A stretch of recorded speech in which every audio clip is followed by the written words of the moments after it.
sponsored or encouraged by the White Guards, the Bolsheviks could not bring themselves to believe that the White Guards had no hand in this revolt. Some time before the event, the white émigré press had indeed darkly hinted at trouble brewing in Kronstadt, and this lent color to the suspicion. The Politburo, at first inclined to open negotiations, finally resolved to quell the revolt. It could not tolerate the challenge from the navy, and it was afraid that the revolt, although it had no chance of growing into a revolution, would aggravate the prevailing chaos. Even after the defeat of the White Guards, numerous bands of rebels and marauders roamed the land from the northern coasts down to the Caspian Sea, raiding and pillaging towns and slaughtering the agents of the government. With the call for a new revolution, bands of famished Volga peasants had overrun the gubernia of Saratov, and later in the year Tchékevsky had to employ 27 rifle divisions to subdue them. 33 Such was the turmoil that leniency towards the insurgents of Kronstadt was certain to be taken as a sign of weakness and to make matters worse. On March 5 Trotsky arrived in Petrograd and ordered the rebels to surrender unconditionally. Only those who do so, he stated, can count on the mercy of the Soviet Republic. Simultaneously with this warning, I am issuing instructions that everything be prepared for the suppression of the mutiny by armed force. This is the last warning. 34 That it should have fallen to Trotsky to address such words to the sailors was another of history's ironies.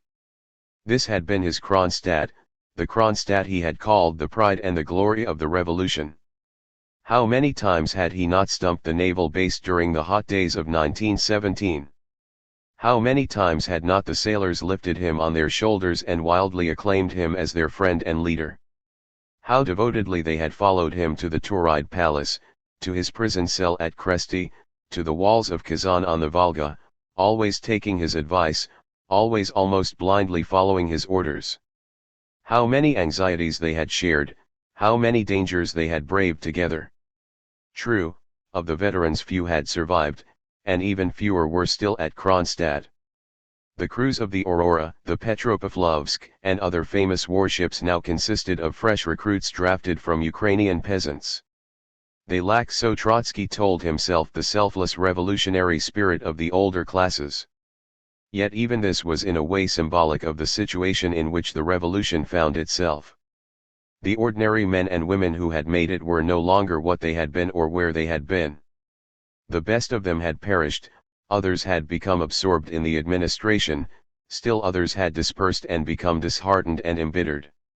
And what the rebels of Kronstadt demanded was only what Trotsky had promised their elder brothers and what he and the party had been unable to give. Once again, as after Brest, a bitter and hostile echo of his own voice came back to him from the lips of other people, and once again he had to suppress it. The rebels ignored his warning and hoped to gain time. This was the middle of March. The Bay of Finland was still icebound.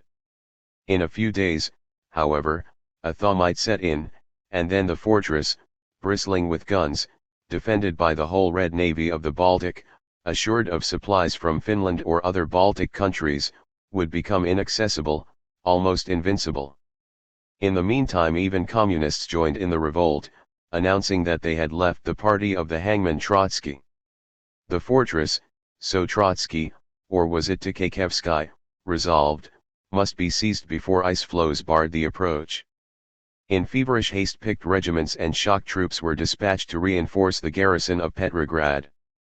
When the news of the mutiny reached the 10th Congress, it aroused so much alarm and anger that most of the able-bodied delegates rushed straight from the conference hall in the Kremlin to place themselves at the head of the shock troops which were to storm the fortress across the Bay of Finland. Even leaders of the workers' opposition and dissemists who, at the Congress, had just raised demands not very different from those the rebels voiced, went into battle. They, too, held that the sailors had no right to dictate, hands on triggers, even the justest of demands. White sheets over their uniforms, the Bolshevik troops, under Tchékevsky's command, advanced across the bay. They were met by hurricane fire from Kronstadt's bastions. The ice broke under their feet, and wave after wave of white-shrouded attackers collapsed into the glacial Valhalla. The death march went on. From three directions fresh columns stumped and fumbled and slipped and crawled over the glassy surface until they too vanished in fire, ice, and water. As the successive swarms and lines of attackers drowned, it seemed to the men of Kronstadt that the perverted Bolshevik revolution drowned with them and that the triumph of their own pure, unadulterated revolution was approaching. Such was the lot of these rebels, who had denounced the Bolsheviks for their harshness and whose only aim it was to allow the revolution to imbibe the milk of human kindness, that for their survival they fought a battle which in cruelty was unequaled throughout the Civil War. The bitterness and the rage of the attackers mounted accordingly. On March 17, after a night-long advance in a snowstorm, the Bolsheviks at last succeeded in climbing the walls. When they broke into the fortress, they fell upon its defenders like revengeful furies. On April 3 Trotsky took a parade of the victors. "We waited as long as possible," he said, "for our blinded sailor comrades to see with their own eyes where the mutiny led. But we were confronted by the danger that the ice would melt away and we were compelled to carry out the attack." 35 Describing the crushed rebels as comrades, he unwittingly intimated that what he celebrated was morally a Pyrrhic victory. Foreign communists who visited Moscow some months later and believed that Kronstadt had been one of the ordinary incidents of the Civil War, were astonished and troubled to find that the leading Bolsheviks spoke of the rebels without any of the anger and hatred which they felt for the White Guards and interventionists. Their talk was full of sympathetic reticences and sad, enigmatic allusions, which to the outsider betrayed the party's troubled conscience. 36. The rising had not yet been defeated when, on March 15, Lenin introduced the new economic policy to the 10th Congress. Almost without debate the Congress accepted it. Silently, with a heavy heart, Bolshevism parted with its dream of war communism. It retreated, as Lenin said, in order to be in a better position to advance. The controversy over the trade unions and the underlying issue at once died down. The cannonade in the Bay of Finland and the strikes in Petrograd and elsewhere had demonstrated beyond doubt the unreality of Trotsky's ideas, and in the milder policies based on the mixed economy of subsequent years there was, anyhow, no room for the militarization of labor. The controversy had not been mere sound and fury, however. Its significance for the future was greater than the protagonists themselves could suppose. A decade later Stalin, who in 1920-1 had supported Lenin's liberal policy, was to adopt Trotsky's ideas in all but name. Neither Stalin nor Trotsky, nor the adherents of either, then admitted the fact, Stalin because he could not acknowledge that he was abandoning Lenin's attitude for Trotsky's, Trotsky because he shrank in horror from his own ideas when he saw them remorselessly carried into execution by his enemy. There was hardly a single plank in Trotsky's program of 1920-1 which Stalin did not use during the Industrial Revolution of the 30s. He introduced conscription and direction of labor. He insisted that the trade unions should adopt a productionist policy instead of defending the consumer interests of the workers. He deprived the trade unions of the last vestige of autonomy and transformed them into tools of the state. He set himself up as the protector of the managerial groups, on whom he bestowed privileges of which Trotsky had not even dreamt. He ordered socialist emulation in the factories and mines, and he did so in words unceremoniously and literally taken from Trotsky. 37 He put into effect his own ruthless version of that Soviet Taylorism which Trotsky had advocated.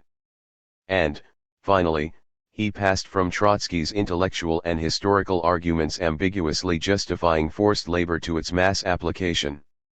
In the previous chapter we traced the thread of unconscious historic continuity which led from Lenin's hesitant and shamefaced essays in Revolution by Conquest to the revolutions contrived by Stalin the Conqueror. A similar subtle thread connects Trotsky's domestic policy of these years with the later practices of his antagonist. Both Trotsky and Lenin appear, each in a different field, as Stalin's unwitting inspirers and prompters. Both were driven by circumstances beyond their control and by their own illusions to assume certain attitudes in which circumstances and their own scruples did not allow them to persevere, attitudes which were ahead of their time, out of tune with the current Bolshevik mentality, and discordant with the main themes of their own lives. It was only under the threat of the total decomposition of the revolution and of the Russian body politic that Trotsky advanced the idea of complete state control over the working classes. His alert, restless, experimenting mind boldly sought a way out in contradictory directions. In each direction it moved to the ultimate limit, while the main body of Bolshevik opinion marked time. He proposed the new economic policy when the party was still rigidly committed to war communism. Then his thought switched in the opposite direction, explored it to the end and reached the alternative conclusion, that the only remedy for the ills of war communism was cast iron discipline of labor. By now the main current of Bolshevik opinion had slowly moved towards the new economic policy, which it had compelled him to abandon. It was his clear, consistent, and swift logic, the logic of the great administrator impatient of confusion and bungling, that defeated Trotsky. His mind fixed on his objective, he rushed headlong into controversy, impetuously produced arguments and generalizations, and ignored the movement of opinion until he overreached himself and aroused angry resentment. The self-confident administrator in him got the better of the sensitive political thinker and blinded him to the implications of his schemes. What was only one of many facets in Trotsky's experimental thinking was to become Stalin's alpha and omega. 38. In his aberration Trotsky remained intellectually honest to the point of futility. He made no attempt to conceal his policy. He called things by their names, no matter how unpalatable. Accustomed to sway people by force of argument and appeal to reason, he went on appealing to reason in a most unreasonable cause.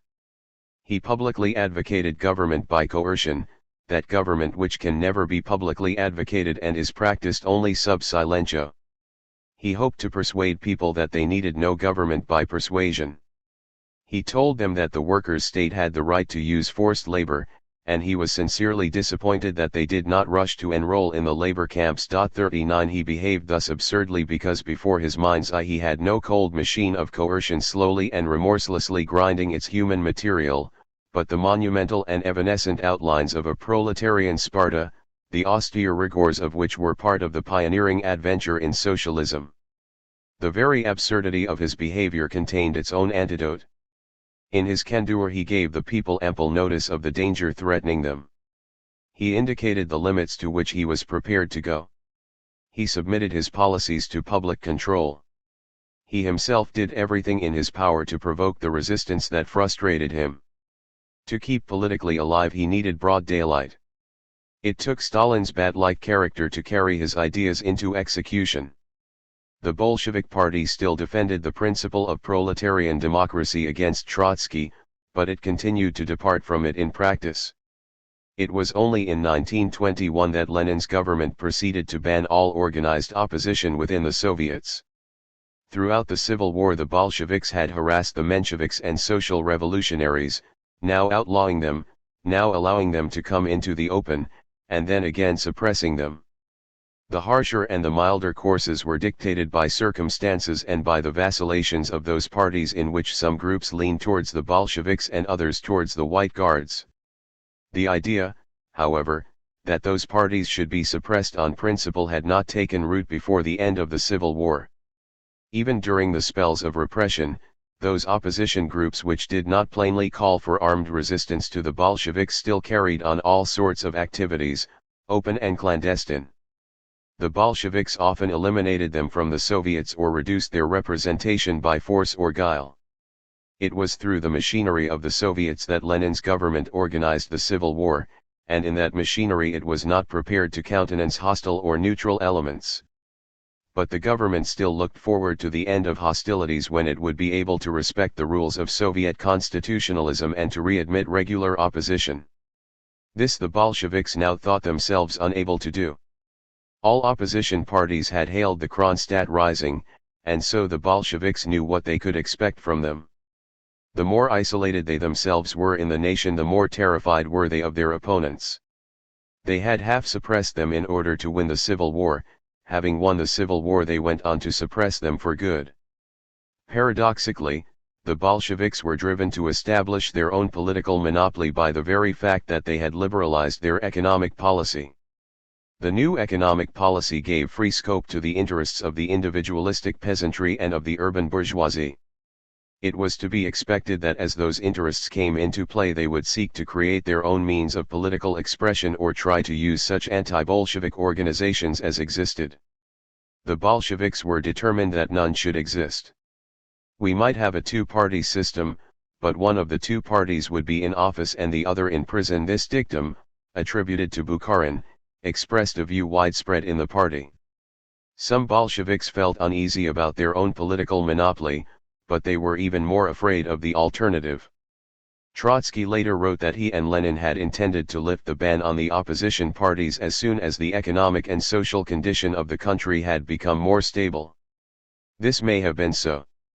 In the meantime, however, the Bolsheviks hardened in the conviction, which was to play so important a part in the struggles of the Stalinist era, that any opposition must inevitably become the vehicle of counter-revolution. They were haunted by the fear that the new urban bourgeoisie, which soon flourished under the NEP, the intelligentsia and the peasantry might join hands against them in a coalition of overwhelming strength, and they shrank from no measure that could prevent such a coalition. Thus, after its victory in the Civil War, the revolution was beginning to escape from its weakness into totalitarianism. Almost at once it became necessary to suppress opposition in Bolshevik ranks as well. The workers' opposition, and up to a point the dissemists too, expressed much of the frustration and discontent which had led to the Kronstadt rising. The cleavages tended to become fixed, and the contending groups were inclined to behave like so many parties within the party. It would have been preposterous to establish the rule of a single party and then to allow that party to split into fragments. If Bolshevism were to break up into two or more hostile movements, as the old Social Democratic Party had done, would not one of them, it was asked, become the vehicle of counter-revolution? In the temper of the Party Congress of 1921 there was indeed something of that seemingly irrational tension which had characterized the Congress of 1903. A split similarly cast its shadow ahead, only the real divisions were even more inchoate and confused than in 1903. Now as then Trotsky was not on the side of the controversy to which he would eventually belong.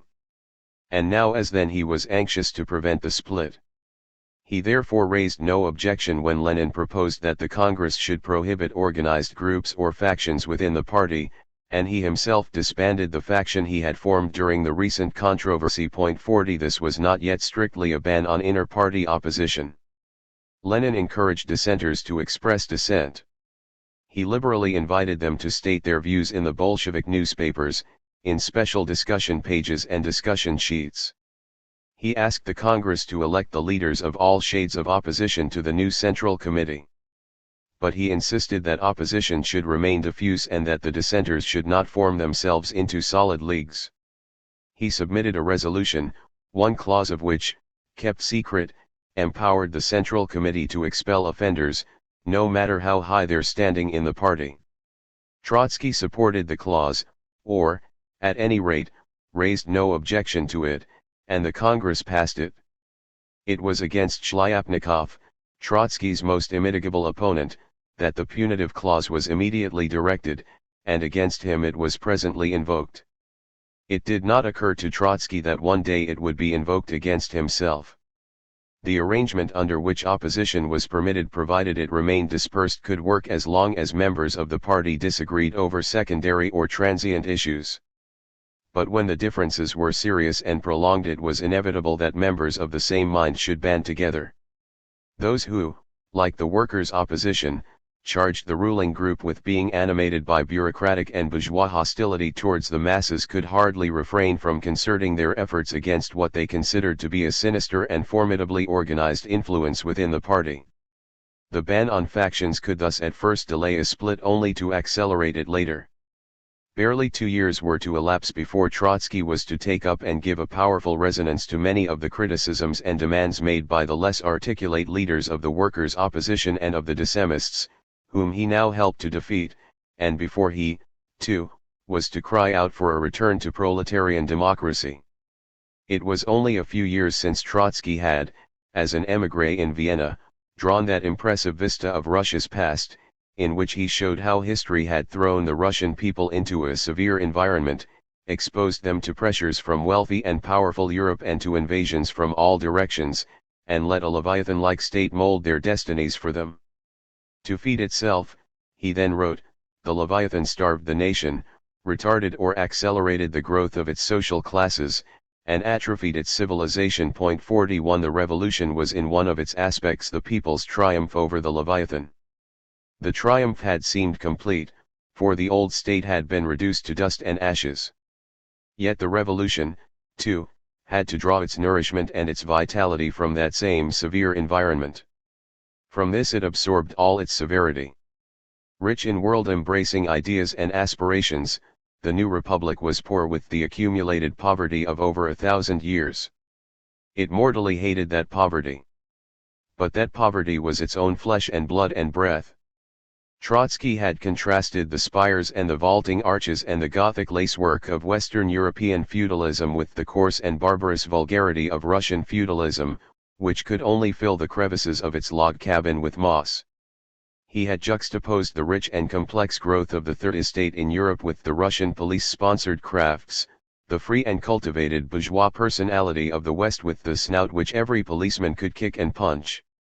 Yet from that same log cabin, shattered by revolution and war, he set out with the Bolshevik party to pioneer for socialism.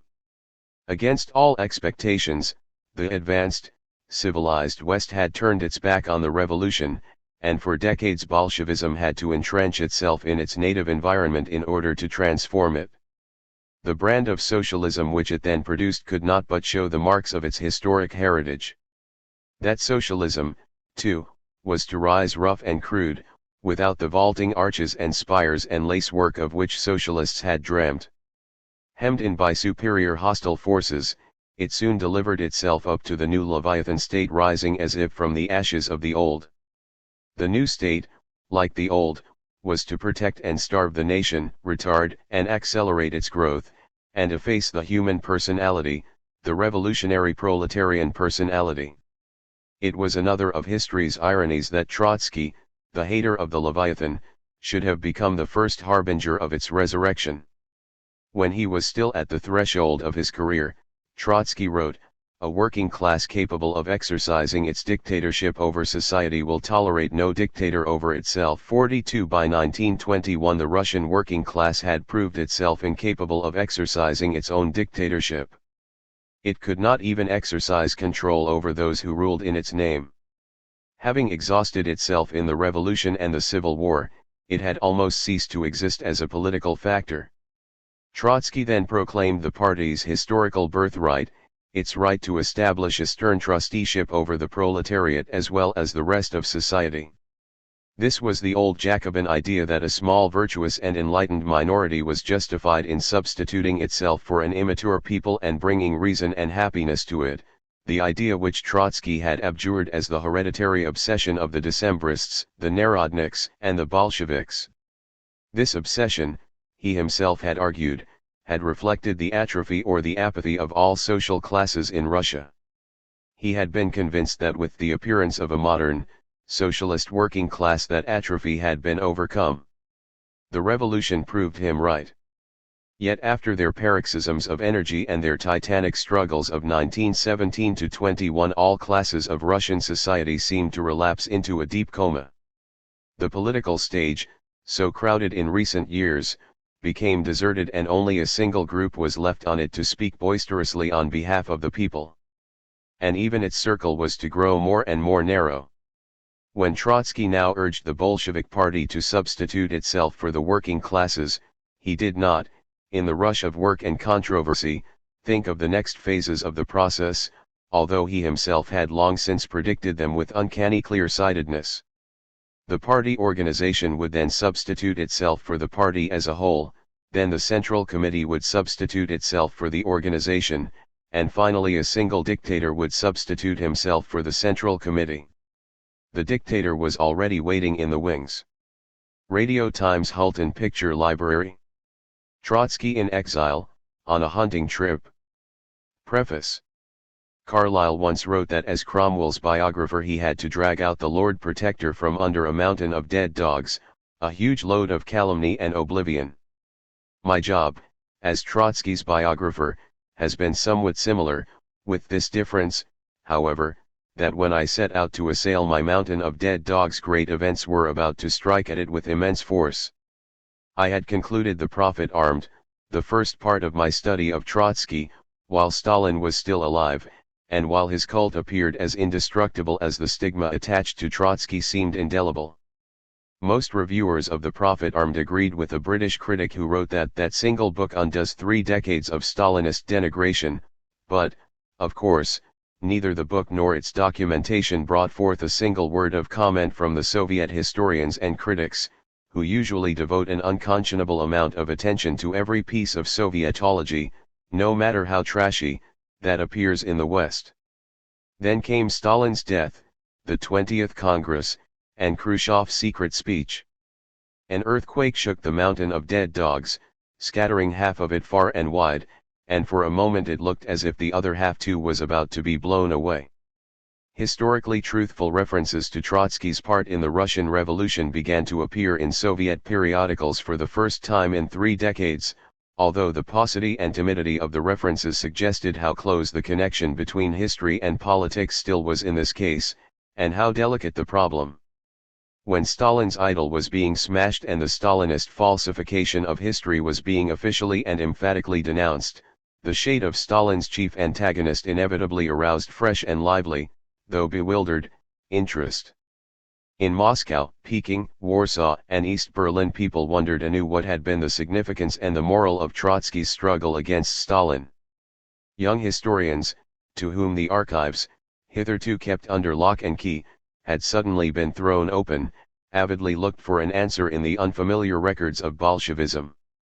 Khrushchev having declared that Stalin had destroyed his inner party critics by means of false and monstrous accusations, the historians naturally expected an explicit rehabilitation of the victims of the Great Purges.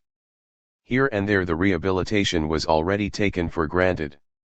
In Poland, for instance, the writings of Trotsky and Bukharin, Rakowski and Radek, were quoted, and even reprinted, as offering much-needed illumination of the enigma of the Stalin era, and so were my own books and essays.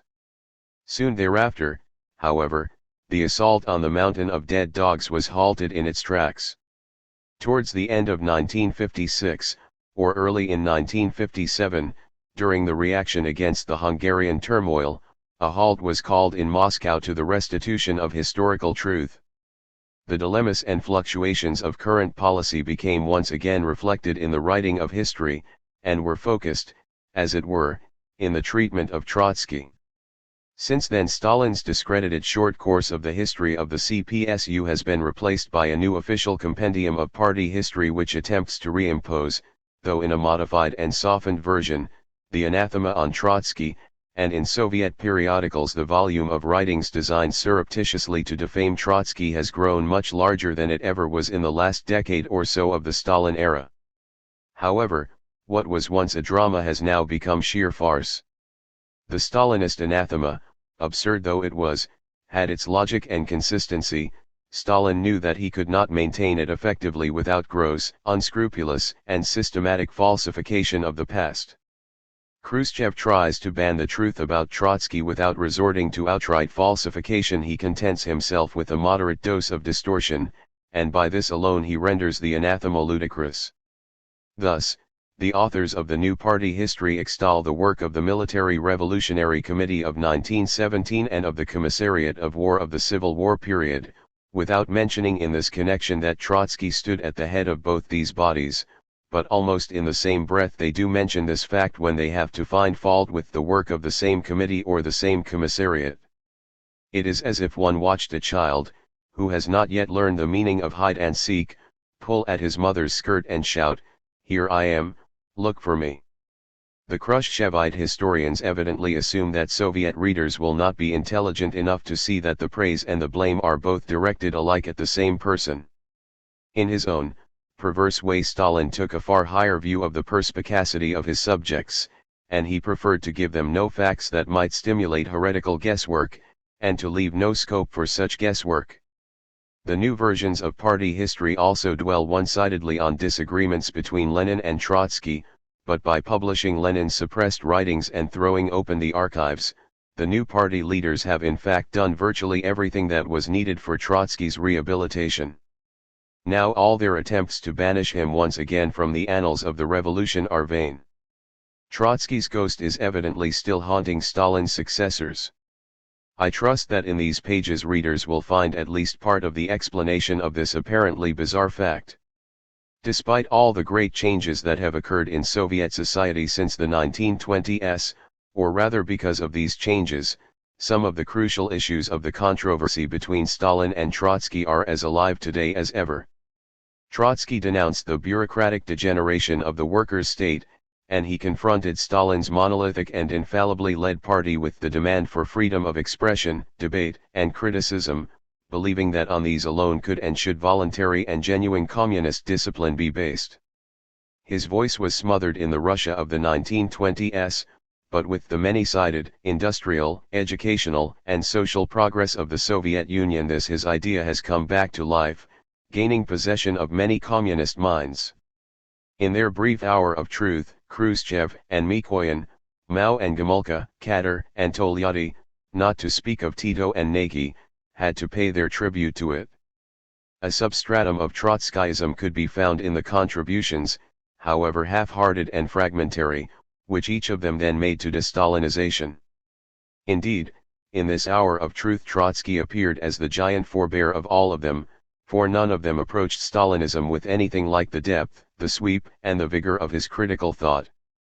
Since then, frightened by their own bravado, they have retraced their steps, and the Soviet regime and the Communist Party, moving 2 steps forward and 1 step back, are still far from having overcome their bureaucratic deformation.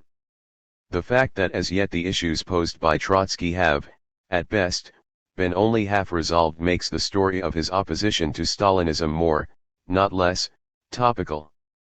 Nor is Trotsky's antagonism to Stalinist bureaucracy the only aspect of his struggle which has a bearing on our times. A large part of this narrative centers on the conflict between his internationalism and the isolationist self-sufficiency of latter-day Bolshevism embodied in Stalin. This conflict reappeared and grew acute even before the close of the Stalin era, and since then the balance has begun to tilt towards internationalism. This is yet another unresolved issue lending fresh interest to the controversy of the 1920s. Stalin's successors live in such grotesque horror of Trotsky's shade because they are afraid of coming to grips with the issues with which he, so much ahead of his time, did come to grips. Their behavior may be explained in part by objective circumstances and in part by inertia, for Khrushchev and his associates, even in their rebellion against Stalinism, are still Stalin's epigones. But they act also from the narrowest motives of self-defense. The following incident, which occurred during a session of the Central Committee in June 1957, illustrates the nature of their predicament. At that session Khrushchev, speaking on the motion for the expulsion of Molotov, Kaganovich, and Malenkov, recalled the Great Purges, the subject invariably recurring in all the secret debates since Stalin's death. Pointing at Molotov and Kaganovich, he exclaimed, "Your hands are stained with the blood of our party leaders and of innumerable innocent Bolsheviks." "So are yours," Molotov and Kaganovich shouted back at him. "Yes, so are mine," Khrushchev replied. "I admit this. But during the Great Purges I only carried out your orders. I was not then a member of the Politburo and I am not responsible for its decisions. You were." When Mikoyan later reported the incident to the Komsomol in Moscow, he was asked why the accomplices of Stalin's crimes were not tried in court. "We cannot try them," Mikoyan is said to have answered, "because if we start putting such people in the dock, there is no knowing where we should be able to stop. We have all had some share in conducting the purges." Thus, if only in order to safeguard their own immunity, Stalin's successors must still keep in the dock the ghosts of some of Stalin's victims. As to Trotsky, is it not safer indeed to leave him where he lies, under the half-shattered pyramid of slander, rather than transfer him to the pantheon of the revolution? I do not believe and have never believed that Trotsky's memory is in any need of rehabilitation by rulers or party leaders. It is, I think, rather they who, if they can, ought to work for their exculpation. Nothing, however, is farther from my intention than to indulge in any cult of Trotsky. I do indeed consider Trotsky as one of the most outstanding revolutionary leaders of all times, outstanding as fighter, thinker, and martyr. But I am not seeking to present here the glorifying image of a man without blemish or blur. I have endeavored to portray him as he was, in his real stature and strength, but with all his weaknesses. I have tried to show the extraordinary power, fertility, and originality of his mind, but also his fallibility.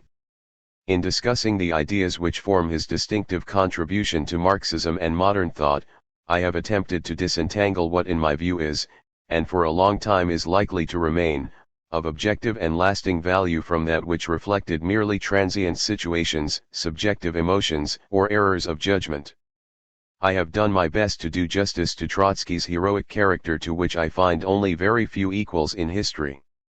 But I have also shown him in his many moments of irresolution and indecision. I describe the embattled Titan as he falters and boggles and yet goes out to meet his destiny. I see him as the representative figure of pre-Stalinist communism and the precursor of post-Stalinist communism. Yet I do not imagine that the future of communism lies in Trotskyism.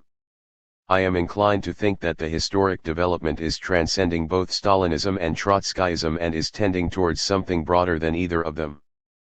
But each of them will probably be transcended in a different manner. What the Soviet Union and communism take over from Stalinism is mainly its practical achievement. In other respects, as regards methods of government and political action, ideas and moral climate, the legacy of the Stalin era is worse than empty. The sooner it is disposed of the better. But precisely in these respects Trotsky has still much to offer, and the political development can hardly transcend him otherwise than by absorbing all that is vital in his thought and applying it to realities which are far more advanced, varied, and complex than those he knew. In the preface to The Prophet Armed, I indicated that I intended to tell the whole story of Trotsky's life and work from 1921 onwards in a single volume entitled The Prophet Unarmed. 1. A reviewer, writing in the Times Literary Supplement, doubted whether the story could be told, on the appropriate scale, in one volume. His doubt has proved justified. The Prophet Unarmed ends with Trotsky's banishment from the Soviet Union in January 1929. Another volume, The Prophet Outcast, is to cover the stormy 12 years of Trotsky's last exile and to give the final assessment of his role. These 3 volumes form part of a larger trilogy, of which one section, Stalin, a political biography, appeared in 1949, and another, a 2-volumed Life of Lenin, is still in an early stage of preparation. I also intend to supplement my biography of Stalin by a book, Stalin's Last Years, if and when sufficient historical documentation becomes available. The 3 volumes of the present work are, of course, interconnected, as are also, more loosely, all the parts of the entire trilogy. But I have so planned them that each volume is as far as possible self-contained and can be read as an independent work. The narrative of this volume covers the years which were in many respects the formative period of the Soviet Union. It begins with 1921 and the aftermath of the Civil War, with Trotsky still at the height of power. It ends in 1929, with Trotsky en route to Constantinople, and the Soviet Union entering the epoch of forced industrialization and collectivization. Between these years there unfolds the drama of the Bolshevik Party which, after Lenin's death, found itself plunged into what was probably the fiercest and the most momentous political controversy of modern times, uncertain of its policies and groping for direction, caught in extraordinary social and political tensions and in the logic of the single-party system, and succumbing to Stalin's autocracy. Throughout, Trotsky is at the center of the struggle as Stalin's chief adversary, the only alternative candidate to the Bolshevik leadership, the premature advocate of industrialization and planned economy, the critic of socialism in one country, and the champion of proletarian democracy. Much of the documentation on which this narrative is based has hitherto been unknown. I have drawn heavily on Trotsky's archives, which offer rich insights into the proceedings of the Politburo and the Central Committee and into the work of all the factions of the Bolshevik Party, on the voluminous and revealing correspondence between Trotsky, Radek, Rakovsky, Preobrazhensky, Sosnovsky, and many other eminent Bolsheviks, on the records of party congresses and conferences, on files of contemporary Russian and non-Russian newspapers and periodicals, and on published and unpublished eyewitness accounts. I have benefited from personal contact with Natalia Sadova, Trotsky's widow, Heinrich Brandler, Alfred Rosmer, Max Eastman, and other participants and survivors of the struggle who have been good enough to answer my queries and sometimes to submit to prolonged and repeated questioning. In my attempt to reproduce the background and the climate of the time, my own experience may have been of some value. From the middle 1920s I was active in the Polish Communist Party, which stood closer to Bolshevism than did any other party. Soon thereafter I was leading spokesman of an inter-party opposition strongly influenced by Trotsky's ideas, and in 1932 I had the somewhat curious distinction of being the first member ever to be expelled from the Polish Party for his anti-Stalinism. Access to untapped sources has, I think, enabled me to give either wholly or partly new versions of many crucial events and episodes. The relations between Lenin and Trotsky in Lenin's last years, the vicissitudes of the subsequent struggles, the relations between Trotsky, Bukharin, Zinoviev, Kamina, Radek, and other leaders, the formation and the defeat of the various anti-Stalinist oppositions, the events of Trotsky's first year of exile near the Soviet-Chinese frontier, especially the divisions which had already appeared in the Trotskyist opposition, foreshadowing its collapse many years before the Moscow trials nearly. All of these are narrated or interpreted in the light of some hitherto unknown facts. I have also, as in the previous volume, paid special attention to Trotsky the man of letters and devoted many pages to his views on science, literature, and the arts, in particular to his work as Russia's leading literary critic in the early 1920s. That work, remarkable for the largeness of his views and his clear-sighted rejection of any party tutelage over science and art, has also a special relevance to the present situation. Such progress in these fields as was achieved in the Soviet Union during the post-Stalinist thaw went in the direction of Trotsky's ideas, although it will probably still take a long time before views as undogmatic and bold as his make their appearance again in the Soviet Union. Much as I have been concerned with the restoration of the various features and details of the historic drama, I have never been able to dismiss from my thoughts the tragic theme that runs through it from beginning to end and affects nearly all the characters involved. Here is modern tragedy in the sense in which Trotsky himself has defined it. See Chapter 3, p. 193. As long as man is not yet master of his social organization, that organization towers above him like fate itself. The stuff of contemporary tragedy is found in the clash between the individual and a collective, or between hostile collectives represented by individuals. Trotsky found it difficult to foresee whether the dramatist of the revolution will create high tragedy. The Soviet dramatist has certainly not yet created it, but what modern Sophocles or Aeschylus could possibly produce tragedy as high as Trotsky's own life? Is it too much to hope that this is nevertheless an optimistic tragedy, one in which not all the suffering and sacrifice have been in vain? I am greatly indebted to Mr. Donald Tyerman, who has read in manuscript this volume as well as all my previous books and has been a constant source of encouragement to me, and my thanks are due to Mr. Dan Davin and Mr. John Bell for most valuable stylistical criticisms and suggestions. My wife has as ever been my only research assistant and also my first, the most severe and the most indulgent, critic. ID. 1. It will be remembered that both these titles allude to Machiavelli's dictum that all armed prophets have conquered, and the unarmed ones have been destroyed. See the text from the Prince quoted in The Prophet Armed, p. 12. Chapter I. The Power and the Dream. The Bolsheviks made their October Revolution of 1917 in the conviction that what they had begun was mankind's leap from the realm of necessity to the realm of freedom. They saw the bourgeois order dissolving and class society crumbling all over the world, not merely in Russia. They believed that everywhere the peoples were at last in revolt against being the playthings of socially unorganized productive forces, and against the anarchy of their own existence. They imagined that the world was fully ready to free itself from the necessity to slave and sweat for the means of its subsistence, and ready also to put an end to man's domination by man. They greeted the dawn of the new age in which the human being, all his energies and capacities released, would achieve self-fulfillment. They were proud to have opened for humanity the passage from prehistory to history. This brilliant vision inspired the minds and hearts not only of the leaders, ideologues, and dreamers of Bolshevism. It sustained the hope and ardor of the mass of their followers as well. They fought in the civil war with no mercy for their enemies and no pity for themselves, because they believed that by doing so they were ensuring for Russia and the world the chance of accomplishing the great leap from necessity to freedom. When victory was theirs at last, they found that revolutionary Russia had overreached herself and was hurled down to the bottom of a horrible pit. No other nation had followed her revolutionary example. Surrounded by a hostile or, at best, indifferent world, Russia stood alone, bled white, starving, shivering with cold, consumed by disease, and overcome with gloom. In the stench of blood and death her people scrambled wildly for a breath of air, a faint gleam of light, a crust of bread. Is this, they asked, the realm of freedom? Is this where the great leap has taken us? What answer could the leaders give?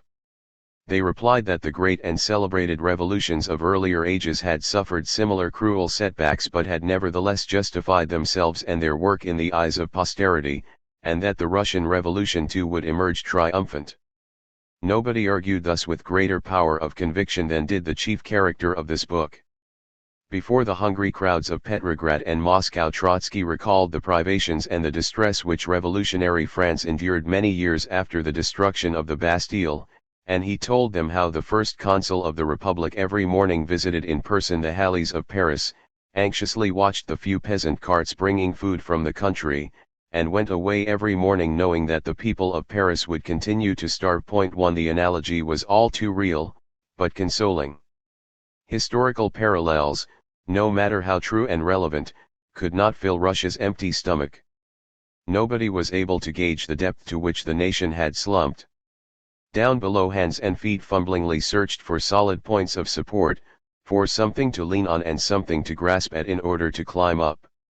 Once revolutionary Russia had climbed up, she would surely resume the leap from necessity to freedom. But how was the ascent to be accomplished? How was the pandemonium at the bottom to be calmed? How were the desperate multitudes to be disciplined and led for the ascent? How could the Soviet Republic overcome its appalling misery and chaos and then go on to fulfill the promise of socialism? At first the Bolshevik leaders did not try to belittle or embellish the predicament or deceive their followers. They attempted to uphold their courage and hope with words of truth. But the truth, unvarnished, was too harsh to mitigate misery and allay despair. And so it began to make room for the soothing lie which at first sought merely to conceal the chasm between dream and reality, but soon insisted that the realm of freedom had already been reached and that it lay there at the bottom of the pit. If people refused to believe, they had to be made to believe by force. The lie grew by degrees until it became elaborate, complex, and vast as the chasm it was designed to cover up. It found among the Bolshevik leaders its mouthpieces and dedicated supporters, who felt that without the lie and the force which supported it the nation could not be dragged out of the mire. The salutary lie, however, could bear no confrontation with the original message of the revolution. Nor as the lie grew could its expounder stand face to face or side by side with the genuine leaders of the October Revolution, to whom the revolution's message was and remained inviolable. The latter did not at once raise their voices in protest. They did not even at once recognize the falsehood for what it was, for it insinuated itself slowly and imperceptibly. The leaders of the revolution could not help being entangled in it at the outset, but then, one after another, hesitantly and falteringly, they rose to expose and denounce the lie and to invoke against it the revolution's broken promise. Their voices, however, once so powerful and inspiring, sounded hollow at the bottom of the pit and brought forth no response from hungry, weary, and cowed multitudes. Of all these voices none vibrated with such deep and angry conviction as did that of Trotsky. He now began to rise to his height as the revolution's prophet unarmed, who, instead of imposing his faith by force, could rely only on the force of his faith. The year 1921 at length brought peace to Bolshevik Russia. The last shots died down on the battlefields of the Civil War. The White armies had dissolved and vanished. The armies of intervention had withdrawn. Peace was concluded with Poland. The European frontiers of the Soviet Federation were drawn and fixed. Amid the silence which had fallen on the battlefields, Bolshevik Russia listened intently to sounds from the outside world and was becoming poignantly aware of her isolation. Since the summer of 1920, when the Red Army was defeated at the gates of Warsaw, the revolutionary fever in Europe had subsided. The old order there found some balance, unstable yet real enough to allow the conservative forces to recover from disarray and panic. Communists could not hope for imminent revolutionary developments, and attempts to provoke such developments could result only in costly failures. This was demonstrated in March 1921, when a desperate and ill-prepared communist rising broke out in central Germany. The rising had been encouraged and in part instigated by Zinoviev, the president of the Communist International, and Bela Kun, the luckless leader of the Hungarian Revolution of 1919, who believed that the rising might electrify and spur to action the apathetic mass of the German working class. The mass failed to respond, however, and the German government suppressed the rising without much difficulty. The fiasco threw German communism into confusion, and amid bitter recriminations the leader of the German Communist Party, Paul Levy, broke with the International. The March rising thus weakened even further the forces of communism in Europe and deepened the sense of isolation in Bolshevik Russia. The nation ruled by Lenin's party was in a state of near dissolution. The material foundations of its existence were shattered. It will be enough to recall that by the end of the Civil War Russia's national income amounted to only one-third of her income in 1913, that industry produced less than one-fifth of the goods produced before the war, that the coal mines turned out less than one-tenth and the iron foundries only 1/40th of their normal output, that the railways were destroyed, that all stocks and reserves on which any economy depends for its work were utterly exhausted, that the exchange of goods between town and country had come to a standstill, that Russia's cities and towns had become so depopulated that in 1921 Moscow had only one-half and Petrograd one-third of its former inhabitants, and that the people of the two capitals had for many months lived on a food ration of 2 ounces of bread and a few frozen potatoes and had heated their dwellings with the wood of their furniture, and we shall obtain some idea of the condition in which the nation found itself in the 4th year of the Revolution. 3. The Bolsheviks were in no mood to celebrate victory. The Kronstadt rising had finally compelled them to give up war communism and to promulgate N.E.P. the new economic policy. Their immediate purpose was to induce peasants to sell food and private merchants to bring the food from country to town, from producer to consumer. This was the beginning of a long series of concessions to private farming and trade, the beginning of that forced retreat which Lenin avowed his government was compelled to beat before the anarchic elements of small property which were predominant in the country. Presently calamity struck the nation. One of the worst famines in history visited the populous farming land on the Volga. Already in the spring of 1921, just after the Kronstadt rising, Moscow had been alarmed by reports about droughts, sand blizzards, and an invasion of locusts in the southern and southeastern provinces. The government swallowed its pride and appealed for help to bourgeois charitable organizations abroad. In July it was feared that 10 million peasants would be hit by the famine. By the end of the year the number of sufferers had risen to 36 million. Uncounted multitudes fled before the sand blizzards and the locust and wandered in aimless despair over the vast plains. Cannibalism reappeared, a ghastly mockery of the high socialist ideals and aspirations emanating from the capital cities. 7 years of World War, Revolution, Civil War, Intervention, and War communism had wrought such changes in society that customary political notions, ideas, and slogans became almost meaningless. Russia's social structure had been not merely overturned, it was smashed and destroyed. The social classes which had so implacably and furiously wrestled with one another in the Civil War were all, with the partial exception of the peasantry, either exhausted and prostrate or pulverized. The landed gentry had perished in their burning mansions and on the battlefields of the Civil War. Survivors escaped abroad with remnants of the white armies which scattered to the winds.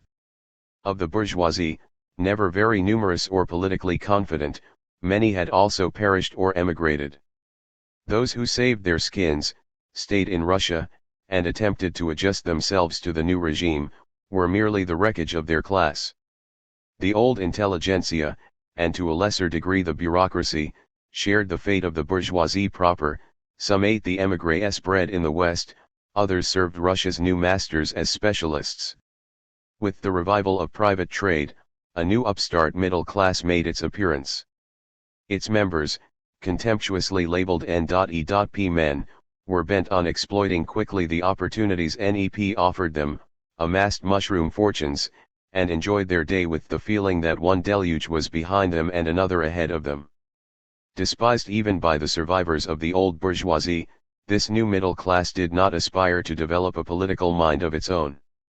Sukharevka, Moscow's sprawling and squalid black market, was the symbol of its social existence and morality. It was a grim and paradoxical outcome of the struggle that the industrial working class, which was supposed now to exercise its dictatorship, was also pulverized. The most courageous and politically minded workers had either laid down their lives in the Civil War or occupied responsible posts in the new administration, the army, the police, the industrial managements, and a host of newly created institutions and public bodies. Proudly conscious of their origin, these proletarians turned commissars did not in fact belong to the working class any longer. With the passage of time many of them became estranged from the workers and assimilated with the bureaucratic environment. The bulk of the proletariat too became déclassé. Masses of workers fled from town to country during the hungry years, and being mostly town dwellers in the first generation and not having lost roots in the country, they were easily reabsorbed by the peasantry. In the early years of NEP there started a migration in the opposite direction, an exodus from country to town. Some old workers returned to the cities, but most of the newcomers were raw and illiterate peasants, without any political, let alone cultural, tradition. However, in 1921 and 1922 the migration from country to town was only a trickle. The dispersal of the old working class created a vacuum in urban Russia. The old, self-reliant, and class-conscious labor movement with its many institutions and organizations, trade unions, cooperatives, and educational clubs, which used to resound with loud and passionate debate and seethe with political activity, that movement was now an empty shell. Here and there small groups of veterans of the class struggle met and argued about the prospects of the revolution. They had once formed the real vanguard of the working class. Now they were a mere handful, and they could not see behind them the main force of their class which had once listened to them, taken its cue from them, and followed them into the thick of social struggle. 5. The proletarian dictatorship was triumphant, but the proletariat had nearly vanished. It had never been more than a small minority of the nation, and it had played a decisive part in 3 revolutions, not because of its numbers but because of the extraordinary strength of its political mind, initiative, and organization. At the best of times Russia's large-scale industry employed not much more than 3 million workers. After the end of the Civil War only about half that number remained in employment. Even of these many were in fact idle because the plant was idle. The government kept them on industrial payrolls as a matter of social policy, in order to save a nucleus of the working class for the future. These workers were, in fact, paupers. If a worker received his wage in money, the wage was worthless because of the catastrophic depreciation of the ruble. He made his living, such as it was, by doing odd jobs, trading on black markets, and scouring nearby villages for food. If he received his wage in kind, especially in the produce of his factory, he rushed from the bench to the black market to barter away a pair of shoes or a piece of cloth for bread and potatoes. Left with nothing to barter, he would return to the factory to steal a tool, a few nails, or a sack of coal, and he went back to the black market. Theft in factories was so common that it was estimated that half the workers normally stole the things they themselves produced. 6. It may be imagined what effect the hunger, the cold, the terrifying idleness at the factory bench and the hurly-burly of the black markets, the cheating and the stealing, the almost zoological struggle for survival had on the morale of the people who were supposed to be the ruling class of the new state. As a social class, the peasantry alone emerged unbroken. World War, Civil War, and famine had, of course, taken their toll, but they had not cracked the mainsprings of the peasantry's life. They had not reduced its resilience and powers of regeneration. Not even the worst calamity could disperse the heavy bulk of the peasantry which, indestructible almost like nature itself, needed to work in contact only with nature in order to keep alive, while the industrial workers dispersed when the artificial industrial machinery on which their existence depended had collapsed. The peasantry had preserved its character and its place in society. It had enhanced its position at the expense of the landed gentry. It could now afford to count the gains as well as the losses the revolution had brought it. The requisitions having ceased, the peasants hoped to gather in at last the full harvest from their enlarged possessions. True, they lived in utter poverty. But this and the backwardness which went with it were part and parcel of their social heritage. Freed from seigneurial overlordship, the peasants preferred poverty on their own small holdings to the incomprehensible vistas of abundance under communism which the urban agitators unfolded before them. The moujiks were no longer greatly disturbed by the agitators' talk. They noticed that of late these had become chary of offending them and even sought to befriend them and to flatter them. For the time being, the moujik was indeed the Benjamin of the Bolshevik government, which was anxious to re-establish the link between town and country and the alliance between workers and peasants. Since the working class could not make its weight felt, the peasantry's weight was all the heavier. Every month, every week, brought the farmer 1,000 fresh proofs of his new importance, and his self-confidence was heightened accordingly. Yet this social class which alone had preserved its character and place in society was by its very nature politically impotent. Karl Marx once described in a striking image the idiocy of rural life which in the last century prevented the French peasantry from asserting their class interests in their own name, and his image fits well the Russian peasantry of the 1920s. Throughout the country they live in almost identical conditions, but enter very little into relationships with one another. Their mode of production isolates them, instead of bringing them into mutual contact. The isolation is intensified by the inadequacy of the means of communication, and poverty. Their farms are so small that there is practically no scope for division of labor. Among the peasantry therefore there can be no diversity of development, no differentiation of talents, no wealth of social relationship. Each family is almost self-sufficient, producing on its own plot of land the greater part of its requirements, and thus providing itself with the necessaries of life through an interchange with nature rather than by means of intercourse with society. Here is a small plot of land, with the peasant farmer and his family, there is another plot of land, another peasant with wife and children. A score or two of these atoms make up a village, and a few scores of villages make up a department. In this way, the great mass of the French nation is formed by the simple addition of like entities, much as a sack of potatoes consists of a lot of potatoes huddled into a sack. 7. The huge sack of potatoes that was rural Russia also proved quite incapable of asserting itself in its own name. Once the populist, or social revolutionary intelligentsia represented it, and spoke on its behalf. But the social revolutionary party, discredited by its own refusal to countenance the agrarian revolution and then driven underground and destroyed by the Bolsheviks, had played out its role. The sack of potatoes lay vast, formidable, and mute. Nobody could take his eyes off it, nobody could ignore it, or trample on it with impunity. It had already hit urban Russia on the head, and the Bolshevik rulers had to bow to it. But the sack of potatoes could not give backbone, form, will, and voice to a shapeless and disintegrated society. Thus a few years after the revolution the nation was incapable of managing its own affairs and of asserting itself through its own authentic representatives. The old ruling classes were crushed, and the new ruling class, the proletariat, was only a shadow of its former self. No party could claim to represent the dispersed working class, and the workers could not control the party which claimed to speak for them and to rule the country on their behalf.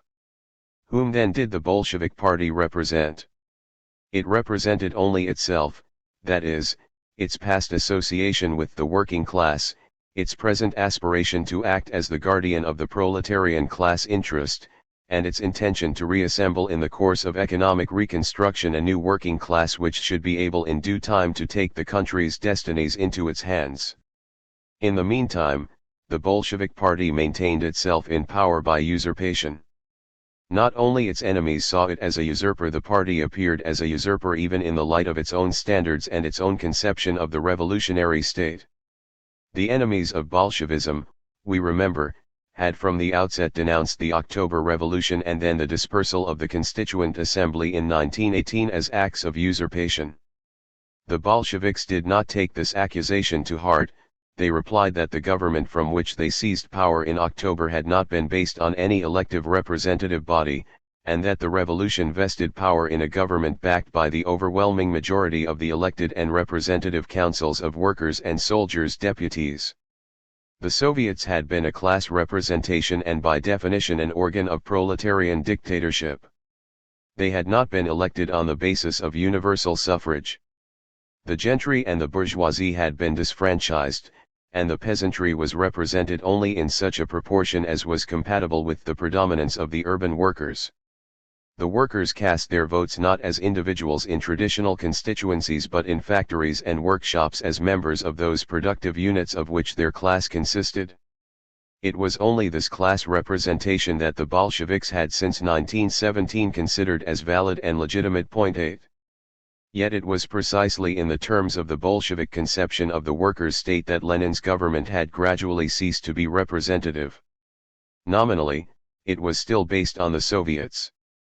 But the Soviets of 1921-2, unlike those of 1917, were not and could not be representative. They could not possibly represent a virtually non-existent working class. They were the creatures of the Bolshevik Party, and so when Lenin's government claimed to derive its prerogatives from the Soviets, it was in fact deriving them from itself. The Bolshevik Party had the usurper's role thrust upon it. It had become impossible for it to live up to its principle once the working class had disintegrated. What could or should the party have done under these circumstances? Should it have thrown up its hands and surrendered power? A revolutionary government which has waged a cruel and devastating civil war does not abdicate on the day after its victory and does not surrender to its defeated enemies and to their revenge even if it discovers that it cannot rule in accordance with its own ideas and that it no longer enjoys the support it commanded when it entered the civil war. The Bolsheviks lost that support not because of any clear-cut change in the minds of their erstwhile followers, but because of the latter's dispersal. They knew that their mandate to rule the republic had not been properly renewed by the working class, not to speak of the peasantry. But they also knew that they were surrounded by a vacuum, that the vacuum could be filled only slowly over the years, and that for the time being nobody could either prolong or invalidate their mandate. A social catastrophe, a force majeure, had turned them into usurpers, and so they refused to consider themselves as such. The disappearance in so short a time of a vigorous and militant social class from the political stage and the atrophy of society consequent upon civil war formed a strange but not a unique historic phenomenon. In other great revolutions, too, society broke down exhausted, and revolutionary government was similarly transformed. The English Puritan Revolution and the French Great Revolution had each first upheld a new principle of representative government against the ancien regime. The Puritans asserted the rights of Parliament against the Crown. The leaders of the French Third Estate did likewise when they constituted themselves as the National Assembly. Upheaval and civil strife followed, in consequence of which the forces of the ancien regime were no longer able to dominate society while the classes which had supported the revolution were too strongly divided against themselves and too exhausted to exercise power. No representative government was therefore possible. The army was the only body with enough unity of will, organization, and discipline to master the chaos. It proclaimed itself the guardian of society, and it established the rule of the sword, a nakedly usurpatory form of government. In England the two broad phases of the revolution were embodied in the same person. Cromwell first led the Commons against the Crown and then as Lord Protector usurped the prerogatives of both Crown and Commons. In France there was a definite break between the two phases, and in each different men came to the fore. The usurper Bonaparte played no significant part in the early acts of the revolution. In Russia the Bolshevik party provided that closely knit and disciplined body of men, inspired by a single will, which was capable of ruling and unifying the disintegrated nation. No such party had existed in previous revolutions. The main strength of the Puritans lay in Cromwell's army, and so they came to be dominated by the army.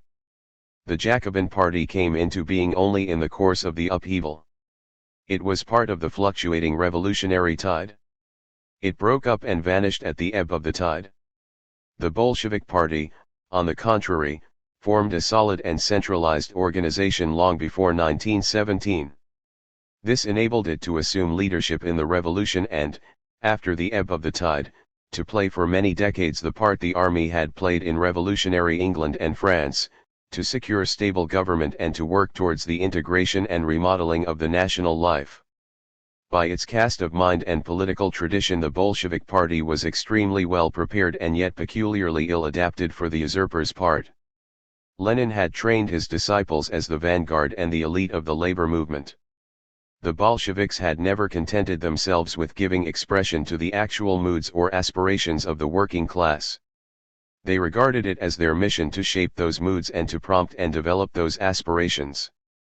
They looked upon themselves as political tutors of the working class and were convinced that as consistent Marxists they knew better than the oppressed and unenlightened working class could know what was its real historic interest and what should be done to promote it. It was because of this, we remember, that the young Trotsky had charged them with the inclination to substitute their own party for the working class and to disregard the workers' genuine wishes and desires. 9 The charge, when Trotsky first leveled it, in 1904, ran far ahead of the facts. In 1917 as in 1905 the Bolsheviks made their own intervention in the revolution wholly dependent on the degree of proletarian mass support they could muster. Lenin and his staff scrutinized with cold and sober eyes even the most minute fluctuations in the workers' political temper, and to these they carefully related their own policies. It never then occurred to them that they could seize or hold power without the approval of the majority of the workers or of the workers and the peasants. Up to the revolution, during it, and for some time afterwards, they were always willing to submit their own policies to the verdict of proletarian democracy, i.e. to the vote of the working class. Towards the end of the Civil War, however, the verdict of proletarian democracy had become a meaningless phrase. How could that verdict express itself when the working class was scattered and déclassé? Through elections to the Soviets? Through normal procedures of Soviet democracy? The Bolsheviks thought that it would be the height of folly on their part to be guided in their actions by the vote of a desperate remnant of the working class and by the moods of accidental majorities which might form themselves within the shadowy Soviets.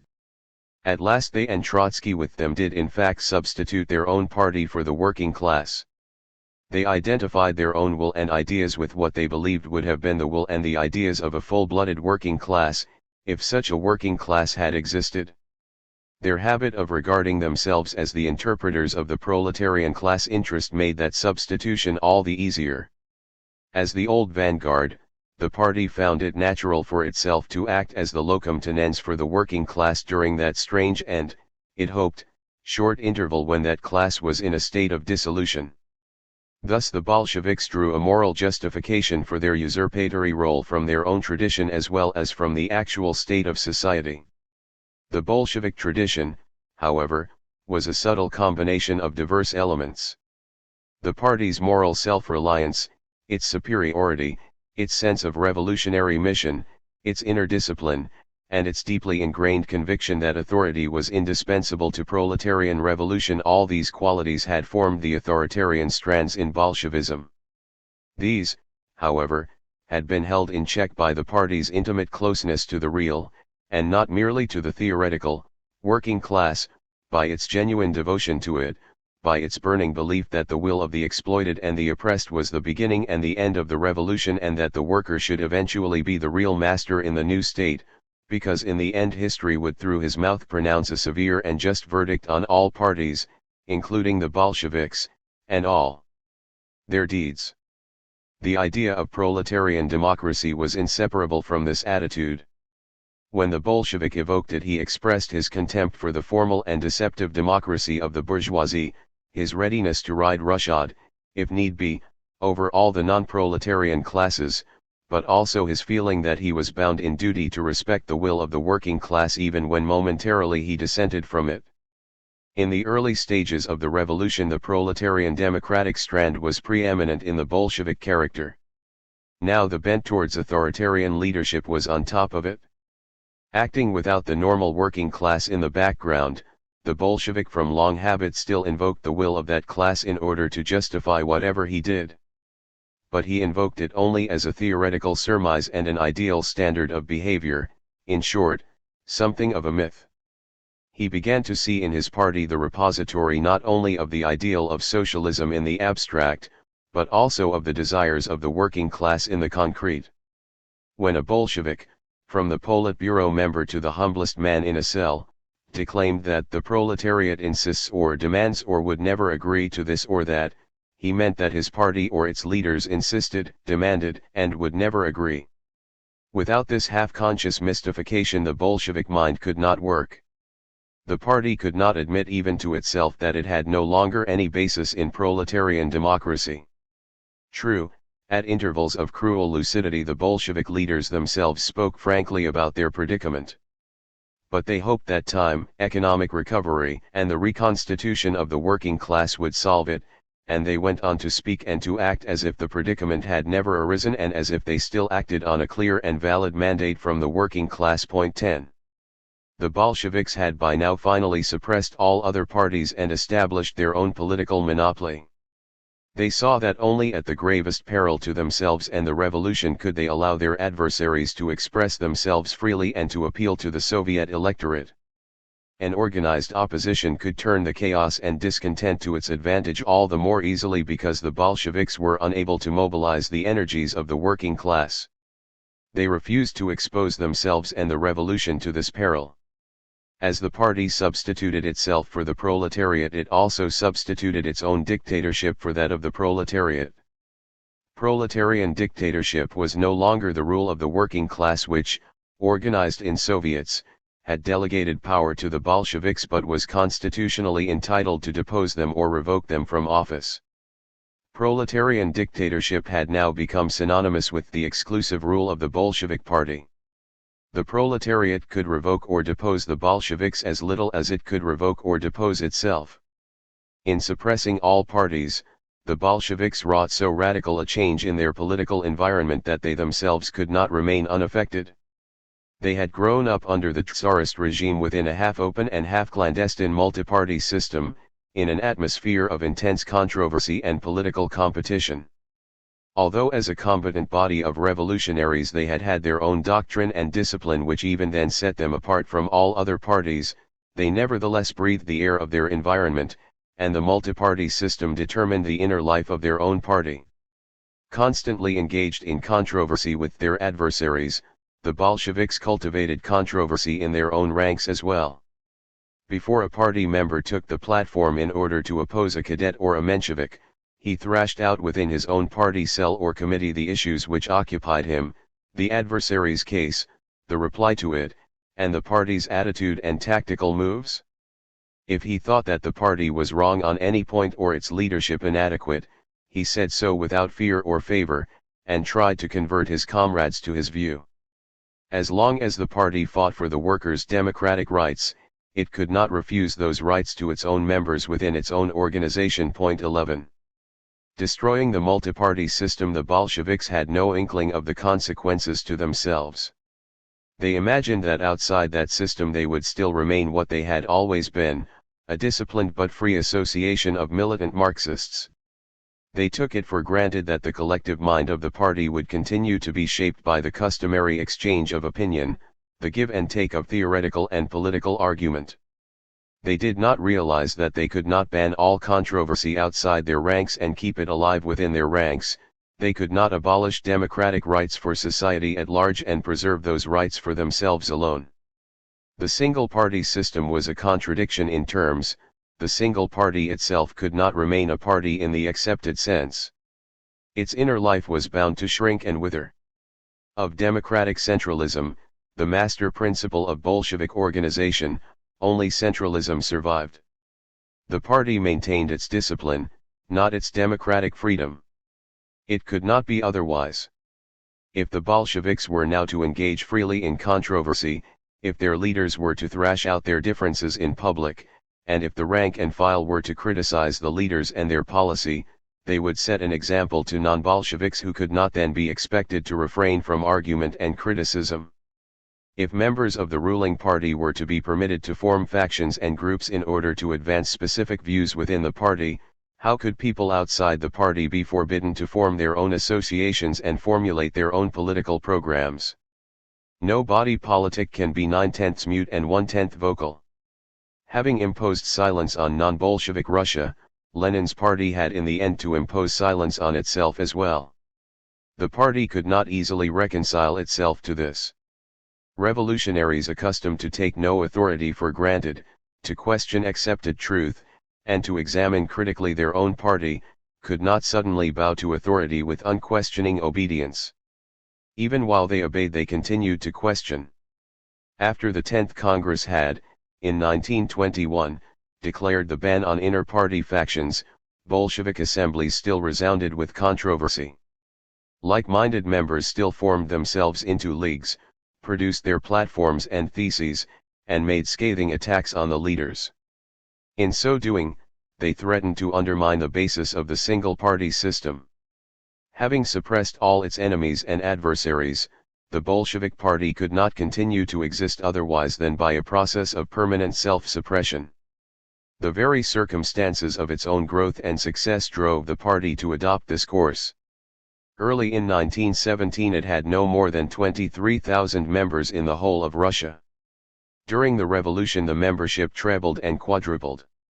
At the height of the Civil War, in 1919, 250,000 people had joined its ranks.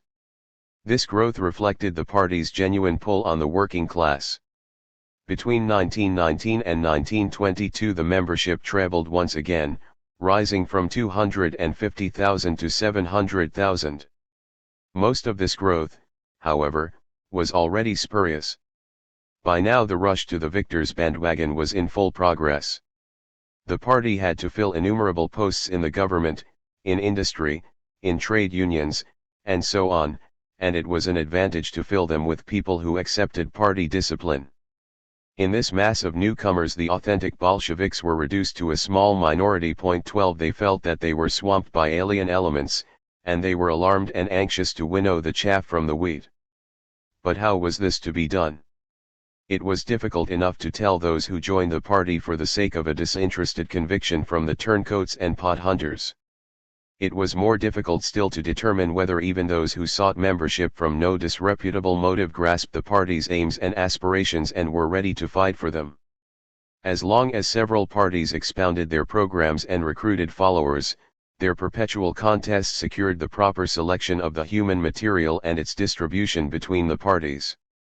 The newcomer to politics had then every opportunity to compare the competing programs, methods of action, and slogans.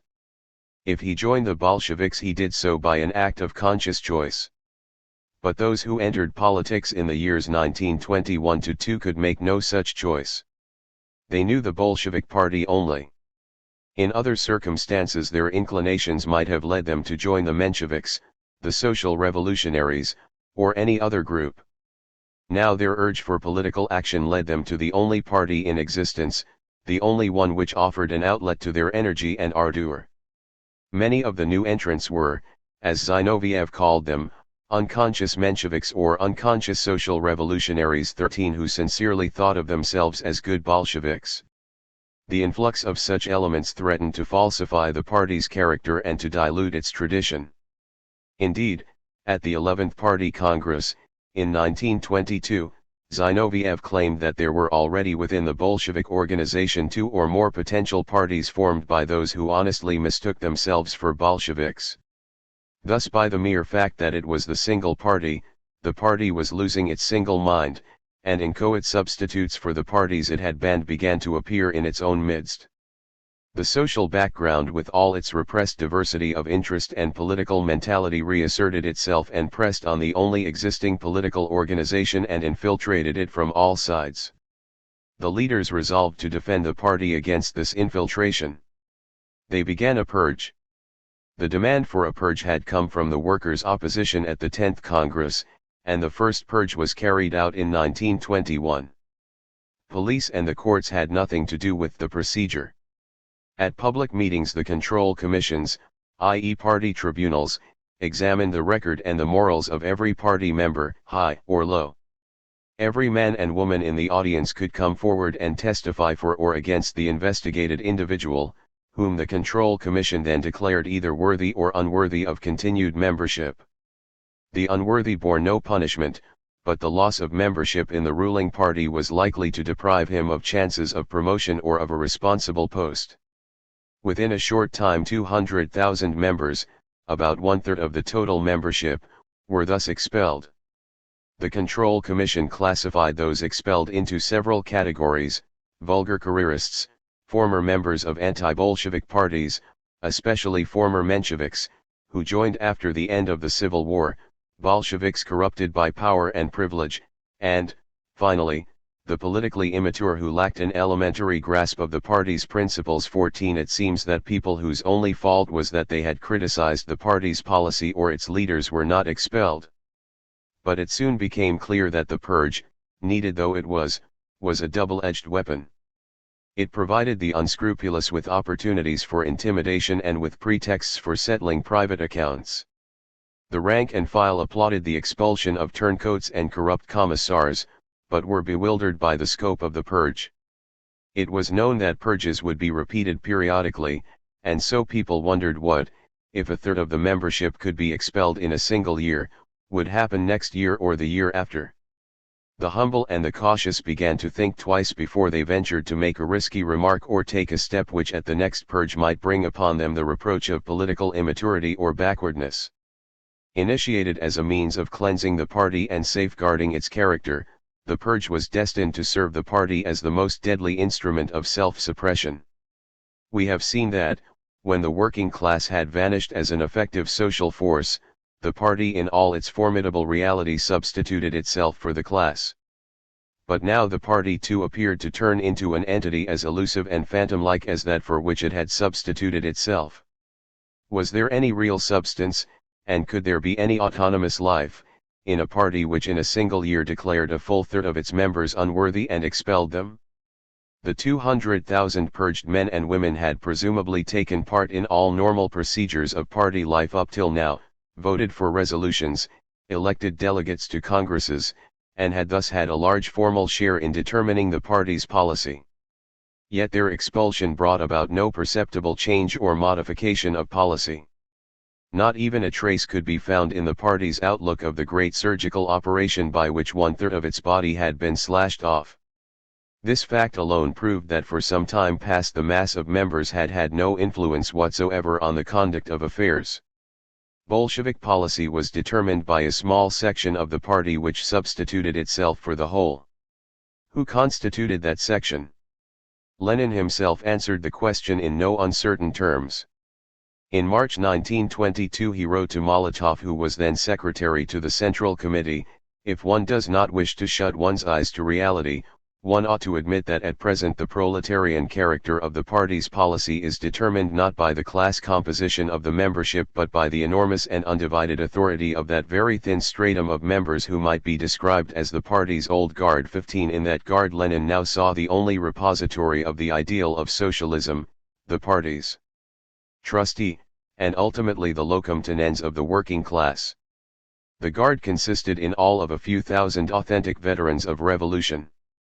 The bulk of the party was, in Lenin's present view, a mushroom growth exposed to all the corrupting influences of a deranged and anarchic society. Even the best of the young members needed patient training and political education before they could become real Bolsheviks. Thus, the identification of proletariat and party turned out to be an even more narrow identification of the proletariat with the old guard. Yet even that guard could not easily maintain itself on the dizzy height to which it had risen. It too might not be able to withstand the debasing influences of time, weariness, corruption by power, and the pressures of the social environment. Already there were cracks in the unity of the old guard. In his letter to Molotov, Lenin remarked, "Even a slight dissension in this stratum may be enough to weaken its authority to such an extent that the old guard should forfeit its power of decision and become unable to control events. At all costs, therefore, it was necessary to maintain the solidarity of the old guard, to keep alive in it the sense of its high mission, and to secure its political supremacy. Periodic purges of the party were not enough. Severe restrictions were to be placed on the admission of members, and new entrants were to be subjected to the most exacting tests. Finally, inside the party, Lenin suggested, it was necessary to establish a special hierarchy based on merit and length of revolutionary service. Certain important offices could be held only by people who had joined the party at least early in the Civil War. Other posts involving still higher responsibility were to be available to those only who had served the party since the beginning of the revolution, while top positions were to be reserved for veterans of the clandestine struggle against Tsardom. 16. There was as yet no flavor of vulgar patronage about these rules. The old guard still lived by its austere code of revolutionary morality.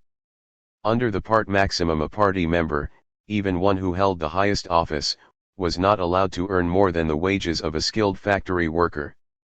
True, some dignitaries were already availing themselves of loopholes and supplemented meager earnings by all kinds of benefits. But such evasions were still the exception. The new regulations about the distribution of offices were designed not to bribe the old guard but to make sure that party and state should remain in its hands unfailing instruments for the building of socialism. The old guard was a formidable body of men. They were bound together by the memory of heroic struggles fought in common, by an unshakable belief in socialism, and by the conviction that, amid universal dissolution and apathy, the chances of socialism depended on them and almost on them alone. They acted with authority but often also with arrogance. They were selfless yet ambitious. They were animated by the loftiest sentiments and were capable of unscrupulous ruthlessness. They identified themselves with the revolution's historic destiny, but they also identified that destiny with themselves. In their intense devotion to socialism, they came to regard the struggle for it as their exclusive affair and almost private business, and they were inclined to justify their behavior and even their private ambitions in the theoretical terms of socialism. Amid the tribulations of these years, the moral strength of the old guard was an invaluable asset to Bolshevism. The revival of private trade and the partial rehabilitation of property spread despondency in party ranks. Many a communist wondered uneasily where the retreat Lenin had ordered would take the revolution. Lenin seemed ready to go to any length to encourage the merchant and the private farmer. Since the peasant refused to sell food for worthless banknotes, money, despised under war communism as a relic of the old society, was rehabilitated and then stabilized. Nothing was to be had without it. The government cut down the subsidies it had paid to state-owned concerns, and workers who had clung to the factory bench through the worst times lost employment. The state banks used their scanty resources to encourage private enterprise with credits. The Central Committee assured the party that, nevertheless, by holding the commanding heights of large-scale industry, the state would in any event be able to control the national economy. But these commanding heights had a sad and unpromising look. State-owned industry was at a standstill while private trade began to flourish. Then Lenin invited the old concessionaires and foreign investors to return to Russia and do business, and only because the investors did not respond did an important element of capitalism fail to reappear. But what would happen, Bolsheviks wondered, if the concessionaires were to respond after all? In the meantime, the N.E.P. man grew self-confident, feasted in famished towns, and mocked at the revolution. In the country, the kulak tried to get the farm laborer under his thumb once again, and here and there he and his dependents began to dominate the rural Soviet, while his son became ringleader in the local branch of the Communist Youth. At universities, teachers and students staged anti-communist demonstrations and strikes, and communists were manhandled for singing the Internationale, the revolution's anthem. Where was the retreat going to end? The workers' opposition threw the question at Lenin during the sessions of the Central Committee and at public assemblies. Repeatedly he promised to halt the retreat, and repeatedly events compelled him to retreat even farther. The idealists were shocked. Cries of betrayal came from the ranks. Often a worker, a veteran of the Red Guards, appeared before his party committee, tore in disgust his member card and threw it in the face of the party secretary. So much was this a sign of the times that the description of such scenes can be found in many a contemporary novel, and party chiefs spoke about them with undisguised anxiety. 17. Amid all this dejection, it seemed that the revolution could rely only on the old guard, on its steadfast faith and iron will. But could it? At the end of the Civil War, Trotsky descended from the military train which had served him as field headquarters and in which he had, for 3 fateful years, rushed from danger spot to danger spot along a front line of 5,000 miles, interrupting his journeys only for brief consultations and public appearances in Moscow. The military train was placed in a museum, its crew of drivers, mechanics, machine gunners, and secretaries was disbanded, and Trotsky took his first holiday since the revolution. He spent it in the country not far from Moscow, hunting, fishing, writing, and preparing for a new chapter in his life. When he returned to Moscow, as whose voice he had spoken all these years, he was almost a stranger there.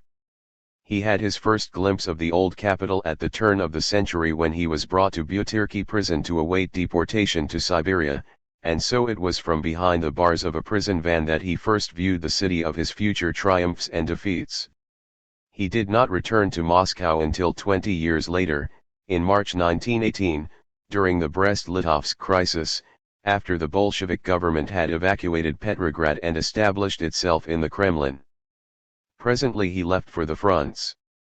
Whenever he returned he felt as if out of place in the sprawling village of the Tsars, the third Rome of the Slavophiles, with its Byzantine churches and Asiatic bazaars and its listless Oriental fatalism. His revolutionary associations both in 1905 and in 1917 had been with Petrograd, Moscow's rival and Russia's window to Europe, and he always felt more at ease with the engineers, shipbuilders, and electrical workers of Petrograd than with the workers of Moscow who, employed mostly in textile mills, still looked and behaved more like moujiks than like city dwellers. He felt even more out of place within the walls and towers of the Kremlin, in the narrow tortuous streets of the old fortress, in the shade of its battlements reverberating with ancient bells, amid its cathedrals, arsenals, barracks, prison towers, and belfries, in the gilded halls of its palaces, surrounded by innumerable miraculous icons the Tsars had assembled from all their conquered lands. With his wife and children he occupied 4 small rooms in the Kavalersky building, the former quarters of court officials. Across the corridor lived Lenin and Krupskaya. The two families shared the dining room and bathroom in the corridor, or in the bathroom Lenin might often be caught playing with the Trotsky children. Now and then an old friend, Rakovsky, Manuelsky, or someone else, arriving from the provinces on government business, stayed with the family. The Trotskys' domestic life was still as modest as it was when as exiles they lived in a garret in Paris or in a tenement block in Vienna. It was perhaps poorer, for food was scarce even in the Kremlin. 18 The children, Lyova was 15 and Seryoza 13 in 1921, enjoyed little parental care. They saw even their mother for brief moments only. She spent her days at the Commissariat of Education and headed its arts department. The magnificent setting of the Kremlin contrasted strangely with the way of life of its new inhabitants. Trotsky describes the family's amused embarrassment when they were first attended by an old court butler who served meals on plates bearing the Tsar's coat of arms and carefully turned and manipulated the plates in front of the grown ups and the children so that the Tsar's eagles should never, God forbid, be placed upside down. 19 From every corner the heavy barbarism of Moscow stared at the Bolshevik leaders, and when the chimes of the old bells intruded in their conversation, Trotsky and Lenin looked at each other as if we had both caught ourselves thinking the same thing. We were being overheard by the past. They were not merely being overheard, the past was fighting back against them. In any case, Trotsky, as he confesses, never merged with the Kremlin background. He kept his distance from it, and only his sense of historic irony was tickled by the revolution's intrusion into Muscovy's Holy of Holies. He had a gnawing feeling that the end of the Civil War was an anticlimax in his fortunes. He repressed this feeling by an effort of conscious optimism, the optimism which should never abandon the revolutionary, and he looked forward to new triumphs for his cause and for himself. But scattered in his speeches and writings there were already nostalgic notes about the heroic era of revolution and civil war now closed. It was not that he idealized that era during which, as he put it, the Muzhiks Club served the revolution as its finest tool, that primordial club with which the peasants had once driven Napoleon and with which they had now driven the landlord from Russia. Nor did he overlook the heavy legacy of that era, the destructive furies let loose by civil war which were revenging themselves on the Soviet Republic as it turned towards its constructive tasks. But for all their miseries, squalor, and cruelty, the years of destruction had also been years of creation, and he harked back to their mighty sweep, courage, and soaring hope, and he sensed the gap they left behind. 20. Plate I. Trotsky addresses a Congress of the Communist International, Moscow, 1920. Plate 2. Radio Times Hulton Picture Library. A. Trotsky as Commissar of War. B. Inspecting troops in Moscow in 1921, after the end of the Civil War. His brain and energy were now only half occupied. The Commissariat of War was no longer the hub of government. The army was demobilized. By the beginning of 1922 it had been reduced to one-third of its establishment. It was also losing its revolutionary idealism and fervor. The veterans of the Civil War had left, and the freshly mobilized age groups in the barracks seemed as listless and apathetic as had been the peasant sons who came to the same barracks in the days of the Tsar. Circumstances compelled the Commissar of War to shelve his cherished plans for transforming the army into a modern, democratic, and socialist militia, and imposed on him the humdrum routine of administration and training. He spent his time delousing the army, teaching it to grease its boots, and clean its rifles, and entreating the best commanders and commissars to stay on in their jobs. He urged the Central Committee to arrest the mass exodus of communists from the army, and the Central Committee tried formal prohibitions and bans. But these were ineffective. At national conferences Trotsky again and again implored political commissars to resist the infectious pacifist mood, and he lamented the Red Army's sagging morale. He struggled to keep the army uncontaminated by the spirit of Sukharevka and to use it as an instrument of a Marxist Kulturkampf against the filth, backwardness, and superstition of Mother Russia, and above all, to keep alive in it revolutionary tradition and internationalist awareness. 21. This was the time when the young commanders of the Civil War, among them the future marshals of the Second World War, obtained serious training, and the Red Army received its rules and regulations. Of these Trotsky was the inspirer and part author. It is curious, for instance, to note the affinity between Trotsky's infantry regulations and the Cromwellian soldier's catechism. You are an equal among comrades, the infantry regulations instructed the Red Army man, your superiors are your more experienced and better educated brothers. In combat, during training, in the barracks, or at work you must obey them. Once you have left the barracks you are absolutely free. If you are asked in what way you fight, you answer, I fight with the rifle, the bayonet, and the machine gun. But I also fight with the word of truth. I address that to the enemy's soldiers who are themselves workers and peasants, so that they should know that in truth I am their brother, not their enemy. His love of words, the simple words as well as the rich, and his sense of form and color went into the making of a new pageantry with which he sought to appeal to the recruit's imagination and to develop in the army the feeling that it was not merely regimented cannon fodder. On May Day and on the anniversaries of the revolution, flanked by the commanders of the Moscow garrison, he rode out on horseback, through the Kremlin's Spassky gates to the Red Square to review the massed columns of the garrison. To his greeting salute, "Comrades," the troops replied, "We serve the revolution," and the echo thundered against the spires of the Vasily Cathedral and over the graves of the revolution's martyrs along the Kremlin wall. There was as yet no mechanical pomp or ceremony. After the review, the Commissar of War joined the other members of the Central Committee, who from a wooden ramshackle stand or from a crowded army lorry took the parade of soldiers and workers. 22. Trotsky's appearance and speech still thrilled the crowds. But he no longer seemed to find the intimate contact with his audiences which he found unerringly during the Civil War, the contact which Lenin invariably established by his unobtrusive appearance and simple expression. Trotsky on the platform appeared more than life-size, and his speech resounded with all its old heroic tones. Yet the country was tired of heroism, of great vistas, high hopes, and sweeping gestures, and Trotsky still suffered from the slump in his popularity caused by his recent attempts to militarize labor. His oratorical genius still cast its spell on any assembly. But the spell was already shot through with doubt and even suspicion. His greatness and revolutionary merits were not doubted, but was he not too spectacular, too flamboyant, and perhaps too ambitious? His theatrical manner and heroic style had not struck people as odd in earlier years when they accorded with the drama of the time. Now they carried with them a suggestion of histrionics. Yet he behaved as he did because he could not behave otherwise. He did not posture to appear more than life-size, he could not help appearing it. He spoke an intense and dramatic language not from affectation or craving for stage effect, but because this was his most natural language, best suited to express his dramatic thought and intense emotion. One might apply to him the words in which Hazlitt described a man as different from him as Burke.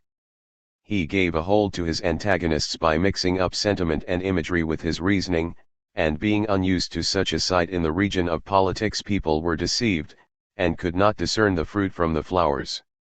The generality of the world was as always concerned in discouraging any example of unnecessary brilliancy. But his gold was not the less valuable for being wrought into elegant shapes, and the strength of a man's understanding is not always to be estimated in exact proportion to his want of imagination. His understanding was not the less real because it was not the only faculty he possessed. Like Burke, Trotsky was communicative, diffuse, magnificent. He too conversed in private as he spoke in public, and addressed his family and friends in the same images, with the same wit, and even in the same rhythmical cadences which he used on the platform and in his writings. If he was an actor, then he was one to whom it made no difference whether he found himself on the proscenium, in the green room, or at his home, one to whom theater and life were one. He was indeed the heroic character in historic action, and because of this he must appear unreal and unnatural to a prosy or jaundiced generation, and because of this he seemed out of place, a stranger in the unheroic atmosphere of the early NEP. There is no need, however, to overdraw the romantic aspect of Trotsky's character. He remained as strong in his realism as ever. In any case, he was not the veteran superfluously lagging on the stage. He threw himself with zest upon the new economic and social issues posed by NEP, and he did not by any means view NEP through the prism of revolutionary fundamentalism. Absorbed in problems of finance, industry, trade, and agriculture, he placed before the Politburo and the Central Committee specific proposals of policy about which more will be said later. He used all his inspiring eloquence to defend the uninspiring retreat, and he appeared as the expounder of NEP before the Communist International at its third and fourth congresses in 1921 and 1922.23. He gave more of his time and energy than before to the International, on the executive of which he resisted Zinoviev's and Bukharin's inclination to encourage untimely and reckless risings abroad, such as the German Marxiction. He presided over the French Commission of the Comintern and intervened in the conduct of affairs of every major section of the International. However, the Commissariat of War, domestic economic preoccupations, and the Comintern, did not absorb his whole energy. He was busy with a host of other assignments, each of which would have made a full-time job for any man of less vitality and ability. He led, for instance, the Society of the Godless before Yaroslavsky took over its direction. He led it in a spirit of philosophical enlightenment which was least likely to produce those excesses, offensive to the sentiment of the believers, which marred the Society's work under Yaroslavsky. He even headed a secret commission for the confiscation and collection of ecclesiastical treasures which were to be used as payment for food imported from abroad to alleviate the famine on the Volga. 24. He was at this time Russia's chief intellectual inspirer and leading literary critic. He frequently addressed audiences of scientists, doctors, librarians, journalists, and men of other professions, explaining to them where Marxism stood in relation to the issues which occupied them. At the same time he resisted within the party the tendency which was already becoming apparent to impose a deadly uniformity upon the country's cultural life. 25 In many articles and speeches he insisted in a more popular vein on the need to civilize the uncouth Russian way of life, to cultivate manners, to raise hygiene, to improve the spoken and written language which had been debased since the revolution, to widen and to humanize the interests of party members, and so on, and so on. With Lenin already somewhat withdrawn from the public eye, he was the party's chief and most authoritative spokesman in these, the last years of the Lenin era. Nor did his romantic temperament revolt as yet against the harsh realism with which the party, or rather the old guard, established and consolidated its political monopoly. After as before the promulgation of NEP, he was indeed one of the sternest disciplinarians, although his call for discipline was based on persuasive argument and appeal to reason. He still extolled the party's historic birthright, 26, and he argued that the procedures of proletarian democracy could not be observed in conditions of social unsettlement and chaos, that the fate of the revolution should not be made dependent on the unstable moods of a shrunken and demoralized working class, and that it was the Bolsheviks' duty towards socialism to maintain their iron dictatorship by every means at their disposal.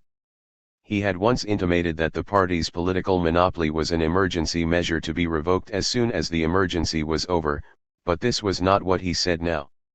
More than a year after the Kronstadt rising, writing in Pravda on the signs of economic recovery and on the upward movement noticeable in all fields, he posed the question whether the time had not come to put an end to the single-party system and to lift the ban at least on the Mensheviks. His answer was a categorical number 27. He now justified the monopoly not so much by the Republic's internal difficulties as by the fact that the Republic was a besieged fortress within which no opposition, not even a feeble one, could be tolerated. He pleaded for the enforcement of the single-party system during the whole period of Russia's international isolation, which he did not, however, expect to last as long as it was to last. Recalling that he himself had once ridiculed attempts made by governments to suppress political opposition and had demonstrated their ultimate inefficacy, he excused his apparent change of attitude with the following argument which would be flung back at him one day: repressive measures, he wrote, fail to achieve their aim when an anachronistic government and regime applies them against new and progressive historic forces. But in the hands of a historically progressive government they may serve as very real means for a rapid cleansing of the arena from forces which have outlived their day. He reasserted this view in June 1922, during the famous trial of the social revolutionaries. He produced a brilliant and ferocious exposure of the defendants, holding them to be politically responsible for Dora Kaplan's attempt on Lenin's life and for other terroristic acts. The trial took place at the time of the Conference of Three Internationals in Berlin. At that conference, which aimed at establishing a united front between communist and socialist parties in the West, Bukharin and Radek represented the Bolsheviks. Western social democratic leaders protested against the trial, and to smooth negotiations Bukharin and Radek promised that the defendants would not be sentenced to death. Lenin was indignant at Bukharin's and Radek's yielding to blackmail and at their allowing European reformists to interfere with domestic Soviet affairs. Trotsky was not less indignant. But in order to avoid a breach of the undertaking he proposed a compromise by which death sentence was pronounced but then suspended on the express condition that the Social Revolutionary Party refrained from committing and encouraging further terroristic attempts. 28. Trotsky's disciplinarian attitude showed itself inside the party as well. On behalf of the Central Committee he indicted the workers' opposition before the party and Communist International. Since the 10th Congress, at which its activity and views had been condemned, the workers' opposition had continued to attack the party leadership with increasing bitterness. Shlyapnikov and Kollontai charged the government with promoting the interests of the new bourgeoisie and of the kulaks, with trampling upon the workers' rights, and with the gross betrayal of the revolution. Defeated in the party and threatened by Lenin with expulsion, they appealed against Lenin to the Communist International. At the executive of the International, Trotsky presented the case against them and obtained the dismissal of their appeal. 29 Then, at the 11th Congress of the Russian Party, in the spring of 1922, which was again called upon to pronounce itself on the matter, Trotsky once again acted as counsel for the prosecution. 30 He spoke without ill will or rancor and even with a certain warmth of sympathy for the opposition, but he nevertheless firmly upheld the indictment. The workers' opposition, he said, acted within its rights when it took the unprecedented step of appealing against the Russian party to the International. What he held against Shlyapnikov and Kollontai was that they had introduced an intolerably violent tone into the dispute and that they spoke of themselves and the party in terms of we and they, as if Shlyapnikov and Kollontai had already another party in reserve. Such an attitude, he said, led to schism and provided grist to the mills of the enemies of the revolution. He defended the government, its rural policy, its concessions to private property, and also its view, equally strongly attacked, that ahead lay a long period of peaceful coexistence and of business-like cooperation with bourgeois countries. 31. The workers' opposition was not alone in voicing disillusionment.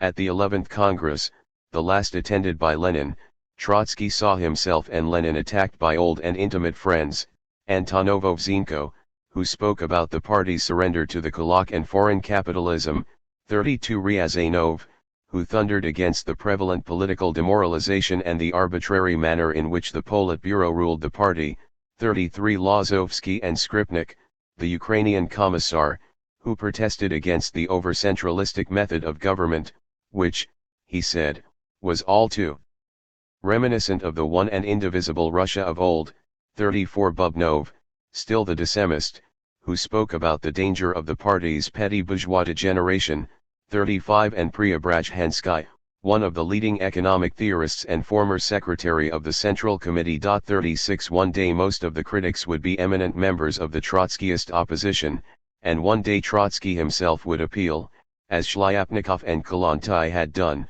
against the Russian Central Committee to the International. But for the time being, heartily applauded by Lenin, he confronted the opposition as mouthpiece of the Bolshevik old guard, demanding discipline, discipline, and once again discipline. And yet he remained a stranger in the old guard as well in it but not of it. Even at this Congress of 1922 Mikoyan, then still a young Armenian delegate, stated this from the platform without being contradicted. In the course of the debate Lenin, Zinoviev, and Trotsky had expressed uneasiness over the merger of party and state, and had spoken about the need to separate in some measure their respective functions. Mikoyan then remarked that he was not surprised to hear this view from Trotsky, who was a man of the state but not of the party, but how could Lenin and Zinoviev propound such ideas? 37 Mikoyan did not speak from his own inspiration. He summed up what many members of the old guard thought but did not yet utter in public. In their eyes Trotsky was the man of the state but not of the party.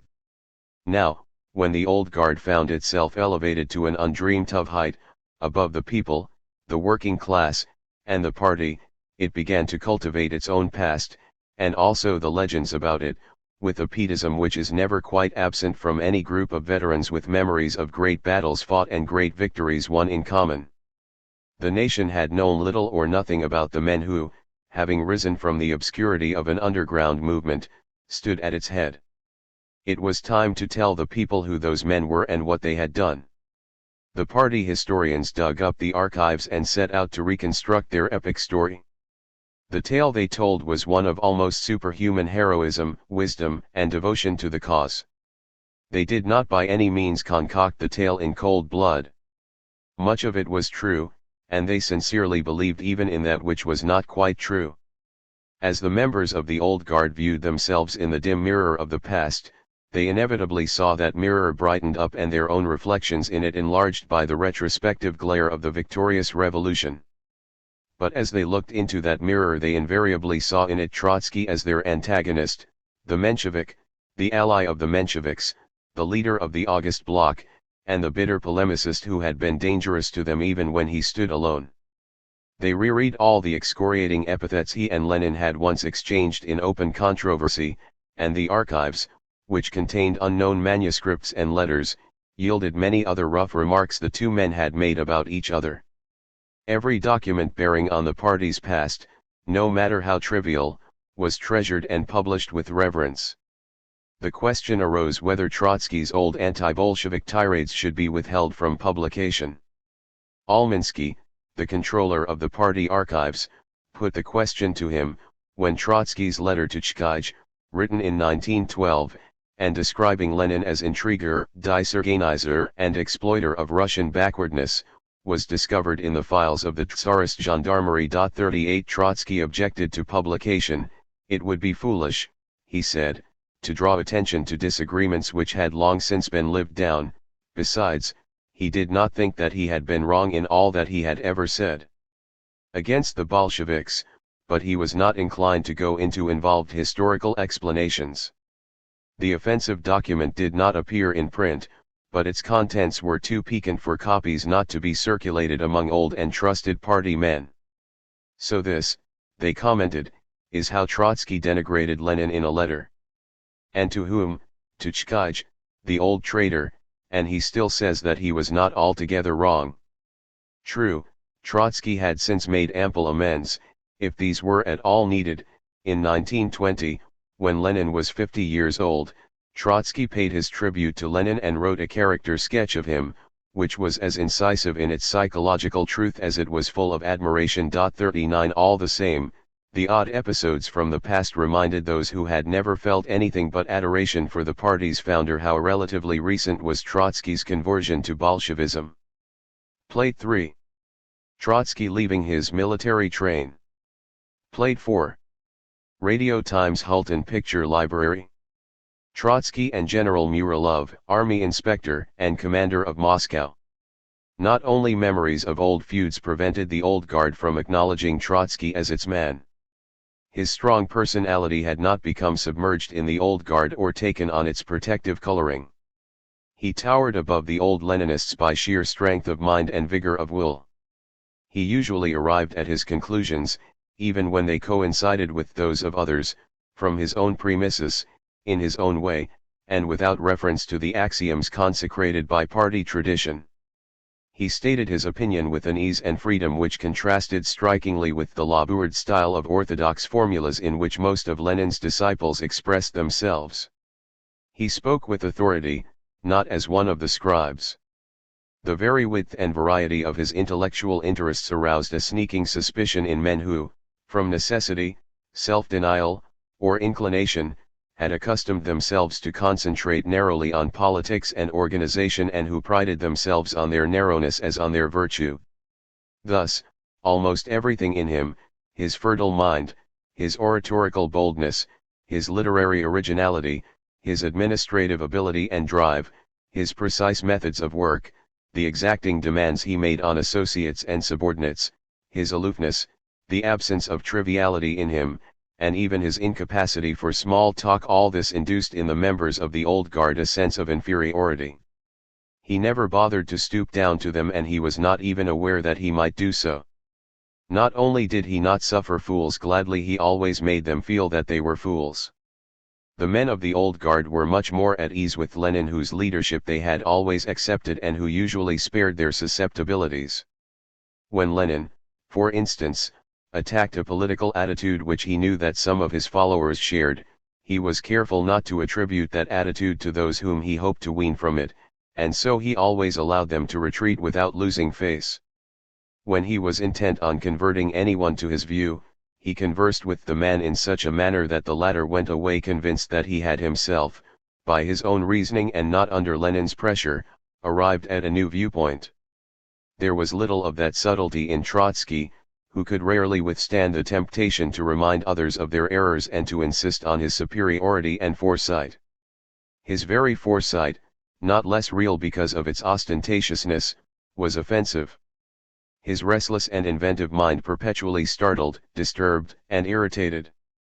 He did not allow his colleagues and subordinates to abandon themselves to the inertia of circumstances and ideas. No sooner had the party decided upon a new policy than he laid bare its dialectical contradictions, seized its consequences, anticipated new problems and difficulties, and urged new decisions. He was the born troublemaker. His judgment, even though it turned out to be correct in most cases, inevitably aroused resistance. The rapidity with which his mind worked left others breathless, exhausted, resentful, and estranged. And yet, almost a stranger in Moscow, in the Kremlin, and within the Old Guard, by Lenin's side he still dominated the stage of the revolution. In April 1922 an incident occurred which did much to cloud relations between Lenin and Trotsky. On April 11, at a session of the Politburo, Lenin proposed that Trotsky should be appointed deputy chairman of the Council of People's Commissars. Categorically and somewhat haughtily Trotsky declined to fill this office.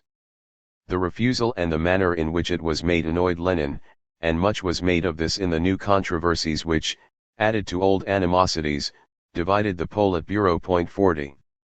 Lenin had hoped that Trotsky would consent to act as his deputy at the head of the government. He made the proposal a week after Stalin had become the party's general secretary. Even though the general secretary was supposed only to give effect to the Politburo's and the Central Committee's decisions, Stalin's appointment was calculated to enhance discipline in the ranks. Lenin, we know, had already demanded the expulsion of the leaders of the workers' opposition, and at the Central Committee he failed by only one vote to obtain for this the necessary two-thirds majority. 41 He expected that Stalin would enforce the ban on organized inter-party opposition which the 10th Congress had declared in a secret session.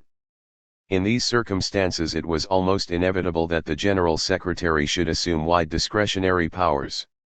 Lenin had had his misgivings about Stalin's appointment, but having brought it about he apparently sought to countervail it by placing Trotsky in a post of comparable influence and responsibility at the Council of Commissars. He may have designed this distribution of offices between Stalin and Trotsky as a means towards that separation of party and state on the need for which he had insisted at the Congress. For the separation to be effective it was necessary, so it seemed, that the work of the government machine should be directed by a man as strong-minded as the one who would manage the party machine. In Lenin's scheme, however, Trotsky was not to be the only vice premier. Rykov, who was also chief of the Supreme Council of the National Economy, and Tsurupa, the Commissar of Supplies, already held the same title. Later Lenin proposed that Kamenetu should fill a parallel post. 42 Each vice premier supervised certain branches of the administration or groups of commissariats. But although nominally Trotsky was to be only one of 3 or 4 vice premiers, there can be little doubt that it was Lenin's intention that he should act as his real second in command. Without any formal title Trotsky had acted in this capacity in any case by the sheer force of his initiative in every field of government, and Lenin's proposal was calculated to regularize and enhance his status. How anxious Lenin was that Trotsky should occupy the post can be seen from the fact that he returned to the question over and over again and that he made the same proposal several times in the course of 9 months. When he first put it forward in April, he was not yet ill, and the thought of the succession to his leadership had probably not yet crossed his mind. But he was overworked and tired. He suffered from long spells of insomnia and was compelled to try to lighten his own burden of office. Before the end of May he was struck down by the first attack of paralysis, and he did not return to work until October. Yet, on the September 11th, still ill and warned by doctors to take an absolute rest, he telephoned Stalin asking that the question of Trotsky's appointment should be placed again in the most formal and urgent manner before the Politburo. Finally, early in December, when the problem of the succession was already causing Lenin grave anxiety, he took up the matter once again, this time directly with Trotsky and in private. Why did Trotsky refuse? His pride may have been hurt by an arrangement which would have placed him formally on the same footing as the other vice-premiers who were only Lenin's inferior assistants. He said that he saw no reason for so many vice-premiers, and he commented sarcastically on their ill-defined and overlapping functions. 43 He also made a distinction between the substance and the shadow of political influence and held that Lenin had offered him the shadow. All levers of the government were in the hands of the party's secretariat, i.e. in Stalin's hands. The antagonism between him and Stalin had outlasted the Civil War. It was ever present in the differences over policy and the bickerings over appointments that went on at the Politburo. Trotsky had no doubt that even as Lenin's deputy he would depend at every step on decisions taken by the General Secretariat, which selected the Bolshevik personnel for the various government departments and by this alone effectively controlled them. On this point his attitude, like Lenin's, was self-contradictory. He wanted the party, or rather the old guard, to be in exclusive command of the government, yet he sought to prevent the party machine from interfering with the government's work. The two things could not be had simultaneously, if only because the old guard and the party machine were largely, though not altogether, identical. Having rejected Lenin's proposal, Trotsky at first canvassed his own scheme for an overhaul of the administration, but then he formed the conviction that no such scheme would produce the results desired as long as the powers of the General Secretariat, and of the Orgbureau, were not curtailed. Personal animosities and administrative disagreements were, as usual, mixed up with wider differences over policy. The Politburo's chief concern was now with the conduct of economic affairs. The broad outlines of the new economic policy were not under debate. All agreed that war communism had failed and that it had to be replaced by a mixed economy, within which the private and the socialist, i.e. the state-owned, sectors would coexist and in a sense compete with one another.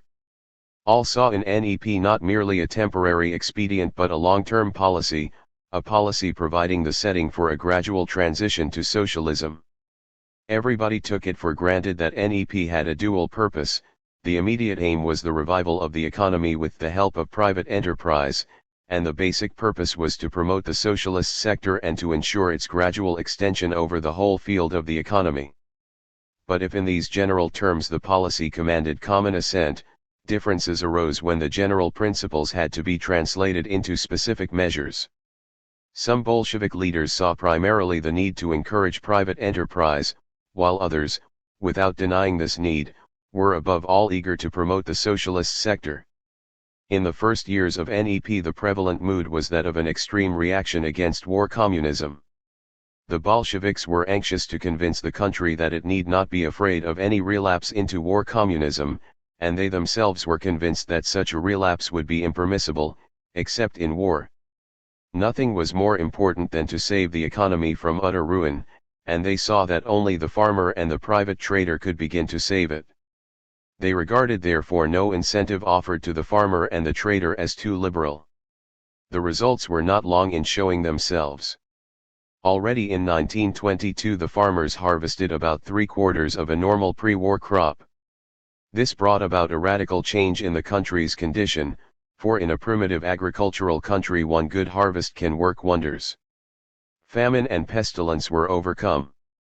But this first success of NEP at once threw into relief the dangers of the situation. Industry recovered very slowly. In 1922 it produced only 1/4 of its pre-war output, but even this slight advance on previous years occurred mainly in light industry, especially in the textile mills. Heavy industry remained paralysed. The country was without steel, coal, and machines. This threatened once again to bring to a standstill light industry which could not repair or renew its machinery and lacked fuel. Prices of industrial goods soared out of the consumer's reach. The rise was due to vast unsatisfied demand, underemployment of plant, scarcity of raw materials, and so on, and the situation was made even worse by the Bolsheviks' lack of experience in industrial management and by bureaucratic inefficiency. Stagnation in industry threatened to react adversely upon farming and to break once again the still tenuous link between town and country. The peasant was reluctant to sell food when he was unable to buy industrial goods for his money. Concessions to private farming and trading, necessary though these had been, could not by themselves solve the problem. Nor could the market be expected to take care of it and to resolve it rapidly, through the spontaneous action of supply and demand, without detriment to the government's socialist aspirations. The government did not see clearly how to deal with the situation. It lived from hand to mouth. It applied palliatives, and the choice of these was dictated by the prevalent reaction against war communism. The Bolshevik leaders had burned their fingers in a reckless attempt to abolish all market economy, and so they were now wary of interfering with the market. Under war communism they had allowed no scruple to hold them back from extracting food and raw materials from the peasant, and so they were now above all anxious to appease the peasant. They hoped that the continued intense demand for consumer goods would keep the wheels of industry turning, and that heavy industry would somehow muddle through to recovery. The same attitude showed itself in financial policy. Under war communism, money and credit, despised as relics of the old order, were supposed to be withering away. Then the Commissariat of Finance and the State Bank rediscovered the importance of money and credit and invested their resources in enterprises which were immediately profitable rather than in those that were of national importance. They pumped credit into light industry and neglected heavy industry. Up to a point this reaction against war communism was natural and even useful. But party leaders like Rykov and Sokhonikov, who were in charge of the economic and financial departments, tended to carry the reaction to an extreme. It should be recalled that no differences over the promulgation of NEP had divided Trotsky from the other leaders. He had himself advocated the principle underlying NEP a year before the Central Committee came to adopt it, and so it was not for nothing that he reproached Lenin privately that the government tackled urgent economic matters with a delay of 2 years or a year and a half. 44 But having been the first to advocate NEP, Trotsky did not succumb to the extreme reaction to war communism. He was less inclined than were his colleagues at the Politburo to believe that further concessions to farmers and traders would suffice to ensure recovery, or that the automatic work of the market would restore the balance between farming and industry and between heavy and light industry. Nor did he share Sokhonikov's and Rykov's fresh enthusiasm for the rediscovered virtues of financial orthodoxy. These differences were of little or no importance in 1921 and early in 1922, before farming and private trade had got into their stride. But later a major controversy began to develop. Trotsky held that the first successes of NEP necessitated an urgent revision of industrial policy, and that it was imperative to quicken the pace of industrial recovery. The boom in light industry was superficial and narrowly based, and it could not go on for long unless light industry was enabled to repair and renew machinery. Farming too needed tools to maintain progress. A concentrated effort was therefore necessary to break the deadlock in heavy industry. The government must work out a comprehensive plan for industry as a whole, instead of relying on the work of the market and the spontaneous play of supply and demand. A schedule of economic priorities should be fixed and heavy industry should have first claim. Resources and manpower should be rationally concentrated in those state-owned concerns which were of basic importance to the national economy, while establishments which could not contribute effectively and rapidly towards recovery should be closed down, even if this exposed their workers to temporary unemployment. Financial policy should be subordinated to the needs of industrial policy and guided by the national interest rather than by profitability. Credits should be directed into heavy industry, and the state bank should make long-term investments in its re-equipment. Such a reorientation of policy, Trotsky argued, was all the more urgent because of the lack of balance between the private and the socialist sectors. Private business was already making profits, accumulating capital, and expanding while the bulk of state-owned industry worked at a loss. The contrast between the two sectors created a threat to the socialist objectives of the government's policy. These ideas, which 30 and 40 years later were to become truisms, seemed far-fetched at first. Even more far-fetched appeared to be Trotsky's insistence on the need for planning. That planning was essential to a socialist economy was a Marxist axiom with which the Bolsheviks were, of course, familiar and which they had always accepted in general terms. Under war communism they imagined that they were in a position to establish immediately a fully fledged planned economy, and Trotsky then met with no opposition when he spoke of the need for a single plan to assure balanced economic reconstruction. 45 Just before the end of war communism, on February 22, 1921, the government decided to form the State Planning Commission, the Gosplan.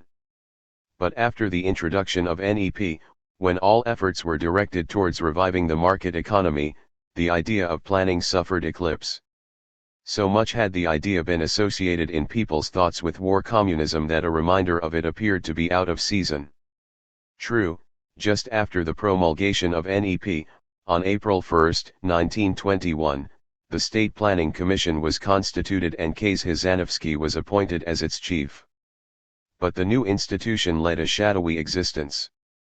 Its prerogatives were ill-defined, few were eager to define them, and it had no power to devise long-term policy, and to plan or carry plans into operation. It merely advised industrial managements on their day-to-day administrative troubles. 46. Almost from the first Trotsky criticized this state of affairs. He held that with the transition to NEP the need for planning had become more and not less urgent, and that the government was wrong in treating it as a marginal or merely theoretical issue. Precisely because they lived again under a market economy, he argued, the government must seek to control the market and to equip itself for control. He renewed the demand for a single plan, without which, he said, it was impossible to rationalize production, to concentrate resources in heavy industry, and to redress the balance between the various sectors of the economy. Finally, he asked that the prerogatives of the Gosplan be clearly defined so that it should become a fully fledged planning authority, empowered to assess productive capacities, manpower, and stocks of raw materials, to fix targets of production for years ahead, and to ensure the necessary proportionality between various branches of the national economy. As early as on May 3, 1921, Trotsky was already writing to Lenin, "Unfortunately, our work continues to be carried out planlessly and without any understanding of the need for a plan. The State Planning Commission represents a more or less planned negation of the necessity to work out a practical and business-like economic plan for the immediate future." 47. He found no response at the Politburo. Lenin was against him. In accordance with classical Marxist theory, Lenin held that planning could be effective only in a highly developed and concentrated economy, not in a country with 20-odd million scattered small farms, a disintegrated industry, and barbarously primitive forms of private trade. It was not that Lenin denied the need for long-term development schemes. He himself jointly with Kazhizhanovsky had put forward a scheme for Russia's electrification and had introduced it with the famous dictum that Soviets plus electrification equals socialism. But he considered the idea of a comprehensive plan, covering the whole of the nationalized industry, as premature and futile. Trotsky rejoined that even Lenin's electrification scheme was suspended in a void as long as it was not based on a comprehensive plan. How, he asked, could electrification be planned when the output of the industries which were to produce the power plants was not? He too was aware that under present conditions the type of planning which classical Marxist theory had expected was impracticable, because that theory presupposed a modern society with highly developed and fully socialized productive forces. But the comprehensive plan he asked for was to embrace only the state-owned industries, not the private sector, and it was not, he thought, too early to apply it. He saw a contradiction between the fact of state ownership and the government's inclination to let sundry state-owned enterprises run their affairs in an uncoordinated manner. National ownership, he argued, had transformed the whole of industry into a single concern which could not be run efficiently without a single plan. 48. This was a bold view at the time. Even bolder was the idea of primitive socialist accumulation which Trotsky began to expound in 1922.49. This was an adaptation of one of Marx's historical notions to the conditions of a socialist revolution in an underdeveloped country. Marx had described as the era of primitive accumulation the initial phase in the development of modern capitalism when normal accumulation of capital had hardly begun or was still too feeble to allow industry to expand from its own resources, that is from its own profits. The early bourgeoisie shrank from no violent, extra-economic method in its striving to concentrate in its hands the means of production, and it went on using those methods until capitalist industry was strong and profitable enough to plow large profits back into production and to acquire a self-perpetuating and expanding basis within its own structure. Expropriation of the yeoman peasantry, plunder of colonies, piracy, and later also the underpayment of wages had been the main sources of that primitive accumulation, which in England, the classical country of capitalism, lasted over centuries.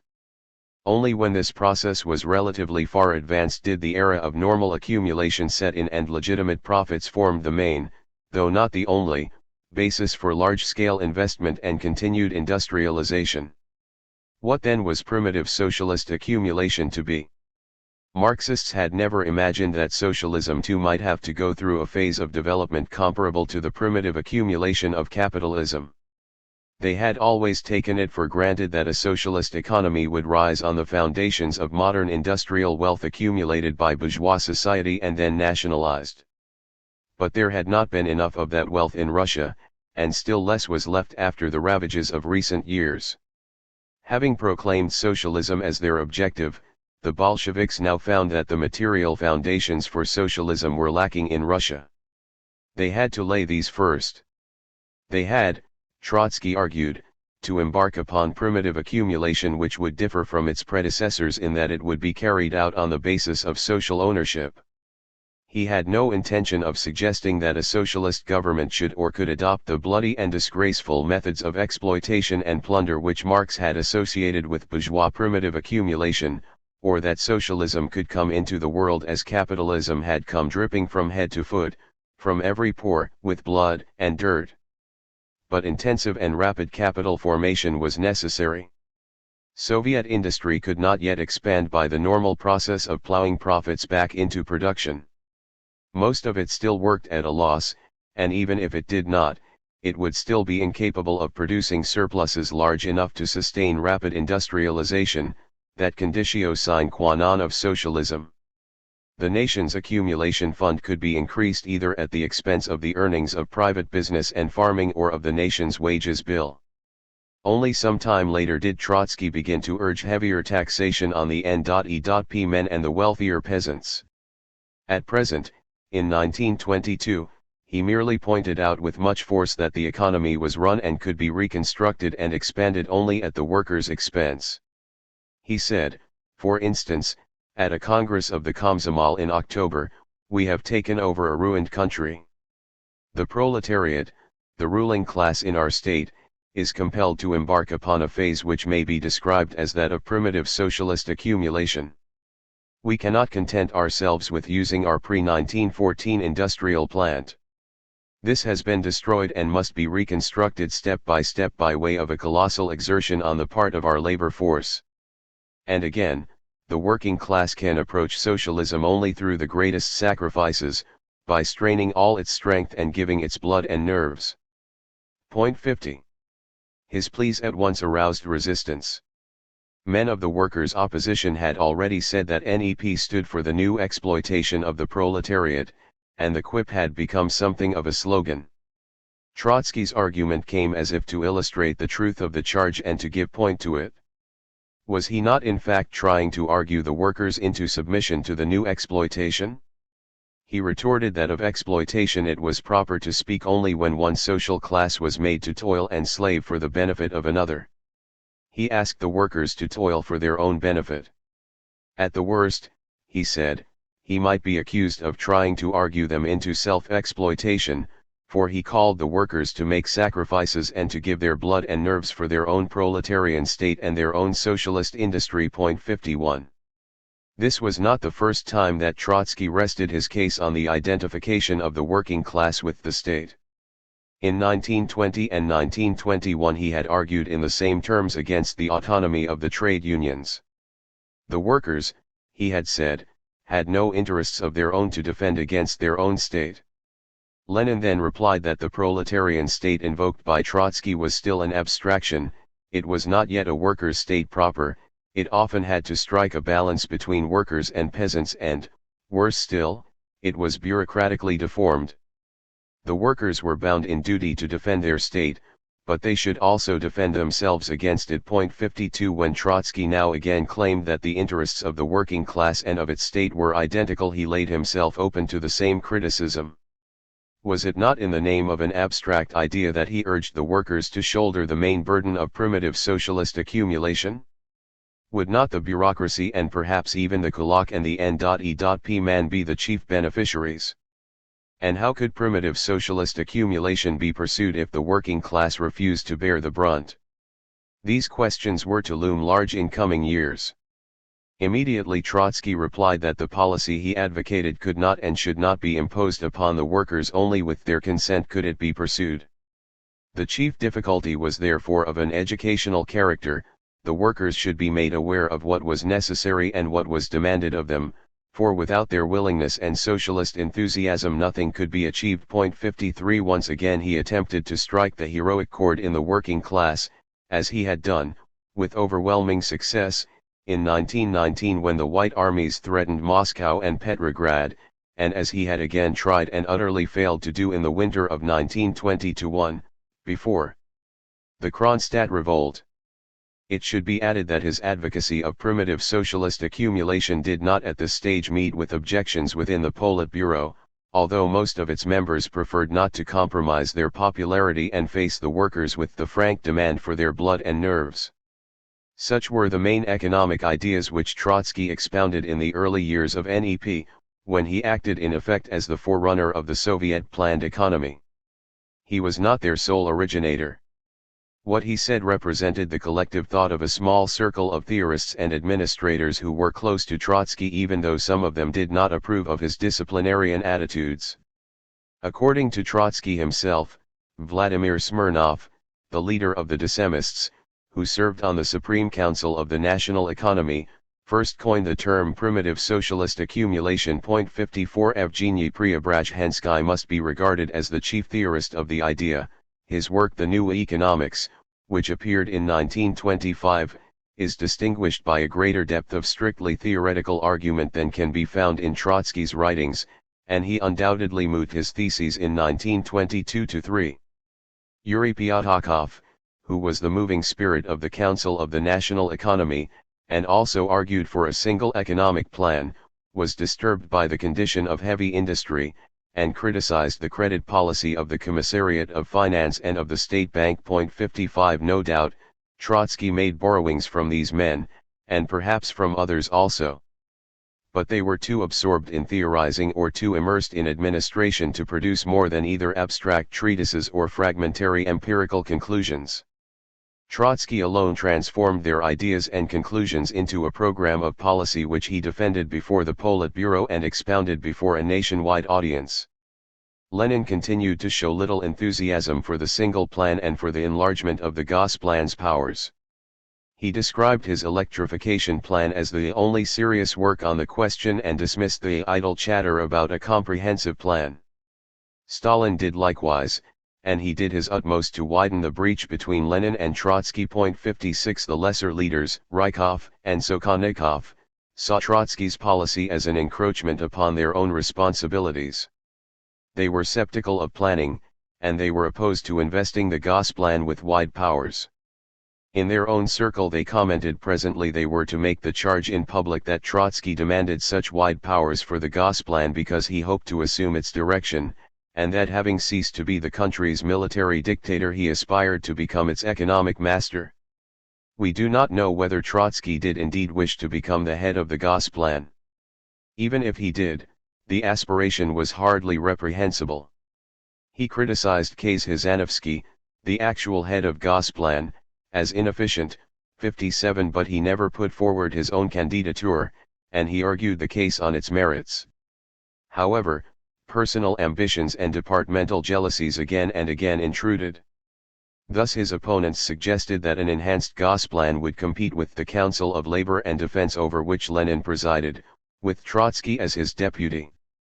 At a session of the Central Committee, On August 7, 1921, Trotsky replied that in his view the council should remain in charge of high policy, but that Gosplan should translate that policy into specific economic plans and supervise their execution. He failed to carry the Central Committee with him. 58. Parallel with these controversies there dragged on a conflict over the Rabkrin, the Workers' and Peasants' Inspectorate. Stalin had been the chief of Rabkrin, from 1919 till the spring of 1922, when he was appointed Secretary General, but he exercised a strong influence on it even later. The inspectorate had wide and manifold functions.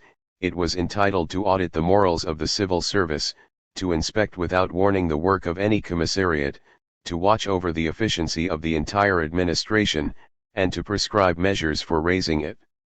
Lenin intended that Rabkrin should act as a sort of supercommissariat through which the administration, which was not controlled democratically, was to control itself and maintain stern self-discipline. In reality, Stalin transformed the inspectorate into his private police within the government. As early as 1920 Trotsky attacked Rabkrin, claiming that its methods of inspection were muddled and ineffective, and that all that it did was to throw spanners into the machinery of government. "You cannot," he said, "create a special department endowed with all the wisdom of government and able to audit all the other departments. In every branch of government it is well known that whenever the need arises for any change of policy or for any serious reform in organization it is useless to look to Rabkrin for guidance." Rabkrin itself provides striking illustration of the lack of correspondence between governmental decree and governmental machinery, and is itself becoming a powerful factor of muddle and wantonness. In any case, what was needed in a body like Rabkrin was a broad horizon, a broad view on matters of the state and of the economy, a view much broader than that possessed by those carrying out this work. He described Rabkrin as the refuge and haven for frustrated misfits who had been rejected by all other commissariats and were utterly cut off from any genuine, creative, and constructive work. He did not even once mention Stalin, in whom he saw the super misfit risen to eminence. 59. Lenin defended Stalin and Rabkrin. Exasperated by the inefficiency and the corruption of the civil service, he pinned great hopes on the inspectorate and was irritated by what he considered to be Trotsky's private vendetta. 60 Trotsky argued that the muddle, at least in the economic departments, was the result of faulty organization which, in its turn, reflected the lack of any guiding principle in economic policy. Inspections by Rabkrin could not change this. The remedy could be found in planning and in a reformed Gosplan. Nor could incompetence be cured by the shock treatment and intimidation to which Stalin's commissariat subjected the civil service. In a backward country, with the worst traditions of uncivilized and corrupt government, Trotsky said, the main task was to educate the government personnel systematically and to train it in civilized methods of work. All these differences considered, Trotsky's refusal to become vice premier is less surprising. He could not, without contradicting himself, accept a post in which he would have had to give effect to an economic policy which in his view lacked focus, and to guide an administrative machinery which he held to be faultily constructed. When, in the summer of 1922, Lenin urged him to use the post for a drive against bureaucratic abuses of power, he replied that the worst abuses had their source at the very top of the party hierarchy. He complained that the Politburo and the Orgbureau meddled intolerably with the affairs of the government and took decisions concerning various commissariats without deigning to consult even the heads of those commissariats. It was therefore vain to struggle against wantonness in the administration as long as this evil flourished unopposed in the party. 61 Lenin did not take Trotsky's hint. He relied on Stalin as the party's general secretary not less than he relied on him as chief of Rabkrin. In the summer of 1922 further disagreement arose over the manner in which Moscow controlled the non-Russian republics and provinces of the Soviet Federation. The Bolsheviks had guaranteed to those republics the right of self-determination, which included expressly the right to secede from the Soviet Federation. The guarantee had been enshrined in the 1918 Constitution. At the same time they insisted on strictly centralized government and in practice overruled the autonomy of the non-Russian republics. Early in 1921, it will be remembered, Trotsky protested against the conquest of Georgia, of which Stalin had been the chief prompter. Then Trotsky reconciled himself to the accomplished fact and even defended the conquest in a special pamphlet. 62 Later still, in the spring of 1922, he remained silent when at the 11th Congress eminent Bolsheviks accused Lenin's government of forsaking the principle of self-determination and restoring the one and indivisible Russia of old. Shortly thereafter, however, he himself voiced the same accusation behind the closed doors of the Politburo, and it was again over Georgia and Stalin's activities there that the conflict came to a head. As Commissar of Nationalities, Stalin had just ordered the suppression of the Menshevik Party in Georgia. When leading Georgian Bolsheviks, Mdivani and Makaradze, protested against this, he sought to intimidate them and to quell their protests. 63 His action was up to a point consistent with the general trend of Bolshevik policy, for if it was right to ban the Menshevik Party in Moscow, there was no apparent reason why the same should not be done at Tiflis. Trotsky had endorsed the ban in Russia, but attacked its extension to Georgia. He pointed out that the Russian Mensheviks had, because of their counter-revolutionary attitude, discredited themselves while the Georgian ones still enjoyed strong popular support. This was true enough, but the argument might have carried conviction only if the Bolsheviks had still based their rule on proletarian democracy. It sounded somewhat hollow once the view was accepted, as it was by Trotsky, that the Bolsheviks were entitled, in the interest of the revolution, to maintain their political monopoly regardless of whether they did or did not enjoy popular support. It was only a step from the establishment of the single-party system to the persecution of those Georgian Bolsheviks who opposed it, although this was a step from consistency to absurdity. Stalin for the first time now applied repression to members of the Bolshevik Party when he tried to intimidate Mdivani and Makaradze. He also gravely compromised the Bolshevik policy towards the non-Russian nationalities, the policy of which he himself had been an inspirer and in the broad-mindedness of which the Bolsheviks had taken great pride. Defending themselves, Mdivani and Makaradze turned against the ultra-centralistic principle of Stalin's policy. What right, they asked, had any commissariat in Moscow to take decisions concerning the political life of Tiflis? Where was self-determination? Were not the small nationalities being forced back into the Russian Empire, one and indivisible? These were pertinent questions. All the more so as at the same time Stalin was preparing a new constitution which was to be much more centralistic than its 1918 predecessor and was to curtail and abrogate the rights of the non-Russian nationalities and to transform the Soviet Federation of Republics into the Soviet Union. Against this constitution, too, the Georgians, the Ukrainians, and others raised protests. When these protests came before the Politburo, Trotsky upheld them. He was now confirmed in the misgivings which had caused him to oppose in the first instance the annexation of Georgia. He saw in Stalin's behavior a scandalous and flagrant abuse of power, which carried centralism to a dangerous excess, offended the dignity of the non-Russian nationalities, and suggested to them that self-determination was a fraud. Stalin and Ordzhonikij prepared an indictment of Mdivani and Makaradze and alleged that these national deviationists opposed the introduction of the Soviet currency in Georgia, refused to cooperate with neighboring Caucasian republics and to share with them scarce provisions, and that they generally acted in a spirit of nationalist selfishness and to the detriment of the Soviet Federation as a whole.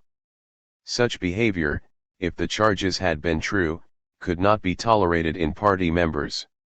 Trotsky did not believe the charges to be true. Lenin and most members of the Politburo viewed the conflict as a family quarrel between two sets of Georgian Bolsheviks, and they thought that the most prudent course for the Politburo was to accept Stalin's views. Stalin was the Politburo's expert on these matters, and Lenin saw no reason to suspect that Stalin, of all men, the author of the celebrated treatise on Marxism and the nationalities, the party's classical plea for self-determination, would malignantly offend the national dignity of his own countrymen. Again Trotsky appeared to Lenin to be acting from personal animosity or from that individualism which had led him to oppose the Politburo on so many other questions. One of Lenin's first moves after his return to office, in October 1922, was to rebuke Mdivany and Makaradze and uphold Stalin's authority. As we follow these dissensions in the Politburo and consider Trotsky's part in them, we are struck by the change which had occurred in Trotsky himself in about a year. In the first half of 1922 Trotsky still spoke primarily as the Bolshevik disciplinarian, in the second he was already in conflict with the disciplinarians. The contrast shows itself in many of his attitudes, but it becomes most apparent when it is recalled that at the beginning of the year he indicted, on behalf of the Politburo, the workers' opposition before the party and the International. Yet towards its end he himself appeared to air views hitherto voiced by that opposition, and by the dissemists. It was the workers' opposition which had first confusedly expressed the discontent of the Bolshevik rank and file with NEP and had spoken of the need to give the policies of NEP a socialist perspective. It was the workers' opposition which had first attacked the new bureaucracy, protested against abuses of power, and denounced new privileges. It was that opposition and the dissemists who had begun the revolt against the excessive powers of the party machine and had clamored for the restitution of inter-party democracy. Trotsky at first castigated them and warned them that Bolsheviks must under no circumstances oppose themselves to the party leaders in terms of we and they. Yet, in the course of 1922, he appeared to have adopted most of their ideas and to have taken up an attitude from which he was bound to argue against the majority of the Politburo in terms of we and they. It looked, indeed, as if in the process of taming the workers' opposition he had been converted to its views and become its most eminent recruit. In truth he was grappling all this time with a dilemma which occupied the party as whole, only he grappled with it more intensely than others. It was the dilemma between authority and freedom. Trotsky was almost equally sensitive to the claims of both. As long as the revolution was struggling for bare survival, he put authority first. He centralized the Red Army, militarized labor, strove to absorb the trade unions in the state, preached the need for a strong but civilized bureaucracy, overruled proletarian democracy, and helped to subdue inter-party opposition. Yet even in this phase the socialist libertarian was alive and awake in him, and through his sternest calls for discipline there reverberated, like a counterpoint, a powerful note of socialist freedom. In his most ruthless deeds and most severe words there still glowed a warm humanity which distinguished him from most other disciplinarians. In the very first phase of the revolution he was already pointing an accusatory finger at the new bureaucrat, uneducated, suspicious, and arrogant, who was a baneful ballast, and a genuine menace to the cause of communist revolution, the cause which would fully justify itself only when every toiling man and woman feels that his or her life has become easier, freer, cleaner, and more dignified. 64. The end of armed hostilities sharpened the tension between authority and freedom within Bolshevism, and within Trotsky too. The workers' opposition and the groups close to it represented a revulsion against authority. What set Trotsky against them was his deep grasp of the realities of the situation. He could not easily dismiss those claims of authority which were rooted in realities. Nor could he keep his peace of mind when he saw that freedom, socialist freedom, was being uprooted. He wrestled with a real dilemma, whereas the workers' opposition seized only one of its horns and clung to it. He sought to strike a balance between Bolshevik discipline and proletarian democracy, and the more the balance was tipped in favor of the former, the more was he inclined to uphold the latter. The decisive shifts which upset the balance occurred in the years 1921–3, and in these years he gradually came to put the claims of inter-party democracy against those of discipline. Yet he did not become a mere libertarian, resentful at the encroachments of authority. He remained the Bolshevik statesman, as convinced as ever of the need for a centralized state and a strong party leadership, and as mindful as ever of their prerogatives. He attacked the abuse, not the principle, of those prerogatives. Through his most angry broadsides against bureaucracy and his most spirited pleas for inter-party democracy there would still resound a strong disciplinarian counterpoint. Conscious that bureaucracy represented a whole epoch, not yet closed, in mankind's development, and that its evils appeared in inverse proportion to the Enlightenment, the cultural standards, and the political consciousness of the masses. 65 He was careful not to induce the illusion that it was possible to sweep away those evils at a stroke.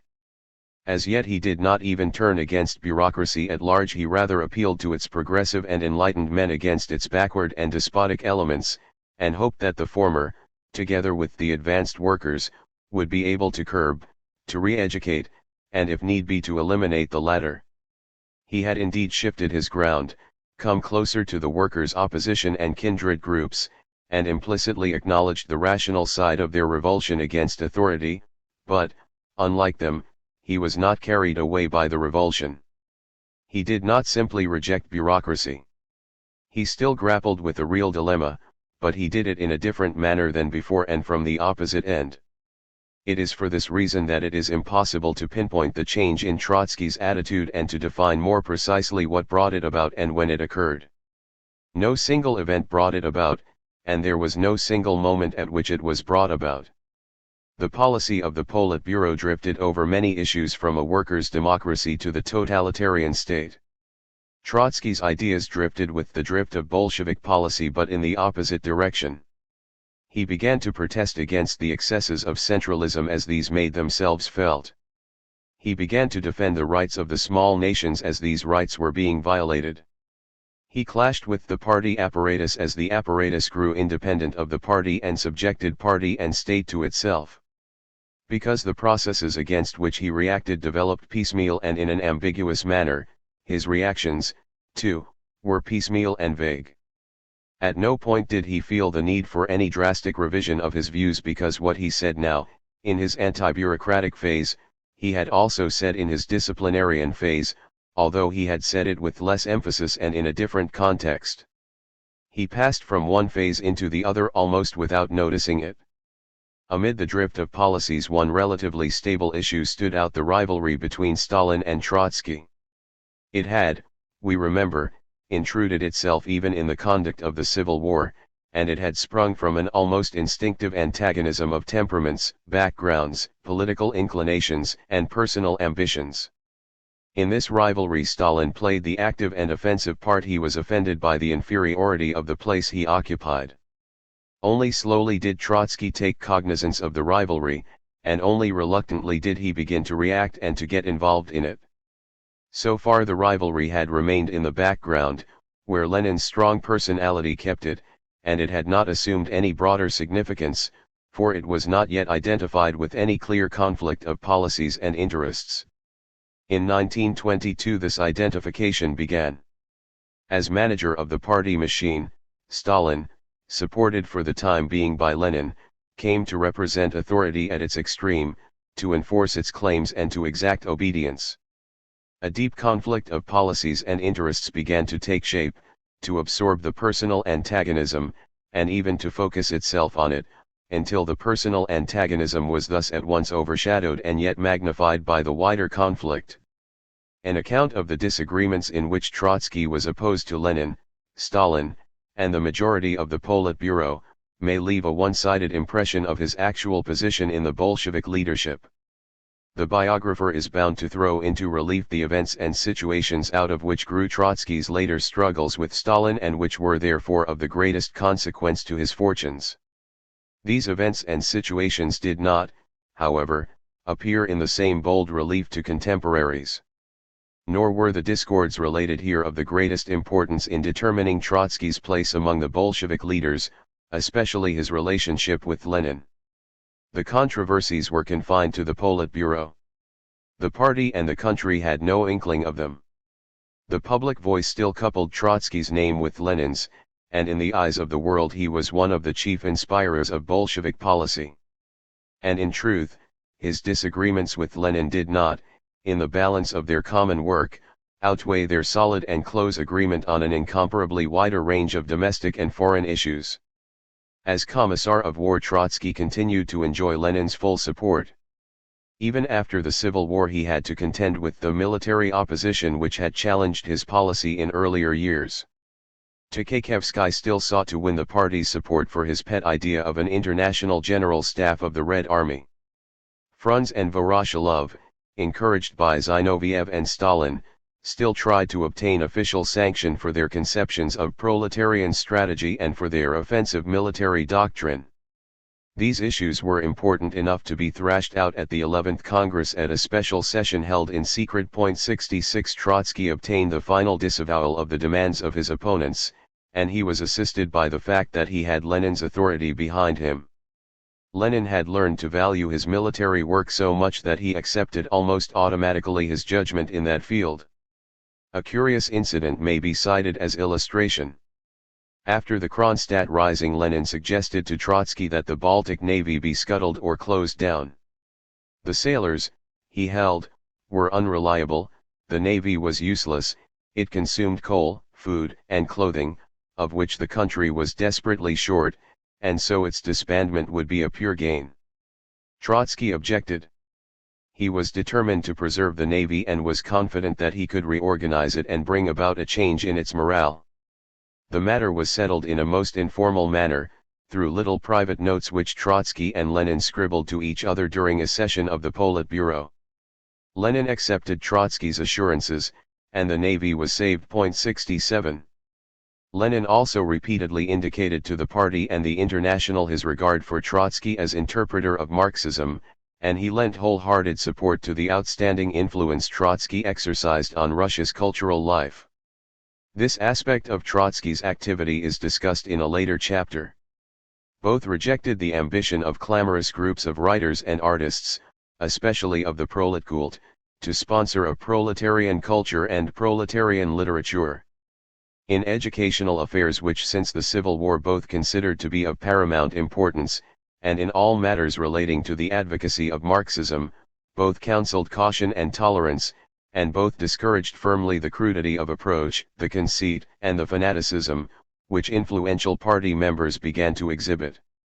Trotsky showed also a highly active and constant initiative in the conduct of foreign policy. Important issues of diplomacy were decided upon by a small committee which consisted of Lenin, Trotsky, and Kamina, who invited Chicherin, the foreign commissar, and often also Radek, to take part in deliberations. The present efforts of Soviet diplomacy were directed towards the consolidation of peace and the establishment of relations with bourgeois Europe. Trotsky, we remember, had used all his influence to secure the final conclusion of peace with Poland in 1921, a peace for which Lenin had not been so eager. He had similarly exerted himself to obtain the Politburo's consent to the demarcation of frontiers and to the conclusion of peace with the small Baltic republics. 68 As early as 1920 Trotsky had urged Lenin to conciliate Great Britain, but it was only some time later that this advice was acted upon. But his most important initiative in the diplomatic field came early in 1921, when he set afoot a number of bold and highly delicate moves which eventually led to the conclusion of the Rapallo Treaty with Germany, by far the most outstanding feat of Soviet diplomacy in the 2 decades that lay between the Brest-Litovsk Treaty and the Soviet-German Agreement of 1939. As Commissar of War, Trotsky was anxious to equip the Red Army with modern weapons.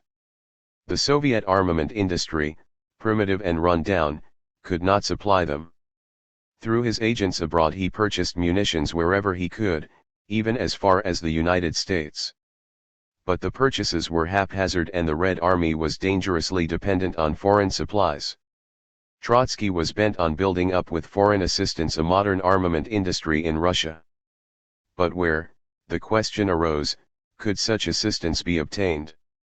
Which bourgeoisie would consent to help in the building up of the military power of a communist government? There was only one country to which he could turn with the prospect of success, and that was Germany.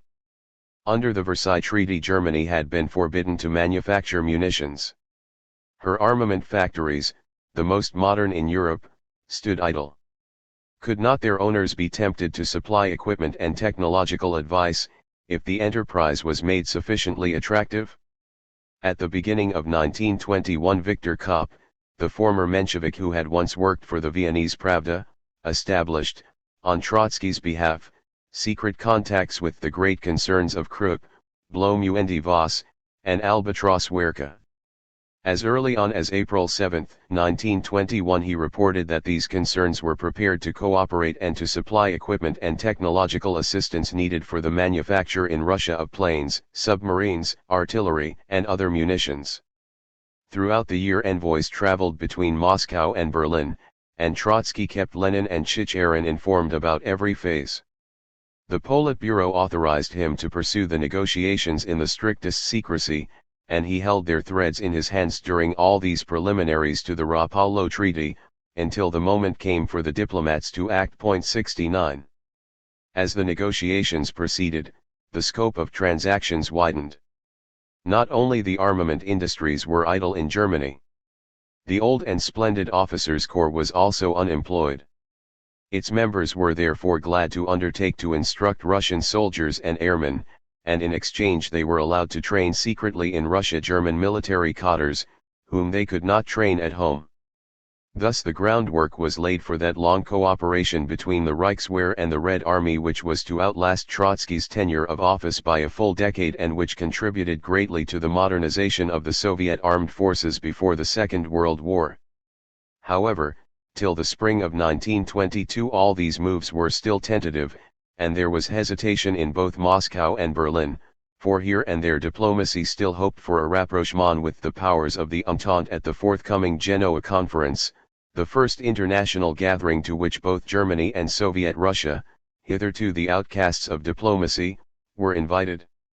Only when these hopes failed was the Rapallo Treaty concluded. The treaty was a sober and businesslike bargain rather than a genuine alliance. Anxious to obtain for themselves through give and take as much advantage as possible, the Bolsheviks were as a rule careful not to encourage revisionism and a movement of revenge in the Reich, although they themselves had, as a matter of principle, denounced the Versailles Treaty from the outset, when their government was not even recognized by Germany and when the memories of the Brest-Litovsk Diktat were still fresh. Trotsky in particular worked to prevent any entanglement of Soviet policy with German nationalism. After as before Rapallo he sought to improve Russia's relations with France.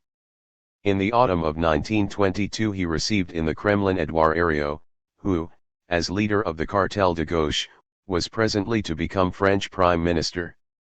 Herriot describes the visit in detail and recalls the strength of conviction with which Trotsky argued for an improvement of relations between their countries. He assured Herriot that it was only the Entente's blind hostility that had driven Russia to come to terms with Germany first at Brest-Litovsk and then at Rapallo, and that the Rapallo Treaty contained no clauses directed against France. He evoked the Jacobin tradition of France and appealed to French statesmen and French opinion for a greater understanding of the Russian Revolution.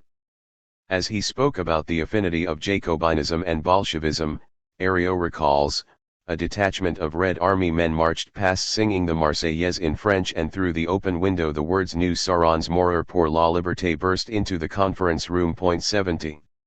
The importance which diplomacy had by now assumed in Soviet affairs was connected with the defeats of communism outside Russia. In Europe the tide of revolution had ebbed, and the Communist International had run aground. Its parties led only a minority of the European working class, and they were not in a position to undertake with any chance of success a frontal attack on the bourgeois order. Yet, most communist parties refused to acknowledge defeat and were inclined to rely on their own strength and to go on staging revolts and coups in the hope that if they tried persistently enough they would carry the majority of the workers with them. A reorientation of the International was overdue, and this was the joint work of Lenin and Trotsky. With regard to the International, they acted in a close and intimate partnership which, as far as can be ascertained, was not even once disturbed by the slightest discord. 71. Neither Trotsky nor Lenin had abandoned their fundamental belief that the October upheaval in Russia had opened an era of international proletarian revolution, and Trotsky was to cling to this conviction throughout the next 2 decades, to the end of his life. But he now came to realize that the class struggle outside Russia was more complicated and protracted than he and others had at first imagined. He no longer took its outcome for granted, and he was anxious to dispel complacency about this and ultra-left illusions in the International. Thus, in July 1921, he made a striking criticism of those communists who held that the advent of socialism was inevitable. 72 Such a belief in the predetermined progress of society, he said, was based on a mechanistic misinterpretation of the Marxist approach to history. Mankind has not always and not invariably moved upwards. It has known in history long spells of stagnation. It has known relapses into barbarism. There have been instances, when society, having reached a certain height of development, was incapable of maintaining itself on that height. Mankind can never be at a standstill. Any equilibrium, which it may attain in consequence of struggles between classes and nations, is unstable by its very nature. A society which does not rise must decline. A society from which no class emerges capable of securing its ascendancy disintegrates. The road is then open to barbarism. Such had been the main cause of the breakdown of the antique civilizations. The upper classes of Rome and Greece had decayed, and the exploited classes, the slaves, had been inherently incapable of revolutionary action and political leadership. This was a warning for our age.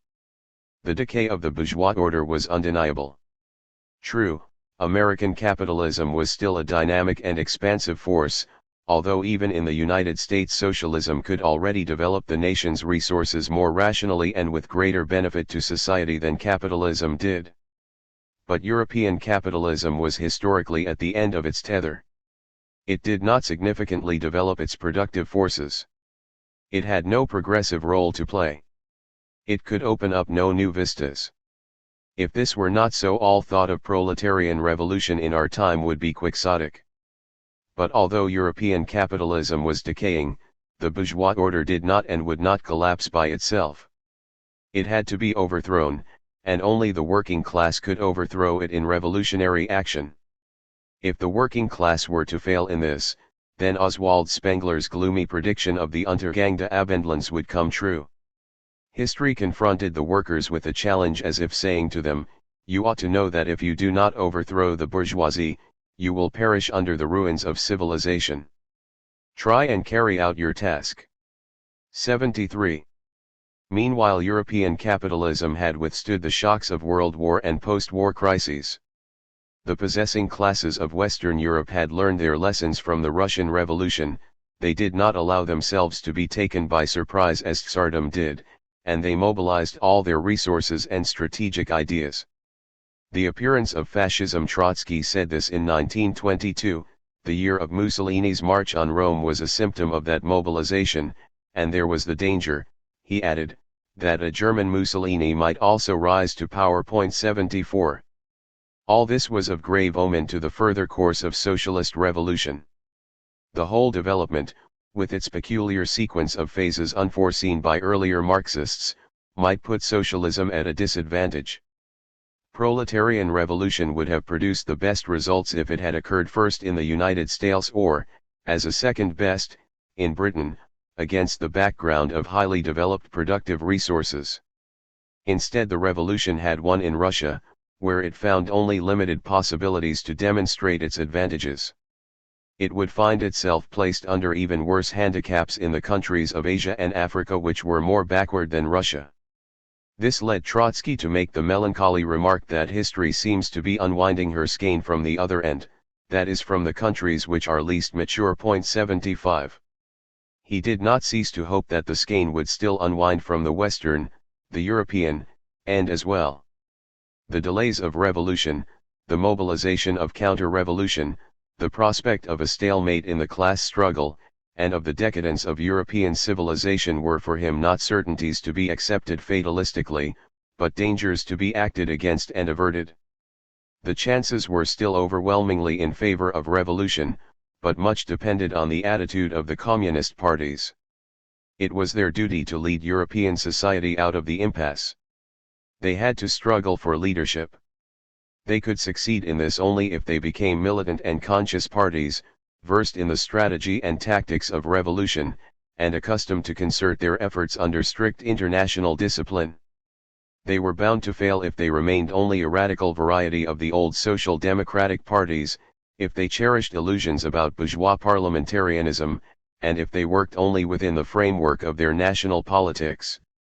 But they would fail just as surely if, reacting against the social democratic tradition, they were to become narrow, self-centered sects, rigid in outlook and tactics, if they contented themselves with purely negative and arid boycott of the institutions of bourgeois society instead of promoting the revolutionary idea even from within those institutions, and if they went on trying to storm the bastions of capitalism without paying due regard to the circumstances and the balance of forces.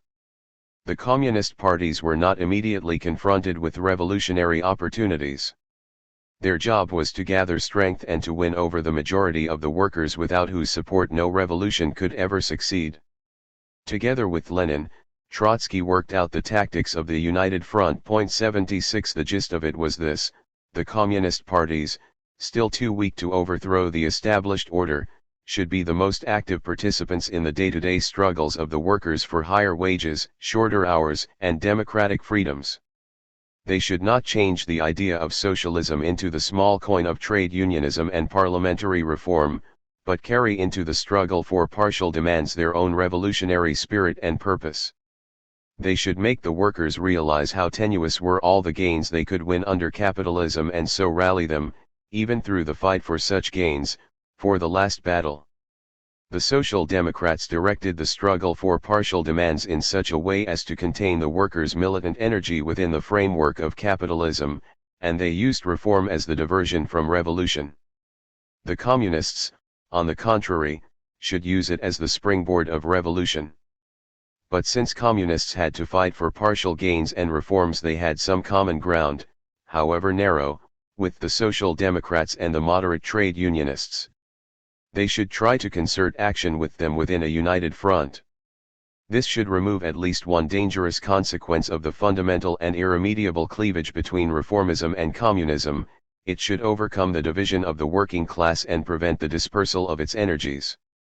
Marching separately, communists and reformists should strike jointly at the bourgeoisie whenever they were threatened by it or could wrest concessions from it. Common action should extend to parliaments and elections, in which communists must be prepared to support social democrats. But the main arena of the United Front lay outside parliaments, in trade unions, in industry, and in the street. The communists had to pursue a double objective: they should seek to secure the immediate success of the United Front, and at the same time assert their own viewpoint within the United Front in order to wean social democratic workers from reformist habits of mind and to develop in them a revolutionary consciousness. Lenin had expounded these ideas as early as 1920 in The Infantile Disease of Leftishness in Communism, where he dwelt on the harm done to communism by unreasoning ultra-radical sectarians. The need for a firm and formal disavowal of ultra-radicalism became pressing after the German March Rising of 1921. It was then that Lenin placed proposals for the United Front before the executive of the International. He met with strong opposition from Zinoviev, Bukharin, Belikun, and others. For a moment it seemed that the ultra-radicals would prevail. It was only after animated debates in the course of which Lenin and Trotsky jointly faced the opposition that the executive was persuaded to authorize the policy of the United Front and to instruct both Lenin and Trotsky to expound it at the forthcoming Congress of the International. 77. At the Congress, in July 1921, the ultra-radicals made a stand. They exercised a strong influence on the German, Italian, and Dutch parties, and they drew their strength from a powerful emotional current in the whole International. The communist parties had come into existence in a desperate struggle against the leaders of the old socialist parties whom they blamed for supporting the imperialist slaughter of 1914–18, for the subsequent suppression of revolution in Europe, for the assassination of Rosa Luxemburg and Karl Liebknecht, and for an ambiguous attitude towards European intervention in Russia. No wonder that many communists were bewildered and indignant when they now heard Lenin and Trotsky urging them to acknowledge defeat, be it temporarily, and to cooperate with the hated social imperialists and social traitors. This to the ultra-radicals was surrender or even betrayal. At the Congress, as earlier on the executive, Trotsky and Lenin had to use all their influence and eloquence to prevent the opposition from gaining the upper hand. They even threatened to split the International if it backed the ultra-radicals. The Congress voted for the United Front. But it did so with mental reservations and without a clear grasp of the issues involved.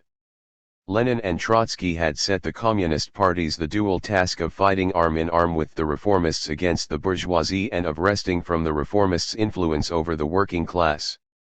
The idea of the United Front embodied the whole tactical experience of the Bolsheviks, who had indeed fought first against Tsardom, then the Cadets, and then Kornilov, in a sort of a united front with the Mensheviks and social revolutionaries until, in the end, they gained ascendancy over the latter two. The Bolshevik success was secured not merely by the resourcefulness of the Bolshevik leaders, but by the breakdown of a whole social order and by the subsequent shift from right to left typical of all classical revolution. Could such tactics, even if no other tactics were, from the communist viewpoint, realistic, be applied outside Russia with comparable chance of success? In Europe the old order had regained a measure of stability which produced a confused but distinct shift from left to right. This alone tended to secure the ascendancy of the reformists within any united front. Nor was there among European communists a single leader with a mastery of tactics comparable to Lenin's or Trotsky's.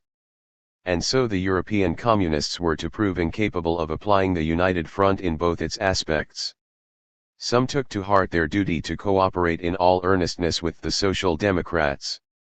Others were above all eager to discredit the Social Democrats. Some saw the united front as a serious endeavor to unify the working class in the struggle for partial demands. Others saw it merely as a clever trick. Still others wavered between the opposed views. And so the International began to split into right and left wings and intermediate and extreme groups, centrists and ultra-lefts. At the Congress Trotsky and Lenin contended mainly with opposition from the ultra-radicals, and so at times they appeared to encourage the right wing. Trotsky in particular spoke scathingly and disdainfully about the ultra-radicals, for instance, Arkady Maslov and Ruth Fischer, the leaders of the Communist Organization of Berlin, describing them as empty-headed emotionalists, who had little in common with Marxism and might be expected to switch over to the most unprincipled opportunism. 78 He was enthusiastically applauded by all the moderate elements at the Congress, and the applause rose to an ovation when on behalf of the majority of the delegates Clara Zetkin, the famous veteran of German communism, paid him a solemn and stirring tribute. 79. At the next, the fourth, Congress Lenin, already ill, spoke only briefly and with great difficulty, and Trotsky came to the fore as the chief expounder of the International's strategy and tactics. He advocated once again the united front. He went a step farther and urged the communist parties to support, on conditions, social democratic governments and even, under special circumstances, in pre-revolutionary situations, when such coalitions could pave the way for proletarian dictatorship, to participate in them. 80 The opposition was outraged. From the first day of its existence the International had declared it an axiom of its policy that a communist party must never enter any coalition government. Its task was to destroy the bourgeois state machine, not to try and capture it from within. However, the Congress accepted the tactical innovation, and the communist parties were instructed to watch for opportunities to form government coalitions with the Social Democrats. This decision was to assume a crucial importance in the crisis of German communism in the autumn of 1923. Such were the tactical efforts through which Trotsky, and Lenin, still hoped to unwind the skein of revolution from its proper, that is from its European, end. Throughout the summer of 1922 the disagreements in the Politburo over domestic issues dragged on inconclusively. The dissension between Lenin and Trotsky persisted. On September 11 from his retreat in Gorky, outside Moscow, Lenin made contact with Stalin and asked him to place before the Politburo once again and with the utmost urgency a motion proposing Trotsky's appointment as deputy premier. Stalin communicated the motion by telephone to those members and alternate members of the Politburo who were present in Moscow. He himself and Rykov voted for the appointment. Kalinin declared that he had no objection, while Tomsky and Kamenev abstained. No one voted against. Trotsky once again refused the post. 81 Since Lenin had insisted that the appointment was urgent because Rykov was about to take leave, Trotsky replied that he, too, was on the point of taking his holiday and that his hands were, anyhow, full of work for the forthcoming Congress of the International. These were irrelevant excuses, because Lenin had not intended the appointment to be only a stopgap for the holiday season. Without waiting for the Politburo's decision, Trotsky left Moscow. On September 14 the Politburo met and Stalin put before it a resolution which was highly damaging to Trotsky. It censured him in effect for dereliction of duty. 82 The circumstances of the case indicate that Lenin must have prompted Stalin to frame this resolution, or that Stalin at least had his consent for it. Less than a month later an unexpected event put an end to the sparrings between Lenin and Trotsky. At the beginning of October the Central Committee adopted certain decisions concerning the monopoly of foreign trade. The Soviet government had reserved for itself the exclusive right to engage in trade with foreign countries, and it had centralized all foreign commercial transactions. This was a decisive measure of socialist protectionism. The term was coined by Trotsky. 83 Designed to defend the weak Soviet economy from hostile pressures and unpredictable fluctuations of the world market. The monopoly also prevented private business from overlapping into foreign trade, exporting essential goods, importing inessential ones, and disrupting even further the country's economic balance. The new decisions of the Central Committee, taken in Trotsky's and Lenin's absence, did not go so far as to admit private business to foreign trade, but they did loosen central control over Soviet trade agencies abroad. This might have enabled individual state concerns working on foreign markets to act independently with a view primarily to their sectional advantage, and thus to make a breach in socialist protectionism. In time private business might have benefited from the breach. 84. Lenin at once objected to the decision, describing it as a grave threat to the Soviet economy. He was alarmed, irritated, and paralysed. In brief moments, snatched from his doctors and nurses, he dictated notes and memoranda, protests and exhortations, but he could not intervene personally with the Central Committee. Then, to his relief, he learned that Trotsky adopted a view identical with his. In the course of nearly 2 months the issue hung in the balance. On December 13 Lenin wrote to Trotsky, "I earnestly beg you to take it upon yourself to defend at the forthcoming plenary session of the Central Committee our common view about the imperative need to preserve and reinforce the monopoly of foreign trade." Trotsky readily agreed. But having repeatedly warned Lenin and the Politburo that their policy encouraged the administration to submit passively to the uncontrolled forces of the market economy, he pointed out that the Central Committee's latest decision showed that his warnings had been all too justified. Once again he urged the need for coordination and planning and for vesting wide powers in Gosplan. Lenin still tried to shelve the issue of Gosplan and entreated Trotsky to concentrate on the trade monopoly. "I think we have arrived at a full agreement," he wrote to Trotsky again, "and I am asking you to announce our solidarity at the plenary session." Should they both be outvoted there, then Trotsky should announce that they would both go to any length to nullify the vote. They would both attack the Central Committee in public. 85. There was no need for them to resort to such drastic action. Contrary to Lenin's fears, when the Central Committee came to review the issue in the second half of December, Trotsky easily persuaded it to reverse its decision. Lenin was all exultation. "We have captured the position without firing a shot," he commented to Trotsky in a note written with Professor Forster's permission. 86 I propose that we do not stop but press on with the attack. 87. The incident brought the two men closer together than they had been for some time. In the next few days Lenin reflected further over the criticisms of economic policy Trotsky had made in the last 2 years. He communicated the result of his reflections to the Politburo in a letter of December 27. Comrade Trotsky, it seems, advanced this idea about the Gosplan's prerogatives long ago. I opposed it, but having attentively reconsidered it I find that there is an essential and sound idea here. Gosplan does stand somewhat apart from our legislative institutions, although it possesses the best possible data for a correct judgment of economic matters. In this, I think, one could and should go some way to meet Comrade Trotsky. 88. He realized that this would be a disappointment to members of the Politburo, hence his apologetic undertone. The Politburo was indeed annoyed by his sudden conversion and, despite Trotsky's protests, it resolved not to publish Lenin's remarks. 89. In the last weeks and days of the year, Lenin went a very long way to meet Comrade Trotsky on further issues which had separated them. At the beginning of December he once again urged Trotsky to accept the post of vice premier. 90. This time he did it in a private talk, not amid the formalities of Politburo proceedings. The question of the succession was already uppermost in his mind. Presently he was to write his will. But he gave no hint of this to Trotsky. Instead he spoke in a tone of grave anxiety about the abuses of power which he saw were getting worse and worse, and about the need to curb them. Trotsky did not this time reject the offer outright. He repeated that a drive against bureaucratic abuses in the government would yield little or no result as long as such abuses were tolerated in the party's leading bodies. Lenin replied that he was ready for a bloc with Trotsky, that is, for joint action against bureaucracy in the party as well as in the state. There was no need for either of them to mention names. Such action could be directed only against Stalin. They did not have the time to pursue the matter and to discuss any plan of action. A few days afterwards Lenin suffered another stroke.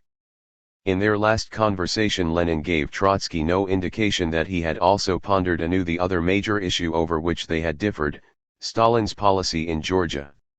On this, too, he was at last going to meet Comrade Trotsky. He was in the mood of a man who, with one foot in the grave, uneasily looks back on his life's work and is seized by a poignant awareness of its flaws. Some months earlier, at the 11th Congress, he said that often he had the uncanny sensation which a driver has when he suddenly feels that his vehicle is not moving in the direction in which he steers it. Powerful forces diverted the Soviet state from its proper road, the semi-barbarous peasant individualism of Russia, pressure from capitalist surroundings, and above all, the deep-seated native traditions of uncivilized absolutist government. 91. After every spell of illness, when he returned to watch anew the movements of the state machine, Lenin's alarm grew, and with pathetic determination he struggled to grip the steering wheel in his paralyzed hands. The vehicle, he discovered, had run into the rut. Oh, how familiar of great Russian chauvinism. In the second half of December he re-examined the circumstances of the conflict with the Georgian Bolsheviks, the conflict in which he had sided with Stalin. He carefully collected, sifted, and collated the facts. He learned about the brutality with which Stalin and Ortjonikij, Stalin's subordinate, had behaved in Tiflis. He found that the accusations they leveled against the Georgian deviationists were false, and he grew angry with himself for having allowed Stalin to abuse his confidence and to cloud his judgment. In this mood, on 23 and December 25, Lenin dictated that letter to his followers which became in effect his last will and testament.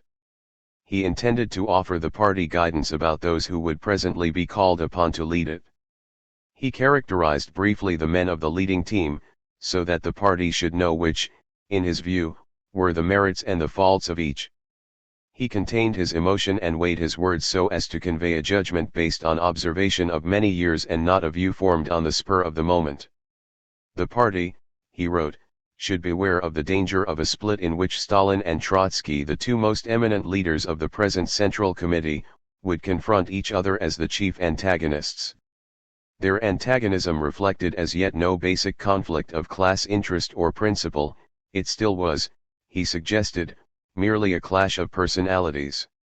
Trotsky was the most able of all the party leaders, but he was possessed of excessive self-confidence, a disposition to be too much attracted by the purely administrative aspect of affairs, and an inclination to oppose himself individualistically to the Central Committee. In a Bolshevik leader these were, of course, important faults, impairing his capacity for teamwork and his judgment. Yet, Lenin added, the party ought not to hold against Trotsky his pre-revolutionary disagreements with Bolshevism. The warning implied that the disagreements had long since been lived down, but Lenin was aware that this was not necessarily the view taken by his disciples. About Stalin he had only this to say: having become general secretary, Stalin has concentrated immeasurable power in his hands, and I am not sure that he will always know how to use that power with sufficient caution. The warning was suggestive but inconclusive. Lenin refrained from offering explicit advice and stating personal preferences. He seemed to place somewhat stronger emphasis on Trotsky's faults than on Stalin's, if only because with Trotsky's qualities he dealt in greater detail. Soon, however, he had afterthoughts, and on January 4, 1923 he wrote that brief and pregnant postscript in which he stated that Stalin's rudeness was already becoming unbearable in the office of the General Secretary, and in which he advised his followers to remove Stalin from that office and to appoint to it another man, more patient, more loyal, more polite, more attentive to comrades, less capricious, etc. If this were not to be done, the conflict between Stalin and Trotsky would grow more bitter with dangerous consequences to the party as a whole. 92 Lenin had no doubt that his advice to remove Stalin could only establish Trotsky in the leadership. The understatements of the will and even of the postscript give no idea of the full force of Lenin's fresh fury against Stalin and of his fixed resolve to discredit him once and for all. It was between December 25 and January 1 that Lenin formed this resolution. The Congress of the Soviets had just assembled, at which Stalin proclaimed the Union of Soviet Socialist Republics in place of the federation established under the 1918 Constitution. 93 Having supported this constitutional change, Lenin now suspected that it would do away completely with the autonomy of the non-Russian republics and indeed re-establish Russia one and indivisible. He formed the opinion that Stalin had used the need for centralized government to screen the oppression of the small nationalities. The suspicion hardened into a certainty when Lenin had a new insight into Stalin's character. He saw him as churlish, sly, and false. On December 30, just when Stalin was proclaiming the Union, Lenin, cheating once again his doctors and his health, began to dictate a series of notes about policy towards the small nations. This was in effect his last message on the subject, and it was full of heart-searching, passionate remorse, and holy anger. 94. He wrote that he felt strongly guilty before the workers of Russia for not having intervened vigorously and drastically enough in this notorious issue. Illness had prevented him from doing so, even though he had confided his fears and doubts to Zinoviev. But only now, after he had heard Dzerzhinsky's report on Georgia, did it become quite clear to him in what sort of a swamp the party had landed. All that had happened in Georgia and elsewhere was being justified on the ground that the government must possess a single and integrated administrative machine or apparatus. Where do such statements emanate from? Lenin asked. Do they not come from that same Russian apparatus? We had borrowed from Tsardom and only just covered with a Soviet veneer.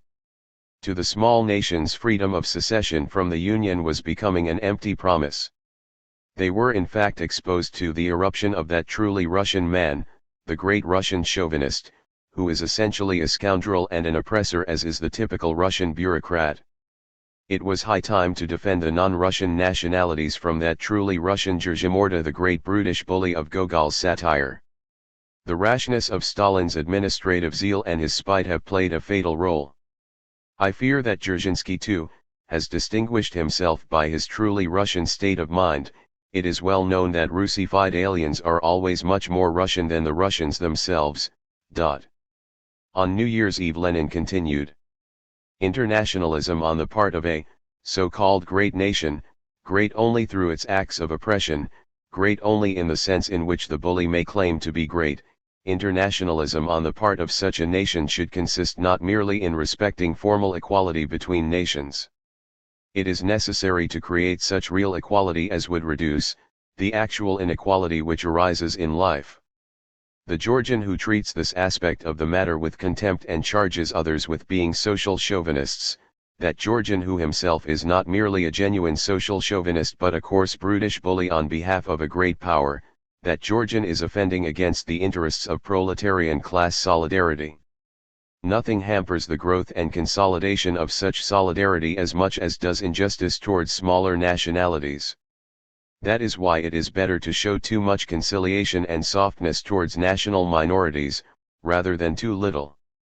The rights of the Georgians, Ukrainians, and others were more important than the need for administrative centralization which Stalin evoked in order to justify a quasi-imperialist attitude towards oppressed nationalities.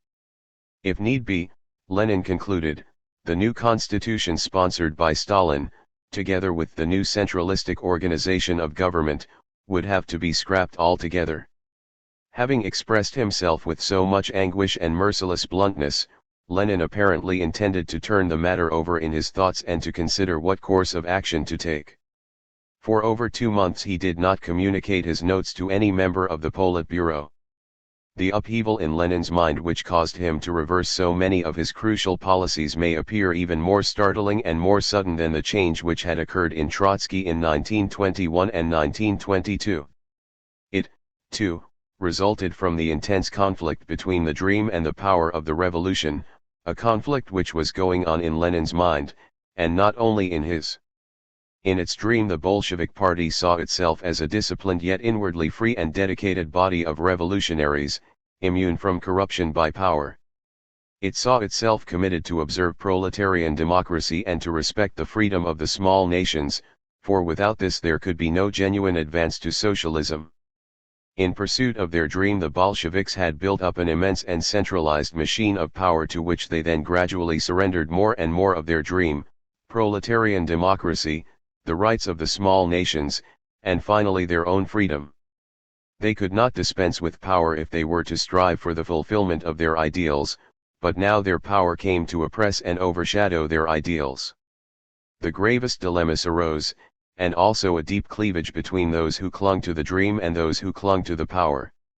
The cleavage was not clear-cut, because dream and power were up to a point inseparable. It was from attachment to the revolution that the Bolsheviks had mounted and operated the machine of power, which now functioned according to its own laws and by its own momentum, and which demanded from them all their attachment. Consequently those who clung to the dream were by no means inclined to smash the machine of power, and those who identified themselves with power did not altogether abandon the dream. The same men who at one moment stood for one aspect of Bolshevism at the next moment rushed to embrace its opposite aspect. Nobody had in 1921 gone farther than Trotsky in demanding that every interest and aspiration should be wholly subordinated to the iron dictatorship. Yet he was the first of the Bolshevik chiefs to turn against the machine of that dictatorship when it began to devour the dream. When subsequently Trotsky became involved in the struggle over the succession to Lenin, many of those who heard him invoke the revolution's ideals doubted his sincerity, and wondered whether he did not use them merely as pretexts in the contest for power. Lenin stood above any such suspicion. He was the party's undisputed leader, and he had and could have had no ulterior motive when in the last weeks of his activity he confessed with a sense of guilt that he had not sufficiently resisted the new oppression of the weak by the strong, and when he used his last ounce of strength to strike a blow at the over-centralized machine of power. He invoked the purpose of the revolution for its own sake, from a deep, disinterested, and remorseful devotion to it. And when at last, a dying man, his mind ablaze, he moved to retrieve the revolution from its heavy encumbrance, it was to Trotsky that he turned as his ally. Chapter 2. The Anathema. From the beginning of the Civil War the Politburo acted as the party's brain and supreme authority, although the party statutes contained no provision even for its existence. The annual congresses elected only a central committee which was endowed with the widest powers of determining policy and managing the organization and was accountable to the next Congress. The Central Committee elected the Politburo. At first, the Politburo was to take decisions only on urgent matters arising during the weekly or fortnightly intervals between the sessions of the Central Committee.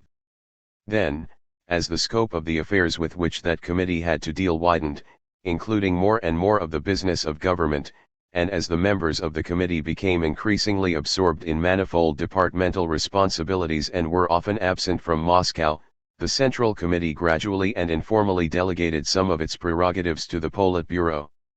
The Central Committee once consisted only of a dozen or so members, but then it became too big and cumbersome to act effectively. In 1922 it met only once in 2 months, while the members of the Politburo worked in close day-to-day contact. In their work they adhered strictly to democratic procedure. Where differences of opinion were marked, they decided by a simple majority. It was within this framework, as primus inter pares, that Lenin exercised supreme power. 1. From December 1922 the problem of the succession to Lenin was uppermost in the Politburo's mind. Yet in principle the problem could not even exist. With or without Lenin it was the Politburo as a body, and through it the Central Committee, which was supposed to rule the party, and the will of the Politburo was what its majority willed. The question therefore became not who would succeed Lenin, but how the alignments in the Politburo would shape themselves without Lenin, and what sort of a majority would form itself to provide stable leadership. Stability of leadership had so far rested, at least in part, on Lenin's unchallenged authority and on his powers of persuasion and tactical skill, which, as a rule, allowed him to secure in each matter as it arose majority votes for his proposals. Lenin had no need to form for this purpose any special faction of his own within the Politburo. The change which occurred either in December 1922, or in January 1923 when Lenin finally ceased to take part in the Politburo's work, was the creation of a special faction the sole purpose of which was to prevent Trotsky from having a majority which would enable him to take Lenin's place. That faction was the triumvirate of Stalin, Zinoviev, and Kamenev. The motives which prompted Stalin to set his face against Trotsky are clear enough. Their antagonism dated back to the early Tsaritsyn battles of 1918, and recently Trotsky's wounding criticisms of the Commissar of Rabkrin and of the General Secretary had exacerbated it. In December 1922 or in the following January Stalin could have had no knowledge of the block against him which Lenin and Trotsky moved, of Lenin's resolve to see him removed from the General Secretariat, or of the attack which Lenin was preparing against his policy in Georgia and his great Russian chauvinism. But he sensed danger. 3 He saw Lenin and Trotsky acting in unison over the trade monopoly and then over Gosplan. He heard Lenin inveighing against bureaucratic misrule, and he probably knew from Zinoviev that Lenin was disturbed by events in Georgia. As General Secretary, Stalin had already gained enormous power. The Secretariat, and the Organization Bureau, had taken over from the Politburo most of its executive functions and left to it decisions on high policy. Nominally, however, the Politburo exercised control over the Secretariat and the Orgbureau, and it could prolong or refuse to prolong Stalin's tenure of office. Stalin was convinced that he could expect no good for himself from a Politburo swayed by Trotsky. At this stage he was anxious merely to preserve the influence he had acquired rather than to take Lenin's place.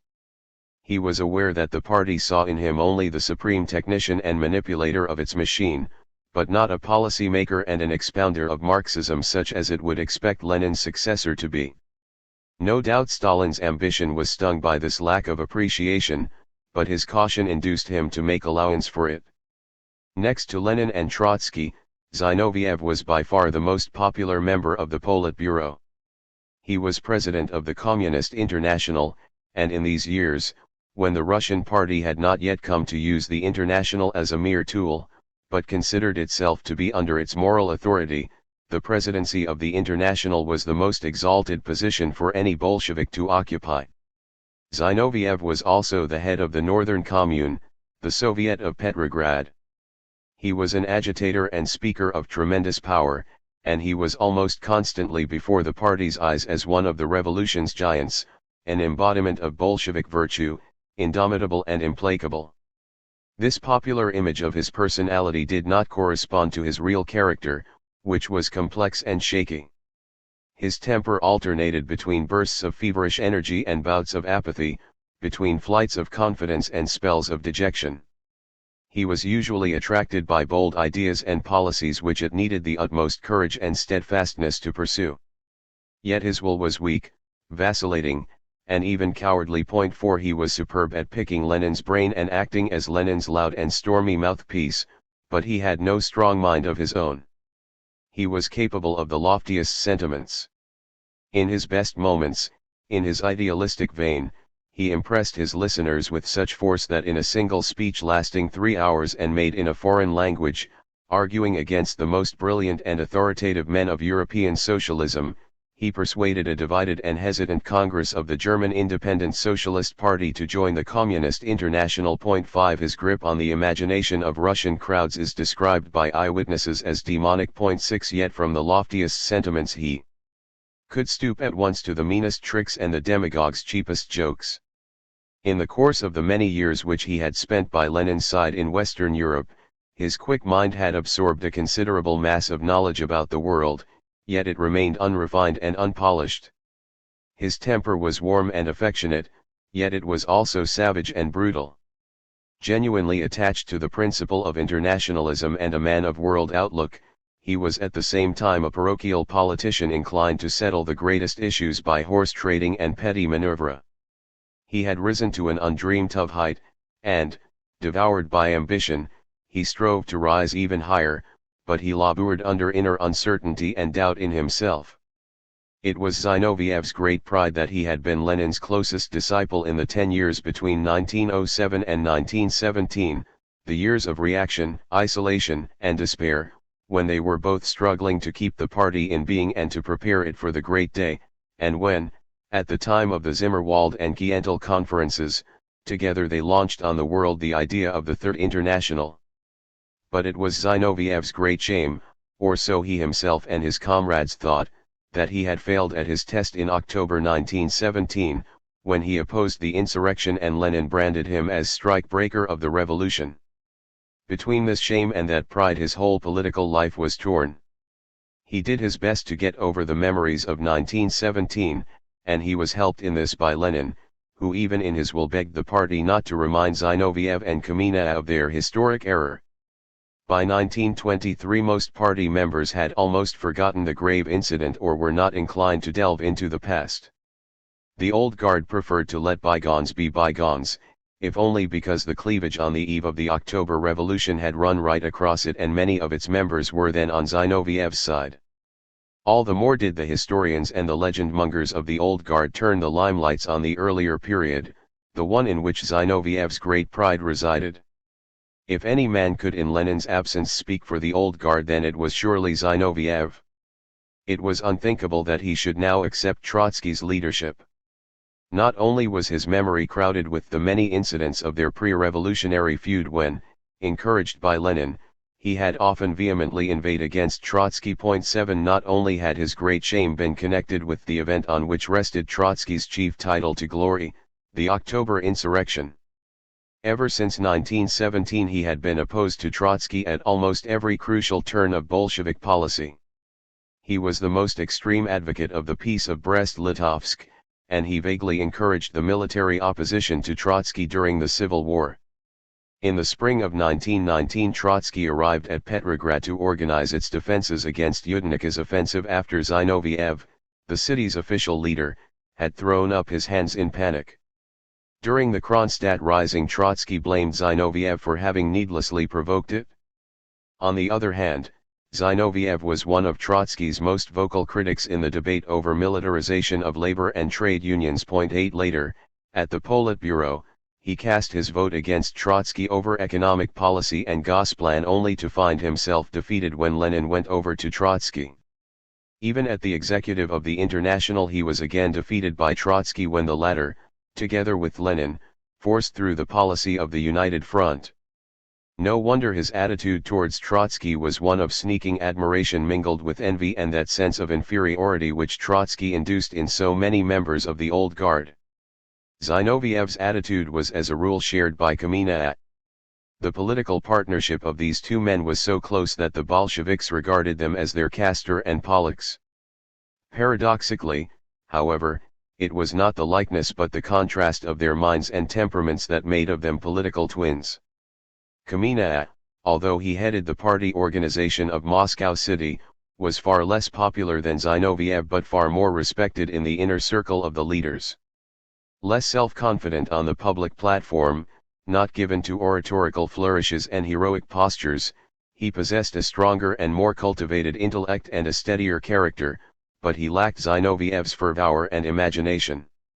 He was a man of ideas rather than slogans. Unlike Zinoviev, he was as a rule attracted by moderate ideas and policies, but the strength of his Marxist convictions inhibited him in his moderation. His theoretical thinking was at loggerheads with his political inclination. His conciliatory character suited him well for the part of the negotiator, and in the early days Lenin often used him as the party's chief representative in contacts with other parties, especially when Lenin was anxious for agreement. In inter-party controversy, too, Kamina acted as the edge-blunter and the seeker for common ground between opposed viewpoints. But his moderation repeatedly brought him into conflict with Lenin. During the treason trial of the Bolshevik deputies to the Duma, early in the First World War, Kamina declared from the dock that he was no adherent of Lenin's revolutionary defeatism. In March and April 1917, before Lenin's return to Russia, he steered the party towards conciliation with the Mensheviks, and in October he was an opponent of the insurrection. Yet it was not courage that he lacked. Nor was he a mere trimmer. Cool and reserved, free from excessive vanity and ambition, he hid behind his phlegmatic appearance an infinite loyalty to the party. His character showed itself on the very day of the October Revolution. Having publicly opposed the insurrection, he appeared at the insurgents' headquarters right at the very beginning, put himself at their disposal and wholeheartedly cooperated with them, thus assuming responsibility for the policy he had opposed and courting all the political and personal risks involved. 9. What attracted him so strongly to Zinoviev was probably the very contrast of their characters.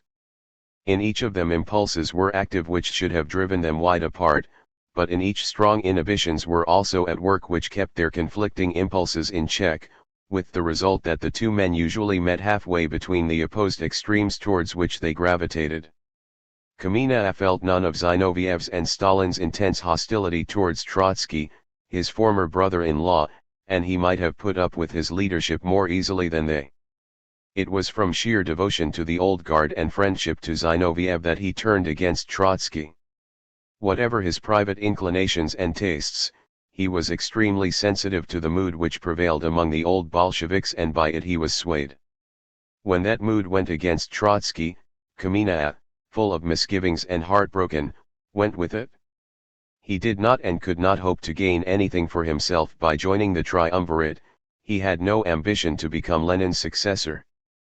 But he supported and encouraged the restless ambition of his political twin, in part because he was convinced that it was harmless, that Zinoviev could not take Lenin's place anyhow, and that the triumvirs would in fact rule the party collectively, and partly, because in his moderation Kamina was genuinely afraid of Trotsky's dominant and imperious personality and of his risky ideas and policies.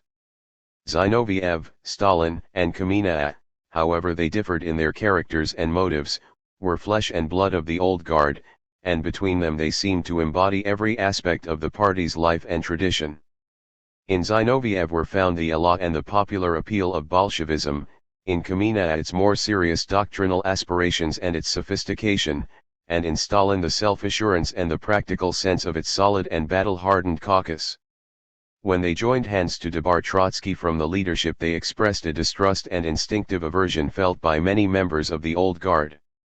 As yet they had no intention of eliminating him from the party, or even from its leading bodies. They acknowledged his merits. They wished him to occupy a prominent place in the Politburo. But they did not consider him worthy of occupying Lenin's place, and they were horrified at the thought that, if nothing was undertaken against him, he might do so. The triumvirs pledged themselves to concert their moves and act in unison. 10 In doing so they automatically swayed the Politburo. In Lenin's absence the Politburo consisted of only 6 members, the triumvirs, Trotsky, Tomsky, and Bukharin. Even if Trotsky had won over Tomsky and Bukharin, the vote would still have been divided equally. But as long as he, Bukharin, and Tomsky, formed no faction and voted each in his own way, it was enough that one of them should vote with the triumvirs, or abstain, to give them a majority. The triumvirs knew beforehand that Tomsky would not make common cause with Trotsky. An upright worker, a veteran Bolshevik, and a trade union leader in the first instance, Tomsky was the most modest member of the Politburo. He was eager to defend, within limits and with caution, the demands and wage claims of the workers, and so in 1920 he was the first to oppose Trotsky over the militarization of labor and to raise a storm when Trotsky threatened to shake up the trade unions.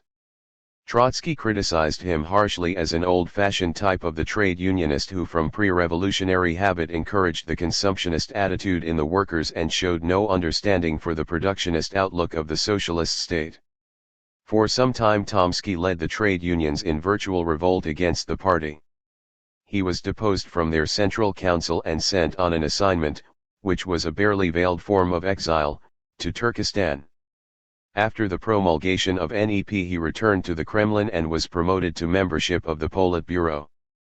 But the wound inflicted on him rankled, and his attitude reflected the hostility towards Trotsky, the militarizer of labor, which many Bolshevik trade unionists had felt since 1920. Bukharin was the only member of the Politburo who was still friendly towards Trotsky. In his early 30s, yet an old Bolshevik, he was the party's leading theorist, brilliant and profoundly educated. Lenin criticized his inclination to scholasticism and the doctrinaire angularity of his ideas. These ideas, however, exercised a strong influence even on Lenin, who often adopted them and gave them a more realistic and supple expression. 11 Bukharin's was indeed an angular mind, fascinated more by the logical neatness of abstract propositions than by confused and confusing realities. Yet angularity of intellect was combined in him with an artistic sensitivity and impulsiveness, a delicacy of character, and a gay, at times almost schoolboyish, sense of humor. His rigidly deductive logic and his striving for abstraction and symmetry induced him to take up extreme positions. For years he had been the leader of the left communists, and by a process of radical reversal he was to become the leader of the party's right wing. Bukharin had been in conflict with Trotsky as often as in agreement. During the Brest-Litovsk crisis he led the war party and opposed the shameful peace. During the Civil War he was in sympathy with those who opposed the discipline and the centralistic organization which Trotsky gave to the Red Army. Then in the debate over trade unions he drew close to Trotsky. Like Trotsky, and even more passionately, he defended the rights of the non-Russian nationalities and stood up for the Georgian deviationists. But whether he saw eye to eye with Trotsky or not, he was attracted to him by a strong affection and was spellbound by his personality. 12 Trotsky describes how in 1922, when he himself was laid up with a minor illness, Bukharin visited him and told him about Lenin's first stroke of paralysis. At that time Bukharin was attached to me in his characteristic manner, half hysterically, half childishly. He finished his account of Lenin's illness and dropped down on my bed and muttered, as he gripped me through the blanket, "Don't you fall ill too, I implore you, don't. There are two men of whose death I always think with horror, Lenin and you." Another time he sobbed on Trotsky's shoulder, "What are they doing with the party? They are turning it into a gutter." 13 But with only this one friend in the Politburo, Trotsky could not do much. Bukharin's sobs and sighs were of little assistance to him when he was confronted by the triumvirs. Apart from these full members of the Politburo, there were two alternate members, Rykov, chief of the Supreme Council of National Economy, and Kalinin, nominal head of the state. Both were moderate Bolsheviks. Both were of peasant origin and both retained much of the muzhik's character and outlook.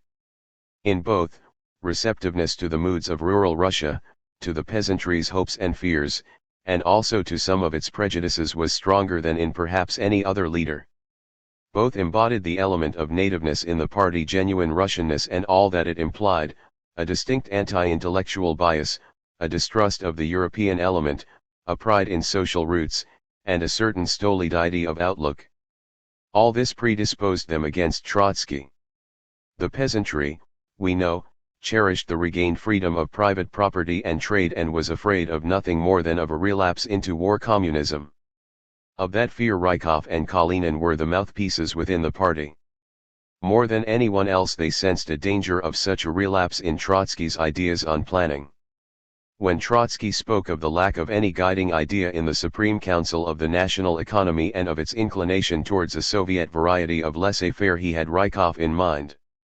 Rykov, for his part, saw in Trotsky's scheme for a new Gosplan an encroachment upon his own prerogatives and more than that an encroachment upon the basic principle of NEP.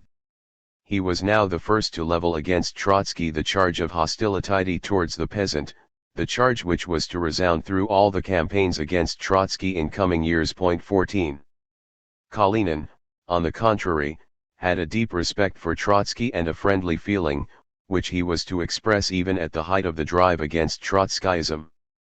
The circumstance that in 1919 it was Trotsky who sponsored Kalinin's candidature for the office of head of state, because of Kalinin's exceptional appeal to the peasants, had perhaps something to do with this. 15. Yet, when Rykov began to speak of Trotsky's hostility towards the peasantry, Kalinin was undoubtedly impressed.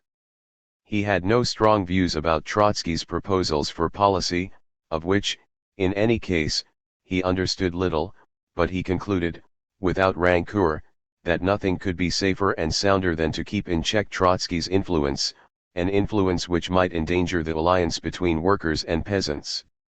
Two other men, Dzerzhinsky and Molotov, were at this time closely associated with the Politburo, although they were not members.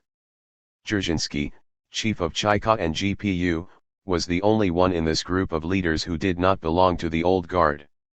He had come from the Social Democratic Party of the Kingdom of Poland and Lithuania, the party founded by Rosa Luxemburg, and he had adhered to the Bolsheviks only in 1917, about the same time as Trotsky.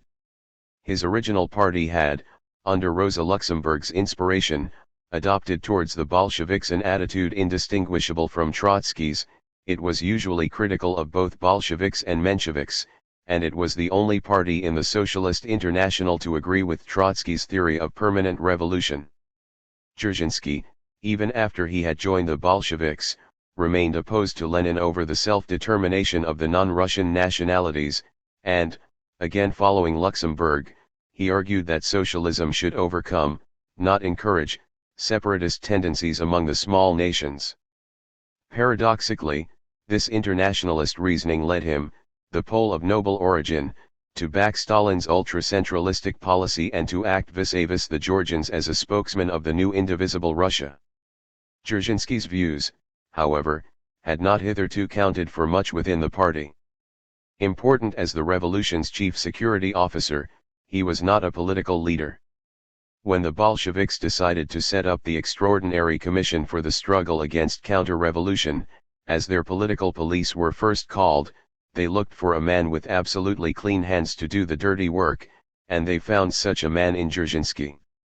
He was incorruptible, selfless, and intrepid, a soul of deep poetic sensibility, constantly stirred to compassion for the weak and the suffering. 16 At the same time his devotion to his cause was so intense that it made him a fanatic who would shrink from no act of terror as long as he was convinced that it was necessary for the cause. Living in permanent tension between his lofty idealism and the butchery which was his daily job, high-strung, his life force burning itself out like a flame, he was regarded by his comrades as the strange saint of the revolution of the Savonarola breed. It was his misfortune that his incorruptible character was not allied to a strong and discriminating mind.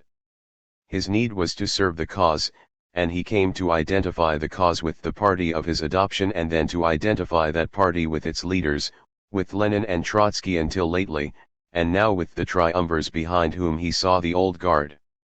Not being himself one of the old guard, he was all the more eager to promote its interest, and so he became more Bolshevik than the old Bolsheviks themselves, just as he was, according to Lenin, more Great Russian than the Russians themselves.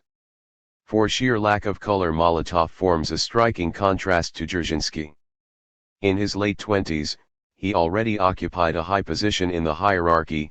He had been secretary to the Central Committee before Stalin became General Secretary, and then he served under Stalin as his chief aide. Even at this stage his narrowness and slow-mindedness were already bywords in Bolshevik circles. He appeared to be devoid of any political talent and incapable of any initiative. He usually spoke at party conferences as rapporteur on a second or third-rate point, and his speech was always as dull as dishwater. The descendant of an intellectual family, a relative of Scriabin, the great musician, he seemed the very opposite of the intellectual, a man without ideas of his own. He could not have been altogether without his spark. The spark had shown itself in 1917, but it was now quite extinguished. Molotov was the almost perfect example of the revolutionary turned official, and he owed his promotion to the completeness of this conversion. He possessed a few peculiar virtues which helped him along: infinite patience, imperturbable endurance, meekness towards superiors, and a tireless, almost mechanical industry which in the eyes of his superiors compensated for his mediocrity and incompetence. Very early he attached himself like a shadow to Stalin, and very early, too, he conceived an intense dislike, mingled with fear, of Trotsky. The story is told that Trotsky once appeared at the Secretariat, dissatisfied with something that had been done there, and all but pointing at Molotov taunted the dull-witted bureaucrats of the Secretariat.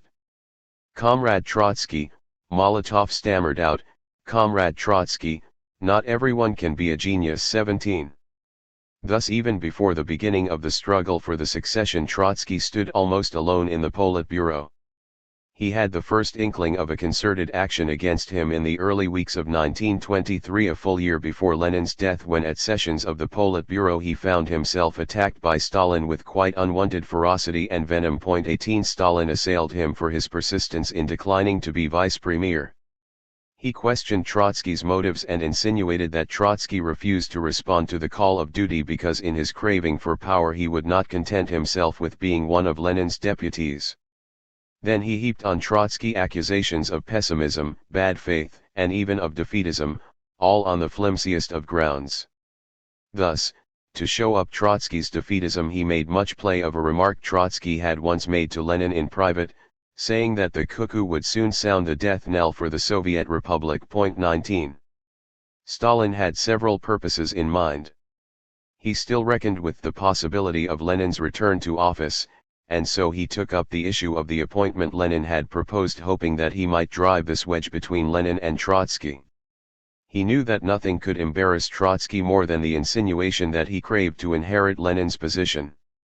The calculation was shrewd. Trotsky was touched to the quick.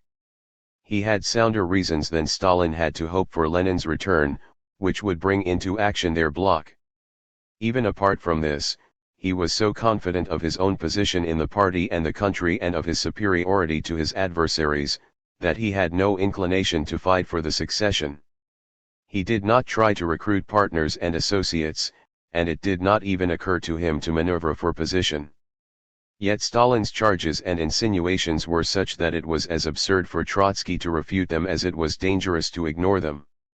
Their effect was to drag him down and to extract from him those denials and excuses of which it is said qui es excuse es accuse. Once a man in a position comparable to Trotsky's is charged with craving for power, no denial on his part can dispel the suspicion aroused, unless he resigns all office on the spot, goes out into the wilderness, and ceases even to voice his views. This Trotsky was, of course, not prepared to do. Time and again he had explained that he could not see what useful role he could perform as one of the vice premiers whose functions overlapped, and that the division of labor in the government was faulty because every commissar was doing too many jobs and every job was done by too many commissars. He now added that as vice premier he would have no machinery through which to work and no real influence. My appointment to such a work would, in my view, efface me politically. He denied the imputation of pessimism and defeatism.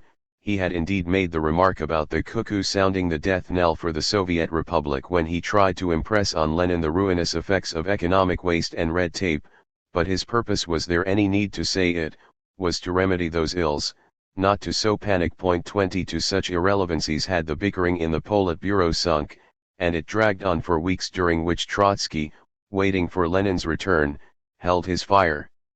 He had some reason for waiting. The medical reports on Lenin's health were encouraging. Even from his sickbed Lenin dealt blow after blow at Stalin with a relentless resolve which surprised Trotsky. It was only proper, Trotsky held, that he should leave to Lenin the initiative in this matter. At the beginning of February Lenin produced inter alia a severe criticism of Rabkin and communicated it to the Politburo. Although Stalin had already withdrawn from Rabkin, Lenin's attack affected him personally, because Lenin left no doubt that he considered the commissariat to have been an utter failure during Stalin's tenure of office. He spoke of the vices of the commissariat in almost the same terms that Trotsky had used: lack of culture, muddle, bureaucratic misrule and wantonness, and he inserted barbed remarks against bureaucracy in the party as well. He concluded with proposals for an overhaul of Rabkrin, a reduction of its staff, and for the setting up of a Central Control Commission, which was to take over many of Rabkrin's functions. For several weeks Trotsky demanded that Lenin's criticism be published, but the Politburo refused. 21. At the same time Trotsky submitted a scheme for a radical reorganization of the Central Committee and of its various agencies, and he supported this by a critical survey of the party's condition. The Central Committee, he said with emphasis, had lost touch with the lower ranks and had become transformed into a self-sufficient bureaucratic machine.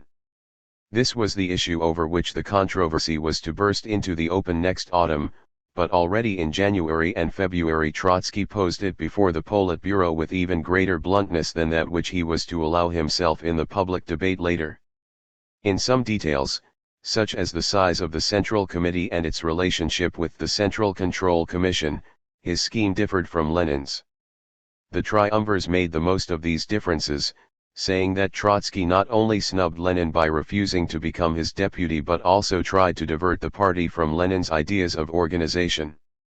At this stage the upper ranks of the hierarchy were becoming initiated into the Politburo dispute, and nothing could do more to damage Trotsky's position in their eyes as Lenin's presumed successor than a whispering campaign in which he was depicted as resisting Lenin on almost every issue. The words of the triumvirs were calculated to feed such a campaign. Their charges were recorded in the Politburo minutes and opened for inspection to members of the Central Committee who were not slow in divulging their secrets to friends and subordinates. The campaign had been afoot for some time already when Trotsky first reacted to it. On February 23, 1923 he addressed a letter to the Central Committee in which he said, "Some members have expressed the opinion that Comrade Lenin's scheme aims at preserving the party's unity while the purpose of my project is to create a split." This insinuation was concocted and canvassed by a clique which in fact concealed Lenin's writings from party members. He disclosed what had happened at the Politburo, while the majority held it impossible even to publish Lenin's letter. I not only insisted on publication, but defended the essential ideas of the letter, or, to put it more accurately, those of its ideas which seemed essential to me. I reserve, he concluded, the right to expose these facts before the entire party, should this become necessary, in order to refute an insinuation the authors of which have enjoyed all too great an impunity because I have almost never reacted to insinuation. 22 The occasion for the exposure was to be the 12th Party Congress convened for April. The threat was characteristic of Trotsky.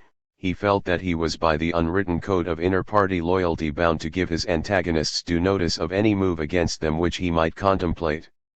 He thereby deprived himself of the advantage of surprise and gave them time to parry the blow. This was the exact opposite of Stalin's tactics. Trotsky did not even intend to carry out his threat, however. His aim was merely to curb Stalin and to gain time while waiting for Lenin's recovery. He obtained one immediate result. On March 4 Pravda at last published Lenin's attack on Rabkrin. On March 5, while he, too, was confined to bed with illness, Trotsky received from Lenin a message of the utmost importance and urgency. 23 Lenin begged him to speak out in defense of the Georgian deviationists at the forthcoming session of the Central Committee. This was Trotsky's first contact with Lenin since their talk about the bloc in December, and the first intimation he had of Lenin's changed attitude in the Georgian affair. At present, Lenin wrote, their case, i.e. the case of the deviationists, is under prosecution by Stalin and Dzerzhinsky, and I cannot rely on Stalin's and Dzerzhinsky's impartiality. Quite the contrary. If you would agree to undertake the defense, my mind would be at rest. Lenin attached a copy of his notes on Stalin's policy towards the nationalities, which are summarized in the previous chapter. These notes for the first time gave Trotsky a full idea of the relentlessness with which Lenin intended to press home the attack. By comparison, Lenin's criticism of Rabkrin seemed mild. Lenin's secretaries added that Lenin had prepared, to use his own word, a bombshell against Stalin to be exploded at the Congress. Moreover, in a last moment of an exhausting tension of mind and will, he urged Trotsky to show no weakness or vacillation, to trust no rotten compromise Stalin might propose, and, last but not least, to give Stalin and his associates no warning of the attack. The next day he himself sent a message to the Georgian deviationists, conveying his warm sympathy and promising to speak up. About the same time Trotsky learned from Kamenev that Lenin had written a letter to Stalin threatening to break off all personal relations. 24 Stalin had behaved in an offensive manner towards Krupskaya when she was collecting information for Lenin on the Georgian affair, and when Lenin learned about this, he could hardly contain his indignation. He decided, Krupskaya told Kamenev, to crush Stalin politically. What a moment of moral satisfaction and triumph this was for Trotsky. As on so many previous occasions, Lenin at last acknowledged that Trotsky had been right all along. As so often before, Trotsky's bold foresight had condemned him for a time to political solitude and had caused dissension between him and Lenin, and just as events had vindicated him and led Lenin to conclusions identical with his, first over Gosplan, then over Rabkin and party bureaucracy, so now they vindicated him over Georgia. Trotsky was confident that the triumvirate was ruined and Stalin beaten. He was the victor and could dictate his terms. His adversaries thought likewise. When on their behalf Kamenev came to see Trotsky on March 6, he was crestfallen, ready for chastisement, and anxious to mollify Trotsky. 25. Not much mollifying was needed. Trotsky's revenge was to display magnanimity and forgiveness. Forgetting Lenin's warning, he jumped at a rotten compromise. Lenin intended to demote Stalin and Dzerzhinsky and even to expel from the party for at least 2 years Ortjonikij, once his favorite disciple, because of the latter's brutal behavior at Tiflis. Trotsky at once reassured Kamenev that he himself would propose no such severe reprisals. I am, he said, against removing Stalin and against expelling Ortjonikij and displacing Dzerzhinsky, but I do agree with Lenin in substance. 26 All he asked of Stalin was that he should mend his ways, let him behave loyally towards his colleagues, let him apologize to Krupskaya, and let him stop bullying the Georgians. Stalin had just prepared theses, to be submitted to the party congress, on policy towards the non-Russian nationalities. He was to address the Congress on this point as the Central Committee's rapporteur. Anxious to justify his own behavior, he had placed strong emphasis on the condemnation of local nationalisms. Trotsky proposed that Stalin should reword his resolution, insert a denunciation of great Russian chauvinism and of Russia one and indivisible, and give the Georgians and Ukrainians a firm assurance that henceforth their rights would be respected. This was all he demanded of Stalin: no breast-beating and no personal apologies.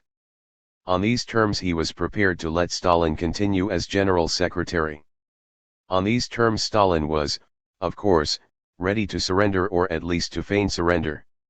To find himself threatened with political ruin, to feel Lenin's anger bursting over his head, and at this very moment to see Trotsky stretching out to him a forgiving hand was a quirk of fortune for which he could not but be grateful. He accepted Trotsky's terms at once. He rephrased his theses and inserted all of Trotsky's amendments. As to the other conditions, well, all the offense he had given and all the hurts he had caused had sprung, he said, from misunderstandings, and he was only too anxious to clear these up. While Kamenev was still acting as go-between, Lenin succumbed to another stroke. He was to survive it by 10 months, but paralysed, speechless most of the time, and suffering from spells of unconsciousness, the torment of which was all the greater because in the intervals he was acutely and helplessly aware of the intrigue in the background. The news of Lenin's relapse at once relieved the triumvirs. A few days after they had meekly submitted to Trotsky, they were once again working with redoubled energy but greater discretion to eliminate him from the succession. He still felt on top. He did not abandon the hope that Lenin would recover. In any case, he had in his hands Lenin's messages and manuscripts, and if he were to come out with these at the Congress, especially with the notes on the Georgian affair, the party would have not a shadow of doubt where Lenin stood. Surely, he concluded, the triumvirs must know this and, fearing exposure, they must adhere to the compromise. The triumvirs knew that Trotsky had promised Lenin to take up the case of the Georgian deviationists and to acquaint the Congress with Lenin's views. Kamenev had already read the notes on Georgia. Stalin's chief preoccupation was now to prevail upon Trotsky not to act on this promise. Had he, Stalin, not done everything Trotsky demanded of him? He had, indeed, and so Trotsky consented to submit Lenin's notes to the Politburo and to leave it to the Politburo to decide whether or in what form they should be communicated to the Congress. The Politburo resolved that the notes should in no case be published, and that only chosen delegates should be acquainted in strict confidence with their content.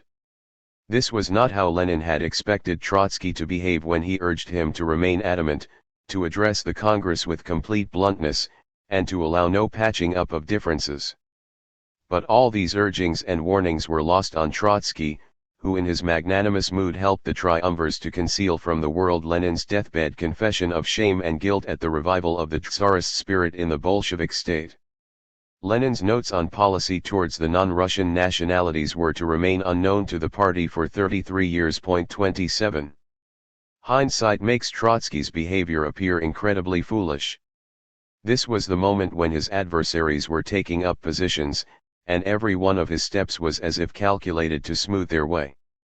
Years later he remarked wistfully that if he had spoken up at the 12th Congress, with Lenin's authority behind him, he would probably have defeated Stalin there and then, but that in the long run Stalin might still have won. 28 The truth is that Trotsky refrained from attacking Stalin because he felt secure. No contemporary, and he least of all, saw in the Stalin of 1923 the menacing and towering figure he was to become. It seemed to Trotsky almost a bad joke that Stalin, the willful and sly but shabby and inarticulate man in the background, should be his rival. He was not going to be bothered about him, he was not going to stoop to him or even to Zinoviev, and, above all, he was not going to give the party the impression that he, too, participated in the undignified game played by Lenin's disciples over Lenin's still empty coffin. Trotsky's conduct was as awkward and as preposterous as must be the behavior of any character from high drama suddenly involved in low farce. Of farce there was indeed no lack. When the Politburo met on the eve of the Congress, Stalin proposed that Trotsky should address the Congress as the Central Committee's political rapporteur, that is in the role hitherto always reserved for Lenin. Trotsky refused, saying that as General Secretary Stalin should be rapporteur ex officio. Stalin, all modesty and meekness, replied, "No, the party would not understand it, the report must be made by the most popular member of the Central Committee." 29 The most popular member, who only a few weeks earlier had been charged with craving for power, now leaned over backwards to show that the charge was baseless, and so he made it all the easier for the triumvirs to overthrow him. The Politburo decided that Zinoviev should deliver the address the party had been accustomed to hear from Lenin. When the 12th Congress at last assembled, in the middle of April, its opening provided an occasion for a spontaneous display of homage to Trotsky. As usual, the chairman read out the greetings to the Congress which poured in from party cells, trade unions, and groups of workers and students all over the country. In almost every message tributes were paid to Lenin and Trotsky. Only now and then did the greetings refer to Zinoviev and Kamenev, and Stalin's name was hardly mentioned. The reading of the messages went on during several sessions, and it left no doubt whom, if the party had now been asked to choose, it would have chosen as Lenin's successor. 30. The triumvirs were surprised and annoyed, but they had little to fear. Lenin was not there to explode his bombshell, and Trotsky, having promised not to explode it either, honored his promise. He did not give the Congress even the slightest hint of any disagreement between him and the triumvirs, and he kept himself well to the background. In the meantime the triumvirs acted behind the scenes. Their agents initiated delegates into the crisis in the leadership and turned against Trotsky even the homage just paid to him. They did their best to impress upon provincial delegates the dangers which they alleged were inherent in Trotsky's extraordinary popularity. Had not Bonaparte, the gravedigger of the French Revolution, risen to power on such a claim? Could the imperious and ambitious Trotsky be trusted not to abuse his popularity? Was not, in Lenin's absence, the collective leadership of smaller men, but men whom the party knew and trusted, preferable to his preeminence? Such questions, uttered in worried whispers, made many a delegate apprehensive. The Bolsheviks had been accustomed to look back to the great French precedent and to think in historical analogies.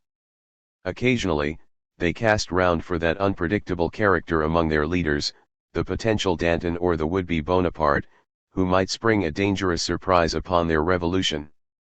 Among all the leaders none seemed to have as much affinity with Danton as Trotsky, and none, it also seemed, would the mask of a Bonaparte fit as well as him. In the eyes of many an old Bolshevik, Trotsky's preeminence was a liability, and on reflection it seemed, indeed, safer that the party should be run by a team of less brilliant but reliable comrades. 31. The triumvirs behaved with studious modesty. They declared that the only claim they had on the party's confidence was that they were Lenin's loyal and tested disciples. It was at this Congress that Zinoviev and Kamenev initiated the exalted glorification of Lenin, which was later to become a state cult. 32. No doubt the exaltation was in part sincere. This was the first Bolshevik Congress without Lenin, and the party already felt bereft. The triumvirs played upon this mood, knowing that the glorification of Lenin would reflect glory upon those whom the party had known as his oldest disciples. Yet they had to work hard to convince the Congress that they spoke with Lenin's voice. Delegates were uneasy. They received Zinoviev with sullen silence, when he came forward as rapporteur. His exaggerated and even ridiculous expressions of adoration of Lenin disgusted the sophisticated and the critically minded, but these were in a minority, and they did not protest lest they be misunderstood. The triumvirs followed this up by calls for discipline, unity, and unanimity. When the party was leaderless, it would have to close its ranks. Every criticism of the party line, Zinoviev exclaimed, even a so-called left criticism, is now objectively a Menshevik criticism. 33. He flung this warning at Kollontai, Shliapnikov, and their followers, and, working himself up as he went, he told them that they were even more obnoxious than the Mensheviks. Ostensibly directed only against the workers' opposition, his words carried wider implications. They intimated to every potential critic with what sort of a denunciation he would be met. The maxim that every criticism was to be regarded a priori as a Menshevik heresy was novel. Nothing like it had been pronounced before. Yet the maxim could be deduced from the argument Zinoviev had presented at the previous Congress, when he said that in consequence of their political monopoly the Bolsheviks found that there were two or more potential parties within their party, and that one of these consisted of the unconscious Mensheviks.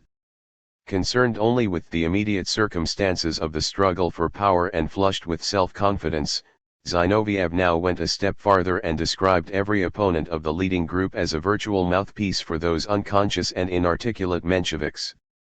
It followed that the leaders, whoever they were, had the right and even the duty to suppress opponents within the party as they had suppressed the real Mensheviks. In this way Zinoviev came to formulate what was to be the canon of Bolshevik self-suppression. This call for discipline and the new view of unity did not pass unchallenged. The members of the workers' opposition and other dissenters mounted the platform to denounce the triumvirate and demand its disbandment. Lutavinov, a prominent party worker, protested against the papal infallibility and immunity from criticism Zinoviev had claimed for the Politburo. 34. Kossier, another old Bolshevik, maintained that the party was ruled by a clique, that the General Secretariat persecuted critics, that Stalin had during his first year in that office demoted and victimized the leaders of such important organizations as those of the Urals and of Petrograd, and that the talk about collective leadership was a fraud. Amid uproar, Kossier demanded that the Congress should revoke the 1921 ban on inter-party groupings. 35. The triumvirs, however, dominated the Congress. Kamenev presided over it, Zinoviev enunciated policy, and Stalin manipulated the party machine. They made no bones about their partnership any longer. In reply to the challenge from the workers' opposition, they defiantly acknowledged the existence of the triumvirate. 36 But within the triumvirate a shift was making itself felt. Zinoviev was losing his position as senior triumvir. He had overreached himself, antagonized many delegates, and drawn upon himself most of the attacks from the floor. Stalin's more discreet conduct gained him credit. The eyes of the delegates turned appreciatively on him when Nogin, an old influential and moderate member of the Central Committee, made his eulogy, praising the unobtrusive but vital work of direction he had done at the General Secretariat. Essentially, Nogin said, the Central Committee constitutes that basic apparatus which sets in motion all political activity in our country. The Bureau of the Secretariat is the most important part of the apparatus. 37 Even some of the malcontents appealed from Zinoviev's flamboyance and demagoguery to Stalin's common sense. Stalin's position was further enhanced in the debate over policy towards non-Russian nationalities, the debate which might have brought his undoing. The Georgians had come to Moscow expecting to get that strong support Lenin had promised them. 38 They did not obtain it. Rakovsky, who was the head of the Ukrainian government but had not enough influence in Moscow, took up their case. Was Moscow out to Russify the small nationalities as the Tsarist gendarmes had done? He asked. 39 The Georgians were perplexed and confounded when they heard Stalin himself speaking with righteous indignation against the bullying of non-Russian nationalities, and when they found that their own denunciations of Great Russian chauvinism were inserted into the text of Stalin's theses. This spectacle, the result of Trotsky's compromise with Stalin, seemed to them a mockery of all their complaints and protests. In vain did they demand that at least Lenin's notes should be read out. The members of the Politburo were enigmatically reticent. Only one of them, Bukharin, broke the conspiracy of silence, and in a great and stirring speech, this was to be the swan song of Bukharin, the leader of left communism, he defended the small nationalities and exposed Stalin's pretenses. He exclaimed that Stalin's disavowal of Great Russian chauvinism was sheer hypocrisy, and that the atmosphere at the Congress, where the party's elite was assembled, proved it. Every word uttered from the platform against Georgian or Ukrainian nationalism aroused stormy applause, while even the mildest allusion to Great Russian chauvinism was received with irony or with icy silence. 40 It was with icy silence that the delegates received Bukharin's own speech. Stalin, emboldened by the attitude of the Congress, could now permit himself to play down the meaning and import of Lenin's attack on his policy and to rout the deviationists. Trotsky followed the proceedings impassively or absented himself. He observed scrupulously the terms of his compromise with the triumvirs and the principle of the Politburo's cabinet solidarity.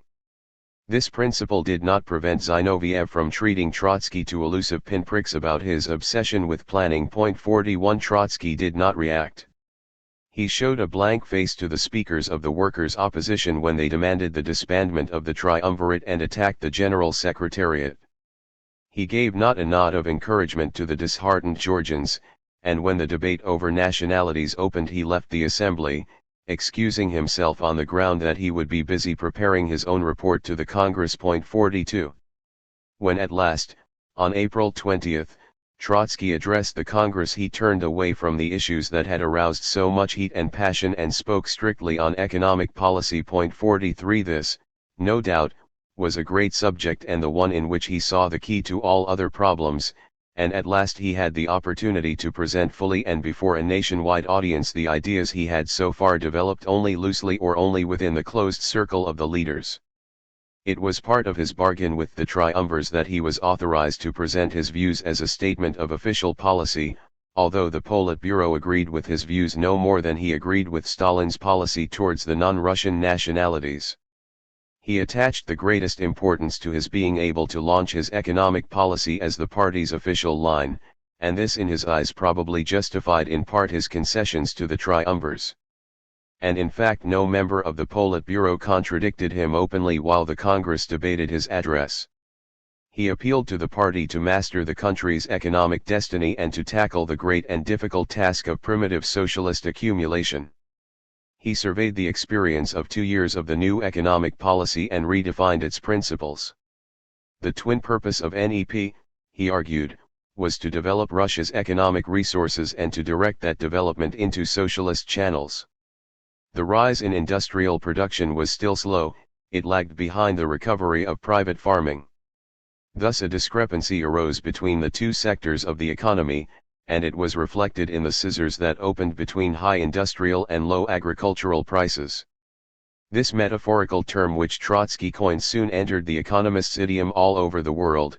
44 Since the peasants could not afford to buy industrial goods and had no real incentive for selling their produce, the scissors threatened to cut once again the economic ties between town and country and to destroy the political alliance between worker and peasant. The scissors should be closed by lowering industrial prices rather than by raising agricultural ones. It was necessary to rationalize, modernize, and concentrate industry, and this required planning. Planning was his main theme. He did not, as his adversaries later claimed, advocate that NEP should be abandoned in favor of planning. He urged the party to pass from the retreat to a socialist offensive within the framework of NEP. The new economic policy, he said, is the arena which we ourselves have set up for the struggle between ourselves and private capital. We have set it up, we have legalized it, and within it we intend to wage the struggle seriously and for a long time. 45 Lenin had said that NEP had been conceived seriously and for long, and the opponents of planning often quoted the saying. Yes, seriously, and for a long time, Trotsky retorted, but not forever. We have introduced NEP in order to defeat it on its own ground and largely by its own methods. In what way?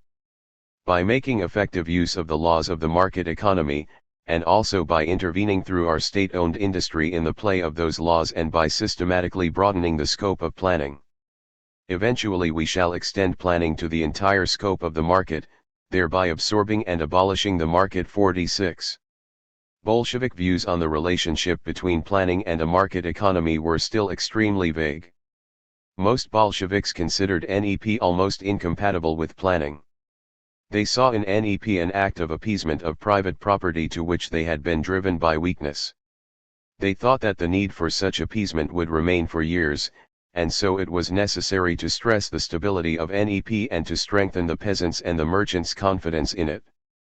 Only in a more or less remote future would the party be able to withdraw the concessions it had made to private property and to abolish NEP, and only then would it be possible to set up a planned economy.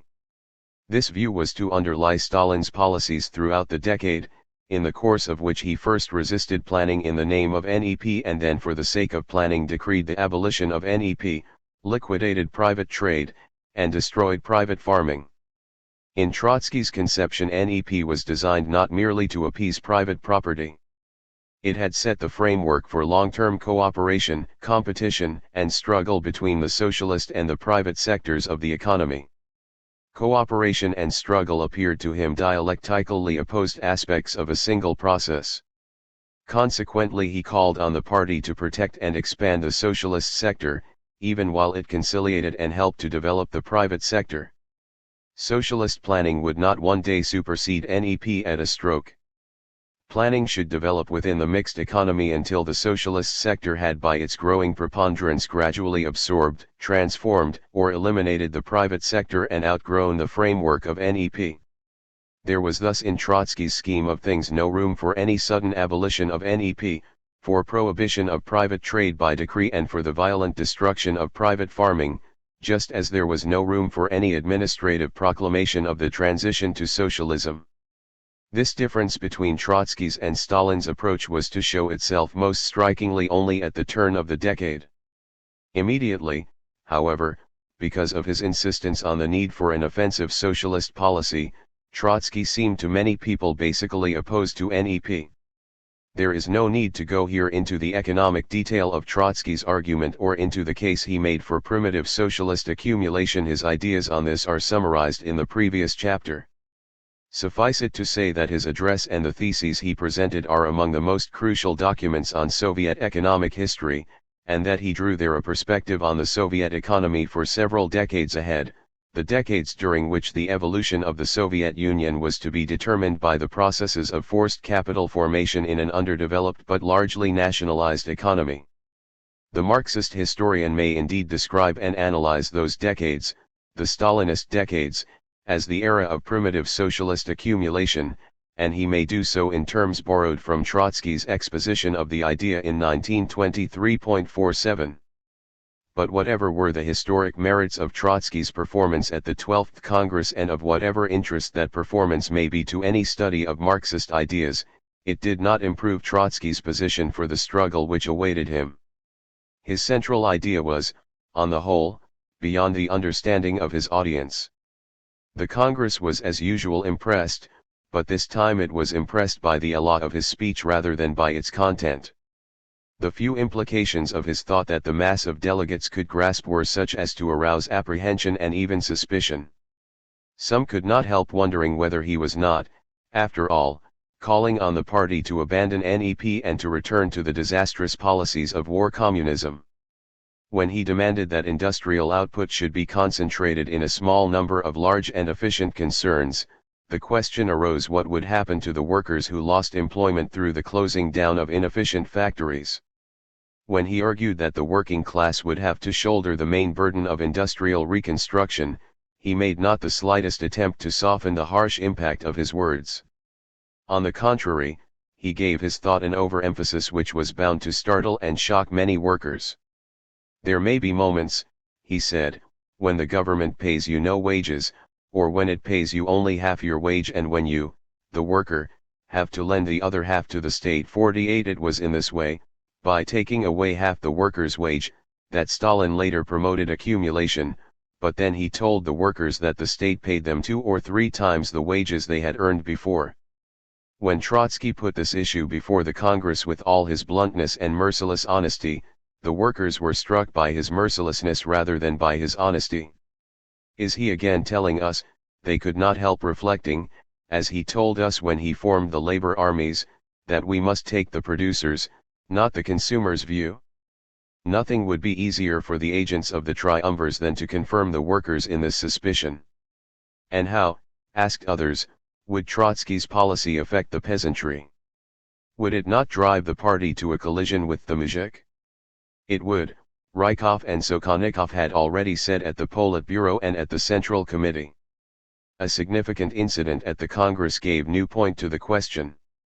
In the debate, Kherson, Trotsky's old comrade, addressed himself directly to Trotsky and asked whether he had thought out to the end the implications of primitive socialist accumulation. Early capitalism, Kherson pointed out, did not merely underpay workers or rely on the entrepreneur's abstinence to promote accumulation. It exploited colonies, it pillaged entire continents, it destroyed the yeomanry of England, it ruined the cottage weavers of India, and on their bones, which whitened the plains of India, rose the modern textile industry. Did Trotsky carry the analogy to its logical conclusion? 49. Kherson put the question without hostile intent. He approached it from his particular angle. As Commissar of Foreign Trade, he had tried to persuade the Central Committee of the need for more foreign trade and of the need to make more concessions to foreign capital. He wished to impress on the Congress that since as Bolsheviks they could not expropriate peasants and plunder colonies, everyone took this for granted, they must seek to attract foreign loans, and that foreign capital might help Russia to proceed with primitive accumulation and to avoid the horrors that had accompanied such accumulation in the West.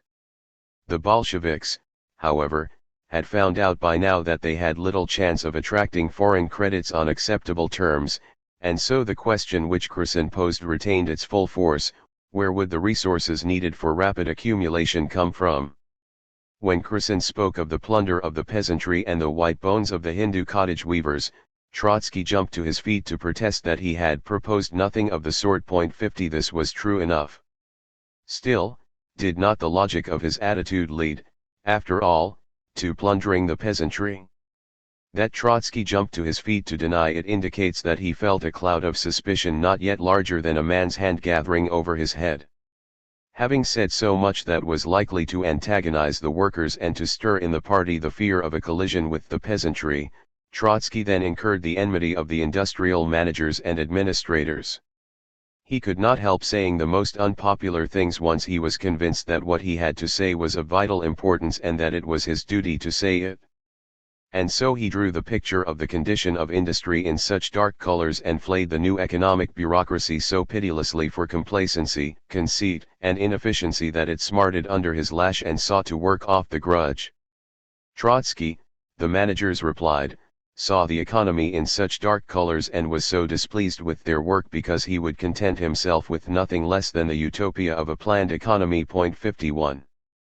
Thus slowly but inexorably the circumstances which eventually led to Trotsky's defeat began to unfold and agglomerate. He missed the opportunity of confounding the triumvirs and discrediting Stalin.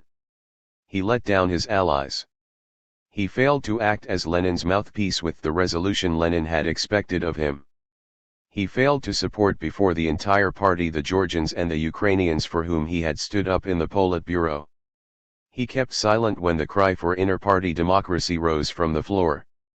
He expounded economic ideas the historic portent of which escaped his audience but which his adversaries could easily twist so as to impress presently upon workers, peasants, and bureaucrats alike that Trotsky was not their well-wisher, and that every social class and group ought to tremble at the mere thought that he might become Lenin's successor. At the same time the triumvirs sought assiduously to please everybody, promising something to every social class and group, pandering to every kind of complacency, and flattering every imaginable conceit. Finally, Trotsky directly strengthened the triumvirs when he declared his unshaken solidarity with the Politburo and the Central Committee and called the rank and file to exercise at this critical juncture the strictest self-restraint and the utmost vigilance. Speaking on a motion appealing for unity and discipline in Lenin's absence, he stated, "I shall not be the last in our midst to defend this motion, to put it into effect, and to fight ruthlessly against all who may try to infringe it." 52. If in the present mood, he went on, the party warns you emphatically about things which seem dangerous to it, the party is right, even if it exaggerates, because what might not be dangerous in other circumstances must appear doubly and trebly suspect at present. In this state of alarm and heightened suspicion the triumvirs would, of course, find it easy to assert themselves and stifle opposition. Trotsky shared their anxiety over the shock to which Lenin's death might expose the party, and in his eagerness to strengthen the party he weakened his own position in it. No doubt he counted on the triumvirs' loyalty. Little though he thought of them, he treated them as comrades whom he expected to behave towards him with a certain propriety. He did not imagine that they would turn his unselfish gestures to their immediate and private advantage. The enlarged Central Committee elected at the 12th Congress reappointed Stalin as General Secretary. Trotsky made no attempt to prevent this at any rate, he did not propose any other candidate, as he knew Lenin would have done. In Lenin's absence he had no chance of displacing Stalin anyhow. The triumvirs swayed the Politburo and through it the Central Committee as before. They also dominated the new Central Control Commission elected to act as the party's supreme disciplinary court. The man appointed to preside over it was Kuibyshev, Stalin's close associate. The triumvirs had no reason to precipitate a showdown with Trotsky.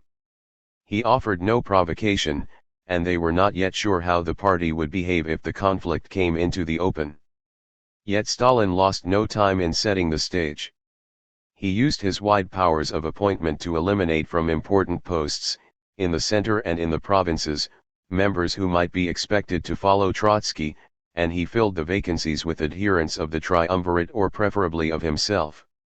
He took great care to justify the promotions and demotions on the apparent merits of each case, and he was greatly assisted by the rule, which Lenin had established, that appointments should be made with reference to the number of years a member had served the party.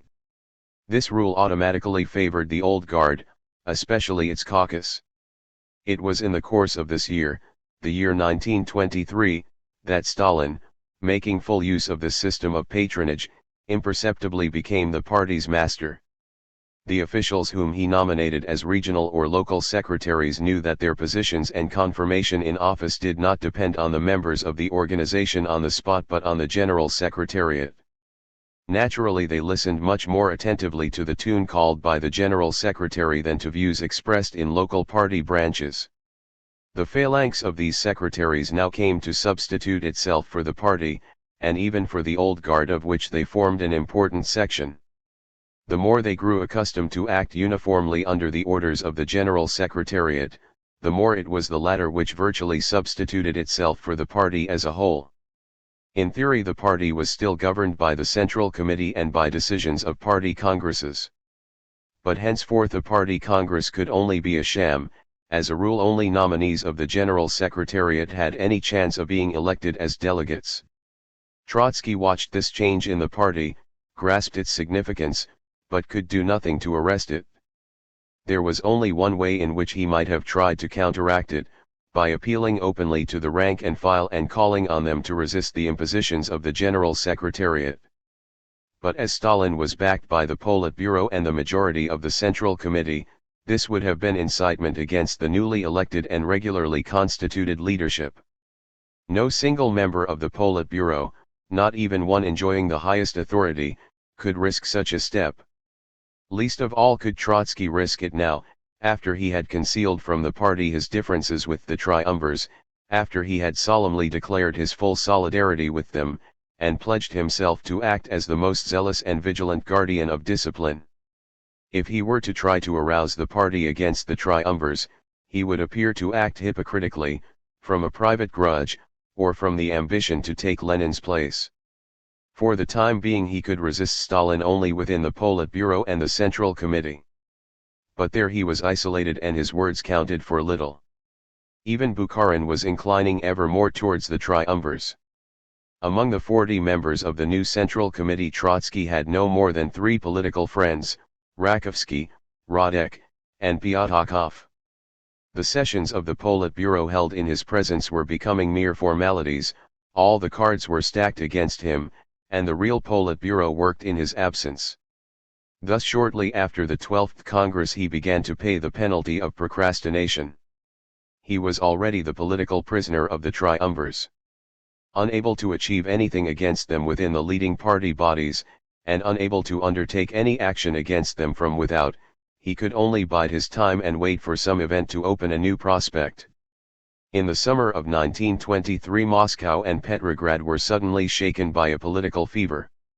Throughout July and August there was a great deal of industrial unrest. Workers felt that they were made to carry too much of the burden of industrial recovery. Their wages were a mere pittance, and often they did not receive even this. Industrial managers, running concerns at a loss and deprived of state subsidies and credits, had been unable to pay the men, had been in arrears to them for long months, and resorted to painful frauds and tricks to cut wage bills. Trade unions, reluctant to disturb the industrial revival, refused to press claims. Finally, wild strikes broke out in many factories, spread, and were accompanied by violent explosions of discontent. The trade unions were caught by surprise, and so were the party leaders. The threat of a general strike was in the air, and the movement seemed on the point of turning into a political revolt. Not since the Kronstadt Rising had there been so much tension in the working class and so much alarm in ruling circles. The shock was all the more severe because it was unexpected. The ruling circles had viewed the economic situation with smugness and had boasted of continuous improvement. They had not received timely signals of the approaching trouble, or, if any warning had reached them, they ignored it. Rudely awakened, they began to look for the culprits who had incited the workers. Lower down, in the party branches, the commotion led people to inquire more seriously how it was that more than 2 years after the promulgation of NEP there was still so much bitter discontent. What was the worth, they asked, of the official progress reports? Had not the party leaders been too complacent and had they not lost contact with the working class? There was not much use in looking for culprits if these questions remained unanswered. The culprits were not easy to find. The agitation for strikes could not be traced to any source such as the remnants of the anti-Bolshevik parties. These, thoroughly suppressed, had been inactive. Official suspicion turned on the workers' opposition. But the leaders of the latter, too, had been surprised by the strikes. Intimidated by constant threats of expulsion, the workers' opposition had lain low and was breaking up. Its splinter groups, however, had to some extent been involved in the strike agitation, which was spontaneous in the main. The most important of these was the workers' group, led by three laborers, Myasnikov, Kuznetsov, and Moiseev, all party members at least since 1905.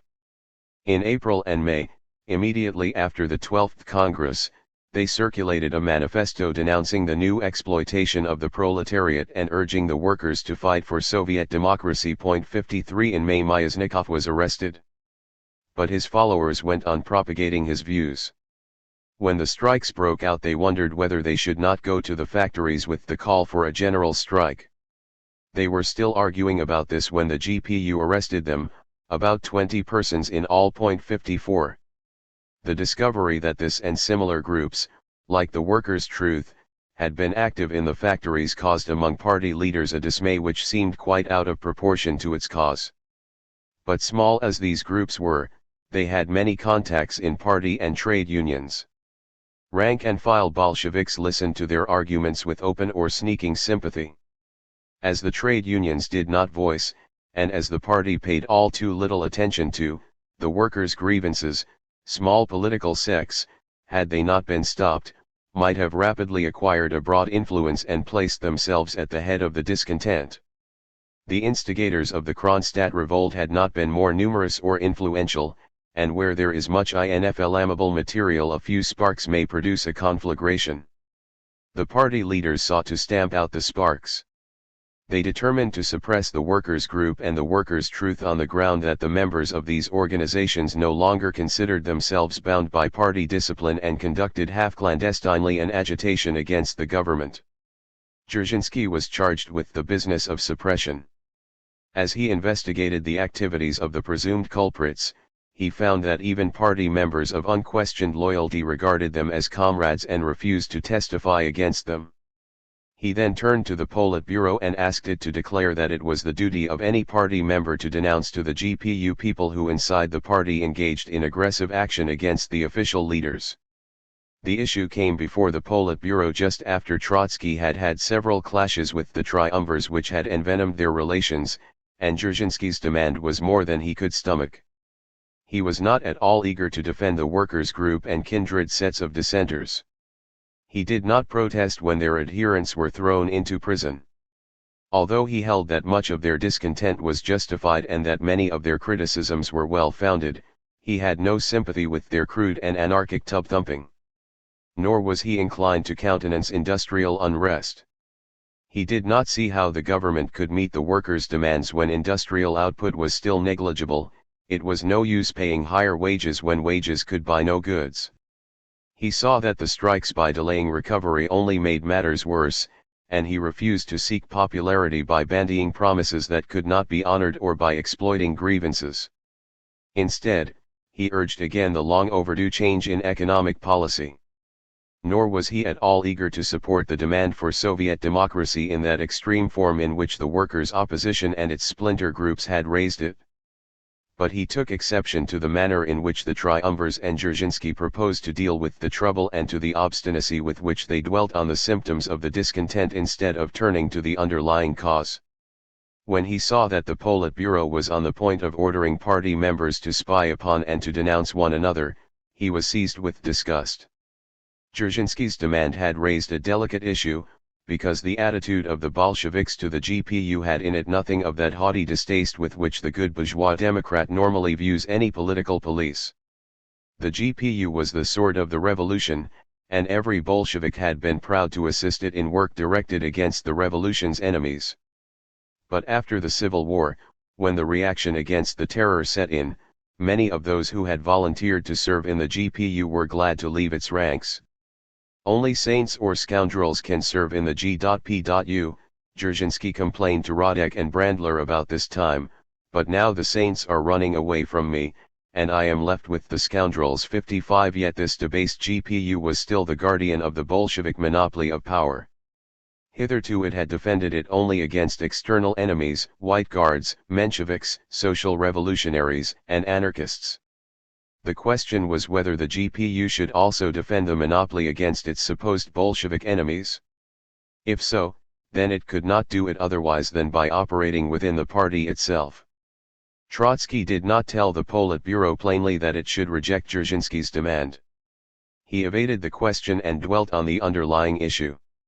It would seem, he wrote in a letter to the Central Committee on October 8, 1923, that to inform the party organization of the fact that its branches are being used by elements hostile to it is an obligation of members so elementary that it ought not to be necessary to introduce a special resolution to that effect 6 years after the October Revolution.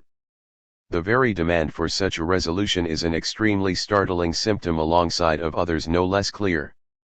56. It pointed to the gulf that now separated the leaders from the rank and file, the gulf which had grown especially wide since the 12th Congress and was deepened by Stalin's system of patronage.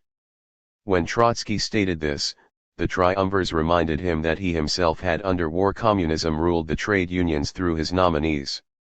He replied that even at the height of the Civil War the system of appointment within the party did not have 1/10 of the extent that it has now. Appointment of the secretaries of provincial committees is now the rule. That creates for the secretary a position essentially independent of the local organization.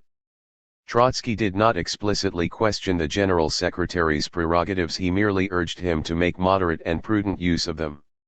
He confessed that at the last Congress, when he listened to the pleas made there for proletarian democracy, many of these seemed to me exaggerated and to a considerable extent demagogish, because a fully developed workers' democracy is incompatible with the regime of dictatorship. However, the party ought not to go on living under the high pressure of Civil War discipline. This ought to give place to a livelier and broader party responsibility. The present regime is much further from any workers' democracy than was the regime of the fiercest period of war communism. Secretarial selection was responsible for unheard of bureaucratization of the party apparatus. The hierarchy of secretaries created party opinion, discouraged members from expressing or even possessing views of their own, and addressed the rank and file only in words of command and summons. No wonder that discontent which could not dissipate itself through open exchange of opinions at party meetings and through the exercise of influence upon the party organization by the mass of members, accumulated in secret and gave rise to strains and stresses. 57. Trotsky also renewed his attack on the triumvirs' economic policy. The ferment within the party, he argued, was intensified by industrial unrest, and this had been brought about by lack of economic foresight. He had found out by now that the only gain the triumvirs had allowed him to score at the 12th Congress, the gain for the sake of which he had yielded so much ground to them, was spurious. The Congress had adopted his resolutions on industrial policy, but these had remained a dead letter. Now as before the economic administration bungled and muddled. Nothing had been done to make Gosplan the guiding center of the economy. The Politburo set up a number of committees to investigate symptoms of the crisis instead of going to its root. Trotsky himself had been invited to serve on a committee which was to inquire into prices, but he refused to do so. He had no wish, he declared, to participate in an activity designed to dodge issues and to postpone decisions. Just before Trotsky made these criticisms he had his clashes with the triumvirs, already mentioned. Some of these occurred in deliberations over the situation in Germany, where, Trotsky held, the turmoil provoked by the French occupation of the Ruhr offered the German communists a unique chance. Other collisions developed when the triumvirs proposed changes in the Military Revolutionary Council over which Trotsky presided. Zinoviev was bent on introducing into that council either Stalin himself or at least Voroshilov and Lashevik. It is not quite clear what induced him to make this proposal, and whether he acted in agreement with Stalin from an anxiety to gain for the triumvirs a decisive share in the control of military affairs, or whether he was already engaged in a subtle move against Stalin designed to oust him from the General Secretariat. 58 Enough that when Zinoviev tabled his motion, Trotsky, hurt and indignant, declared that he was resigning in protest from every office he held, the Commissariat of War, the Military Revolutionary Council, the Politburo, and the Central Committee. He asked to be sent abroad as a soldier of the revolution to help the German Communist Party to prepare its revolution. The idea had not come out of the blue. The leader of the German party, Heinrich Brandler, had just arrived in Moscow, and doubting his own and his comrades' capacity to lead an insurrection, had inquired in all earnestness from Trotsky and Zinoviev whether Trotsky could not come incognito to Berlin or Saxony to take charge of revolutionary operations. 59 The idea stirred Trotsky, and the danger of the mission excited his courage. Disillusioned by the turn events had taken in Russia, disgusted with the Politburo cabal, and perhaps already tired of it, he asked for the assignment. To contribute once more to the victory of a fighting revolution suited him better than to taste the maggoty fruit of a victorious one. The triumvirs could not let him go. In Germany he might have become doubly dangerous. If he went, succeeded, and returned in triumph, he would have dwarfed them as the acknowledged leader of both the Russian and the German revolutions. But if something untoward were to happen to him, if he were to fall into the hands of the class enemy or to die fighting, the party would suspect that they had sent him on a hopeless mission to get rid of him, and neither Stalin nor his partners could as yet risk such a suspicion. They could not permit Trotsky to win either the laurels of a new revolutionary victory or even the martyr's crown. They got out of the difficulty by turning the painful scene into a farce. Zinoviev replied that he himself, the president of the Communist International, would go to Germany as a soldier of the revolution instead of Trotsky. Then Stalin intervened, and with a display of bonhomie and common sense said that the Politburo could not possibly dispense with the services of either of its two most eminent and well-beloved members. Nor could it accept Trotsky's resignation from the Commissariat of War and the Central Committee, which would create a scandal of the first magnitude. As for himself, he, Stalin, would be content to remain excluded from the Military Revolutionary Committee if this could restore harmony. The Politburo accepted Stalin's solution, and Trotsky, feeling the grotesqueness of the situation, left the hall in the middle of the meeting, banging the door behind him. 60. Such was the state of affairs in the Politburo just before Dzerzhinsky made his proposal, and Trotsky wrote the letter of October 8, in which he confronted the triumvirs with a definite challenge. The latter were not yet unduly disturbed, because he did not carry the controversy into the open. His letter was addressed only to the members of the Central Committee who were entitled to know the Politburo's secrets. The Triumvirate. However, a week later, on October 15, 46 prominent party members issued a solemn statement directed against the official leadership and criticizing its policy in terms almost identical with those Trotsky had employed. They declared that the country was threatened with economic ruin because the majority of the Politburo had no policy and did not see the need of purposeful direction and planning of industry. They did not demand any definite change in the leadership, they only urged the Politburo to awaken to its task. They, too, protested against the rule of the hierarchy of secretaries and against the stifling of discussion, alleging that the regular party congresses and conferences, packed by nominees, had ceased to be representative. Then, going farther than Trotsky, the 46 demanded that the ban on inter-party groupings should be abolished or relaxed because it served one faction as a screen for its dictatorship over the party, drove disgruntled members to form clandestine groups, and strained their loyalty towards the party. The inter-party struggle is waged all the more savagely the more it is waged in silence and secrecy. Finally, the signatories of the statement asked that the Central Committee should call an emergency conference to review the situation. 61. The 46 echoed Trotsky's criticism so faithfully that the triumvirs could not but suspect that he was their direct inspirer, if not the organizer of their protest. 62. They assumed that the 46 had come together to form a solid faction. Trotsky's attitude was in fact more reserved than the triumvirs believed. True, among the 46 were his close political friends, Yuri Pyatakov, the most able and enlightened of the industrial administrators, Evgeny Preobrazhensky, the economist and former secretary of the Central Committee, Lev Sosnovsky, Pravda's gifted contributor, Ivan Smirnov, the victor over Kolchak, Anton Ovovzenko, hero of the October insurrection, now chief political commissar of the Red Army, Muralov, commander of the Moscow garrison, and others. To these men Trotsky had confided his thoughts and anxieties, and he kept some of them informed even of his intimate talks with Lenin. 63. They formed the leading circle of the so-called 1923 opposition and represented the Trotskyist element in it. But the 46 were not a uniform group.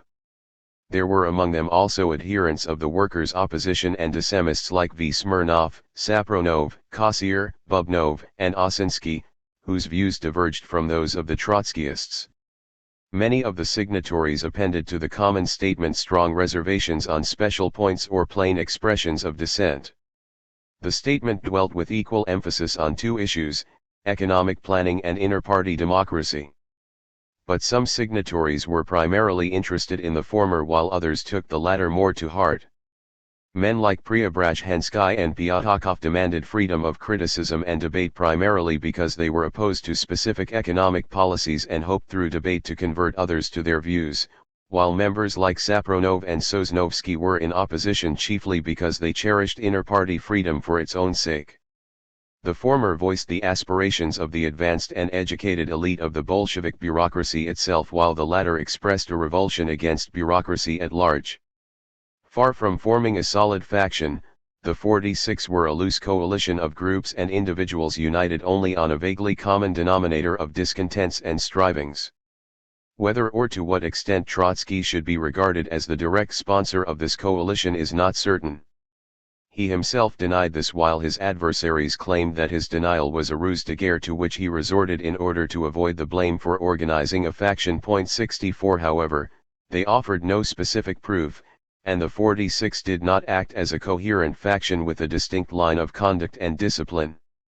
Even many years after Trotsky's death, those who had stood close to him claimed that he observed the rules of discipline so strictly that he could not have acted as the sponsor of this particular demonstration of protest. In the light of all that is known about Trotsky's conduct in such matters, this may be accepted as true. However, it is doubtful that he had, as is also claimed, no foreknowledge of the action of the 46 or that he was surprised by it. Preobrazhensky, Muralov, or Antonovovzenko undoubtedly kept him informed about what they were doing, and would not have done what they were doing without some encouragement from him. And so even if Trotsky was not formally responsible for their action, he must be regarded as its actual prompter. The 46 addressed their protest to the Central Committee with the request that the committee should, in accordance with long-established custom, bring it to the party's knowledge. The triumvirs refused the request. Moreover, they threatened to apply disciplinary sanctions if the signatories themselves were to circulate the document among party members. At the same time, agents of the Central Committee were sent to the cells to denounce the authors of the unpublished protest. Then a special enlarged session of the Central Committee was held to deal with the statement of the 46 and with Trotsky's letter of 8 October. 65 Replying to Trotsky, the triumvirs repeated the charges which Stalin had brought against him at the Politburo meetings of January and February. Trotsky, they alleged, was actuated by lust of power, and, sticking to the maxim all or nothing, he refused not merely to serve as Lenin's deputy, but even to attend to his normal duties. Then they enumerated all the issues over which he had in recent years dissented from Lenin, but they passed over in silence the fact that on nearly all these issues Lenin had in the end found himself in agreement with Trotsky. The Central Committee endorsed the charges and censured Trotsky. It also reprimanded the 46, qualifying their joint protest as an infringement of the 1921 ban on factions. As to Trotsky, it did not charge him plainly with organizing the faction but held him morally responsible for the offense of which it found the 46 guilty. The condemnation threw into relief the vicious circle in which any incipient opposition found itself under the disciplinary rules of 1921. The 46 had come forward precisely in order to demand that those rules be revoked or relaxed. But it was enough of them to speak up for a revision of the rules to lay themselves open to the accusation that they had already violated them. The ban on inter-party groupings was self-perpetuating and irreversible, under it no movement for its revision could be set afoot. It established within the party that barrack discipline which may be meat for an army but is poison for a political organization, the discipline which allows a single man to vent a grievance but treats the joint expression of the same grievance by several men as mutiny. The triumvirs could not easily suppress this particular mutiny. The mutineers were not ordinary rankers, they were 46 generals of revolution. Every one of them had held important positions in government and party. Most had a heroic Civil War record. Many had been members of the Central Committee. Some had joined the Bolsheviks in 1917, together with Trotsky, others had been Bolsheviks since 1904. Their protest could not be concealed. By denouncing it to the cells and calling upon the cells to join in the denunciation but refusing to show the condemned statement, the triumvirs aroused intense suspicion. The party was astir with alarming rumors. The triumvirs had to open at least a safety valve. On November 7, the 6th anniversary of the revolution, Zinoviev made a solemn statement promising to restore democracy within the party. As a token, Pravda and other newspapers opened their pages for discussion and invited members to write frankly on all issues which troubled them. To initiate a debate after 3 years of silence was a risky undertaking. 66 The triumvirs knew it. They opened the discussion in Moscow and delayed it in the provinces. But no sooner had they lifted a safety valve than they were hit by pressure of unsuspected force. Moscow's party cells were in revolt. They received official leaders with hostility and acclaimed spokesmen of the opposition. At some meetings in large factories the triumvirs themselves were met with derision and were heavily outvoted. 67 The discussion was at once focused on the statement of the 46 who were now free to expound their views to the rank and file. Pyatakov was their most aggressive and effective spokesman. Wherever he went he easily obtained large majorities for bluntly worded resolutions. Antonovov-Zienko addressed the party organizations of the garrison, and shortly after the debate had begun at least one-third of those organizations had sided with the opposition. The Central Committee of the Communist Youth and most of the Komsomol cells in Moscow did likewise. The universities were seized with excitement, and a large majority of student cells declared enthusiastic support for the 46. The leaders of the opposition were in a buoyant mood. According to one version, they were so self-confident that they discussed among themselves in what proportion they would be willing to share with the triumvirs control over the party machine. The triumvirs took fright. When they saw which way the vote in the garrison cells went, they resolved that these cells must not be permitted to proceed with the vote. They at once dismissed Antonovov-Zienko from his post as the Red Army's chief political commissar, alleging that he had threatened the Central Committee that the armed forces would stand up like one man for Trotsky, the leader, organizer, and inspirer of the revolution's victories. 68 Antonovov-Zienko had not in fact threatened any military revolt. What he had meant and said was that the military party cells were like one man behind Trotsky. This, no doubt, was an impulsive overstatement, but it was not very far from the truth. Nor had Antonovov-Zienko acted illegitimately in carrying the discussion to the military cells. These had the same right as had the civilian cells to take part in any debate and to vote on policy, and they had never before been denied this right. But whether Antonov's behavior was or was not beyond reproach, Trotsky held that he might have exercised more prudence in a delicate situation. The triumvirs decided that they could not leave him at the head of the army's political department. Demotions of other critics followed.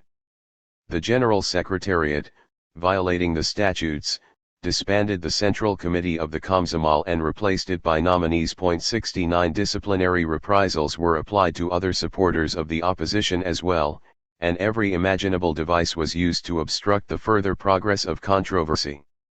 All this, however, did not relieve the tension.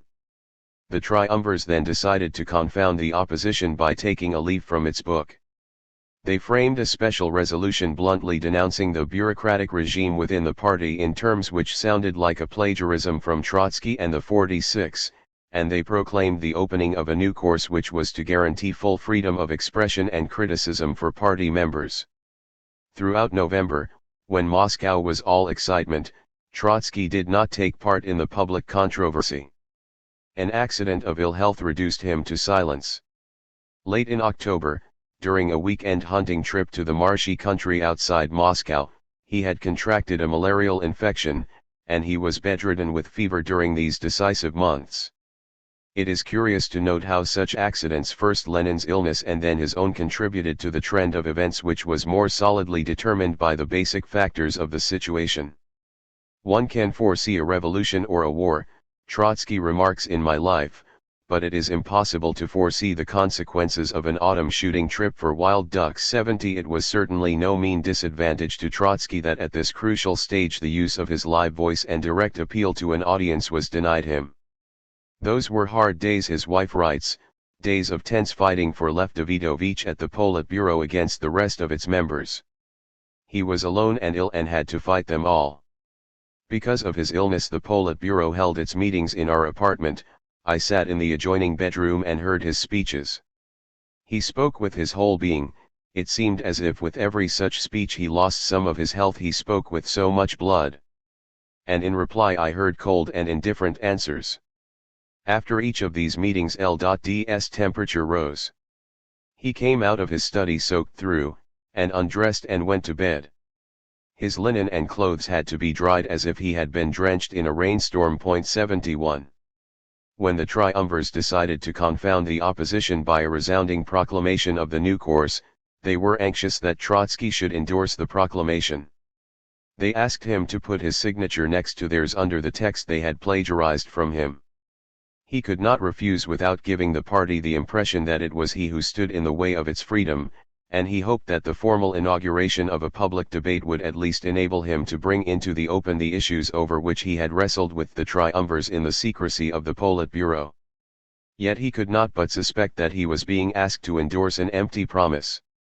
Only a few weeks later one of the leaders of the opposition compared this proclamation to the October Manifesto of 1905, that promise of constitutional freedoms which the last Tsar had made in a moment of weakness and which he withdrew as soon as his strength returned. 72 In October 1905 the young Trotsky, when he appeared for the first time before the revolutionary crowds of St. Petersburg, crumpled in his hand the Tsar's manifesto and warned the people, "Today it has been given us and tomorrow it will be taken away and torn into pieces as I am now tearing it into pieces, this paper liberty, before your very eyes." 73 Now, in 1923, he could not go out to the crowds and tear to pieces the new October Manifesto in front of them. It was to be proclaimed in the name of the Politburo of which he was a member, and he was striving to reform, not to subvert, the established government. So, when the Politburo brought the motion on the new course to his bedside, he could only seek to introduce amendments designed to make the promise of inter-party freedom as plain and emphatic as possible and thereby to commit the triumvirs. The Politburo accepted all his amendments, and on December 5 it voted unanimously for the motion. 74 Yet, although he had voted in favor, Trotsky could not help repeating after a fashion his gesture of 1905. He did this in a few brief articles which he wrote for Pravda and which later appeared in his pamphlet The New Course. 75 These articles contain in a nutshell most of the ideas which at once became the hallmark of Trotskyism. He began with an essay which appeared on December 4, the day before the Politburo voted on the new course. This was a somewhat cryptic attack on officialdom in his own department, the army, and elsewhere. "The vices of officialdom," he wrote, "show themselves when people cease to think things through, when they smugly employ conventional phrases without reflecting on what they mean, when they give the customary orders without asking if they are rational, when they take fright at every new word, every criticism, every initiative, every sign of independence." 76 The sole uplifting lie was the daily bread of officialdom. It could be found in histories of the Red Army and of the Civil War, where truth was sacrificed to bureaucratic legend. To read it, you would think that there are only heroes in our ranks, that every soldier burns with the desire to fight, that the enemy is always superior in numbers, that all our orders are reasonable and appropriate to the occasion, that the execution is always brilliant, and so on. The edifying effect of such legends is itself a legend. The Red Soldier would listen to them as his father listened to the lives of saints, just as magnificent and uplifting, but not true to life. Supreme heroism, in military art as in revolution, consists of truthfulness and a sense of responsibility. We speak for truthfulness not from the standpoint of the abstract moralist who teaches that man must never lie or deceive his neighbor. Such idealistic talk is sheer hypocrisy in a class society where there are antagonistic interests, struggle, and war. Military art in particular includes, as it must, ruse, dissimulation, surprise, and deception. But it is one thing to deceive the enemy consciously and deliberately and to do so in the name of a cause for which life itself is given, and another to spread injurious false information and assurances that all goes well, from a spirit of sheer sycophancy. Then he drew a parallel between army and party, especially between their attitudes towards tradition. The young communists stood in the same relation to the old guard as that in which the military subaltern stood to his superiors. In both the party and the army the young enter a ready-made organization which their elders had to build from scratch. Here and there tradition is therefore of vast importance. Without it there can be no steady progress. But tradition is not a rigid canon or an official manual, it cannot be learned by heart or accepted as gospel. Not everything the old generation says can be believed merely upon its word of honor. On the contrary, tradition must, so to speak, be conquered by internal travail, it must be worked out by oneself in a critical manner and in that way assimilated.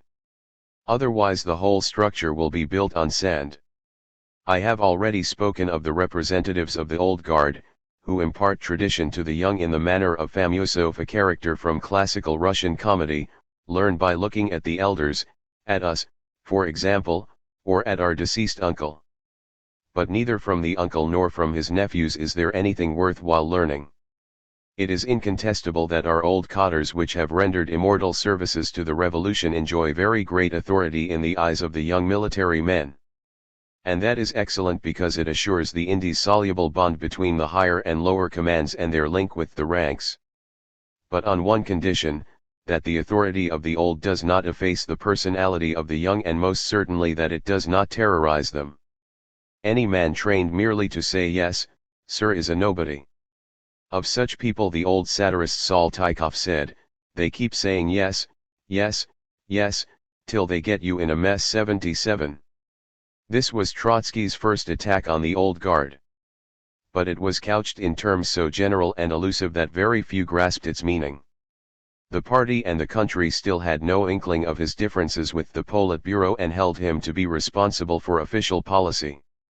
So much was this the case that when the 46, addressing the cells, claimed that they had Trotsky's support, Stalin could reply that they had no right to do so because Trotsky, far from agreeing with the opposition, was one of the most determined disciplinarians among the leaders. 78 This, it seems, was the last straw which broke Trotsky's patience. On December 8 he wrote an open letter to party meetings in which he made clear his position. 79 He described the new course as a historic turning point, but he warned the rank and file that some of the leaders were already having second thoughts and trying to nullify the new course in practice. It was, he said, the party's task and duty to free itself from the tyranny of its own machine. The rank and file must rely solely upon themselves, their own understanding, and their own initiative and courage. True, the party could not dispense with its machine, and the machine had to work in a centralized manner. But it must be the party's tool, and not its master, and the needs of centralism must be harmonized and balanced with the demands of democracy. During this last period there was no such balance. The idea, or at the very least the feeling, that bureaucratism is threatening to get the party into a blind alley has become pretty general. Voices have been raised to point out the danger. The resolution on the new course is the first official expression of the change that has taken place in the party. It will be effective only to the degree that the party, that is its 400,000 members, want to make it effective and succeed in this. Some leaders, afraid of this, were already arguing that the mass of members was not mature enough to enable the party to govern itself democratically. But it was precisely the bureaucratic tutelage that prevented the mass from growing politically mature. It was right to make stringent demands upon those who want to enter the party and stay in it, but once they have been admitted they must be free to exercise all rights reserved for members. He then explicitly appealed to the young to assert themselves and not to regard the old guard's authority as absolute. It is only by constant active collaboration with the young, within the framework of democracy, that the old guard can preserve the old guard as a revolutionary factor. Otherwise it will ossify and degenerate into a bureaucracy. This was the first time that Trotsky confronted the old guard with the charge, still strongly qualified, of bureaucratic degeneration. He supported the charge by a telling analogy. He recalled the process by which the old guard of the Second International had become transformed from a revolutionary into a reformist force and surrendered its greatness and historic mission to its own party machines. But Bolshevism was threatened not only by a divorce between generations. Even more menacing was the divorce between the party and the working class. Only 15 or 16% of the entire membership consisted of factory workers. He demanded an increasingly large flow into the party of working class elements, and he concluded his letter with this tempestuous war cry. Away with passive obedience, with mechanical leveling by the authorities, with suppression of personality, with servility, and with careerism. A Bolshevik is not merely a disciplined man, he is a man who in each case and on each question forges a firm opinion of his own and defends it courageously and independently not only against his enemies but inside his own party. Today perhaps he will be in a minority, he will submit, but this does not always signify that he is in the wrong. Perhaps he has seen or has understood a new task or the necessity of a turn earlier than others have done. He will persistently raise the question a second, a third, a 10th time, if need be. Thereby he will render his party a service helping it to meet the new task fully armed, or to carry out the necessary turn without organic upheaval and without factional convulsions. 80. This was the crux of the matter. He put forward the idea of a party which allowed the freedom of various trends of thought in its midst as long as these were compatible with its program, and he opposed this idea to the conception of the monolithic party which the triumvirs had already advanced as belonging to the essence of Bolshevism. Of course, the party must not be chopped up into factions, but factionalism was only an extreme and morbid reaction against the excessive centralism and the domineering attitude of the bureaucracy. It could not be uprooted as long as its cause persisted. And so it was necessary to renew the party apparatus, to replace the mummified bureaucrats by fresh elements who are in close touch with the life of the party as a whole, and, above all, to remove from the leading posts those who, at the first word of criticism, of objection, or of protest, brandish the thunderbolts of penalties. The new course must begin by making everyone feel that from now on nobody will dare terrorize the party. Thus, after a delay of nearly 9 months, he threw at last, alone, the bombshell he had hoped to explode together with Lenin at the 12th Congress. The delay was fatal. Stalin had already carried out the overhaul of the party machine and had placed his and to a lesser extent Zinoviev's subordinates at every sensitive spot, in every branch of the organization. By insinuation, obloquy, and stage whisper he had prepared them thoroughly for the expected clash with Trotsky.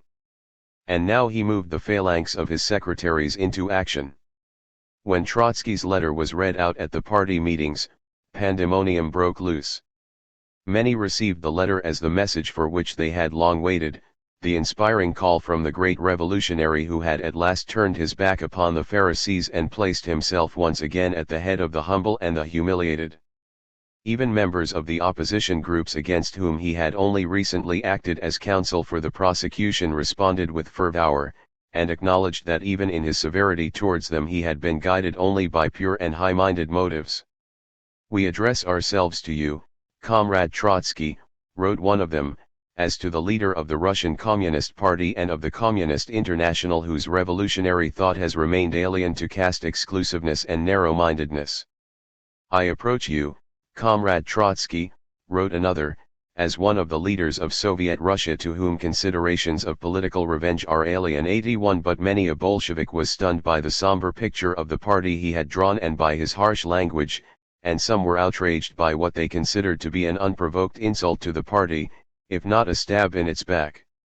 Everywhere, the secretaries led and organized this latter section of Bolshevik opinion, exacerbated it, excited it to the utmost, and gave to it a weight which was out of proportion to its real strength, placing at its disposal all means of expression, most of the time reserved for debates at meetings, and most of the discussion columns in leading newspapers and in local bulletins and sheets which played an enormous part in forming opinion in the provinces.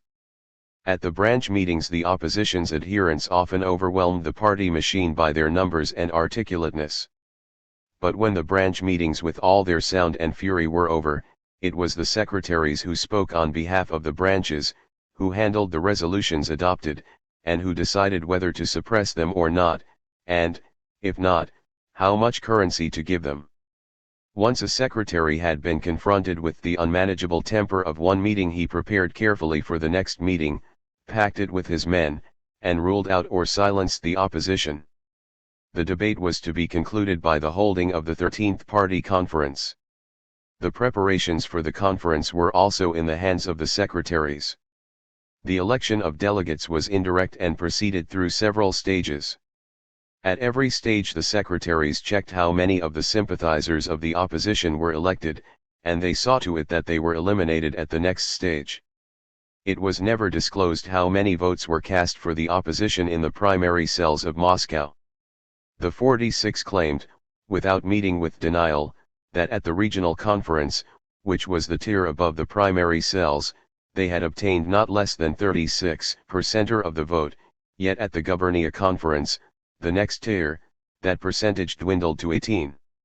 The opposition concluded that, if its representation had been whittled down in the same proportion all the way from the primary to the final elections, then the opposition had behind it the great majority of the Moscow organization. 82 This was almost certainly true, but the secretaries were on top of the majority. The triumvirs were anxious to bring the contest to a speedy conclusion. They replied to Trotsky's letter with a deafening barrage of counter-accusations. It was, they said, disloyal on Trotsky's part to vote with the whole of the Politburo for the new course and then to cast aspersion upon the Politburo's intentions. It was criminal to incite the young against the old guard, the repository of revolutionary virtue and tradition. It was wicked of him to try and turn the mass of the party against the machine, for every good old Bolshevik was aware how much importance the party had always attached to its machine and with how much care and devotion it had surrounded it. He equivocated over the ban on factions. He knew that the ban was essential to the party's unity and did not dare to demand plainly that it be revoked, but he sought to sap it surreptitiously. He played false when he described the party regime as bureaucratic, and he played with fire when he aroused an exaggerated and dangerous appetite for democracy in the masses. He pretended to speak for the workers, but played up to the students and the intelligentsia, that is to the petty bourgeois gallery. He spoke about the rights and responsibility of the rank and file only to cover up his own irresponsibility, folie de grandeur, and frustrated dictatorial ambition. His hatred of the party machine, his contumelious attitude towards the old guard, his reckless individualism, his disrespect for Bolshevik tradition, yes, and his notorious underestimation of the peasantry, all this clearly indicated that at heart he had remained something of a stranger in the party, an alien to Leninism, an unreformed semi-Menshevik. Agreeing to become the mouthpiece of all the disparate opposition groups, he had set himself up as the chief, even if unconscious, agent of all the petty bourgeois elements which pressed upon the party from all sides, seeking to breach its unity and to inject into it their own moods, prejudices, and pretensions. 83.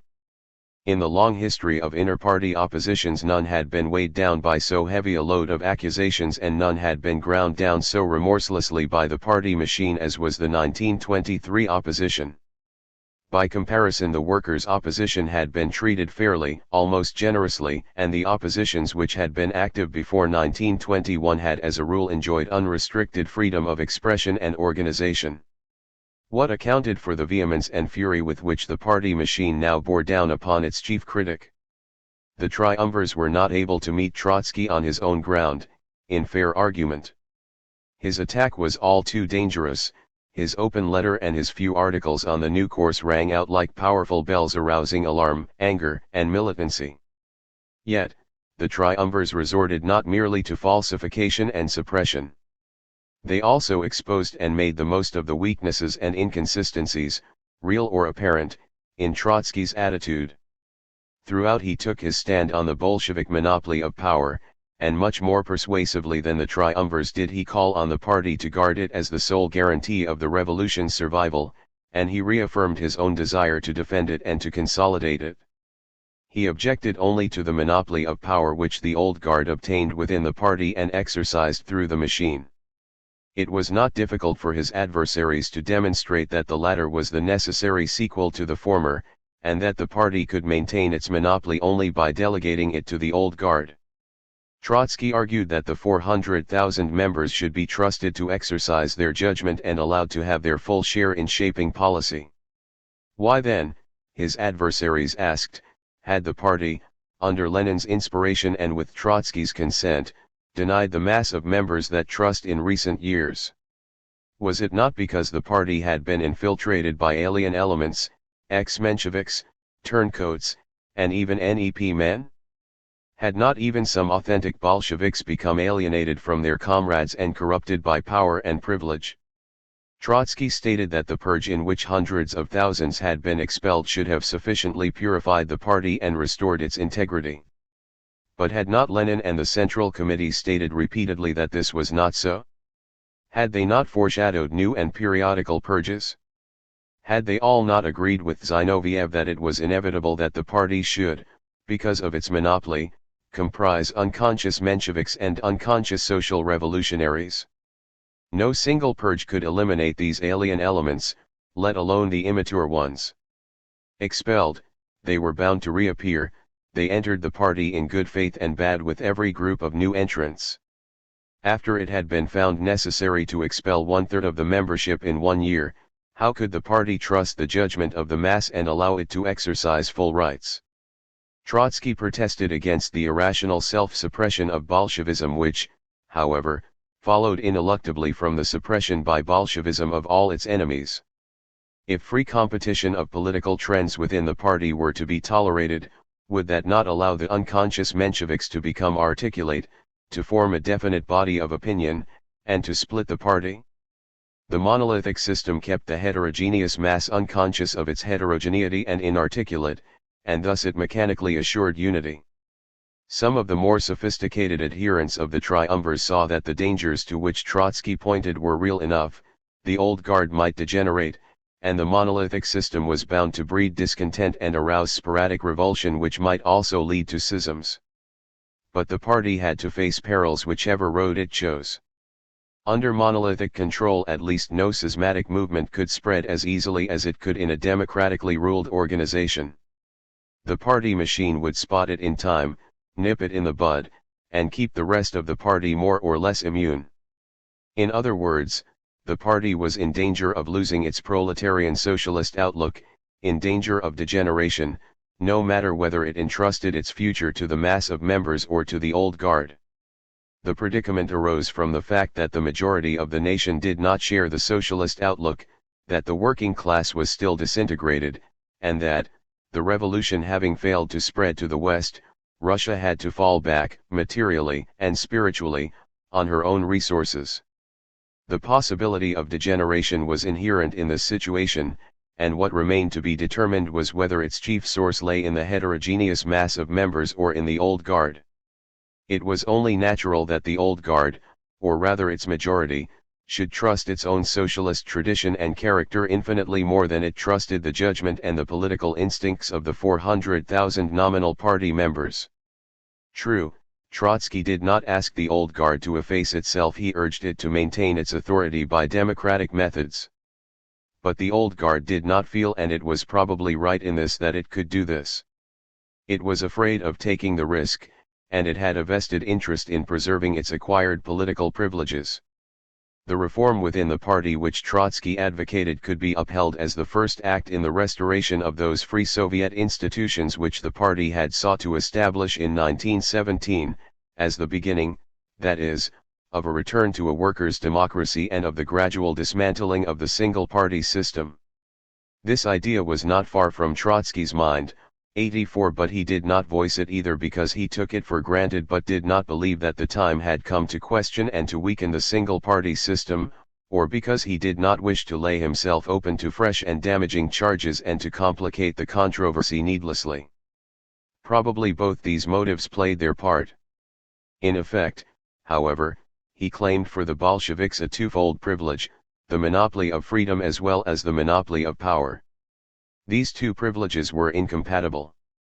If the Bolsheviks wished to preserve their power, they had to sacrifice their freedom. There was a further weakness in Trotsky's attitude.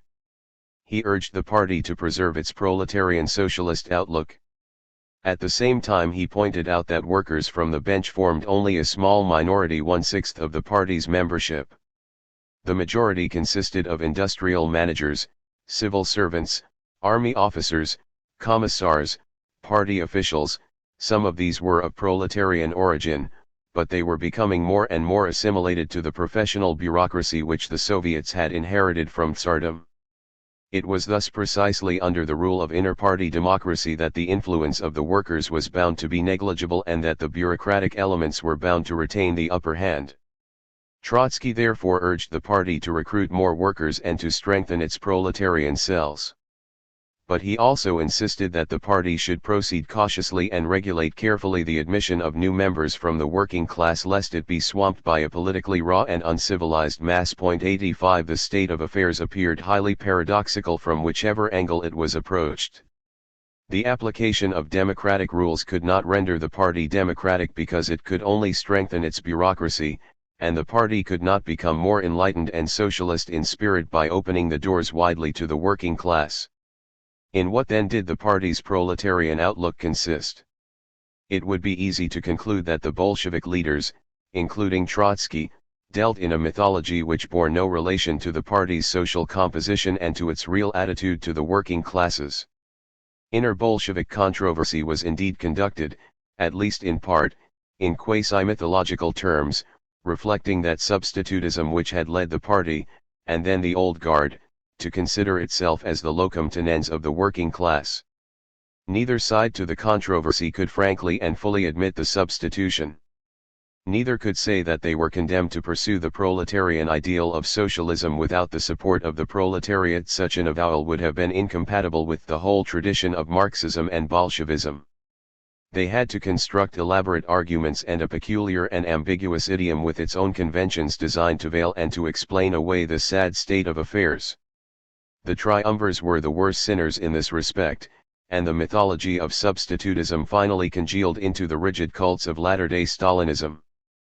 But even Trotsky, while he sought to reverse in part the process of substitution and struggled to tear to shreds the thickening fabric of the new mythology, could not help being entangled in it. 86.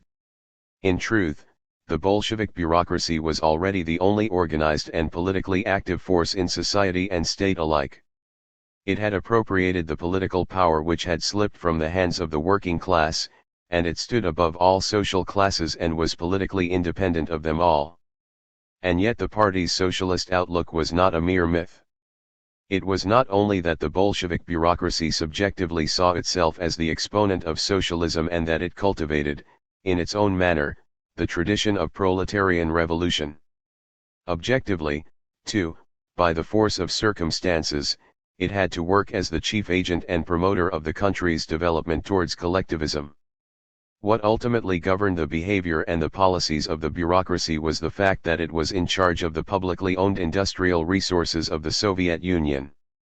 It represented the interests of the socialist sector of the economy against those of the private sector, rather than the specific interests of any social class, and only to the extent to which the general interest of the socialist sector coincided with the general or historic interest of the working class, could the Bolshevik bureaucracy claim to act on behalf of that class. The socialist sector had its own claims and its own logic of development. Its first claim was that it should be made secure against wholesale restoration of capitalism and even against a partial but massive reintrusion of private enterprise. Its logic of development required planning and coordination of all the publicly owned branches of the economy and their rapid expansion. The alternative was contraction and decay. Expansion had to proceed, at least in part, at the cost of the private sector, through the absorption of its resources. This was to lead to conflict between the state and private property, and in this conflict the Bolshevik bureaucracy could not but side ultimately with the socialist sector.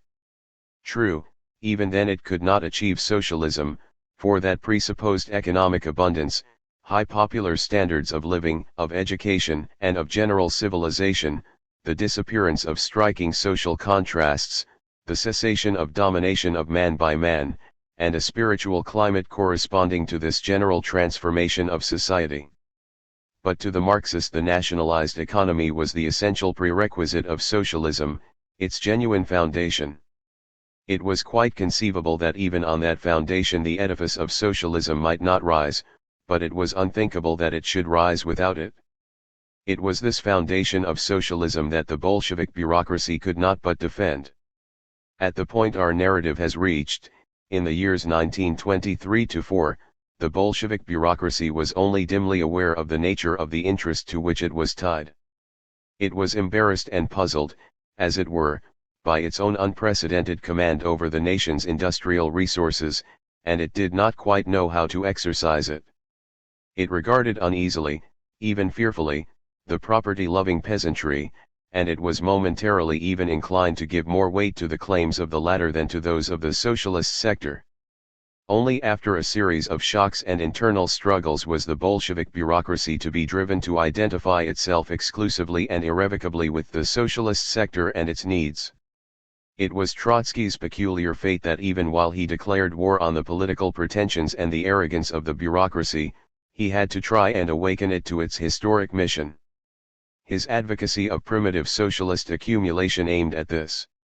Yet such accumulation, in the circumstances under which it was to take place, could hardly be reconciled with the workers' democracy. The workers could not be expected to surrender voluntarily half their wages to the state, as Trotsky urged them to do, in order to promote national investment. The state could take half their wages only by force, and to do this it had to deprive them of every means of protest and to destroy the last vestiges of a workers' democracy. The two aspects of the program which Trotsky expounded in 1923 were to prove incompatible in the near future, and therein lay the fundamental weakness of his position. The bureaucracy raged furiously against one part of his program, the one which claimed a workers' democracy, but after much resistance, hesitation, and delay, it was to carry out the other part which spoke of primitive socialist accumulation. At the turn of the year, while preparations for the 13th Conference and the drive against the opposition were in full swing, Trotsky's health deteriorated. His fever persisted and he suffered from physical exhaustion and depression. He began to be overcome by a sense of approaching defeat. The campaign against him with its relentless barrage of accusations, distortions, and tricks, still seemed to him almost unreal, yet it induced in him a feeling of helplessness. He could only argue his case, but his argument was drowned in the hubbub. Even the publication of the new course was delayed by the public presses so that the pamphlet could not reach the cells before the opening of the 13th Conference. His mood alternated between tension and apathy. And so when his doctors told him to leave frost-bound Moscow, the winter was exceptionally severe that year, and to take a cure on the Caucasian coast of the Black Sea, this was for him an opportunity of escaping the oppressive atmosphere of the capital. 87. He was getting ready for the journey when, on January 16, 1924, the 13th Conference was opened. The triumvirs prepared a resolution blusteringly denouncing Trotsky and the 46 as guilty of a petty bourgeois deviation from Leninism. The proceedings were taken up almost wholly by this question.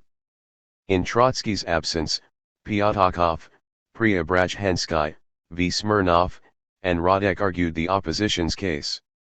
The triumvirs and their adherents replied with much venom, and their replies filled the newspapers. The outcome was a foregone conclusion. So thoroughly had the General Secretariat manipulated the elections that only 3 votes were cast against the motion condemning Trotsky. Even in the light of the accounts of the opposition's influence which Zinoviev's and Stalin's adherents gave at the conference, this vote was so ludicrously false that it should have had the effect of a bad and insolent joke. 88 But the triumvirs deliberately disregarded all the proprieties of normal political behavior. Their purpose was to impress upon the party that they would stop at nothing and that all resistance was useless. The cells now knew that no matter how much they stormed or protested, they had no chance of making the slightest imprint on official decisions. This alone was enough to show up the impotence of the opposition and to spread despondency in its ranks. On January 18, without waiting for the verdict, Trotsky set off on a slow journey to the south. 3 days later his train halted at Tiflis. There, while the train was being shunted, he received a code message from Stalin informing him of Lenin's death. The blow hit Trotsky as if it had come suddenly to the end. Lenin's doctors, and Trotsky even more than they, had believed that they would save Lenin's life. With difficulty he jotted down for the newspapers a brief message mourning the deceased leader. Lenin is no more. These words fall upon our mind as heavily as a giant rock falls into the sea. 89 The last flicker of the hope that Lenin would return, undo the triumvirs' work, and tear up their denunciatory resolutions, was extinguished. For a moment Trotsky wondered whether he should not return to Moscow. 90 He got in touch with Stalin and asked for advice. Stalin told him that he would not be back in time for the funeral next day and counseled him to stay and proceed with the cure. In fact, Lenin's funeral took place several days later, on January 27. Stalin had, of course, his reasons for keeping Trotsky away during the elaborate ceremonies in the course of which the triumvirs presented themselves to the world as Lenin's successors. From Tiflis, Trotsky, his head spinning with fever, proceeded to the seaside resort of Sukhum. There, in semi-tropical sunshine, amid palms, flowering mimosas, and camellias, he lay many a long day on the veranda of a sanatorium and recollected in solitude the strange fortunes of his association with Lenin, the friendship with which Lenin first received him in London in 1902, their subsequent sharp disagreements, their eventual reunion, and the stormy and triumphant years during which they stood together at the helm of the revolution. It was as if the triumphant part of himself had together with Lenin gone down to the grave. More recollections, fever, darkness, loneliness. A warm message from Lenin's weak and disconsolate widow now brought a crumb of comfort to the man whose prowess and power had only so recently amazed the world. She wrote that, just before he died, Lenin had reread the character sketch of him Trotsky had written and was visibly moved by it, especially by the comparison Trotsky had drawn between him and Marx, and she wished Trotsky to know that Lenin had preserved to the end the friendly sentiment which he had shown him at their first meeting in London. 91. Then gloom returned, and the sick man's imagination fed again on recollections, until a letter from his son Lyova jerked him back to the troubles of the day. Lyova described the great theatrically staged funeral in Moscow and the procession of huge crowds to Lenin's bier, and he expressed anguished astonishment at his father's absence. Only now, it seems, as he read the disheartened letter from his adolescent son, did it occur to Trotsky that he might have made a mistake when he did not return to Moscow. The multitudes which marched past Lenin's bier watched tensely the members of the Politburo who stood guard over it and noted Trotsky's absence. Their imagination had been fired by the symbolism of the ceremonies, and in this mood they wondered why he was not there. Was it perhaps because of the difference which, according to the triumvirs, had separated him from the deceased man, and because of his petty bourgeois deviation from Leninism? Trotsky's absence did not merely breed rumor and gossip in Moscow. It left the field free to his adversaries. This was a time of intense activity in the Kremlin and of important decisions.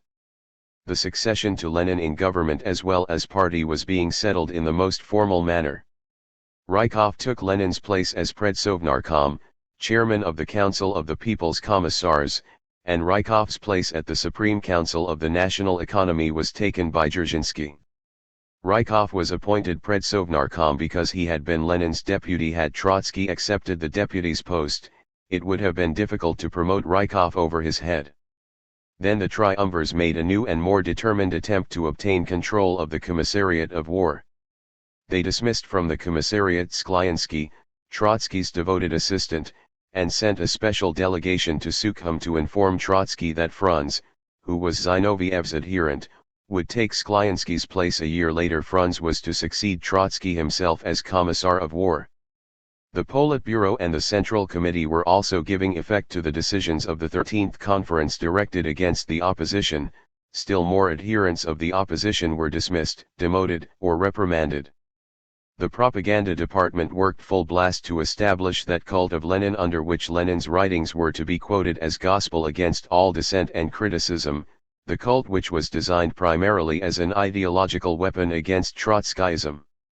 And, last but not least, the triumvirs stole yet more of Trotsky's thunder. He had dwelt on the weakness of the proletarian cells as the chief cause of the party's bureaucratic deformation and had urged the party to recruit more members from the working class. This demand had undoubtedly gained him sympathy among workers. The triumvirs resolved to open at once a spectacular recruiting drive in the factories. But while Trotsky had advised a careful selection, they decided to recruit en masse, to accept any worker who cared to join, and to waive all customary tests and conditions. At the 13th conference they recommended the recruitment at a stroke of 100,000 workers. After Lenin's death they threw open the doors of the party even wider. Between February and May 1924, 240,000 workers were inscribed. 92 This was a mockery of the Bolshevik principle of organization, which required that, as the elite and vanguard of the proletariat, the party should accept only the politically advanced and the battle-hardened. Among the mass of new entrants, the politically immature, the backward, the dull-minded and the docile, the climbers, and the nest-featherers, formed a considerable proportion. The triumvirs hectically motioned the newcomers onto the bandwagon, patted them on the back, flattered them, and exalted the keen and infallible class instinct and class consciousness that had brought them into the party. This recruitment, the Lenin levy, was presented as the spontaneous homage of the working class to Lenin and as the party's rejuvenation. The triumvirs were in effect saying to Trotsky, "You thought you would endear yourself to the workers by playing them against the bureaucrats and by arguing that the proletarian element in the party should be strengthened. We have strengthened it, and we have done so without any of your scruples. We have wheedled 250,000 workers into the party. And what is the result? Has the party thereby become ennobled, more democratic, or more proletarian socialist in outlook? Has bureaucracy been weakened?" The Lenin levy in fact supplied the triumvirs with a devoted clientele to which they presently appealed in the struggle against the opposition. Trotsky was aware what this demagogic exploitation of his idea meant, but he could not utter a word against the Lenin levy. Had he done so, he would have been howled down as the enemy of the workers and as the hypocrite who at first pretended that he longed to see more proletarians in the party, but who now betrayed his fear of them and his true petty bourgeois nature. He made un bon mine au mauvais jeu, and he even chimed in with the official eulogies for the Lenin levy. 93. Trotsky's moody aloofness at a moment so critical for his and the party's fortunes was, of course, in some measure caused by his illness. Yet even more debilitating was his feeling that the tide was running against him. This was an unfathomed tide, and he tried to gauge and assess it in Marxist terms. He concluded that the revolution was on the ebb and that he and his friends were being hit by a groundswell of reaction. The nature of the reaction was confused and confusing. It looked like, and up to a point it was, a prolongation of the revolution. He was convinced that it was his duty to resist, but he did not see clearly by what means to resist and what were the prospects. It was a turbid and a slimy tide that threw him back. None of the great issues over which they wrestled at the Politburo could be made to stand out in clear outline. Everything was blurred. The greatest issues were dragged down to the level of sordid intrigue. Had he, as his adversaries claimed, coveted personal power, he would have behaved quite differently, of course. But in his whole being he shrunk from the scramble, and half-consciously perhaps he was glad to escape from it into his melancholy lonesomeness in the Caucasus. In the spring his health was improved and he was back in Moscow. The party was just getting ready for the 13th Congress convened in May.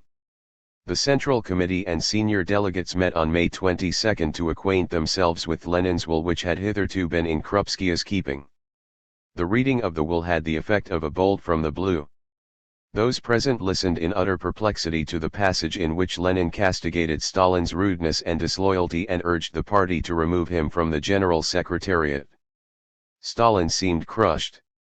Once again his fortunes trembled in the balance. Amid all the worshipping of Lenin's memory, Amid the endless genuflections and vows to hold Lenin's word sacred, it seemed inconceivable that the party should disregard Lenin's advice. But once again Stalin was saved by the trustfulness of his future victims. Zinoviev and Kamina, who held his fate in their hands, rushed to his rescue. They implored their comrades to leave him in his post. They used all their zeal and histrionic talents to persuade them that whatever Lenin held Stalin guilty of, the offense was not grave and that Stalin had made ample amends. Lenin's word was sacred, Zinoviev exclaimed, but Lenin himself, if he could have witnessed, as they all had, Stalin's sincere efforts to mend his ways, would not have urged the party to remove him. In fact, Stalin's embarrassment suited Zinoviev, who was already afraid of him, but did not dare to break the partnership. Zinoviev hoped to earn Stalin's gratitude and to put himself back into the position of the senior triumvir. All eyes were now fixed on Trotsky. Would he rise, expose the farce, and demand that Lenin's will be respected? He did not utter a word. He conveyed his contempt and disgust at the spectacle only through expressive grimaces and shoulder shrugging.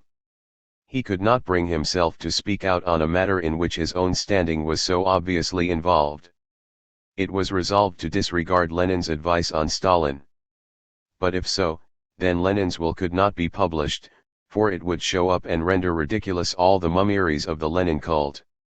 Against Krupski's protest, the Central Committee voted by an overwhelming majority for the suppression of the will. To the end, Trotsky, as though numb and frozen with detestation, kept his silence. 94. In the last week of May, the 13th Congress assembled. The triumvirs asked it to repeat with bell, book, and candle the anathema on Trotsky which the less authoritative conference had pronounced in January. The Congress turned into an orgy of denunciation. Zinoviev fumed and fulminated. It was now 1,000 times more necessary than ever that the party should be monolithic. 95 months before he had urged his partners to order Trotsky's expulsion from the party and even arrest, but Stalin cool-headedly refused to comply and hastened to declare in Pravda that no action was contemplated against Trotsky, and that a party leadership without Trotsky was unthinkable. 96 At the Congress, Zinoviev struck out again, and in a moment of fatal recklessness. He demanded that Trotsky should not merely lay down arms but appear before the Congress and recant. Not before Trotsky had done so, Zinoviev stated, would there be peace in the party. 97 This was the first time in the party's experience that a member had been confronted with the demand for recantation. Even this Congress, zealous as it was to pronounce anathema on Trotsky, was shocked. The mass of delegates rose to give an ovation to Krupskaya when she, without supporting Trotsky, made a strong and dignified protest against Zinoviev's psychologically impossible demand. 98. Once only did Trotsky defend himself. 99 He spoke calmly and persuasively, with an undertone of resigned acceptance of defeat, but he refused adamantly to retract a single one of his criticisms. He was anxious not to pour oil on the flames and not to burn his boats. He pleaded that he had framed all his criticisms in the terms of the Politburo's resolution on the new course, and that there was nothing in what he had said and written which had not been said or written in one form or another by his adversaries also. He even dissociated himself from some of the 46 who had demanded freedom for inter-party groupings. The allegation that I am in favor of permitting groupings is incorrect, he said. True, I did make the mistake of falling ill at the critical moment and did not have the opportunity of denying this and many other allegations. It is impossible to make any distinction between a faction and a grouping. He repeated, however, that it was because of wrong policies and of the faulty inter-party regime that differences of opinion, which should have been only transient, became fixed and hardened and led to factionalism. To Zinoviev's call for a recantation he replied, "Nothing could be simpler or easier, morally and politically, than to admit before one's own party that one had erred. No great moral heroism is needed for that. Comrades, none of us wishes to be or can be right against the party. In the last instance the party is always right, because it is the only historic instrument which the working class possesses for the solution of its fundamental tasks. I have said already that nothing would be easier than to say before the party that all these criticisms and all these declarations, warnings, and protests were mistaken from beginning to end. I cannot say so, however, because, comrades, I do not think so. I know that one ought not to be right against the party. One can be right only with the party and through the party, because history has not created any other way for the realization of one's rightness. The English have the saying "my country, right or wrong." With much greater justification we can say, "my party, right or wrong, wrong on certain partial, specific issues, or at certain moments." It would be ridiculous, perhaps, almost indecent, to make any personal statements here, but I do hope that in case of need I shall not prove the meanest soldier on the meanest of Bolshevik barricades. 100. He ended his plea by saying that he would accept the party's verdict even if it were unjust. But acceptance meant for him submission to discipline in action, not in thought. I cannot say so, comrades, because I do not think so. These words stood out in their stark simplicity and unyieldingness amid all the subtle reasonings, incisive arguments, and imaginative appeals in which his speech abounded.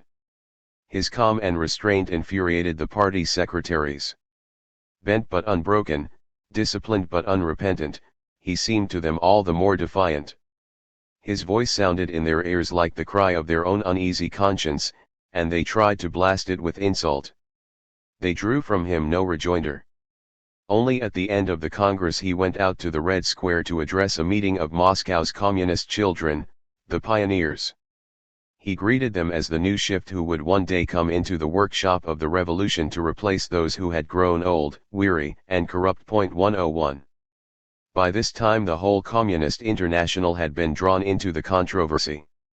The triumvirs had to explain and justify their attitude to the foreign communists, from whom they were anxious to obtain a clear endorsement of Trotsky's condemnation in order to produce it to the Russian party.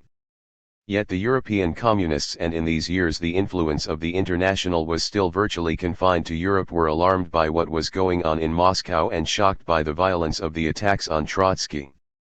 To them Trotsky had been the embodiment of the Russian Revolution, of its heroic legend, and of international communism. Because of his European manner of expression, he had appealed to them more than any other Russian leader. He had been the author of the International's stirring manifestos, which in ideas, language, and éclat, recalled the Communist Manifesto of Marx and Engels. He had been the International's strategist and tactician as well as inspirer. European communists could not see what it was that set Zinoviev, the International's president, and the other Russian leaders, against Trotsky, and they feared the consequences of the conflict for Russia and international communism. Their first impulse was therefore to defend Trotsky. Before the end of the year 1923, the central committees of two important communist parties, the French and the Polish, protested to Moscow against the defamation of Trotsky and appealed to the antagonists to compose their differences in a comradely spirit. 102. This happened shortly after Brandler had, on behalf of his party, asked that Trotsky should assume the leadership of the planned communist insurrection in Germany. The triumvirs resented the protests and feared that Trotsky, defeated in the Russian party, might yet turn the International against them. Zinoviev saw in the action of the three parties a challenge to his presidential authority. At this time the International was agitated by the defeat it had just suffered in Germany. The questions connected with the defeat, the crisis which led up to it, and the policy of the German party, questions which in themselves provided enough ground for controversy, at once became entangled with the contention in the Russian party. 103. The German crisis began when the French occupied the Ruhr early in 1923. The Ruhr was aflame with German resistance, and soon the whole of the Reich was embraced by a strong nationalist movement of protest against the Versailles Treaty and its consequences. At first the bourgeois parties led the movement, and the communists were swept aside. But then these parties, uncertain of the outcome, began to vacillate and withdraw, especially when social strife threatened to deepen the political turmoil. Germany's economy was thrown out of balance. Depreciation of money developed with catastrophic speed. The workers, whom inflation cheated of wages, were furious and impatient for action. The Communists, who had lain low since the March Rising of 1921, felt a strong wind in their sails. In July their Central Committee called upon the working class to prepare for a revolutionary decision. Its confidence in its strength and capacity for revolutionary action, however, did not go deep, nor was it shared by all those concerned with its policy. Radek, who was in Germany as representative of the International's executive, warned Moscow that the German party took too hopeful a view and that it might be heading for another abortive insurrection. Zinoviev and Bukharin spurred the Germans on, yet without proposing any definite course of action. At this stage, in July, Trotsky said that he was not sufficiently informed about conditions in Germany to express an opinion. Presently, Trotsky arrived at the conclusion that Germany was indeed about to enter an acutely revolutionary situation and that the German party should not merely be encouraged to take a bold line but assisted in the working out of a clear plan of revolutionary action culminating in armed insurrection. The date of the insurrection should be fixed in advance so that the German party could conduct the struggle through the preliminary phases, prepare the working class, and deploy its forces with a view to the denouement. The executive hesitated. Not only Radek Stalin, too, doubted the reality of the revolutionary situation and held that the Germans should be restrained. 104 Zinoviev went on prodding them but balked at the plan for insurrection. The Politburo, absorbed in its domestic preoccupations, discussed the matter casually, and Zinoviev conveyed its broad view to the leaders of the International. Somewhat half-heartedly it was decided to give the German party the cue for revolution, to assist it in military preparations, and, in the end, even to fix a date for the rising. The date was to be as close as possible to the anniversary of the Bolshevik insurrection. It was to be the German October. In September Heinrich Brandler, the leader of the German party, arrived in Moscow to consult the executive. A bricklayer in his earlier years and a disciple of Rosa Luxemburg, a shrewd and cautious tactician and able organizer, he was not convinced that circumstances favored revolution. When he expressed his doubts to Zinoviev, doubts very similar to those Zinoviev himself had entertained on the eve of the Russian October, the latter, torn between hesitation and the desire to act resolutely, sought to overrule Brandler's objections with heated argument and table-thumping. Brandler yielded. In his own party, especially in its Berlin branch which was led by Ruth Fischer and Arkady Maslov, impatience for action and confidence had mounted high. He thought that he had found the same confidence in Moscow, for he assumed that Zinoviev spoke for the whole Politburo. He diffidently concluded that if the leaders of the only victorious Communist Party thought, as the Berliners did, that the hour had struck, then he ought to waive his objections. It was at this point, feeling, as he himself put it, that he was not a German Lenin, that Brandler asked the Politburo to assign Trotsky to lead the insurrection. Instead of Trotsky, the Politburo delegated Radek and Pyatakov. A plan of action was laid down, which centered on Saxony, Brandler's homeland where communist influence was strong. The Social Democrats headed the provincial government, and where they and the Communists already acted in a united front. Brandler and some of his comrades were to join the government of Saxony and use their influence in order to arm the workers. From Saxony the rising was to spread to Berlin, Hamburg, central Germany, and the Ruhr. According to Brandler, and his testimony on this point is confirmed by other sources, both Zinoviev and Trotsky pressed this plan on him. 105 Moreover, Zinoviev through his agents in Germany forced the pace of events so much that the coalition government in Saxony was formed on orders sent by telegram from Moscow. It was en route, while he was returning to Germany, that Brandler learned from a newspaper bought at a railway station in Warsaw that he was a minister. 106. Even if conditions in Germany had favored revolution, the artificiality and the clumsiness of the plan and the remoteness of its direction and control would have been enough to produce a failure. The conditions were probably less favorable than they were assumed to be, and the social crisis in Germany less deep. Since the summer the economy had begun to recover, the mark was stabilized, and the political atmosphere had become calmer. The Central Committee failed to arouse the mass of workers and to prepare them for insurrection. The scheme for arming the workers miscarried. The communists found the arsenals in Saxony empty. From Berlin the central government sent a military expedition against the Red Province. And so when the moment of rising arrived, Brandler, supported by Radek and Pyatakov, cancelled the battle orders. Only through a fault in liaison did insurgents move into action at Hamburg. They fought alone and, after a hopeless combat lasting several days, were routed. These events were to have a powerful impact on the Soviet Union. They destroyed the chances of revolution in Germany and Europe for many years ahead. They demoralized and divided the German party and, coinciding with similar setbacks in Poland and Bulgaria, they had this effect on the International as a whole. They imparted to Russian communism a deep and definite sense of isolation, a disbelief in the revolutionary capacity of the European working classes, even a disdain for them. Out of this mood there developed gradually an attitude of Russian revolutionary self-sufficiency and self-centeredness which was to find its expression in the doctrine of socialism in one country. Immediately, the German debacle became an issue in the Russian contest for power. Communists both in Russia and Germany delved into the causes of the defeat and were eager to fix the responsibilities. In the Politburo the triumvirs and Trotsky laid the blame on each other. On the face of it, there existed no connection between the German fiasco and the Russian controversy. The lines of division were different and they even cut across one another. Radek and Pyatakov, the two Trotskyists, had been from the outset at least as skeptical as Stalin was about the chances in Germany. It was they who advised Brandler to cancel the orders for insurrection.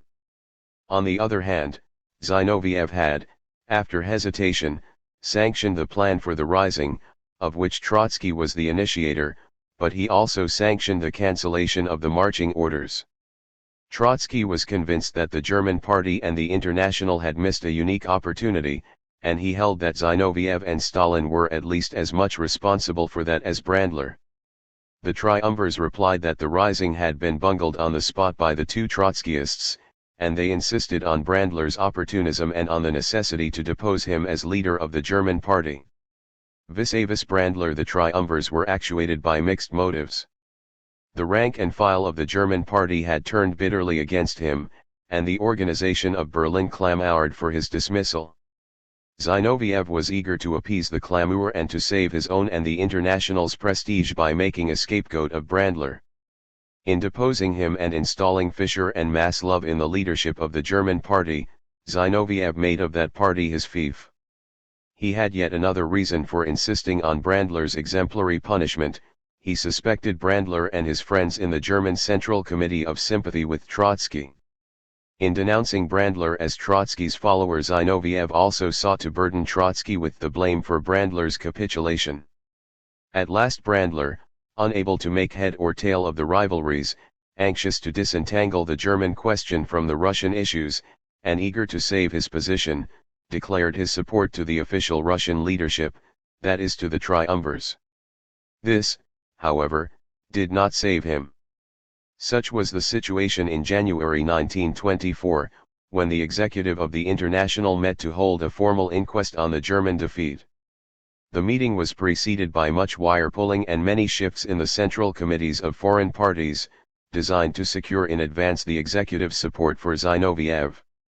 When the executive met, Trotsky was ill in a village not far from Moscow. He did not state his views, but asked Radek to convey their joint protest against Brandler's demotion and the changes in the German Central Committee. Radek conveyed the protest, but being mainly interested in defending his own and Brandler's policy, he gave the executive the impression that Trotsky associated himself with that policy, and this enabled the triumvirs to link Trotsky once again with the right wing in the German party. 107 In truth, Trotsky never ceased to be critical of Brandler's conduct, and the fact that Brandler had now declared his support for the triumvirs could not have commended him to Trotsky. Nevertheless, Trotsky objected on principle to the installation in Moscow of a guillotine for foreign communist leaders. Foreign parties, he held, must be allowed to learn from their own experience and mistakes, to manage their own affairs, and to elect their own leaders. Brandler's demotion established a pernicious precedent. Thus Trotsky demanded for the International the same inner freedom which he claimed for the Russian Party, and he did it with the same result. Zinoviev had by now complete mastery over the International. He had deposed some of those foreign leaders who had appealed to the Politburo to restrain its vehemence against Trotsky. Others allowed themselves to be browbeaten and apologized for their faux pas. Consequently, the executive, although it failed to carry its inquest on Germany to a clear conclusion, left Zinoviev with his reputation untarnished, and it endorsed the demotions and promotions he had ordered.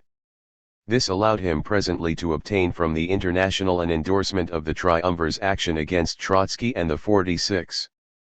In May, at the 13th Congress of the Russian Party, the leaders, old and new, of all the European parties appeared on the platform to echo the anathema on Trotsky. Only one foreign delegate, Boris Suvarin, editor of El Humanite, himself half Russian and half French, raised his voice against it, declaring that the French Central Committee had decided by 22 votes against only 2 to protest against the attacks on Trotsky, without necessarily declaring thereby its solidarity with the opposition, but that he, personally, shared Trotsky's views and would not abjure them. Suvarin's lonely voice only stressed Trotsky's defeat. 108. A month later, the Fifth Congress of the International, the so-called Congress of Bolshevization, met in Moscow to put its seal under the excommunication of Trotsky, to which a denunciation of Radek and Brandler was added. Characteristic of the mood of the Congress was a speech by Ruth Fischer, the new leader of the German party. A young, trumpet-tongued woman, without any revolutionary experience or merit, yet idolized by the communists of Berlin, she railed against Trotsky, Radek, and Brandler, those Mensheviks, opportunists, and liquidators of revolutionary principle who had lost faith in the German and European Revolution. She called for a monolithic international, modeled on the Russian Party, from which dissent and contest of opinion would be banished. This World Congress should not allow the International to be transformed into an agglomeration of all sorts of trends. It should forge ahead and embark upon the road which leads to a single Bolshevik World Party. 109 Spokesmen of the French, English, and American delegations followed suit, and, shrinking from no abuse or insult, they challenged Trotsky to appear before the Congress and state his views. 110 Trotsky refused to enter into any disputation. For one thing, he felt that all disputation was now useless. For another, having already been threatened with expulsion from the party if he indulged in any further controversy, he may have suspected that the challenge was a trap. And so he declared that he accepted the verdict of the Russian party and had no intention of appealing against it to the International. Even his silence, however, was received as proof of his malfeasance. Echoing Zinoviev, delegates demanded from him nothing less than recantation. 111 He turned a deaf ear, and in the course of the full 3 weeks the Congress heard nothing but foul-mouthed vituperation against the man to whom the previous 4 Congresses had listened with deep respect and adoration. This time not a single voice rose to vindicate him. Suvarin had by now been expelled from the French party for having translated and published Trotsky's new course. 112 Yet Trotsky still wrote the last of his great Comintern manifestos for this Congress. But he was not re-elected as full member of the executive. Stalin took his place. What accounted for the change that had come over the International? Only a few months earlier its 3 greatest parties had enough courage and dignity to rebuke the triumvirs. Now all gave a spectacle of submission and self-abasement. Zinoviev, we know, had in the meantime shuffled, displaced, or broken up at will the German, French, and Polish Central Committees. But why did these committees and the parties behind them accept his dictates? Most of the deposed leaders had guided their parties from the day of foundation and had enjoyed high moral authority, yet nowhere did the rank and file stand up for them and refuse to accept the executive's orders and to acknowledge Zinoviev's nominees as leaders. It took Zinoviev only a few weeks or at the most a few months to bring about what appeared to be a complete upheaval in the entire communist movement. But the ease with which he brought it about indicated a deep-seated weakness in the International. Only a diseased body could be thus subverted at a stroke. Lenin and Trotsky had founded the International in the expectation that it would soon rally to its banners the majority of at least the European labor movement. 113 They expected it to become what its name said it was, a world party, transcending national boundaries and interests, not a decorous and Platonic association of national parties in the style of the Second International.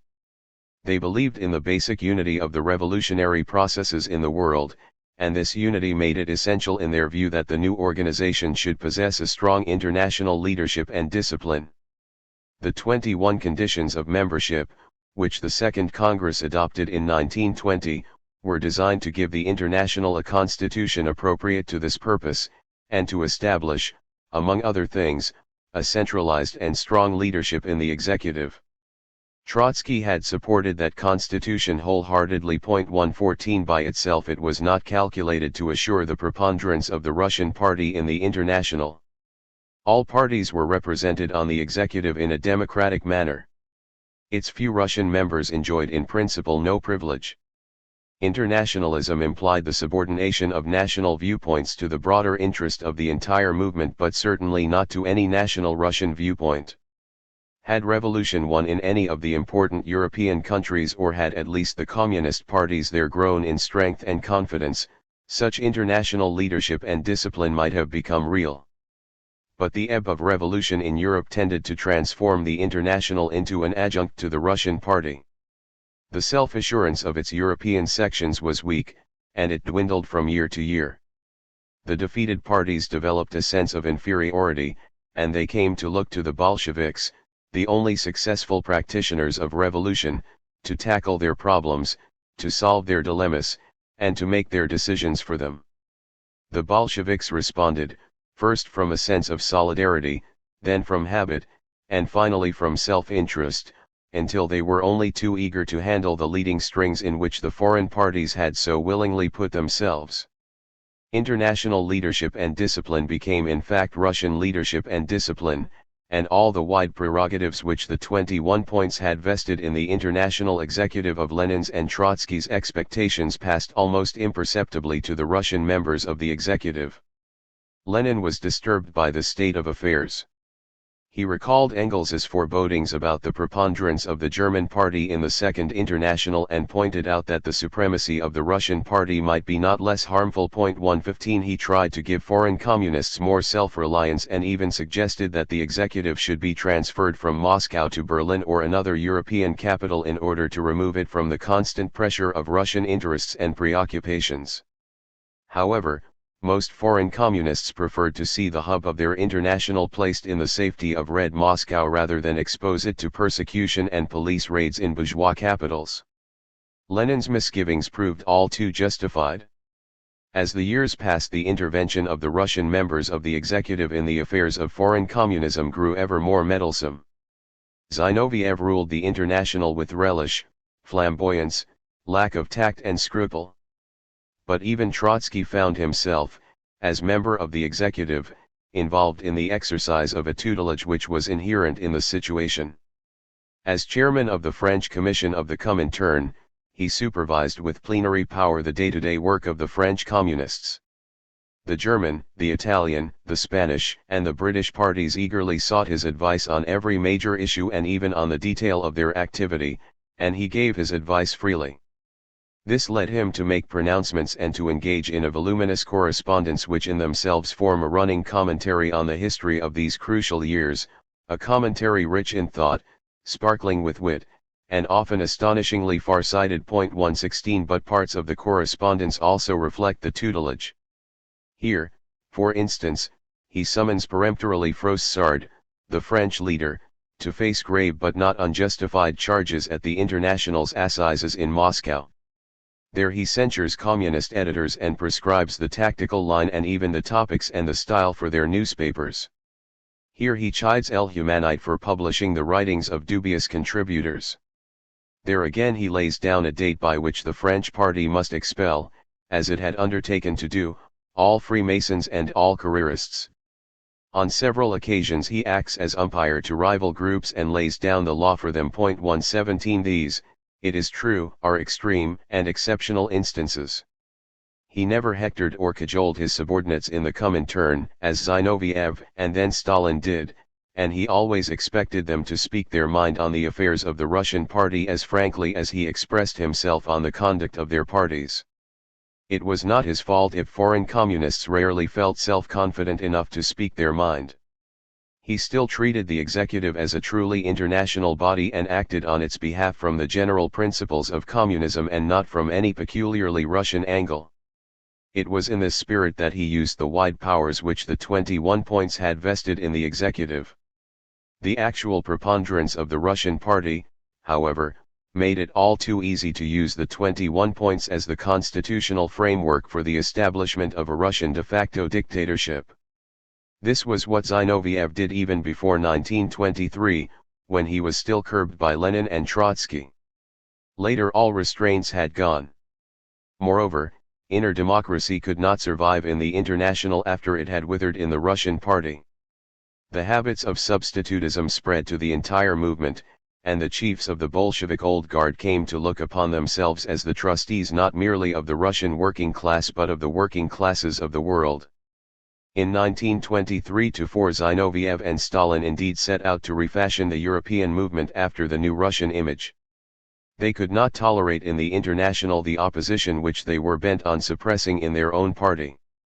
Just as they had used the Russian 1921 ban on inter-party factions to destroy Trotsky's influence at home, so they used the wide powers they wielded under the 21 points to destroy his influence abroad. Trotsky had endorsed both the 1921 ban and the 21 points. His adversaries planned their moves so that every step they made appeared as a plain application of the principles and precedents laid down with Trotsky's consent, if not on his initiative. They struck him down with his own weapons, only that he had never used these weapons for any comparable purpose or with comparable brutality. He had occasionally threatened foreign communists with disciplinary sanctions. They demoted, dismissed, and denounced them wholesale. He had demanded that the Comintern should, in accordance with its program, tolerate no bourgeois pacifism, no Freemasonry, and no social patriotism. They purged it of Trotskyism, which had hitherto been almost synonymous with communism. In May the 13th Congress of the Russian Party closed the debate which had started with the proclamation of the new course. Trotsky could not reopen the controversy without incurring the charge of a breach of discipline, and he made no attempt to reopen it. He once described admiringly the self-discipline which had induced George to put, when necessary, his bovine neck under the yoke of party discipline. He now put his own neck under a much harder yoke and refrained from discussing in public the party's economic policy and inner regime which had been declared taboo. Yet he could not reconcile himself to being branded as a semi-Menshevik guilty of a petty bourgeois deviation from Leninism. Debarred from discussing the crucial and topical issues of policy, he fell back on history to vindicate himself.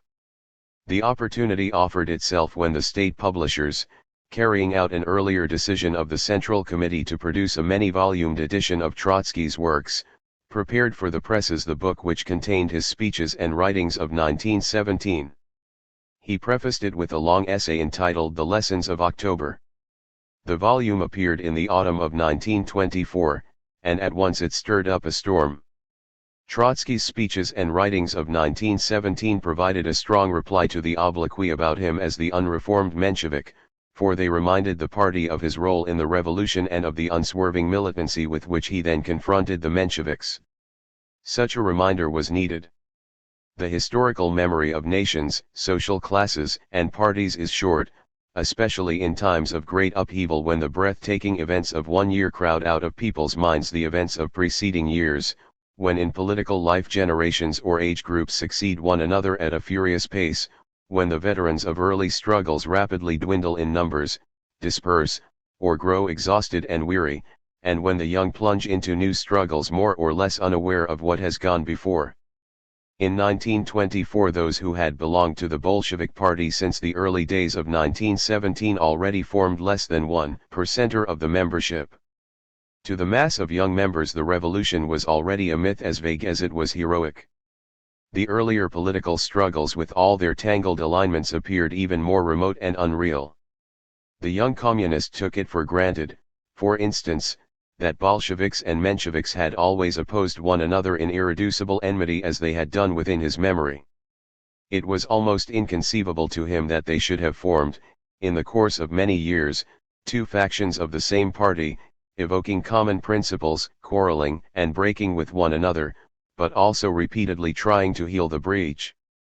It was even more inconceivable that many Bolshevik leaders should have sought to make peace with the Mensheviks as late as 1917. The young were therefore shocked when they learned that the Commissar of War had once been a Menshevik or semi-Menshevik, and many were inclined to believe the triumvirs when they maintained that once a Menshevik always a Menshevik. Nothing could shake that belief more severely than the perusal of Trotsky's speeches and writings of 1917, which showed up the recent anti-Trotskyist campaign as mendacious. Thus Trotsky, merely by republishing his old texts, called out his adversaries, but he challenged them directly in the Lessons of October. Trotsky advanced in this essay his own interpretation of the party's history and tradition, an interpretation which not merely vindicated him but also impugned the records of most of his assailants. The party's history, he wrote, fell into three distinct periods: the years of preparation for 1917, the decisive trial of 1917, and the post-revolutionary era.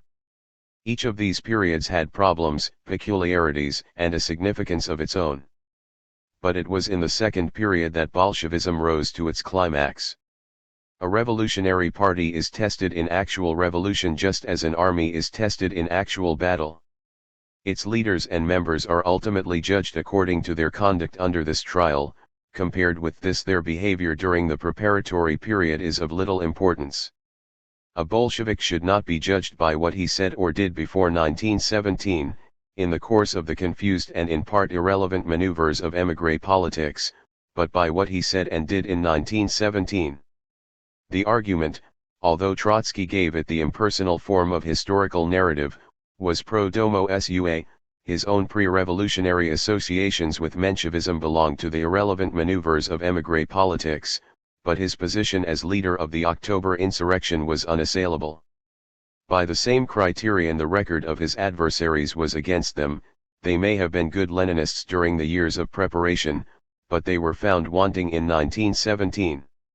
He related the two major crises the party had gone through in 1917, in April, when Lenin had to overcome the resistance of the party's right wing, the old Bolsheviks, as Lenin himself called them, before he could persuade the party to set its course for socialist revolution, and on the eve of the October Revolution, when the same right wing balked at insurrection. The hesitancy and the errors of some of the leaders, Trotsky argued, did not detract from the Bolshevik achievement.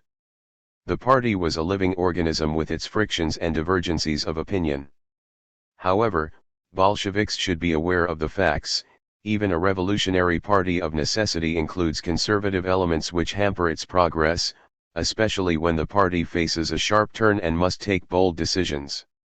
The edge of this argument was turned in the first instance against Zinoviev and Kamina, the strike-breakers of revolution, but also against Rykov, Kalinin, and other leaders of the old guard who had opposed Lenin's policy in 1917.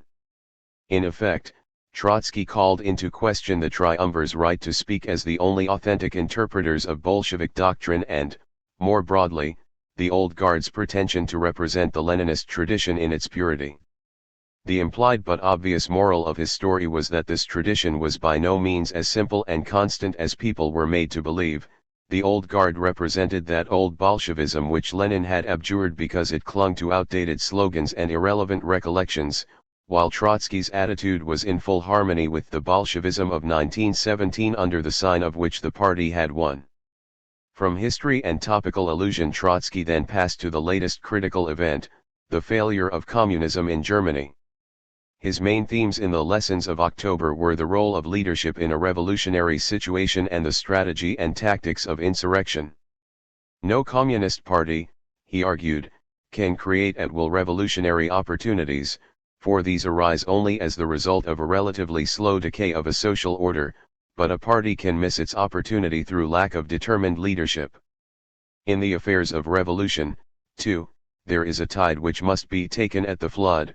Missed, it may not return for decades. No society can live long in the tension of acute social crisis. If it finds no relief from that tension in revolution, it finds it in counter-revolution. It may take only a few weeks or even days for the scales to turn one way or the other. If during these weeks or days communists shrink from insurrection and delay action, believing that the revolutionary situation will drag on and offer them new chances, then indeed all the voyage of their life is bound in shallows and in miseries. Such would have been the voyage of the Bolsheviks if the opponents of insurrection had had their way, and so was German communism bound in shallows and in miseries in 1923. Russia had offered the positive proof for the decisive role of revolutionary leadership, Germany offered the negative evidence. The same conservative frame of mind which the Bolshevik right wing showed in 1917 was responsible for the defeat in Germany. It was obvious at whom the sting of Trotsky's conclusion was aimed. The man who had spoken for the Bolshevik right wing in October 1917 was now president of the Communist International. The triumvirs returned a massive riposte, and they summoned hosts of propagandists and historians and even foreign communist writers for the counter-attack. 118 Throughout the autumn and the winter the country's political life was entirely overshadowed by this controversy which has entered Bolshevik annals under the odd name of the literary debate. Since it was impossible to deny roundly Trotsky's assertions about Zinoviev's and Kamenet's attitude in 1917, their defenders replied that he had fantastically magnified their errors, that there had been only fortuitous and superficial dissensions between them and Lenin, and that no special right-wing or conservative trend of opinion had ever existed in the party. Trotsky, they said, had invented this in order to discredit not merely the old guard but the whole body of the Leninist tradition, and in order to ascribe to himself and to Trotskyism wholly imaginary merits. To prove the point, the triumvirs and their historians had to oppose to Trotsky's account their own versions of the events of 1917, versions designed to enhance their own prestige and to belittle the part Trotsky had played. This was done timidly at first, but then with growing boldness and disregard for truth. Thus, it was not denied at first that Trotsky had acted an outstanding part, but this, it was said, was not superior to that acted by his present adversaries. Then Stalin himself intervened with a version of his own. He declared that the Military Revolutionary Committee of the Petrograd Soviet, over which Trotsky presided, had not at all been the headquarters of the October insurrection, as all historical accounts, without a single exception, had maintained hitherto. He asserted that a more or less fictitious center, of which Trotsky was not even a member but on which Stalin sat, directed the rising. 119 This version was so crudely concocted that even the Stalinists received it at first with embarrassed irony. But once put out, the story began to crop up stubbornly in the new historical accounts until it found its way to the textbooks, where it was to remain as the only authorized version for about 30 years. Thus that prodigious falsification of history was started which was presently to descend like a destructive avalanche upon Russia's intellectual horizons.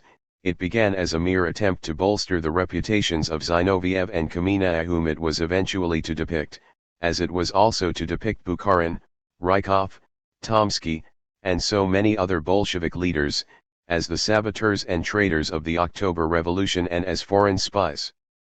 In 1924 most of the future victims of the falsification were united in a frantic effort to cast Trotsky into the shade.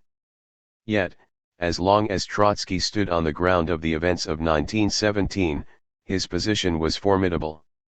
The triumvirs did therefore their utmost to shift him from that ground back to the pre-revolutionary era, the era of his opposition to Bolshevism.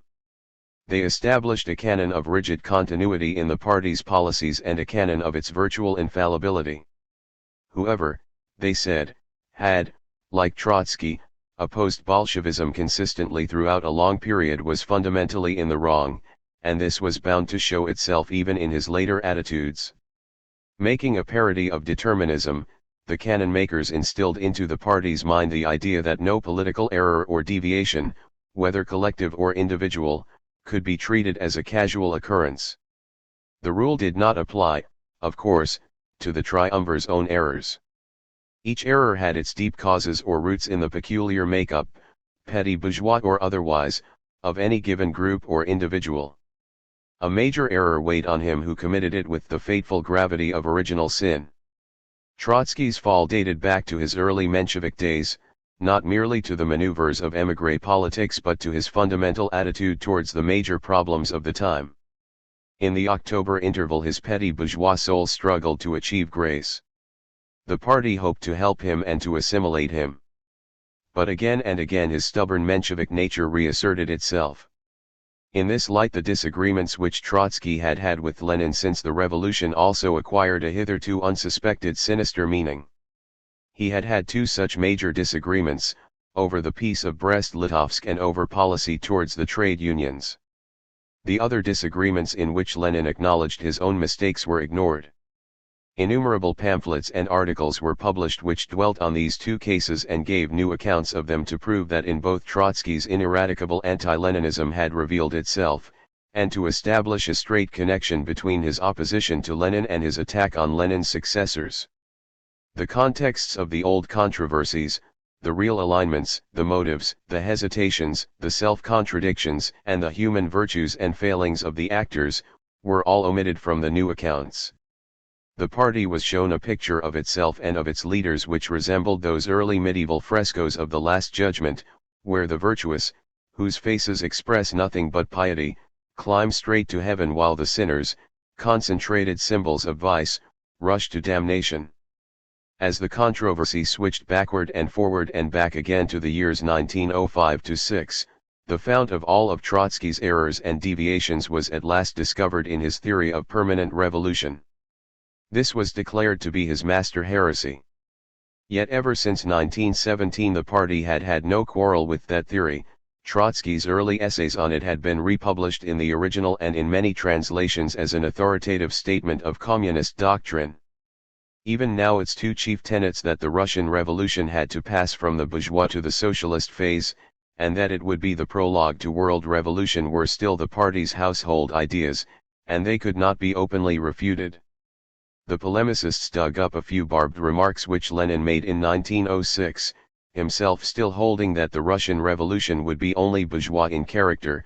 Lenin then said that Trotsky spoke of a socialist consummation because he jumped over the bourgeois phase and underestimated the importance of the peasantry. In view of what had happened in 1917, these remarks had lost all relevance. This did not now prevent the polemicists repeating in circles that Trotsky's characteristic propensity was to jump over necessary intermediate stages and to underestimate the peasantry.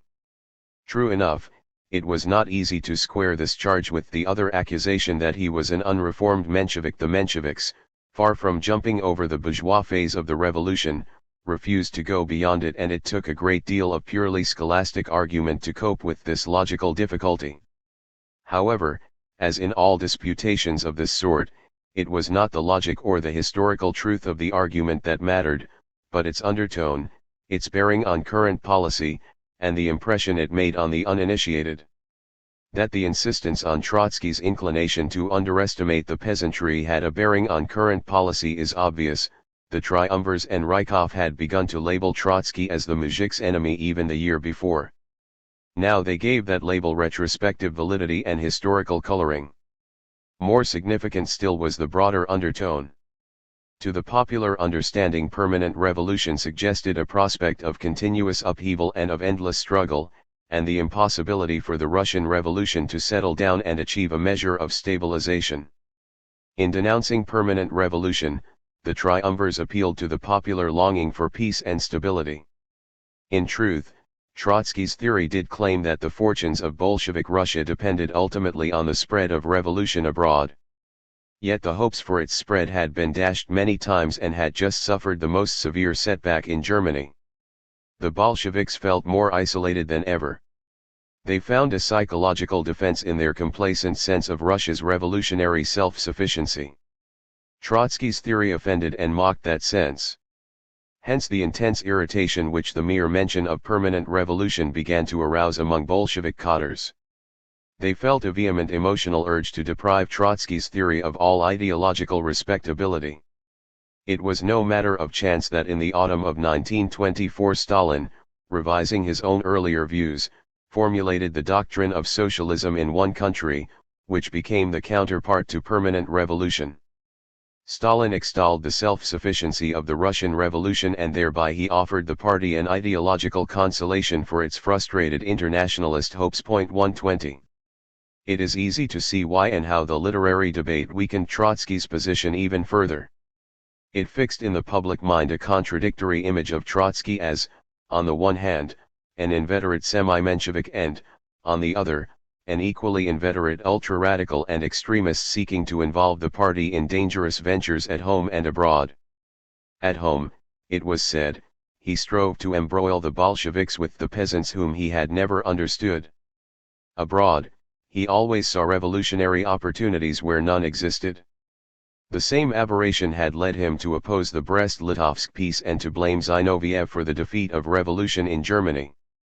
That Trotsky had also criticized Zinoviev for encouraging abortive risings abroad, that he had been opposed to the March on Warsaw in 1920, that he had consistently striven to normalize relations with the capitalist countries, and that he had been the first to advocate the NEP policy in order to pacify the peasants. These and similar facts which contradicted the image of the ultra-radical adventurer did not matter. Fact, fiction, and scholastic quibble were so jumbled together that Trotsky became the Quixote of communism, pathetic perhaps, but also dangerous, whom only the wisdom and the statesmanship of the triumvirs could restrain and render harmless. Many a party member, even some of Trotsky's own adherents, held that in the lessons of October he had chosen his ground wrongly. 121 He should have concentrated, they said, on issues that mattered instead of digging up Zinoviev's and Kamenet's errors of 1917. True, he had done this in self-defense after the triumvirs had raked up all the long-forgotten incidents of his controversies with Lenin and after they had prevented him from discussing current affairs. But most people quickly forgot who had started it all, and they reproached him with not letting bygones be bygones. Official writers quoted against him the excerpts from Lenin's suppressed will in which Lenin begged the party not to hold against Zinoviev and Kamenet their historic errors. Even Krupskaya, mindful of that advice, was prevailed upon to rebuke Trotsky and to say that he had made too much of the disagreements between Lenin and his disciples, because the fate of the revolution depended on the attitude of the party and of the working class as a whole, not on dissensions within a narrow circle of leaders. 122 This was a telling criticism, directed as it was against the advocate of inter-party democracy. Bolshevik self-esteem had anyhow been wounded by Trotsky, in whose recollections the party's leadership appeared as a sluggish, hesitant body of men who would never have done their duty if they had not been prodded and pushed into action by Lenin. The debate had a further consequence which greatly embarrassed Trotsky. Some elements of the dispersed anti-Bolshevik opposition, who had hitherto hated him like death, began to pin their hopes on him. 123 This was inevitable. In a single-party system, some of the suppressed enemies of the government, no longer able to fight under their own banners, will applaud any important dissenter even if he belongs to the ruling party and no matter what the reasons for his dissent. They tend to view as their hero anyone whom the ruling group itself stigmatizes as its dangerous adversary. The circumstance that Trotsky demanded freedom of expression, if only within the party, commended him at least to some anti-Bolsheviks who saw no future for themselves without any freedom of expression. This was by no means the prevalent attitude among the anti-Bolsheviks. Many or perhaps most of them viewed with glee the fall of the man on whom they placed the chief blame for their defeat in the Civil War. But the triumvirs made the most of any sign of real or spurious sympathy for Trotsky which could be detected outside the party, while he was all the more anxious to say and do nothing that might encourage such sympathy. This accounted largely for his restraint and long silences, and for his constant and emphatic reiteration of his solidarity with the triumvirs in the face of common enemies. Finally, the literary debate had an important effect on the triumvirs themselves. Its result was to discredit all the chief controversialists with the sole exception of Stalin, whose prestige was, on the contrary, enhanced. Trotsky had concentrated his attack on Zinoviev and Kamenet, who had clearly expressed and placed on record their objections to the October insurrection. Stalin, having been less articulate and much more elusive in 1917, was now far less vulnerable.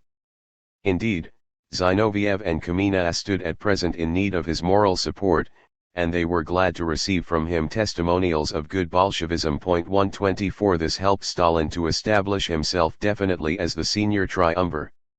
Thus, unwittingly, Trotsky helped to defeat his future allies and to promote his chief and most dangerous adversary. The storm raised by the lessons of October made Trotsky's position as Commissar of War untenable.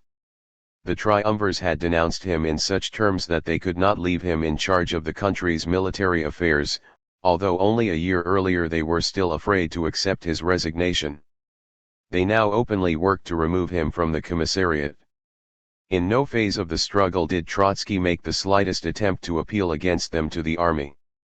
He restrained those of his followers who, like Antonovov-Zienko, had been tempted to draw into the controversy the military cells which were, under the party's rules and regulations, entitled to have their say. Official spokesman, it should be added, never reproached Antonovov-Zienko with any offense graver than this. There was no question of any plot or preparations for a coup, and they repeatedly acknowledged Trotsky's restraining influence. 125 When hints were dropped about his Bonapartist ambition, this was done in private gossip only. Trotsky was not accused of making any single move designed to use his position as Commissar of War to his political advantage. He acknowledged as a matter of course, the Politburo's jurisdiction over the army.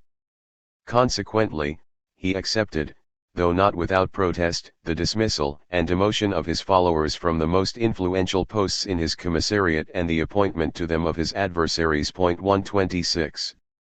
It would be futile to speculate whether Trotsky would have succeeded if he had attempted a military coup. Early in the conflict, before the General Secretariat had begun to shift and shuffle the party personnel in the army, his chances of success might have been high. They dwindled later. He never tried to test the chances. He was convinced that a military pronunciamento would be an irreparable setback for the revolution, even if he were to be associated with it. He had declared at the 13th Congress that he saw in the party the only historic instrument which the working class possessed for the solution of its fundamental tasks, and he could not try and smash that instrument with the army's hands.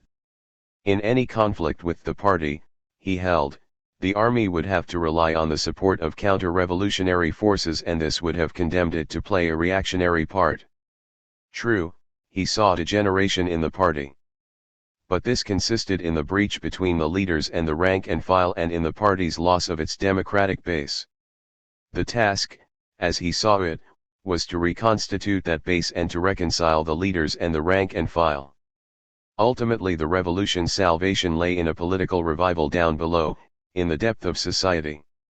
Military action from above could only usher in a regime even further removed from a workers' democracy than was the present government. Such was the logic of things, and he did not believe that he could stand against it. He placed his own person and action within the framework of the social forces which determined the course of events. He saw his own role as subordinate to those forces, and his aim, the revival of proletarian democracy, dictated to him the choice of his means.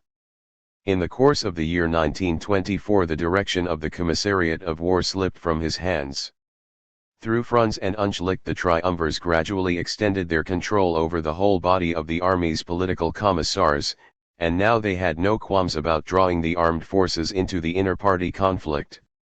They submitted to the military cell's resolutions condemning Trotsky for publishing the lessons of October, and they convened a national conference of the political commissars and placed before them a motion demanding Trotsky's dismissal from the Department of War.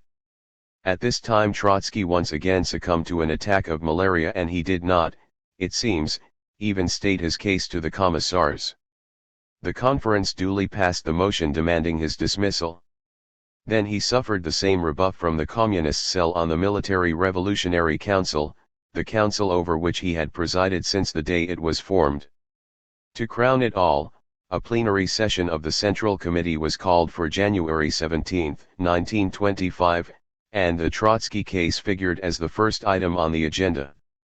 On January 15, Trotsky addressed a letter to the Central Committee in which he excused, on grounds of illness, his absence from the forthcoming session, but he stated that he had delayed his planned departure from Moscow. He was to go to the Caucasus again in order to answer questions and offer explanations which might be required of him. Concisely and with subdued anger, he replied to the main accusations levelled against him. This was his only reply to the critics of the Lessons of October.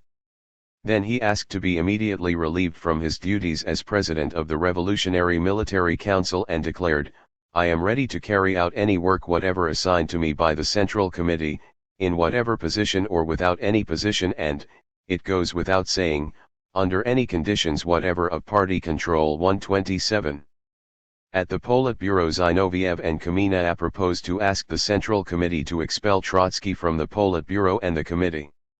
Once again, to their irritation, Stalin refused to comply, and Zinoviev and Kamina wondered whether he might not make peace with Trotsky at their expense. The Central Committee decided that Trotsky should continue to sit on the committee and the Politburo, but it threatened him once again with expulsion if he engaged in any new controversy. 128. The Central Committee then formally declared the literary debate as closed, but in the same breath it instructed all propaganda departments to continue the campaign which would enlighten the whole party about the anti-Bolshevik character of Trotskyism, beginning from the year 1903 and ending with the Lessons of October. Another campaign was to make clear to the country at large, not only to party members, the danger to the alliance of workers and peasants which Trotskyism carried with it. As Trotsky was not allowed to reply, this became a one-sided debate. The Central Committee finally declared it impossible that he should continue to work on the Revolutionary Military Council. Thus, with the badges of infamy stuck over the badges of his fame, with cries of denunciation ringing in his ears, gagged and forbidden even to defend himself, he left the commissariat and the army which he had led for 7 long and fateful years. Chapter 3. Not by politics alone. Not by politics alone doth man live, was the title Trotsky gave to a short essay of his which appeared in Pravda in the summer of 1923. 1 Least of all could he himself live by politics alone. Even at the most vital moments of the struggle for power his literary and cultural activities took up a great part of his energy, and he became still more deeply absorbed in them when he left the commissariat of war and the inter-party controversy slackened for a time. Not that he sought to escape from politics. His interest in literature, art, and education remained political in a wider sense. But he refused to dwell on the surface of public affairs. He turned the struggle for power into a struggle for the soul of the revolution, and he thereby gave new dimensions and new depth to the conflict in which he was involved. How intensely indeed he was engaged in literary work during the most crucial clashes in the Politburo can be seen even from the following few facts. In the summer of 1922, when he refused to accept the office of vice premier under Lenin and, incurring the Politburo's censure, went on leave, he devoted the better part of his holiday to literary criticism.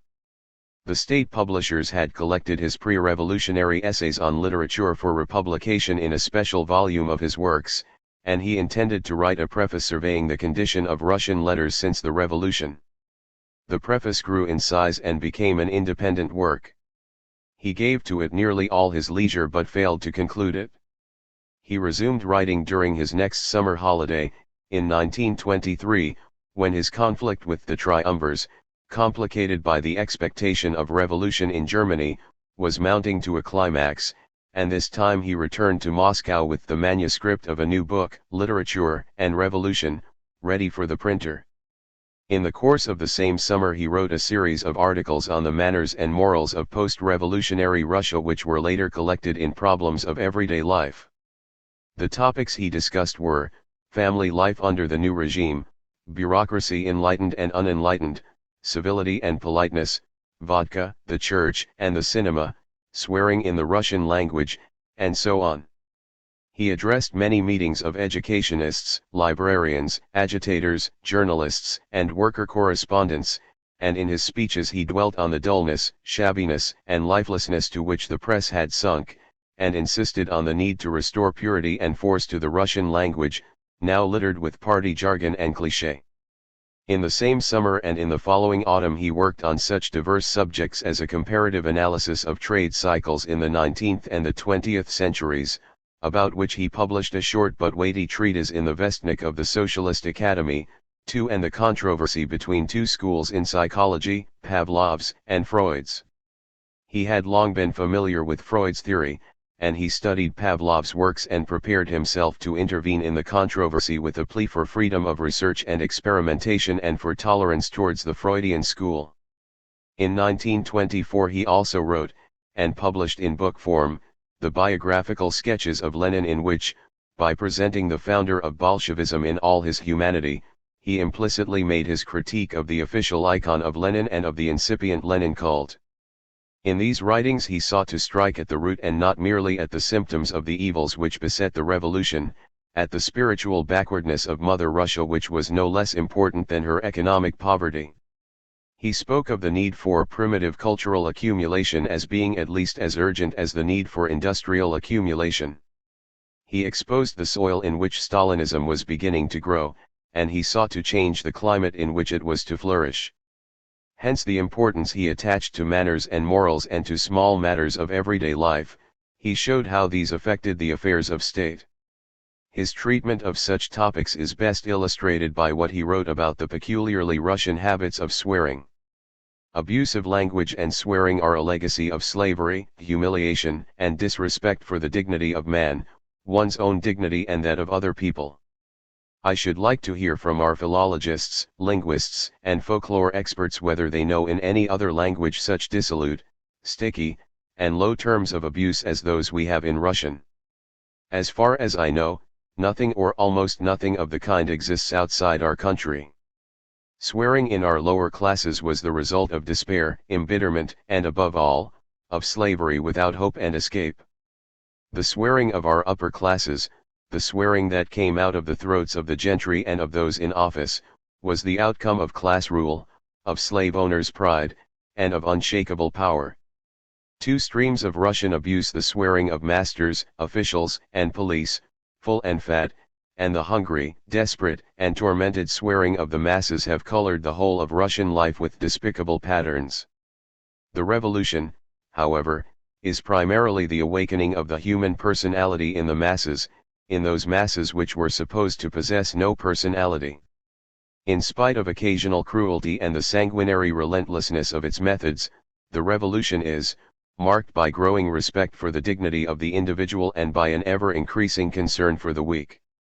A revolution does not deserve its name if it does not help with all its might and all the means at its disposal, if it does not help woman, twofold and threefold enslaved in the past, to get onto the road of individual and social progress. A revolution does not deserve its name if it does not take the greatest possible care of the children, for whose benefit it has been made. But how can one create a new life based on mutual consideration, on self-respect, on the real equality of women, on the efficient care for children in an atmosphere poisoned with the roaring, rolling, ringing, and resounding swearing of masters and slaves, that swearing which spares no one and stops at nothing? The struggle against foul language is an essential condition of mental hygiene, just as the fight against filth and vermin is a condition of physical hygiene. Psychological habits, coming down from generation to generation and permeating the whole climate of life, are extremely tenacious. How often do we in Russia make a violent rush forward, strain our forces, and then let things drift in the old way? This is true not only of the uncivilized masses but also of the advanced and so-called responsible elements in our present social order. There is no denying that the old pre-revolutionary forms of foul language are still in use now, 6 years after October, and that they are even en vogue high up at the top. Our life is made up of the most striking contrasts. Point 3. In this struggle against the persistent and resurgent traditions of a way of life which had been rooted in serfdom, Trotsky was to suffer a defeat as cruel as that which he suffered in the political field. But he showed a deep historical insight into the nature of the forces by which he was to be overwhelmed. The two streams of Russian abuse were to merge in Stalinism and to impose their despicable patterns on the revolution itself. 15 years later, during the Great Purges, the two streams swelled into a flood. It was then possible for an attorney general to rail at men in the dock, who had occupied the most exalted positions in state and party, in such terms as "you son of a bull and a pig," and the highest magistrates wound up their obsessive perorations with the scream, Shoot the mad dogs.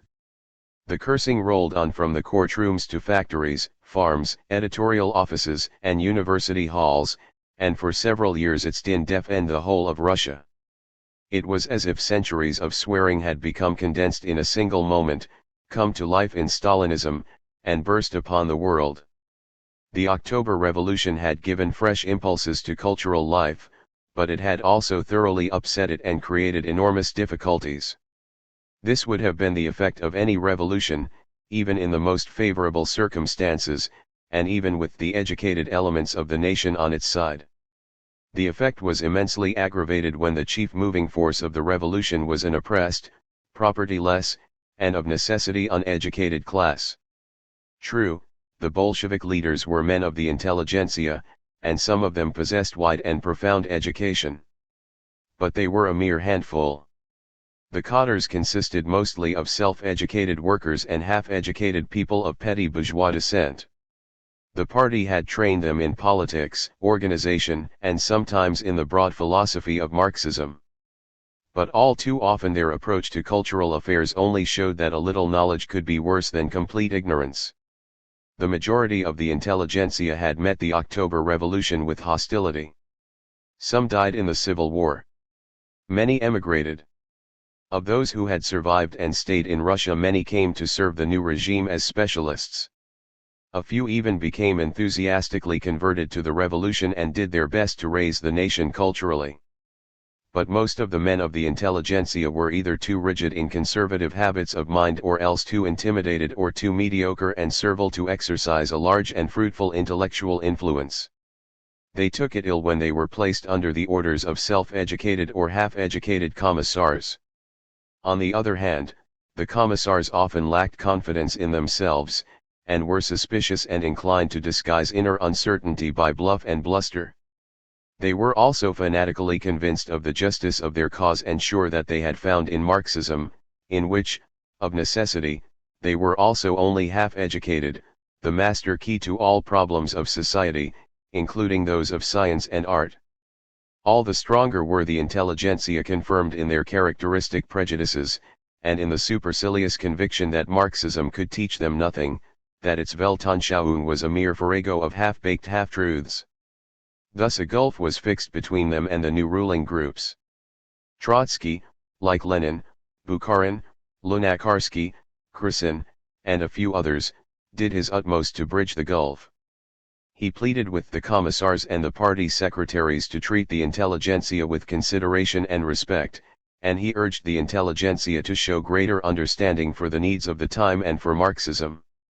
These pleadings had their effect, but the gulf, though narrowed, was still there. Then it again began to widen. As the party hierarchy began to free itself from all forms of public control and get accustomed to arbitrary government, it became more and more inclined to impose its dictates upon the scientist, the man of letters, and the artist as well. It also began to develop its own ambitions and to encourage cultural aspirations which flattered its parvenu vanity and yet appeared to have the merits of revolutionary innovation. The slogans of proletarian culture, proletarian art, and proletarian literature were coined, soon acquiring the same kind of popularity that the proletarian strategic doctrine had enjoyed in the army somewhat earlier. 4. Trotsky saw it his task to curb intolerance and to expose the futility of the slogans about proletarian culture and art. This was not easy.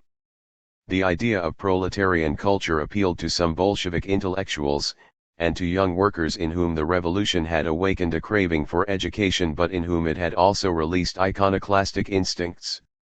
In the background there was the peasants' anarchic hostility towards all that had been associated with the gentry's way of life, including its cultural values. When the muzhik set fire to his landlord's mansion, he often let go up in flames the library and the paintings he saw in them only part of the landlord's possessions. Theorizing Bolsheviks rationalized this iconoclastic mood into a pseudo-Marxist rejection of the old class culture which was to be swept away. Proletkult proclaimed the advent of proletarian science and art. The doctrinaires of this group of writers and artists argued with some plausibility that just as there had been feudal and bourgeois epochs in the history of civilization, So the proletarian dictatorship ought to inaugurate a culture of its own, permeated by Marxist class consciousness, militant internationalism, materialism, atheism, and so forth. Some maintain that Marxism by itself already constituted that new culture.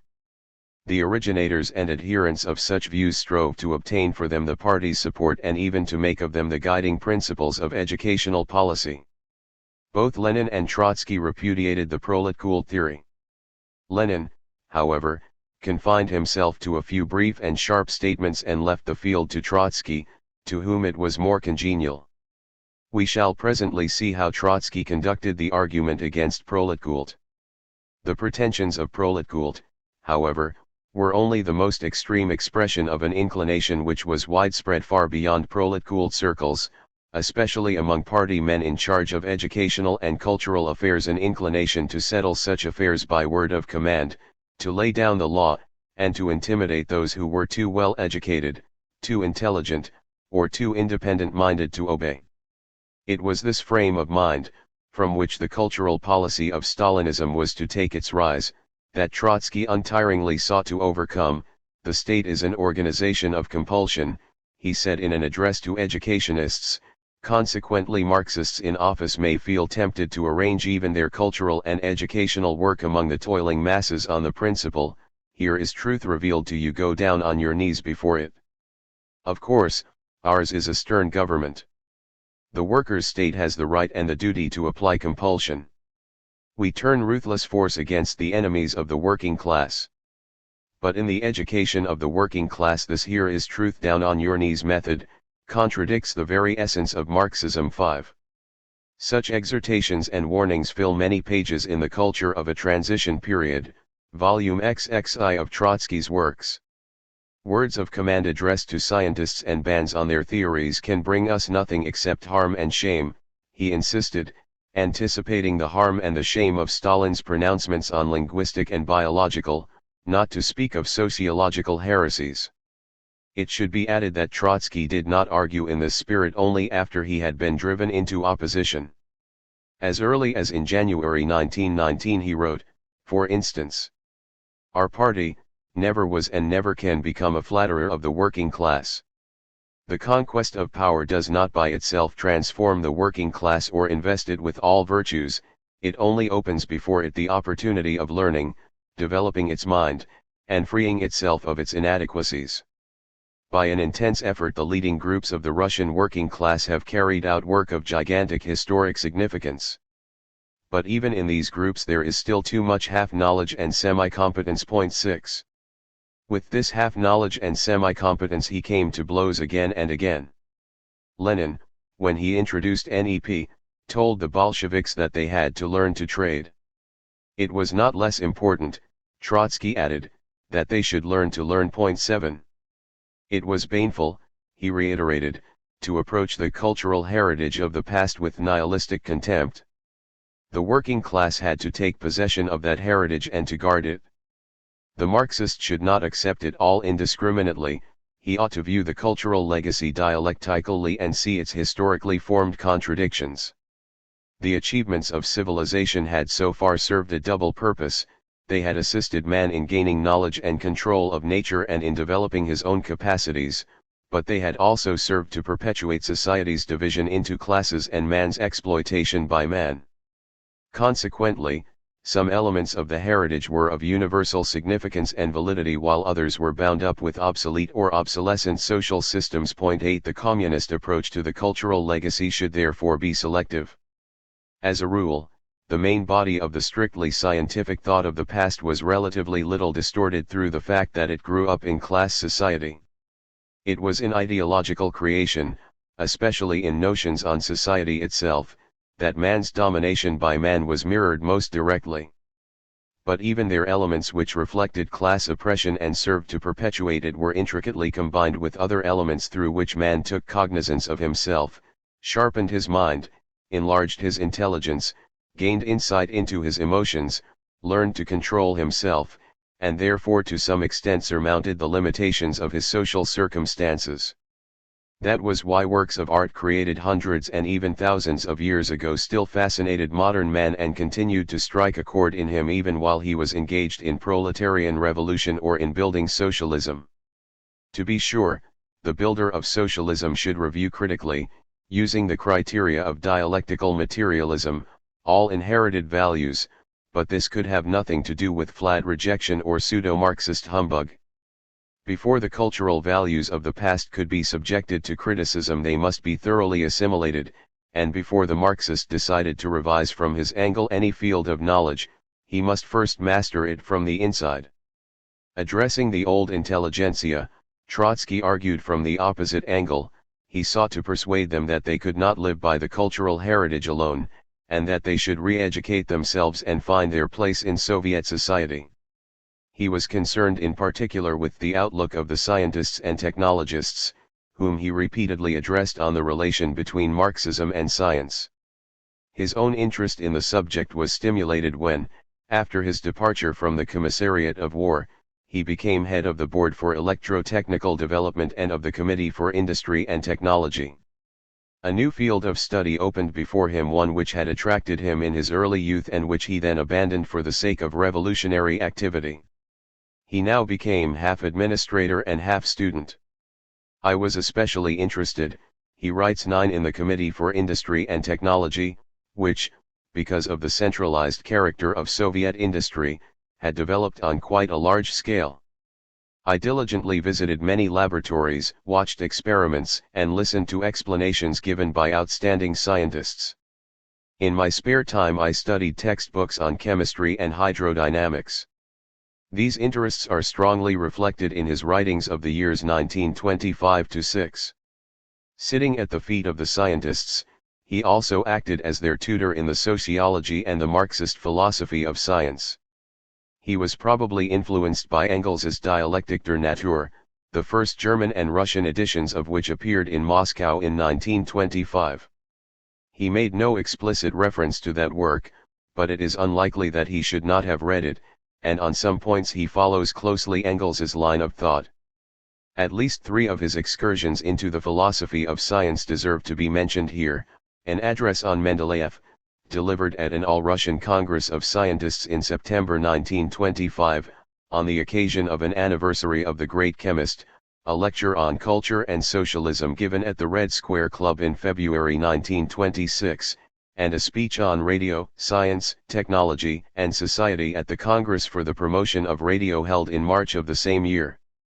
There was nothing of the professional philosopher about Trotsky. He never plumbed the depths of gnoseology as Lenin did in Empiria criticism and materialism. He attempted no systematic exposition of the principles of dialectics. He preferred to apply them in political and historical analyses rather than to expound them in the abstract. Yet it is difficult to read his works without becoming aware of the well-formed philosophy behind them, of the deep thought he had given to questions of method, and of his wide if not very systematic erudition. He carried this erudition lightly, avoided the pundits' ponderous pronouncements, and as if deliberately spoke the language of the dilettanti. For all this, or perhaps because of it, his few essays on the dialectics of science belong to the most illuminating and lucid Marxist statements on the subject. Nothing was further from Trotsky's mind than any attempt to impose politics upon science. He asserted the scientist's right and even duty to remain politically disinterested in the course of research and study. This, however, should not prevent the scientist from seeing the place of science in society. There was no contradiction between the disinterestedness of the individual scientist and the deep involvement of science as a whole in the social conflicts of its age. Similarly, an individual soldier or revolutionary may fight and give his life disinterestedly, but an army and a party must have definite interests and aspirations to defend. Detachment and rigorous objectivity in research are necessary, but not enough. It is a most vital interest of science itself that the scientist should have a broad and up-to-date philosophical outlook. This, as a rule, he does not possess. Hence a characteristic cleavage in the scientist's mind. In his special field or in his laboratory he is implicitly a materialist, but outside it his thinking is most often confused, unscientific, inclined to idealism or even to plainly reactionary views. In no great thinker was this cleavage more in evidence than in Mendeleev. As a scientist he was one of the greatest materialists of all times, yet he was caught up in all the conservative beliefs and prejudices of his time and was devoted to the decaying tsardom. When he formulated his periodic law, he testified to the truth of that principle of dialectics which occupies a central place in Marxist thought and asserts that quantitative changes, whether in natural or social processes, at certain points turn into changes of quality. According to the periodic law, quantitative alterations in atom weights result in qualitative differences between chemical elements. Yet Mendeleev could not envisage the approach of the one great qualitative change, the revolution in Russian society. No, in order to be able to predict and act was the maxim of the great discoverer, who compared scientific creation to the throwing of an iron bridge across a precipice. It is not necessary, Mendeleev said, to descend and to look for a support for the bridge at the bottom of the precipice. It is enough to find support on one of the banks and then to throw across a precisely weighted arch which will rest securely on the other bank. The same is true of all scientific thought. It must base itself on the granite foundation of experience, but the generalization, like the arch of the bridge, detaches itself from the world of facts in order to intersect it again at another precisely anticipated point. That moment of scientific creation, when generalization transforms itself into prognostication and prognostication tests itself successfully through experience, invariably gives the human mind the proudest and the truest satisfaction. Point 10. Mendeleev the citizen, however, shunned all sociological generalization and political prediction. He viewed with utter lack of comprehension the emergence in Russia of the Marxist school of thought, which formed itself in the course of a controversy with the Narodniks precisely over a prognostication about the way Russian society would develop.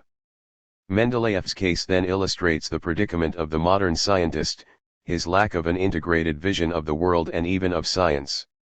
Of necessity science works empirically, and specialization and fragmentation of knowledge accompanies its progress. Yet the greater the specialization and fragmentation, the more urgent is the need for a unifying conception of the world, otherwise the thinker's mind becomes constricted within his speciality and even within it his progress is impeded. Lack of philosophical insight and distrust of generalizing thought have been responsible for much avoidable scientific confusion and groping in the dark. Marxism offers the scientist an integrated vision of nature and human society, a vision which, far from being an arbitrary concoction or a figment of the metaphysical mind, accords intimately with the varied empirical experience of science. Point 11. The unity and the diversity of man's thought was Trotsky's grand theme. Taking once again Mendeleev's work as his starting point, he surveyed the structure of modern science. Mendeleev had discovered that chemistry has its basis in physics and that chemical reactions are caused by the physical and mechanical qualities of particles. Physiology, Trotsky proceeded, stands in the same relation to chemistry as that in which chemistry stands to physics. Not for nothing is it described as the applied chemistry of living organisms. Scientific, i.e. materialistic, physiology has no use for any special suprachemical life force, as conceived by vitalists and neo-vitalists, in order to explain the processes with which it is concerned. Psychology in its turn rests on the foundations of physiology. As the physiologist in his strict research can make no use of the concept of life force, so can the psychologist not cope with a single one of his specific problems by reference to the soul. He has to relate psychical experiences to the phenomena of physiological existence.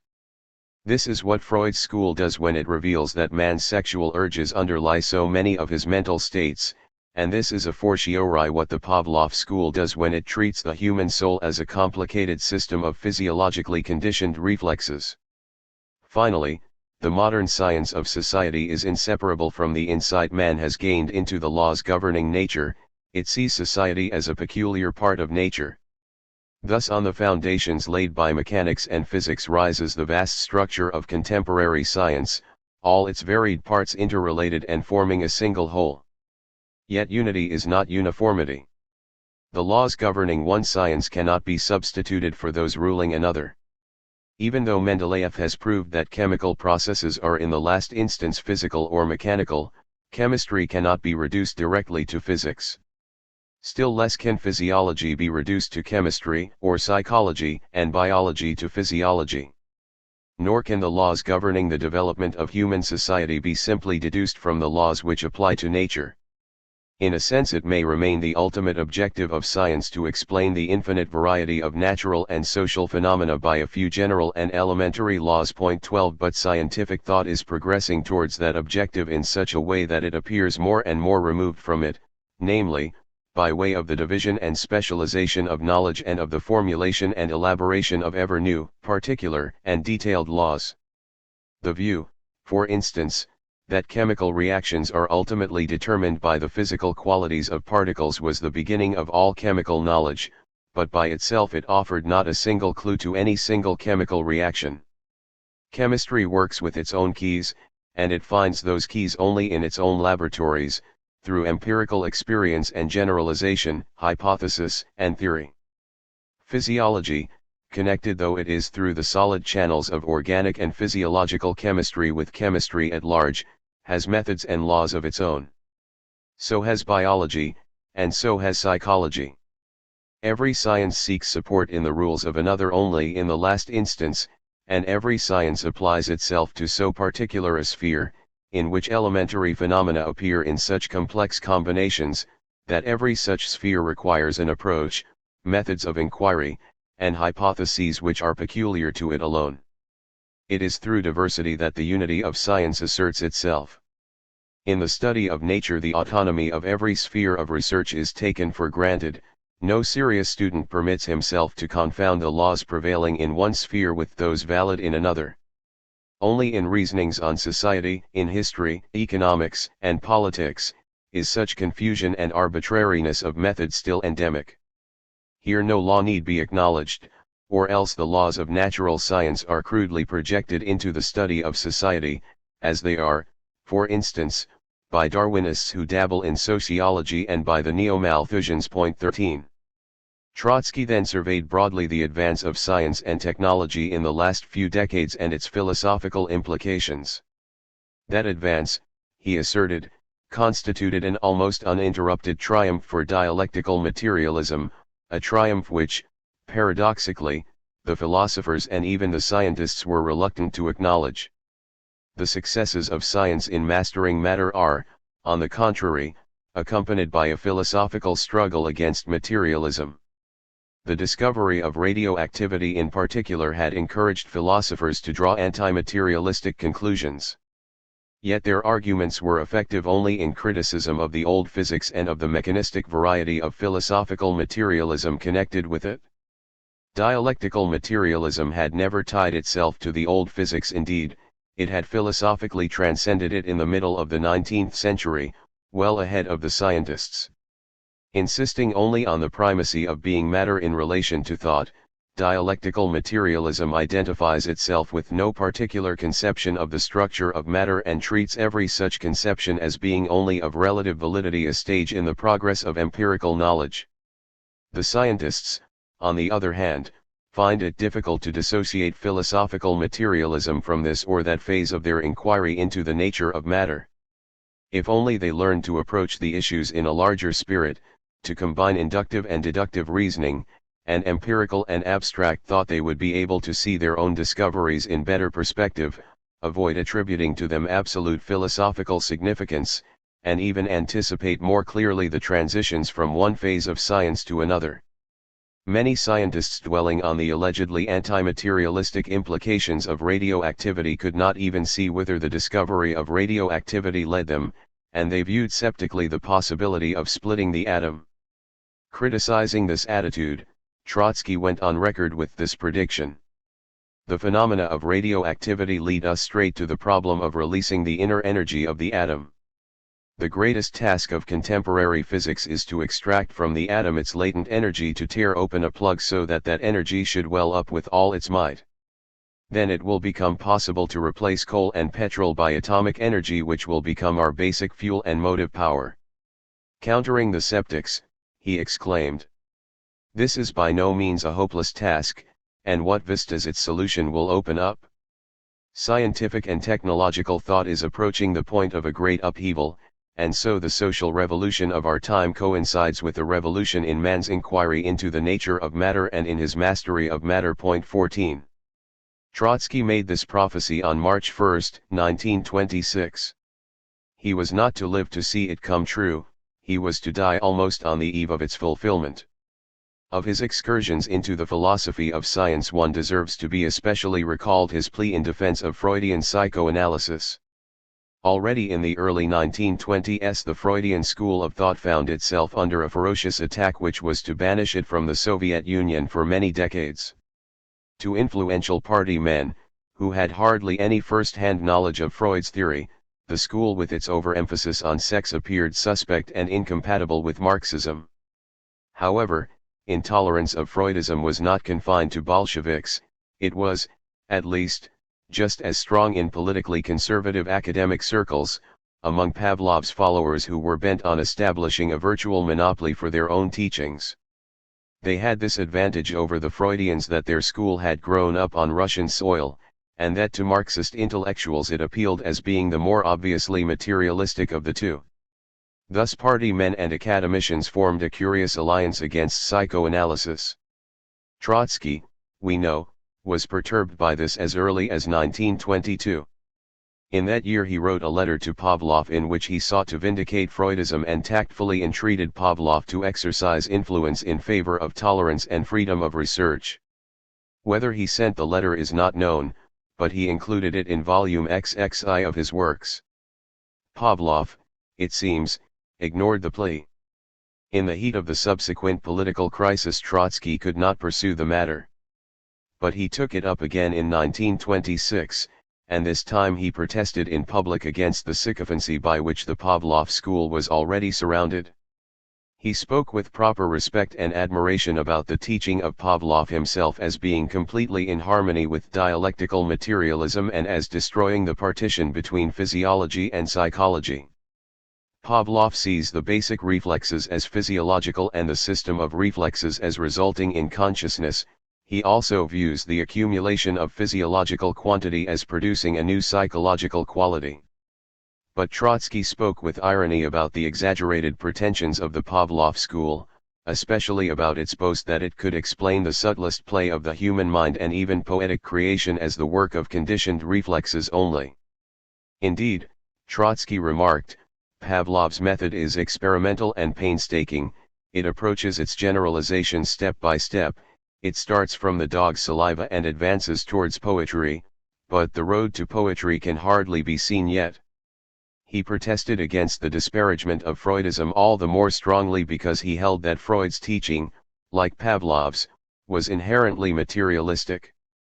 The two theories, he argued, differ in their methods of inquiry, not in philosophy. 15 Pavlov adopts the strictly empirical method and actually proceeds from physiology to psychology.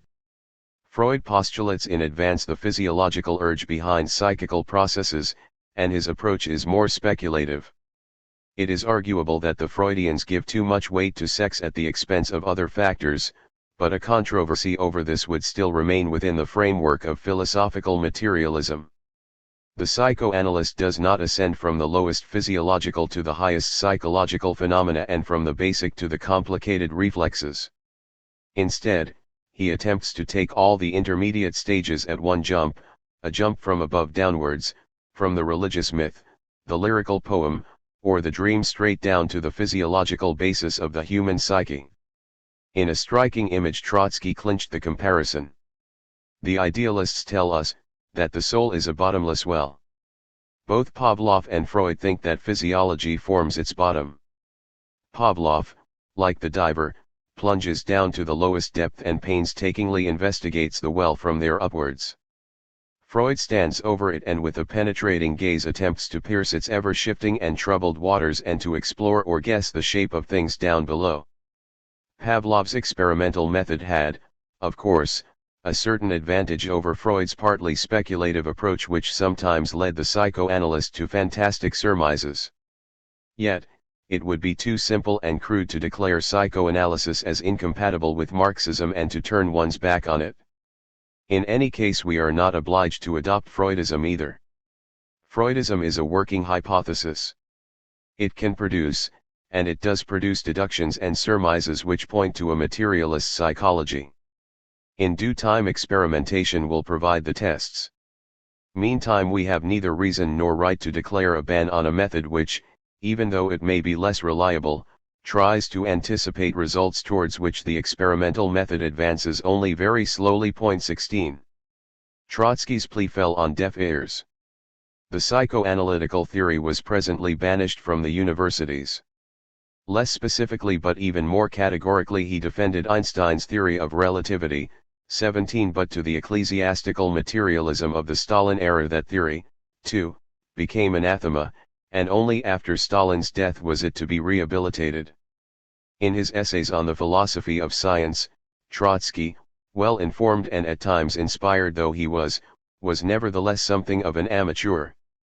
There was nothing amateurish, however, about his literary criticism. He was Russia's leading critic in these years. His Literature and Revolution influenced strongly the writers of Krasnianov, the leading intellectual journal of the time, and especially its editor Avorinsky, who was an avowed Trotskyist and a distinguished essayist. Even now, nearly 4 decades after it was written, the book is still unsurpassed not merely as a survey of the revolutionary Sturmuendy-Drang in Russian letters and as an advanced denunciation of the stifling of artistic creation by Stalinism, but more generally as an essay in Marxist literary criticism. The book is written with an intimate feeling for art and literature, with original insight, captivating verve and wit, and in the closing pages a power of vision which rises to rare heights of poetic sublimity. In literature, too, Trotsky declared war on the iconoclastic attitude and on pseudo-revolutionary conceit and arrogance. He demanded freedom of expression for all artistic and literary schools, at least as long as they did not abuse it for plainly and unmistakably counter-revolutionary purposes. Again, the iconoclastic attitude and intolerance were in evidence not only, and not even mainly, among party men. They were even more characteristic of various groups of young writers and artists. New rebellious schools proliferated in art and literature. In normal circumstances these schools, with their innovations and attacks on established artistic authorities, might have excited curiosity and caused a flurry within relatively narrow circles, and then they might have fought their way, as so many of their predecessors had done, from obscurity to recognition, without much political flag-waving en route. But, circumstances being what they were, the rivalries of the artistic coteries and their controversies transcended normal limits. The new schools claimed for themselves momentous political significance, advertised themselves as pioneers of the revolution, and sought to discredit the older schools as socially reactionary as well as artistically outdated. Proletkult, we know, clamored for the official acceptance of its school of thought and even for a monopoly. Its writers, Lebedinsky, Pletnev, Tretiakov, and others, found a forum in 2 periodicals, Kuznetsov and Oktyabr, and later founded their own militant Na Postu. Since Bukharin, as Pravda's editor, and Lunacharsky, as Commissar of Education, patronized Proletkult, it took Lenin's pronouncement to rebuff its pretensions. When the Proletkult writers, upset by the rebuke, turned to Trotsky, begging his protection, he replied that he would in any case defend their right to advocate their views freely, but that he was in complete agreement with Lenin on the harmfulness and inanity of all slogans about proletarian literature and art. Even the more modest clichés about a new socialist epoch in art or a new revolutionary renaissance in literature were worthless. The arts have revealed a terrible helplessness, as they always do at the beginning of a great epoch. Like the owl, the bird of wisdom, so the singing bird of poetry makes itself heard only after sunset. In daytime things are done, and only at dusk do feeling and reason take in what has happened. It was wrong to blame the revolution for the artist's plight. The singing bird of poetry made itself heard still less in the camp of the counter-revolution. In a scathing survey of the émigré literature, Trotsky pointed out that although most of the famous Russian writers had gone abroad, they had not produced there a single noteworthy work. Nor had the internal émigrés, those writers in Russia who thought and felt as the émigrés did, much to boast of, writers like Zinaida Hippius, Evgeny Zamyatin and even Andrei Belyaev. For all their indubitable gifts, these writers, engrossed in a callous egotism, were incapable of responding to the drama of their time. At best they escaped into mysticism. Thus even Belai, the most outstanding among them, is always preoccupied with his own self, tells stories about his own self, walks around his own self, sniffs at his own self, and licks his own self. 19 Gypius cultivated a lofty, otherworldly, mystical, and erotical Christianity, yet it was enough that the nailed boot of a red guardman should step on her lyrical toe and at once she burst into a scream by which one could recognize the witch obsessed with sacrosanct property. But as she did not lack talent, there was indeed a poetic quality in her witch's scream. In their attachment to the spurious values of a lapsed social system and in their alienation from their time, these writers were to Trotsky repulsive and grotesque. He saw them as expressing all that was worthless in the old intelligentsia. He drew a thumbnail sketch of one of the types of that intelligentsia, an internal émigré par excellence. When a certain constitutional democratic aesthete, having made a long journey in a stove-heated goods wagon, tells you, muttering between his teeth, how he, a most refined European, with a set of superb false teeth, the best in the world, and with a minute knowledge of Egyptian ballet techniques, was reduced by this boorish revolution to traveling with despicable lice-ridden bagmen, then you feel rising up in your throat a physical nausea with his dentures, ballet techniques, and generally with all his culture pilfered from Europe's market stalls, and the conviction grows upon you that the very last louse of the most uncouth of our bagmen is more important in the mechanics of history and more, so to speak, necessary than this thoroughly cultured and in every respect sterile egotist. 20. Having disposed somewhat summarily of the internal émigrés, Trotsky went on to discuss the more creative trends in literature. He criticized and defended the papachaki or fellow travelers. He coined this term to describe those writers who, without embracing communism, traveled a stretch of the road with the revolution, but were liable to part company with it and go their own way. 21 Such were, for instance, the Imagists, a literary school of which Yesenin and Kluyev were the outstanding poets. They had brought the muzhik's personality and imagination into poetry. Trotsky showed how they composed their colorful and crowded poetic images in the manner in which the muzhik liked to adorn his izba. In their poems one could feel both the attraction and the repulsion which the revolution exercised on the peasantry.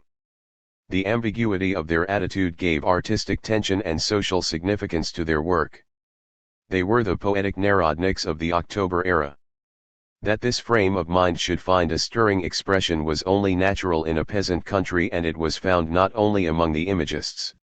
Boris Pilniak, whose talent Trotsky valued highly, shared with them the attachment to Russia's primordial primitivism which the revolution had sapped.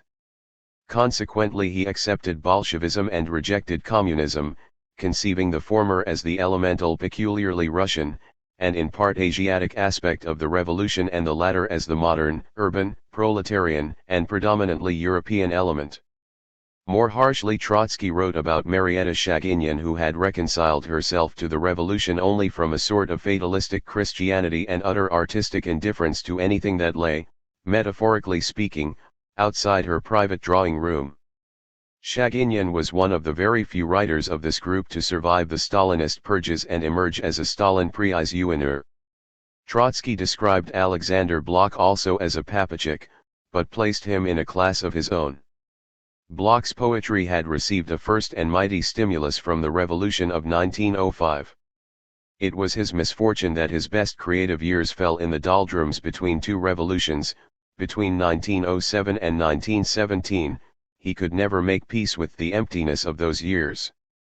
His poetry was then romantic, symbolic, shapeless, unreal, but underneath it there was the assumption of a very real way of life. Romantic symbolism is an escape from reality only in so far as it evades its concrete quality. Essentially, however, symbolism is a way of transforming and elevating life. Blok's starry, snowdrifty, and formless lyricism reflects an environment and an epoch, beyond which it would, like a cloudy patch, be suspended in a vacuum. It will not survive its time and author. but 1917 once again shook Bloch and gave him a sense of movement, purpose, and significance. He was not the poet of the revolution. But having withered in the dull impasse of pre-revolutionary life and art, he now grasped with his hand the will of revolution. From that contact came the 12, the most significant of all his poems, the only one which will survive into the centuries. Unlike most later critics, Trotsky did not treat the 12 as an apotheosis of the revolution but as the swan song of that individualistic art which sought to join the revolution. Essentially, this was a cry of despair over a perishing past, but so great was the cry and so intense the despair that it rose to a cry of hope for the future. The Futurists were the most vigorous and vociferous literary grouping in these years. They clamored for a break with all that was passé, insisted on the allegedly basic connection between art and technology, introduced technical industrial terms into their poetic idiom, and identified themselves with Bolshevism and internationalism. 22 Trotsky devoted a detailed and discerning study to this trend. He dismissed the technological raptures of the Futurists as reflexes of Russian backwardness. Except for architecture, art bases itself on technology, only insofar as the latter forms the basis of civilized activity at large. In practice, the dependence of art, especially of verbal art, on material technology is negligible. One can write a poem about skyscrapers, dirigibles, and submarines even when one lives in the backwoods of the Ryazan gubernia. One can write it with a pencil stump on rough wrapping paper. The fact that there are skyscrapers, dirigibles, and submarines in America is enough to fire the fresh imagination of Ryazan. The poet's word is the most portable of all materials. The identification of futurism with proletarian revolution was also questionable. It was not by chance that in Italy the same poetic school was absorbed by fascism. 23 In both countries the Futurists, when they made their first appearance, were artistic rebels without definite political leanings. They might have gone the way of all literary flesh, fought and gained recognition, and settled in respectability, had they not been caught up by violent political upheavals before they had had the time to mellow. Then their literary rebelliousness took a political color from the upheaval around them, the fascist upheaval in Italy, the Bolshevik in Russia. This was all the more natural as both fascism and Bolshevism attacked, from their opposed angles, the political passéism of the bourgeoisie. The Russian Futurists had, no doubt, been genuinely attracted by the dynamic force of the October Revolution, and so they mistook their Bohemian rebellion for the genuine artistic counterpart of the revolution. Because they themselves had broken with certain artistic traditions, they flaunted their contempt for the past and imagined that together with them, the revolution, the working class, and the party stood for a break with ages of tradition in every field. They took, Trotsky remarked, too cheap a view of the ages. The cry against tradition had its justification as long as it was directed at a literary public and against the inertia of established styles and forms. But it sounded hollow when readdressed to the working class, which does not need to break and which cannot break with any literary tradition because it is not at all in the grip of any such tradition. The all-out crusade against passéism was a storm in the intelligentsia's teacup, an outburst of bohemian nihilism. We, Marxists, have always lived in tradition, and we have not, because of this, ceased to be revolutionaries. The Futurists further claimed that their art was collectivist, aggressive, atheistic, and therefore proletarian.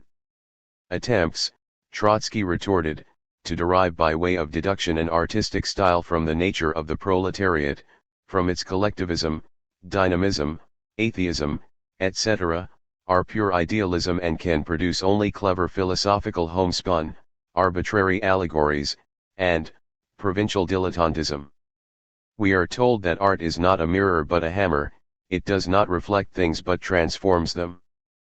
But nowadays they teach one to handle even a hammer by means of a mirror, by means, that is, of a sensitive film which fixes all phases of the movement. How can we transform ourselves and our lives without looking into the mirror of literature? His critical view of the Futurists did not prevent Trotsky from acknowledging their literary merits, and he acknowledged these all the more generously because influential party men looked askance at their experimental obscurity and eccentricities. He warned communists to beware of that hasty intolerance which treats experimental art as a fraud or as the whim of a decadent intelligentsia. The struggle against the old poetical vocabulary and syntax was, despite all its extravagances, a progressive rebellion against the closed vocabulary, against an impressionism which sips life through a straw, and against a symbolism lost in heavenly emptiness. The futurists' work has in this respect been vital and progressive. It has eliminated from poetry many words and idioms which had become hollow, it has made other words and idioms full-blooded once again, and in some cases it has successfully created new words and idioms. This applies not only to individual words, but also to the place of each word among other words, to syntax. True enough, the futurists had overreached themselves in innovation, but the same has happened even with our revolution, such is the sin of every living movement. The excesses are and will be discarded, but the essential cleansing and the indubitable revolutionizing of the poetic language will have lasting effects. The same should be said in favor of new techniques in rhythm and rhyme. These must not be approached in a narrowly rationalistic spirit. Man's need for rhythm and rhyme is irrational, and the sound of the word forms the acoustic accompaniment to its meaning. Of course, the overwhelming majority of the working class cannot yet be bothered with these issues. Even its vanguard has not yet had the time for them. There are more urgent tasks. But we also have a future before us. And this demands from us a more attentive, a precise, a craftsmanlike, an artistic attitude towards language, the essential tool of culture, not only in poetry but even more so in prose. In handling and weighing words, their meanings and shadings and sounds, micrometrical instruments are needed. Instead, uncouth banality and routine were rampant. In one of its aspects, the better aspect, futurism is a protest against slapdashness, that most powerful literary school which has its very influential representatives in every field. From this point of view, Trotsky found something to say even for the formalist school, and the chief expounder of its ideas, Viktor Shklovsky, although he criticized their exclusive concentration on form, while the formalist believes that at the beginning was the word, the Marxist thinks that at the beginning was the deed. The word follows the deed as its sound shadow. A special essay in Literature and Revolution deals with Mayakovsky, the most gifted futurist who was later canonized as the bard of communism. Trotsky held that Mayakovsky was artistically at his worst precisely where as a communist he was at his best. This was not surprising.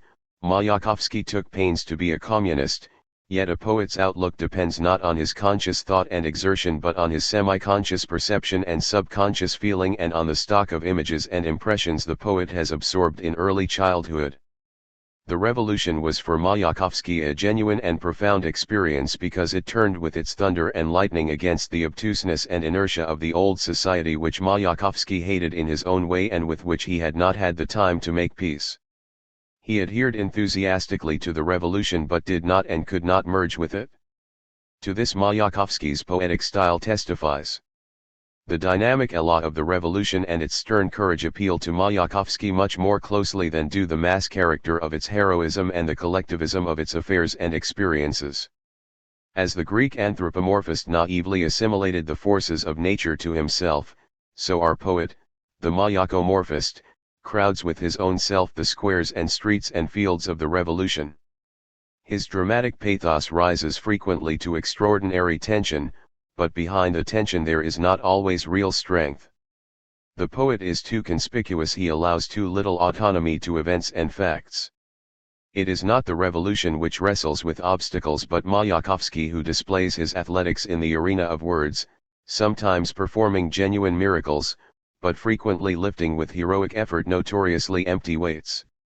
About himself Mayakovsky speaks all the time in the first and third person. To lift up man he raises him up to Mayakovsky. He adopts a tone of familiarity towards the most majestic historic phenomena. He stands with one foot on Mont Blanc and with the other on the Elbrus. His voice outthunders thunder. What is the wonder that, the proportions of earthly things vanish and that no difference is left between the small and the great? He speaks about love, the most intimate of feelings, as if it were the migration of peoples. No doubt, this hyperbolic style reflects in some measure the frenzy of our time. But this does not provide it with an overall artistic justification. It is impossible to outclamour war and revolution, but it is easy to get hoarse in the attempt. Mayakovsky shouts too often where one should speak, and so his cry, where cry is needed, sounds inadequate. Mayakovsky's overloaded images, often beautiful in themselves, just as often destroy the unity of the whole and paralyze movement. The excess of dynamic imagery leads to standstill. Every phrase, every idiom, and every metaphor is intended to yield the maximum and to reach the upper limit, the peak. That is why the thing as a whole has no maximum. And the poem has no peak. The refutation of the idea of proletarian culture forms the central and most controversial part of literature and revolution. In the preface, Trotsky gives this succinct summary of his argument. It is fundamentally wrong to oppose proletarian to bourgeois culture and art. Proletarian culture and art will never exist. The proletarian regime is temporary and transitory.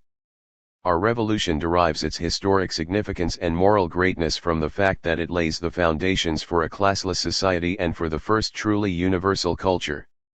One should not reason, therefore, from historical analogy and conclude that since the bourgeoisie has created its own culture and art, the proletariat will also do so.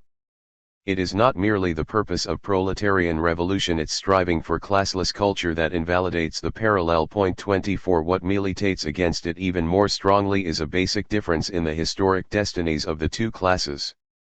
The bourgeois way of life developed organically in the course of several centuries, whereas the proletarian dictatorship may last years or decades, but not longer, and its lifespan is filled with savage class struggles which allow little or no room for the organic growth of new culture.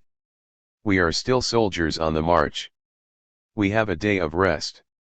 We must wash our shirts, cut and brush our hair, and first of all clean and grease our rifles.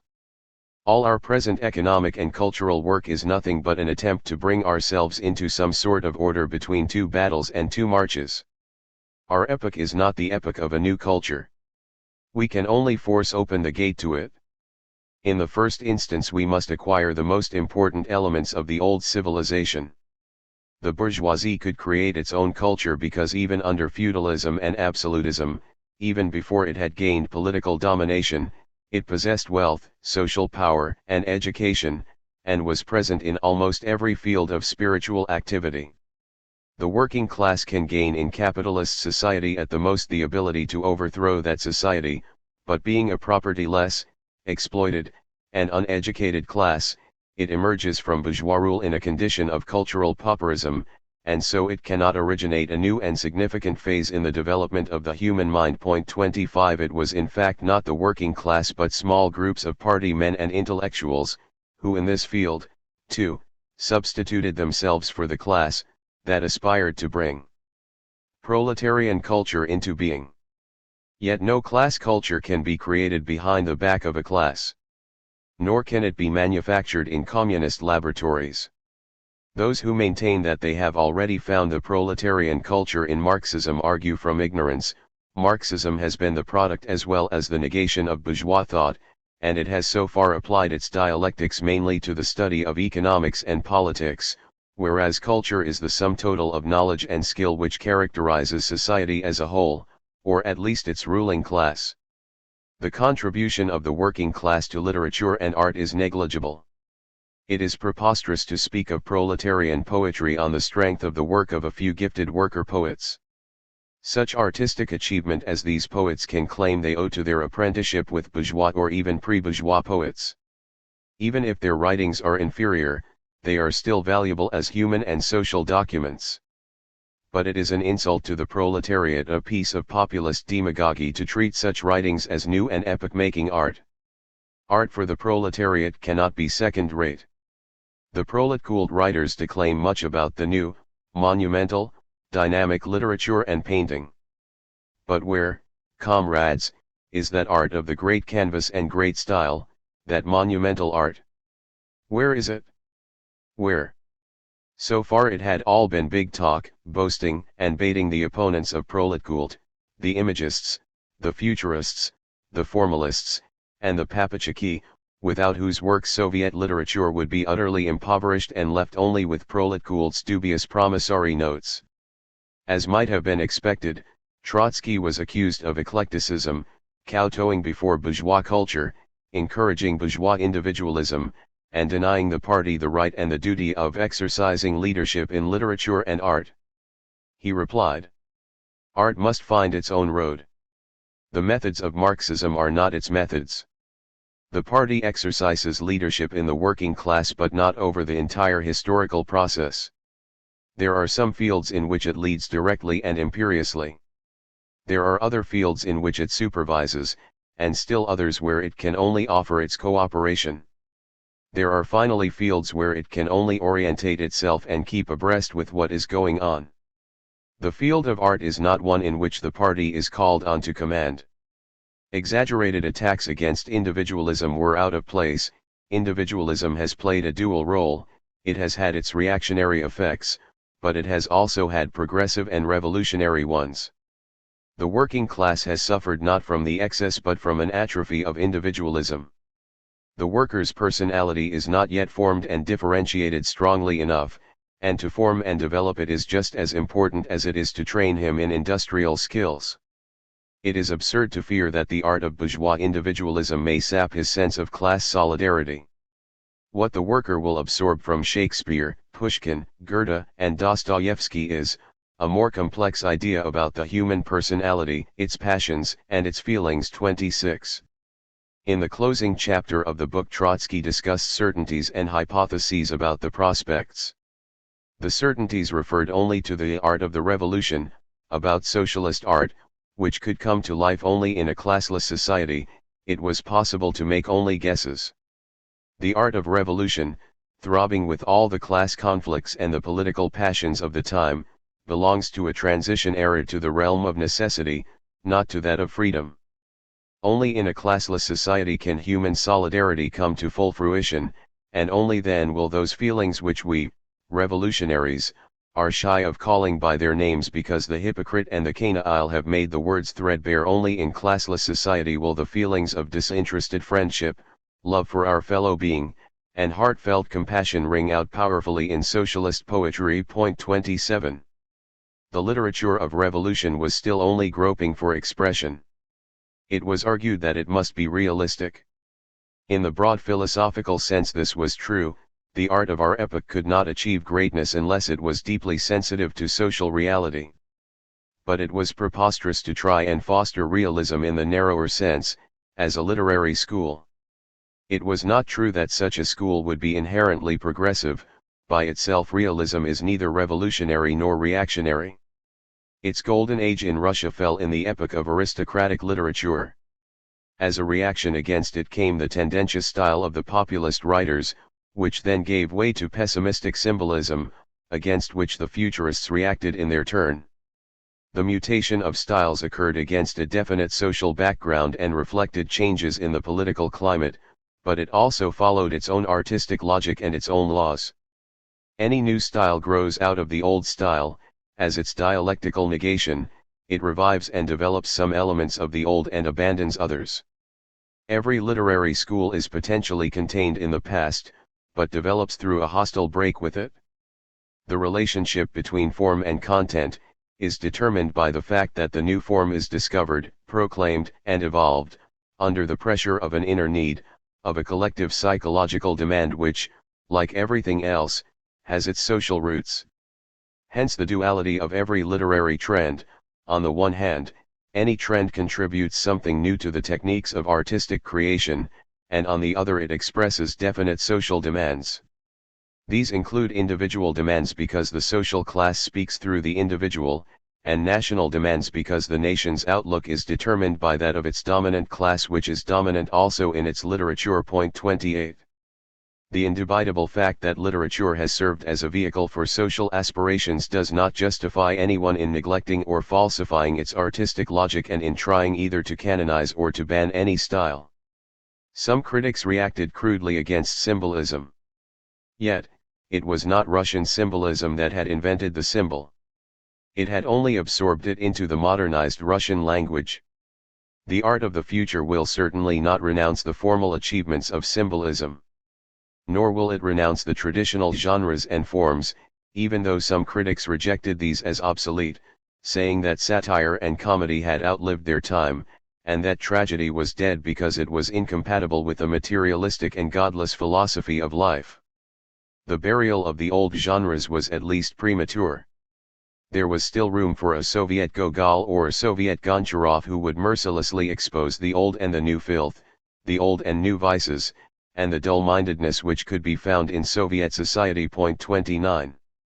Those who spoke of the extinction of tragedy argued that religion, fate, sin, and penance are at the center of the tragic motif. Against this, Trotsky pointed out that the essence of tragedy lies in the wider conflict between man's awakened mind and his constricting environment, a conflict which is inseparable from man's existence and manifests itself in different forms at different stages of history. The religious myth had not created tragedy but only expressed it in the imaginative language of mankind's childhood. Fate, as conceived by the ancients, and the medieval Christian passions were not to be found in Shakespeare's drama, the artistic product of the Reformation. Shakespeare marks, therefore, a significant advance upon Greek tragedy. His art is more human, it shows man's earthly passions transcending man himself and transformed into a sort of fate. The same is true of Goethe's drama. Yet, tragedy can rise even higher.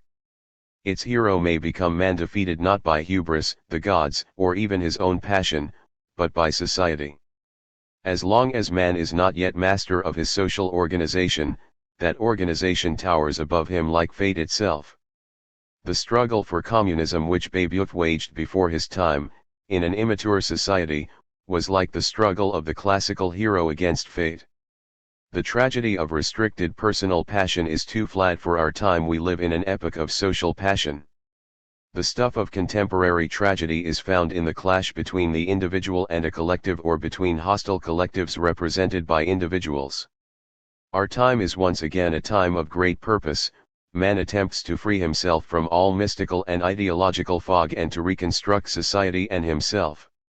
This is larger than the childish play of the ancients, or the monastic ravings of the Middle Ages, or the presumption of an individualism which wrenches the human personality from its social environment, exhausts it utterly and then hurls it into a vacuum of pessimism. 30. The new artist will project the great purposes of our time into art. It is difficult to foresee whether the dramatist of the revolution will create high tragedy. But socialist art will certainly give it a new birth, as it will also give fresh life to comedy, because the new man will want to laugh, to the novel and to lyrical poetry, because the new man's love will be more beautiful and larger, and he will brood anew over issues of birth and death. The decline of the old forms is by no means absolute or final, they will all have their renaissance. What matters is that the poet of the coming epoch should muse man's musings anew and feel man's feelings anew. 31. Hypothetical though all anticipations of socialist art were, Trotsky thought that one could discern odd pointers towards it in the confused, sometimes even meaningless, innovations in which Soviet art abounded during these years. In the theater, Meyerhold searched for a new biomechanical synthesis of drama, rhythm, sound, and color, and Tarov tried to break down the barrier between stage and audience, theater and life. Painting and sculpture struggled to get out of the impasse in which they had found themselves after the exhaustion of the representational styles. In architecture, Tatlin's constructivist school rejected the ornamental forms, advocated functionalism, and drew up ambitious blueprints for garden cities and public buildings worthy of a socialist society. These plans unfortunately took no account of material possibilities, but they contained, in Trotsky's opinion, rational elements and valuable intuitive premonitions. We could not yet afford to give thought to architecture, the most monumental of all arts. Large-scale construction must still be delayed. The authors of these gigantic projects have a breathing space for fresh reflection. Tatlin, however, is unconditionally right when he discards the nationally limited style, allegorical sculpture, stucco molding, arabesques, frippery, and finery, and seeks to subordinate the whole design to the correct constructive use of building materials. Whether he is also right in what appears to be his personal whim, the use of the revolving cube, the pyramid, and the glass cylinder, he has still to prove. In the future, such monumental tasks as the planning of garden cities, model housing estates, railways, and harbors will touch to the quick not only architects, but the broadest mass of the people. The anthropoid, imperceptible accumulation of town districts and streets, brick by brick, from generation to generation, will give place to titanic building, with map and compass in hand. The wall between art and industry will crumble. The grand style of the future will aim at form creation, not ornamentation. But it would be mistaken to see this as the self-effacement of art before technology. The gulf between art and nature may be expected to disappear, but it will do so not because art will go back, in Rousseau's sense, to man in his natural condition, but because it will bring nature nearer to itself, to art. The present location of mountains and rivers, fields and greens, steppe, forest, and maritime coasts, should by no means be considered as final. Man has already carried out some far from negligible changes in nature's map. But these are only schoolboyish essays in comparison with what is to come. If faith could only promise to move mountains, technology, which takes nothing on faith, will really pull them down and shift them. Hitherto it has done this only for industrial commercial purposes, mines and tunnels. In the future it will do it on an incomparably wider scale, in accordance with comprehensive productive artistic plans. Man will make a new inventory of mountains and rivers. He will seriously and more than once amend nature. He will eventually reshape the earth to his taste, and we have no reason to fear that his taste will be poor. Here, at last, Trotsky unfolds his vision of man in the realm of freedom, an up-to-date, Marxist version of the loathsome mask has fallen, the man remains. Sceptreless, free, uncircumscribed, but man. Equal, unclassed, tribeless, and nationless. Exempt from awe, worship, degree, the king. Over himself, just, gentle, wise, but man. Passionless, no, yet free from guilt or pain. There were those who, with Nietzsche, argued that a classless society, if it ever came into being, would suffer from excess of solidarity and that it would lead a passive and herd-like existence in which man, his competitive and fighting instincts extinguished, would degenerate. Yet socialism, far from suppressing the human instinct for emulation, would redeem it by turning it towards higher purposes. In a society free from class antagonisms there would be no competition for profit and no struggle for political power, and man's energies and passions would concentrate on creative emulation in the fields of technology, science, and art. New parties would spring into being and contest with one another over ideas, over the planning of human settlements, trends in education, styles in the theater, in music, and in sport, over schemes for gigantic canals, over the fertilization of deserts, the regulation of climate, new chemical hypotheses, and so on. The contests, exciting, dramatic, passionate, would embrace society as a whole, and not merely priest-like code rise. Art will therefore not be starved of those varieties of nervous energy and collective psychological stimuli which produce new ideas and images. People will divide into rival artistic parties according to temperament and taste. The human personality will grow, refine itself, and develop that priceless quality inherent in it, the quality of never contenting itself with what it has achieved. To be sure, these were remote prospects. Immediately ahead was an epoch of fierce class struggle and civil wars from which mankind would emerge impoverished and destitute. Then the conquest of poverty and penury in all their forms would take decades, and during this time the nascent socialist society would be gripped by a passion for what are today the better sides of Americanism, for industrial expansion, records of productivity, and material comfort. But this phase, too, would pass, and then vistas which the imagination could not yet even encompass would open. The present dreams of some enthusiasts, about imparting a theatrical quality and a rhythmical harmony to man's existence fit in with this prospect well and coherently. The drudgery of feeding and bringing up children, will be lifted from the individual family by social initiative. Woman will at last emerge from semi-slavery. Socio-educational experiments, will evolve with a now inconceivable elan. The communist way of life will not grow up blindly like coral reefs in the sea. It will be built consciously. It will be checked by critical thought. It will be directed and corrected. Man will learn to shift rivers and mountains, to build people's palaces on the heights of Mont Blanc and at the bottom of the ocean, and he will impart to his existence not only wealth and color and dramatic tension but also a highly dynamic character. No sooner will one crust begin to form itself on the human existence than it will burst under the pressure of new inventions and achievements. At last man will begin in earnest to harmonize his own being. He will aim at bringing higher precision, purposefulness, economy, and consequently beauty into the movements of his own body at work, on the march, and at play. He will desire to master the half-conscious and unconscious processes of his own organism, breathing, blood circulation, digestion, reproduction, and he will seek, within unavoidable limits, to subordinate them to control by reason and will. Homo sapiens, now stagnating, will treat himself as the object of the most complex methods of artificial selection and psychophysical training. These prospects follow from the whole of man's development. He begins with expelling darkness from production and ideology, with breaking, by means of technology, the barbarous routine of his work and defeating religion by means of science. Then by means of socialist organization he eliminates blind, elemental spontaneity from economic relationships. Lastly, in the deepest and dimmest recesses of the unconscious, there lurks the nature of man himself. On it, clearly, he will concentrate the supreme effort of his mind and of his creative initiative. Mankind will not have ceased to crawl before God, Tsar, and capital only in order to surrender meekly to dark laws of heredity and blind sexual selection.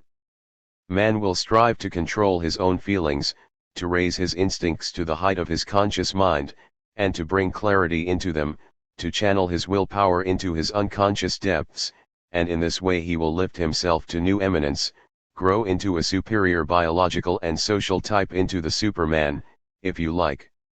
It is as difficult to say beforehand what are the limits of self-mastery that man may be able to reach as it is to foresee how far he can develop his technical mastery of nature. Social constructiveness and psychophysical self-education will become the twin aspects of a single process. All the arts, literature, theater, painting, sculpture, music, and architecture will impart to that process a sublime form. Man will grow incomparably stronger, wiser, subtler, his body will become more harmonious, his movements more rhythmical, his voice more musical. The forms of his existence will acquire a dynamic theatrical quality.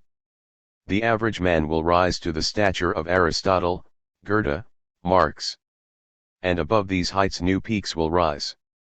It is doubtful whether Trotsky knew that Jefferson had similarly anticipated progress, physical or intellectual, until every man is potentially an athlete in body and an Aristotle in mind.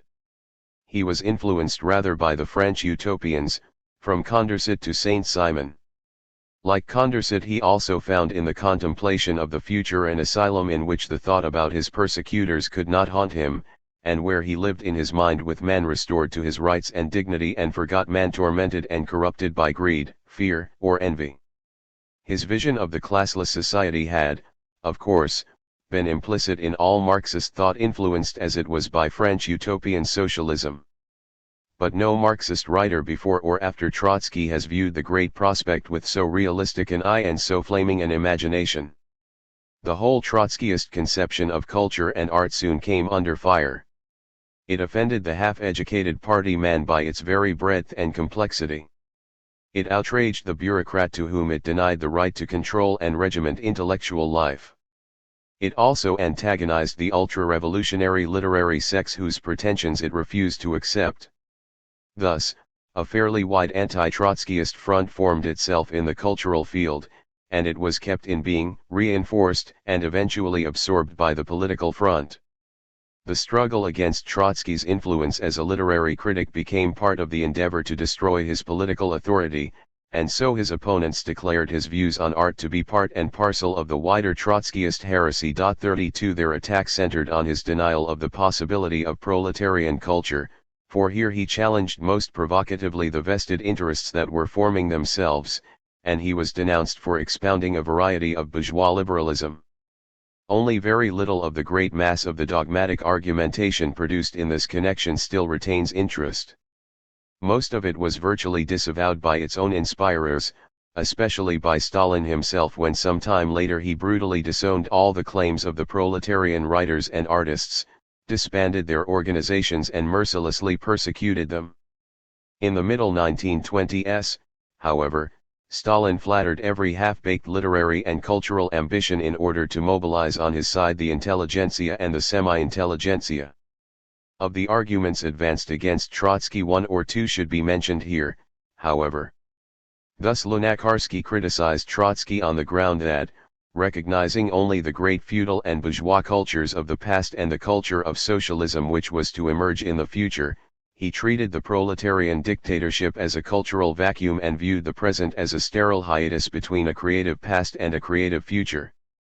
This was also the substance of a more specific criticism which Bukharin made at a conference on literary policy which the Central Committee convened in February 1925.33, while agreeing that Trotsky had most impressively argued his case, that Lenin, too, had been extremely critical of proletarian culture, and that a revolutionary working class could exercise political but not cultural leadership. Bukharin nevertheless held that the proletariat would in time achieve cultural preponderance as well and impart its own character to the spiritual creation of the last epoch of class society. Trotsky's mistake, Bukharin maintained, was that he imagined that the proletarian dictatorship and the transition to socialism would be of so short a duration as not to allow any distinctive proletarian class culture to arise. He did not take into account the unequal tempo of social and political development in different countries, the probability or even the certainty that this would break up the process of international revolution into many separate phases, prolonging greatly the proletarian dictatorship and consequently allowing time for the formation of a culture and art peculiar to it. There was some truth in Bukharin's argument, which formed part of his and Stalin's case for socialism in a single country. When Trotsky stated, "We are soldiers on the march. We have a day of rest. Our present, cultural work is but an attempt to bring ourselves into some sort of order between two battles and two marches," he did indeed suggest a rapid succession of the main battles of international revolution which should have radically shortened the era of proletarian dictatorship and the transition to socialism. This expectation was ever present in his political forecasts and also in the accents in which he had expounded his conception of permanent revolution, although it was not essential to the conception itself. Yet the day of rest between the Bolshevik onslaught of 1917-20 and the next great battle of revolution was to last not less than a quarter of a century, and the Marxist may well wonder how long the day of rest which has followed the Chinese Revolution may yet last. Trotsky undoubtedly underrated the duration of the proletarian dictatorship and, what goes with it, the extent to which that dictatorship was to acquire a bureaucratic character.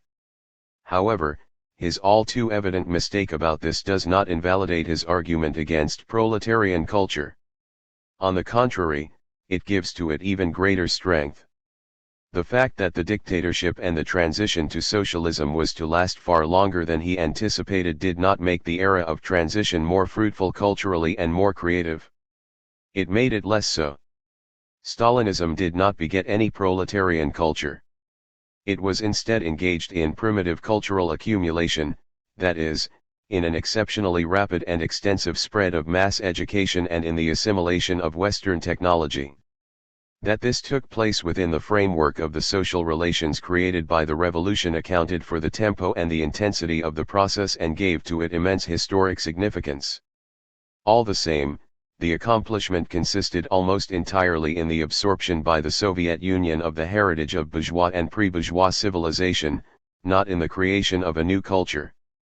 Even this achievement was marred by the Stalinist cult with its dogmatic despotism, fetishism, horror of any foreign influence, and fear of independent initiative. The cultural accumulation was primitive in more than one sense. It was accompanied by the suppression or distortion of those finer and more complex cultural values which Trotsky was anxious to preserve and develop under a proletarian dictatorship.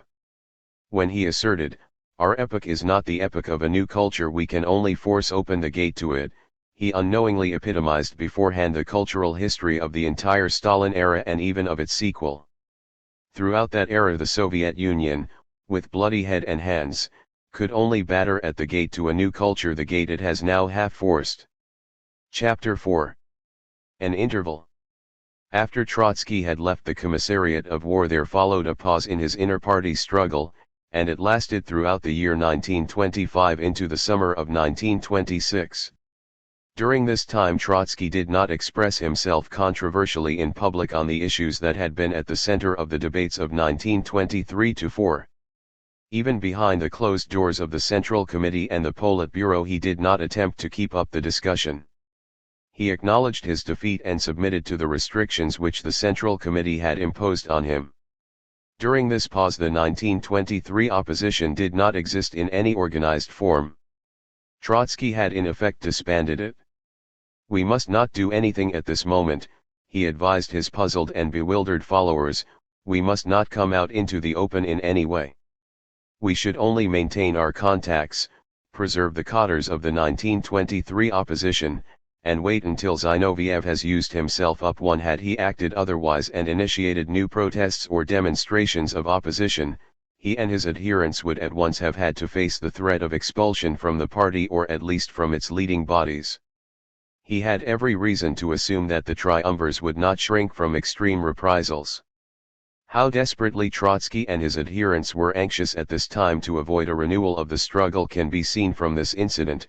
In 1925 Max Eastman, the American writer, published Since Lenin Died, a book in which he gave a true account, the first to see the light, of the struggle over the succession to Lenin and in which he quoted the substance of Lenin's testament. Eastman, who had also written a character sketch of Trotsky, The Portrait of a Youth, had been in Moscow, had become an adherent of the opposition, had obtained from Trotsky himself the information about Lenin's last will and the contest over the succession, and had even begged Trotsky to act more aggressively and to read out the will at the 13th Congress. He had submitted the manuscript of Since Lenin Died to Rakovsky in Paris and had received an indirect answer expressing full approval. He had therefore every reason to think that the work would meet with Trotsky's blessing as well. 2 Trotsky was indeed grateful to Eastman, with whom he remained in friendly relations until 10 years later, when Eastman turned against communism. However, he found Eastman's friendly service embarrassing. The triumvirs charged Trotsky with having committed a gross indiscretion, pressed him to issue a denial of Eastman's disclosures, and threatened him with disciplinary proceedings if he refused. Trotsky's closest associates, whom he consulted, were so reluctant to be forced into a fight over the Eastman incident, that they urged Trotsky to disclaim all responsibility for it. The Politburo was not content with this, however. It demanded a straight denial of Eastman's story about the testament. It even dictated the terms of the denial. Once again, the leading group of the opposition, as Trotsky puts it, asked him to yield for the sake of peace. 3 And so on September 1, 1925 there appeared in the Bolshevik a statement signed by Trotsky that all talk about Lenin's testament, allegedly suppressed or violated, is a malicious invention and is directed wholly against Lenin's real will and the interests of the party of which he was the founder. The statement was reproduced by all foreign communist newspapers and was later eagerly quoted by Stalin. 4 Although such denials made for tactical considerations are not rare in politics, this was particularly galling for Trotsky. After he had watched almost passively the suppression of the testament, his virtual title deed to the succession, he had now to come forward as a witness bearing false testimony against himself and for Stalin, all in order to postpone a fresh outbreak of inter-party hostilities. In such circumstances it was not easy to maintain contacts and preserve the cadres of the 1923 opposition. For any political group in action, no matter how well justified by tactical considerations, is a most trying experience. A small band of intellectuals and very advanced workers may fill the interval with studying and arguing within its own circle. But for any larger group, especially if it is composed of factory workers, inactivity most often amounts to political suicide. It saps their faith in their cause, it deadens their fervor, it breeds indifference or despair. Such were the effects of waiting in most groups of the opposition, they shrank and fell apart.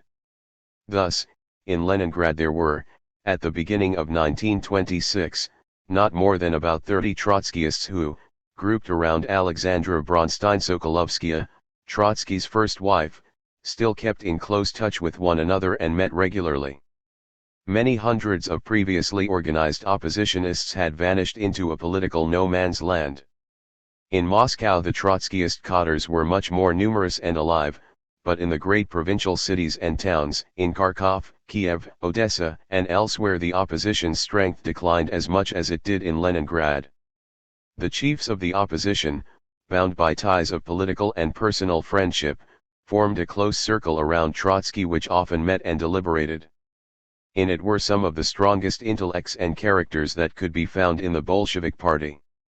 As to political ability, experience, and revolutionary achievement, this circle was certainly superior to the team which led Stalin's faction and ruled the party. Rakovsky, Radek, Preobrazhensky, Yov, Antonovovzenko, Pyatakov, Serebryakov, Krestinsky, Ivan Smirnov, Muralov, Mrakovsky, and Sosnovsky, had been prominent in the early years of the revolution and the Civil War and had held offices of the highest responsibility. 5 Marxists of large views, unconventional, resourceful, and full of verve, they represented the most advanced and internationally minded elements in the party. Of all these men Radek was by far the most famous, though not the most important. He was, next to Trotsky, the most brilliant and witty Bolshevik pamphleteer. Of mercurial temper, a shrewd and realistic student of men and politics, uncannily sensitive to the moods of the most diverse social milieus, Radek had prompted some of Lenin's most important initiatives in diplomacy and Comintern policy. Europe was his home.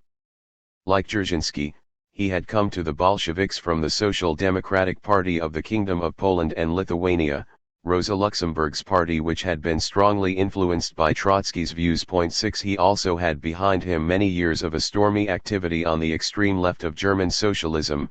He had been a forerunner and one of the founding fathers of the Communist International.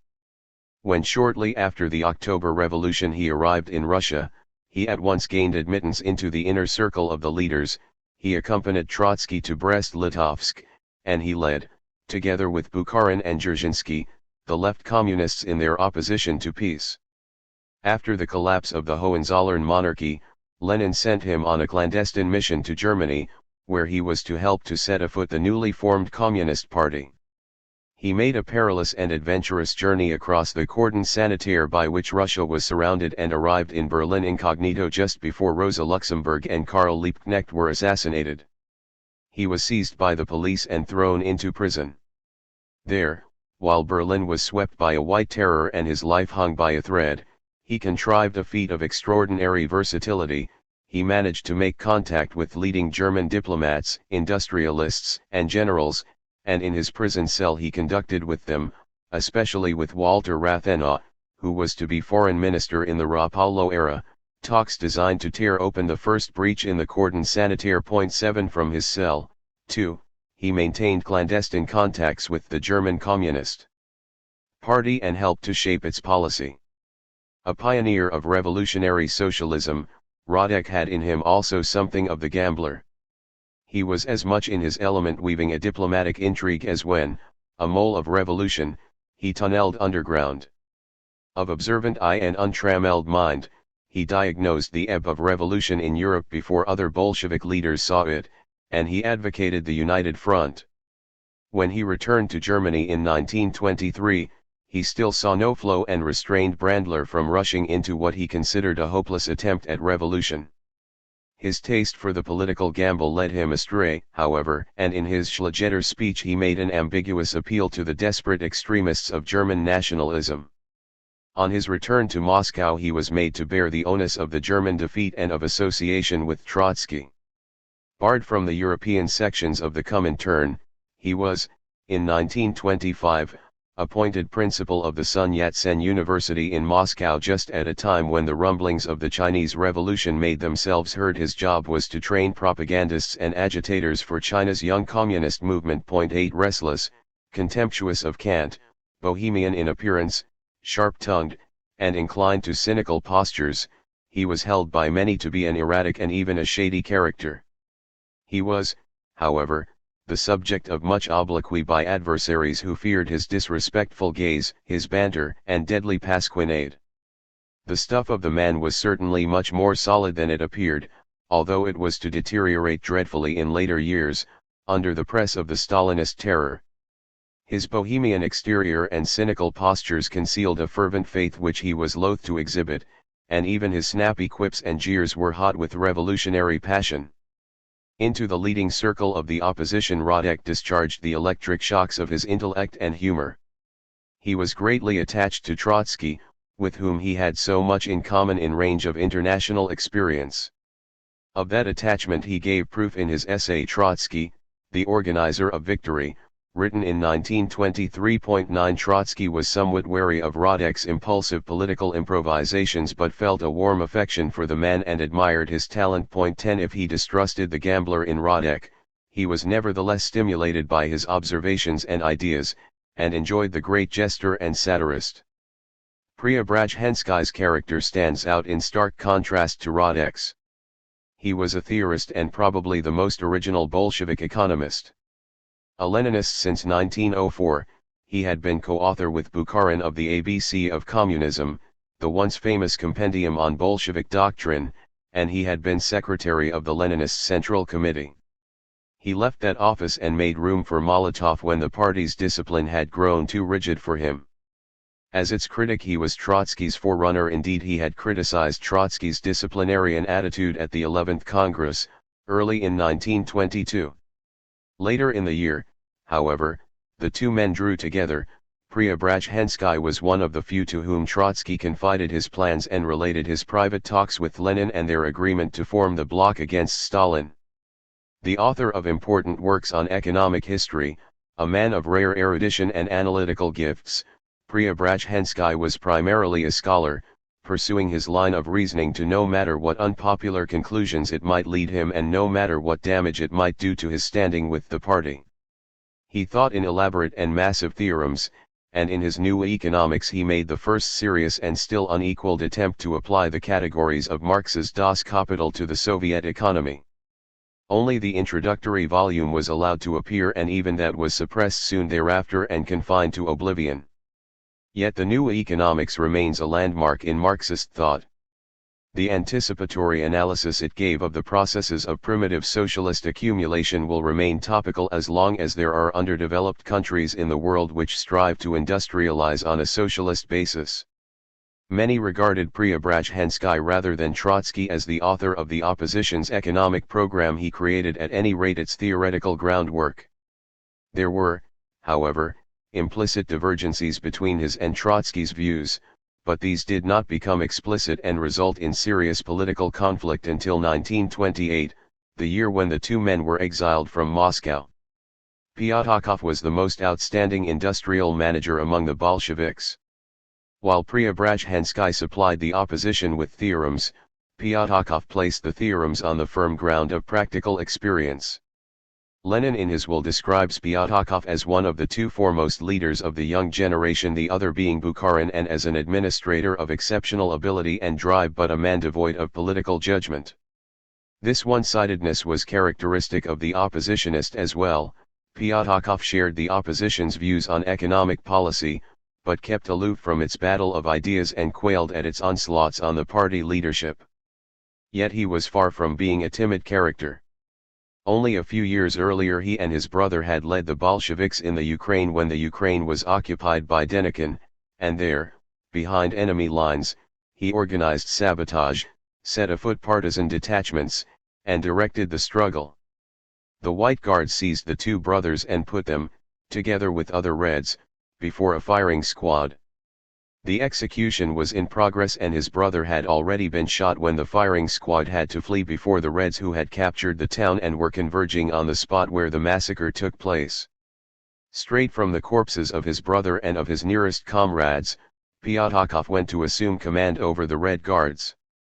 Such were the antecedents of the man who in and out of opposition was to be the moving spirit and the chief organizer of the Soviet drive for industrialization for 15 years, and who was to end in the dock, confessing to having been a wrecker, a traitor, and a foreign spy.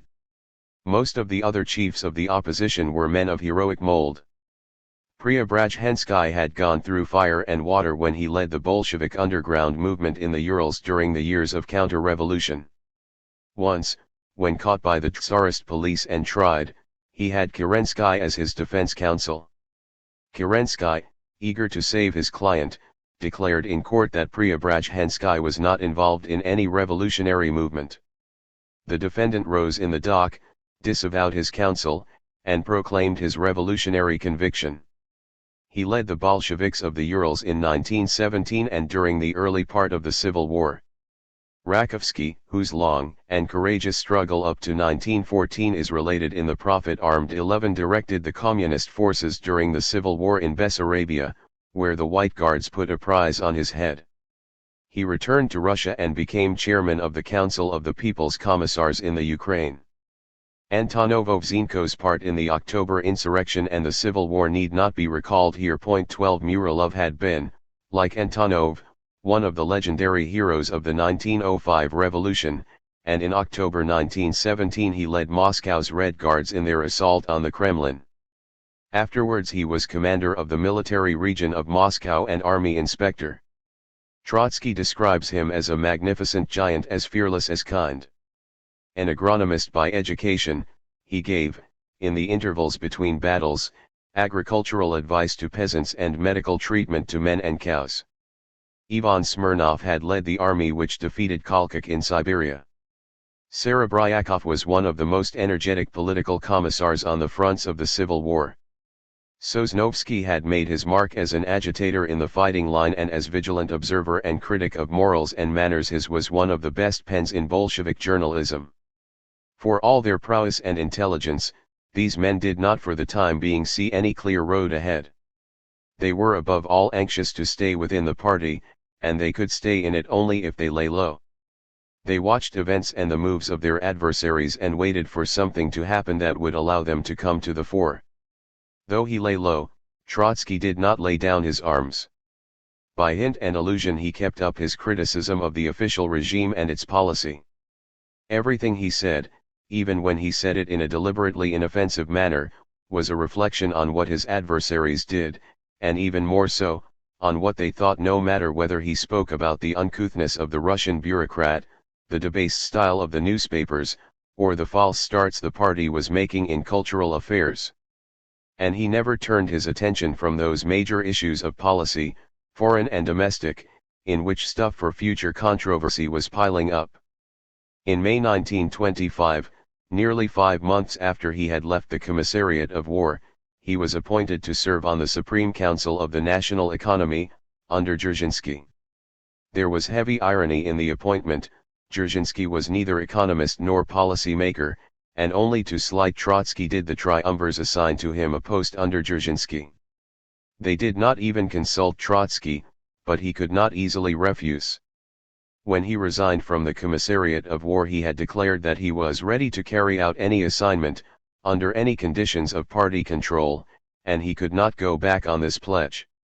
Far off were the days when he had been able to decline the office of Lenin's deputy. Within the Council of the National Economy Trotsky became chairman of 3 commissions, the Concessions Committee, the Board of Electrotechnical Development, and the Industrial Technological Commission. The Concessions Committee had been set up in the early days of NEP when Lenin hoped to reattract former concessionaires and other foreign investors to assist in Russia's economic recovery. These hopes had come to nothing. The Bolsheviks were too frightened of foreign capital to be able to attract it, and foreign investors were too frightened of the Bolsheviks to cooperate with them. The concessions committee was at a loose end. In his office, in a tiny one-floor hotel outside the Kremlin, Trotsky occasionally received a foreign visitor who inquired about the chances of gold prospecting in Siberia, or of manufacturing pencils in Russia. Presently, however, Trotsky made a stronghold of the cage to which he was confined. Assisted by the secretaries who had served in his military train during the Civil War, he opened an inquiry into the state of concessions and of Russia's foreign trade. This led him to investigate costs of industrial production at home and abroad, and to make a comparative study of the productivity of Russian and Western labor. The inquiry threw into sharp relief the nation's industrial backwardness. It showed that the productivity of Russian labor was only 1/10 that of American.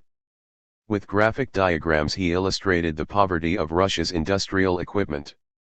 Thus, while the United States possessed 14 million and Great Britain 1 million telephones, the Soviet Union possessed only 190,000. The length of its railway lines was 69,000 kilometers against 405,000 in the United States. The consumption of electricity per head was only 20 kilowatts compared with 500 kilowatts in the U.S.A.13. Obvious though the facts were, their emphatic presentation came as a shock. Official spokesmen dwelt smugly on the advance of Russia's industry since the Civil War, when output had been close to nil, or they compared current production with that of 1913, and congratulated themselves on the results. Trotsky argued that new scales of comparison were needed and that the progress of recent years should be measured by the standards of the industrial West rather than by those of native backwardness. 14 The nation could not rise unless it had a ruthlessly clear awareness of the low level from which it started. It is often said that we work almost like the Germans, or like the French. I am ready to declare a holy war on this word almost. Almost means nothing. We must compare costs of production, we must find out what a pair of shoes costs here and abroad, we must compare the quality of the goods, and the time it takes to produce them. Only then can we make comparisons with foreign countries. 15 We must not lag behind others, he concluded. Our first and essential watchword is not to lag behind. Yes, we are extraordinarily far behind the advanced capitalist countries. In launching this watchword we must not lag behind. Trotsky was several years ahead of Stalin, but unlike Stalin he strove to open Russia's eyes to the full length of the distance to be made up. He realized that this involved political risks. People viewing Russia's poverty soberly and gauging her misery to its depth might become cynical or despondent. Stalin, when he embarked on industrialization, preferred to keep the masses unaware of the prodigious climb and the inhuman effort required of them. Trotsky relied on the people's courage and maturity. Let us, comrades, neither mock at ourselves, nor take fright. But let us firmly remember these figures. We must make these measurements and comparisons in order to catch up with the West at any price, and to surpass it. 16 Thus he re-emerged from the petty administrative technicalities under which the triumvirs had intended to bury him. He found his way back to the central issue of policy, and he took up the call for industrialization which he had raised in 1922-3. As chairman of the Board of Electrotechnical Development he became engrossed in electrification. He traveled up and down the country, investigated resources, examined schemes for power plants, planned their location, and produced reports. From one such journey he returned to urge the Politburo to adopt a project for the utilization of the rapids of the Dnieper, the project which became famous as the Dnieprostroi, one of the feats of industrial construction in the next decade. When he first canvassed the idea, early in 1926, the Politburo made little of it. Stalin remarked that the planned power station would be of no more use to Russia than a gramophone was to a muzhik who did not possess even a cow. 17 Trotsky then appealed to the enthusiasm and the imagination of the young. In a speech to the Komsomol he said, "Recently we opened the power station of Shatura, one of our best industrial installations, established on a turf bog. The distance from Moscow to Shatura is only a little over 100 kilometers. A stone's throw, it would seem, and yet what a difference in conditions. Moscow is the capital of the Communist International. You travel a few scores of kilometers and there is wilderness, snow and fur, and frozen mud, and wild beasts. Black log cabin villages, drowsy under the snow. From the train one's eyes catch the wolf's footprints in the snow. Where Shatura station stands, elks roamed a few years ago. Now metal pylons of exquisite construction ran the whole way down from Moscow, and under these pylons she-foxes and she-wolves will lead out their cubs this spring. Such is our entire civilization, extreme contradictions, supreme achievements of technology and generalizing thought and primordial Siberian wilderness. Shatura stands on marshes, we have many marshes, many more than power stations. We have many other sources of fuel which only wait to be transformed into power. In the south the Dnieper runs its course through the wealthiest industrial land, and it is wasting the prodigious weight of its pressure, playing over age-old rapids and waiting until we harness its stream, curb it with dams, and compel it to give light to cities, to drive factories, and to enrich plowland. We shall compel it. 18. Industrialization was no end in itself. Of course, it was part of the struggle for socialism with which the whole future of our civilization is inseparably bound up. Again, in contrast to the Stalin of later years, Trotsky insisted that while struggling to catch up with the West, the USSR must not seek to isolate itself from the West. He had been a staunch defender of the monopoly of foreign trade and he had originated the idea of socialist protectionism, but the purpose of that protectionism, he argued, was not to cut off socialist industry, but, on the contrary, to enable it to establish close and many-sided links with the world economy. True enough, the world market would press on Russia's socialist economy and subject it to severe and even dangerous tests. But these tests could not be avoided, they should be faced boldly. The dangers to which Russia was exposed by contact with the more advanced capitalist economy would be compensated by decisive advantages to be derived from international division of labor and from the assimilation of superior Western technology. In isolation, Russia's economic development must be distorted and retarded. In arguing thus, Trotsky was again in implicit conflict with official economic thought which was already becoming fixed in conceptions of national self-sufficiency. Socialism in a single country presupposed a closed Soviet economy. Trotsky argued in effect against the essential premises of Stalin's doctrine even before the controversy over it had opened. After the 1923 debacle in Germany, Trotsky endeavored to reassess the international situation and the prospects of communism. The Comintern, anxious to save its face, belittled the importance of its setback, forecast a new revolutionary situation in Germany, and encouraged ultra-left policies. 19 When, early in 1924, the first British Labour government was formed under Ramsay MacDonald and when Édouard Herriot, heading the Cartel de Gauche, became French Prime Minister, some of the communist leaders viewed these governments as Kerensky regimes destined to pave the way for revolution.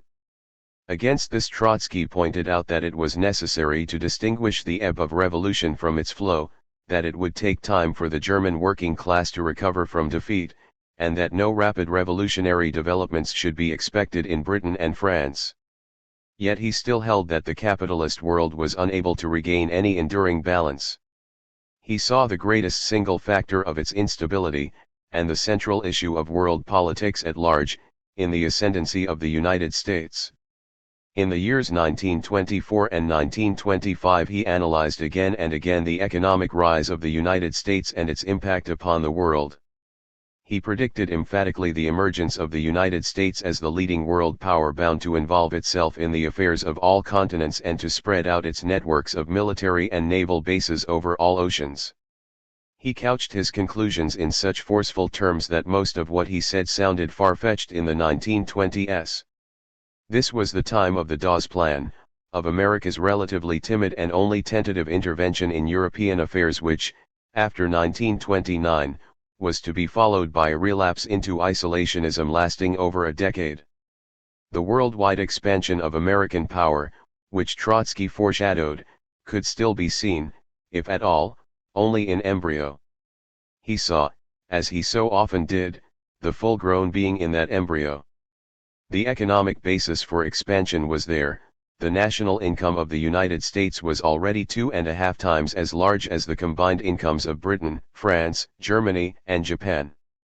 The United States' ascendancy was accompanied by Europe's impoverishment, balkanization, and decline. He concluded, therefore, that the superiority which Britain in her heyday held vis-a-vis Europe is insignificant in comparison with the superiority which the USA has gained over the entire world, including Britain. 20. It was true that the ruling classes of both America and Europe were slow to grasp the full weight of this shift. They lagged mentally behind the events. The American is only beginning to grow aware of his international importance. America has not yet learned to make its domination real. But it will presently learn to make it so, and it will learn on Europe's body and bones. 21. The traditions of American isolationism and pacifism, rooted in geography and history, were brakes on expansion, but they were bound to give way to the dynamic force of the new facts. The United States would find itself compelled to assume the leadership of the capitalist world. The urge for expansion was inherent in its own economy, and it was intensified by the fact that European capitalism depended for its survival on American assistance. Here Trotsky made his celebrated and hotly contested forecast that the United States would put Europe on American rations and then dictate to Europe its will. Having taken Britain's place as the world's industrial workshop and bank, the United States was also taking Britain's place as the world's greatest maritime power and empire. 22. For this it need not burden itself with colonial possessions which had so often been a drain on the strength of British imperialism as well as a source of wealth. America will always find enough allies and helpers all over the world. The strongest power always finds them, and with the allies will be found also the necessary naval bases. 23. Consequently, we are entering an epoch of the aggressive unfolding of American militarism. 24. To those who, overimpressed by the strength of American isolationism and pacifism, doubted this prospect, Trotsky replied that the United States was following in Germany's footsteps. Like Germany, but incomparably more powerful, it was a latecomer among the great industrial nations. How long is it since the Germans were looked upon as starry-eyed dreamers, as a nation of poets and thinkers? Yet a few decades of capitalist development were enough to transform the German bourgeoisie into an exponent of the most brutal imperialism. Far less time was needed for a similar transformation in the United States. In vain did Britain's rulers console themselves that they would act as political and diplomatic tutors to the inexperienced Americans. They might do so, but only during a brief spell, until the Americans had learned the arts of imperialism and gained self-confidence. In the end, the weight of American power would tell. Even now the inexperienced Yankee enjoyed definite advantages over the sophisticated and subtle British imperialist. He could afford to pose as the liberator of the colonial peoples of Asia and Africa, helping to free from the British oppression the Indians, the Egyptians, and the Arabs, and the world believed in his pacifism and generosity. It was beyond American power to arrest the decay of bourgeois Europe, however. American predominance was itself a source of instability for Germany, France, and Britain, for it was primarily at their expense that American power expanded. The economic disequilibrium between Europe and America would again and again be reflected in their trade and balances of payment, in financial crises, and in convulsions of the whole capitalist system. Nor was the United States immune. The more the world was dependent on it, the more did the transatlantic republic become dependent on the world and involved in the world's menacing chaos. The conclusion? Bolshevism has no enemy more fundamental and irreconcilable than American capitalism. 25. These were the two basic and antagonistic forces of our age. Wherever communism might advance, it would run into barriers set up by American capitalism, and in whatever part of the world the United States might seek to expand, it would be confronted by the threat of proletarian revolution. If and when American capital penetrates into China, it will find there, among the masses of the Chinese people, not the religion of Americanism but the political program of Bolshevism translated into Chinese. In this duel of giants, American capitalism had all the material advantages. But Bolshevism would learn from America and assimilate its superior technology. It would be easier for the Bolsheviks to achieve this than for American capitalists to put the world on American rations. Americanized Bolshevism will defeat and crush imperialist Americanism. 26 The United States might pose as liberator of the colonial peoples and thereby contribute to the decomposition of the British Empire, but it would not succeed in establishing its own supremacy over the colored races. Nor would it in the long run succeed in banishing communism from Europe. We do not in any way underrate the power of the United States. In evaluating the prospects of revolution, we start from a clear realization of the facts. However, we are of the opinion that American power itself is the greatest lever of European revolution. We do not overlook the fact that this lever will turn, politically as well as militarily, with a terrible momentum against European revolution. We know that American capital, once its existence is at stake, will unfold incalculable fighting energy. All that we know from history and our own experience about the struggle of privileged classes for their domination may pale into insignificance compared with the violence that American capital will let loose on revolutionary Europe. 27. How then, Trotsky asked, would communism be able to hold its ground? He did not expect the clash between the two basic antagonistic forces to develop while communism was entrenched only on Europe's eastern fringe and in parts of Asia. As always, he looked forward to revolution in Western Europe, and he was convinced that, to withstand American onslaught and blockades, the peoples of the continent would have to form the United States of Socialist Europe. We, the peoples of Tsarist Russia, have held out through years of blockade and civil war. We have had to endure misery, privation, poverty, and epidemics. Our very backwardness turned out to be our advantage. The revolution has survived because it could rely on its gigantic rural hinterland. The outlook for industrialized Europe would be different. A disunited Europe would not be able to hold out. Proletarian revolution implies its integration. Bourgeois economists, pacifists, profiteers, cranks, and windbags like to chatter about the United States of Europe. But the bourgeoisie, divided against itself, cannot create it. Only the victorious working class will be able to unify Europe. We shall serve Socialist Europe as a bridge to Asia. The United States of Socialist Europe together with our Soviet Union will exercise a tremendous magnetic attraction on the peoples of Asia. And the gigantic bloc of the nations of Europe and Asia will then be unshakably established, and it will stand up to the United States. 28.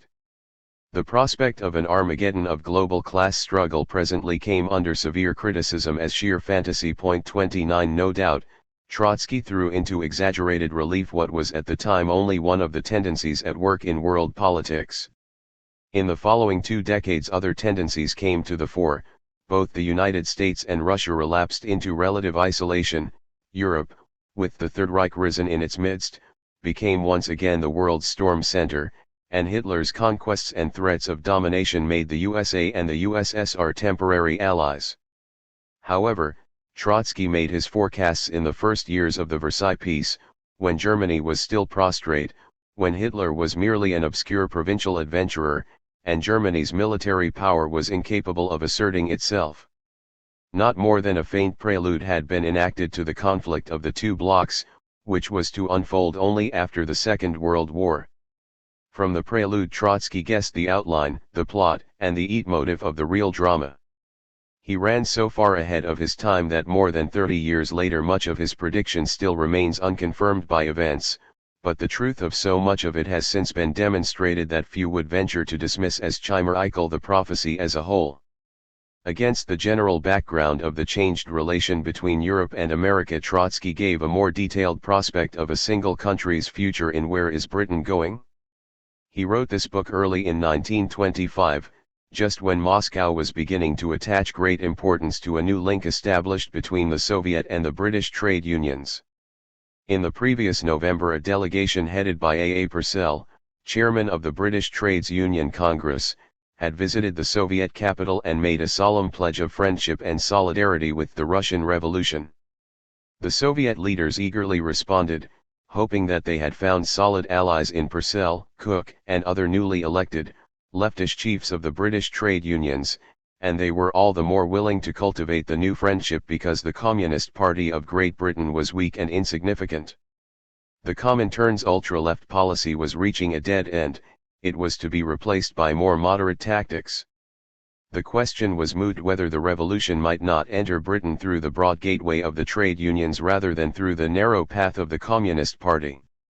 In May, Trotsky had just completed his book. Tomsky led a Soviet delegation to the annual Congress of the British Unions, and he formed, with the Politburo's blessing, the Anglo-Soviet Trade Union Council, which was to occupy a large place in the inter-party controversy of the following year. In his book, Trotsky spoke of the approach in Britain of a social crisis of the first magnitude. American predominance, the obsolescence of Britain's industrial equipment, and strains and stresses in the empire, all were combining to prepare it. Britain had emerged from the First World War victorious but battered and worn. Victory concealed her weakness, but not for long. British governments kept up the pretense of smooth and friendly cooperation with the United States, underneath which there was irreconcilable conflict. Peacefully the British were surrendering their financial dominance, commercial privileges, and naval supremacy, but they could not go on doing this indefinitely. According to Trotsky, at the end of the road was a clash of arms. Nor could the dissolution of the British Empire, made inevitable by both the lapse of British rule on the seas and the rise of the colonial peoples, remain latent for any length of time. Lost to Britain were the strategic advantages of insularity. Finally, since 1918 the Versailles system and the disruption of the German economy had veiled Britain's industrial inferiority to Germany. But Germany, aided by the United States, was rapidly recovering strength and had already reappeared as Britain's most direct and dangerous competitor in the world market, upsetting her trade and payment balances and aggravating all the elements of British weakness. All this, Trotsky concluded, pointed to dangerous Anglo-American tensions, fraught with war, and to a violent flare-up of class struggle, indeed, to a revolutionary situation in the British Isles. In retrospect, both the realism of this analysis and the errors of perspective stand out clearly. Trotsky did not imagine that the British could escape an armed conflict with the United States, although he himself had shown convincingly that such a conflict would have been suicidal folly for bourgeois Britain. Although he was perhaps the first analyst to grasp all the implications of America's new superiority, his idea of the British Empire had still an almost Victorian or Edwardian touch about it. He could not envisage that the British would peacefully and to the end surrender their supremacy to the United States. And he saw the decline of British power as a cataclysmic collapse, not as the chronic and long drawn-out process it was to become. Despite its errors of prognostication, where is Britain going? Is the most, or rather the only effective statement of the case for proletarian revolution and communism in Britain that has ever been made. This was Trotsky's encounter with Fabian socialism and its doctrine of the inevitability of gradualness, and for a long time thereafter Fabianism could not recover intellectually from the assault. 30 With quick and sharp thrusts Trotsky stripped it of its socialist pretensions and showed up its dependence on conservative and liberal traditions, its staleness, its insularity, its parochial quaintness and empirical narrow-mindedness, its pacifist hypocrisy and national arrogance, its snobbery and meekness towards established opinion, its fetishistic attitude towards religion, monarchy and empire, in a word all the qualities which made MacDonald, Thomas, the Snowdens, and the other labor leaders of the time unfit to take the head of a militant socialist movement, and which turned them into opponents of revolution glad to consume the fruit of past struggles, but shrinking in panic from new conflict and upheaval. Trotsky had no doubt that in the approaching crisis they would see their main task in keeping the working class mentally enthralled, morally disarmed, and unable to act. The ruthlessness of his argument was greatly enlivened but scarcely softened by the humor with which he conducted it. British pigeon fanciers, by means of artificial selection, achieve special varieties, with a continually shortening beak. But there comes a moment when the beak of a new stock is so short that the poor creature is unequal to breaking the eggshell and the young pigeon perishes, a sacrifice to compulsory restraint from revolutionary activities, and a stop is put to the further progress of varieties of short bills. If our memory is not at fault, MacDonald can read about this in Darwin. Having entered upon MacDonald's favorite course of analogies with the organic world, One can say that the political art of the British bourgeois consists in shortening the revolutionary beak of the proletariat, and so not allowing him to pierce the shell of the capitalist state. The beak of the proletariat is its party. If we look at MacDonald, Thomas, Mr. and Mrs. Snowdon, we have to confess that the work of the bourgeoisie in selecting short-billed and soft-billed has been crowned with astonishing success. 31. The Fabian school prided itself on its peculiarly British tradition, which it refused to adulterate with alien Marxism. Trotsky retorted that the Fabians cultivated only the conservative patterns of their national tradition and neglected or suppressed its progressive strands. The MacDonalds inherited from Puritanism not its revolutionary strength, but its religious prejudices. From the Owenites they received not communistic fervour but utopian hostility to the class struggle. From the past political history of Britain the Fabians borrowed only the mental dependence of the proletariat on the bourgeoisie. History turned its nether parts to these gentlemen, and the writings that they there read became their program. 32. For the benefit of young Marxists Trotsky recapitulated the two major British revolutionary traditions, the Cromwellian and the Chartist. He saw the Puritans as being beneath their biblical cloaks essentially political innovators, fighters and promoters of definite class interests, who stood halfway between the German Reformation with its religious philosophy and the French Revolution with its secular ideology. Luther and Robespierre met in Cromwell's personality. 33 Obsolescent though much of Cromwell was, especially his bigotry, he was still a great master of revolution with whom British communists might usefully serve an apprenticeship. A note of affinity crept into Trotsky's appreciation of the commander of the Ironsides. It is impossible not to be struck by certain features which bring the existence and character of Cromwell's army into close association with the character of the Red Army. Cromwell's warriors regarded themselves as Puritans in the first instance and only in the second as soldiers, just as our warriors recognize themselves to be revolutionaries and communists first and soldiers afterwards. 34 For all his lack of reverence for Parliament, Cromwell set the stage for British parliamentarianism and democracy. This dead lion of the 17th century, this builder of a new society, was still more alive politically than were the many living dogs of the Fabian kennel. So were the militant Chartists, to whose heritage British labour would turn afresh, once it had lost faith in the magic of gradualness. Chartist watchwords and methods of action were still greatly to be preferred to the saccharine eclecticism of MacDonald and the economist stupidity of the Webbs. The Chartist movement was defeated because it was ahead of its time and historic overture, but it would be resurrected on a new and immeasurably broader historic basis. 35. Trotsky saw in the Communist Party, weak though it was, the sole legitimate successor to these traditions.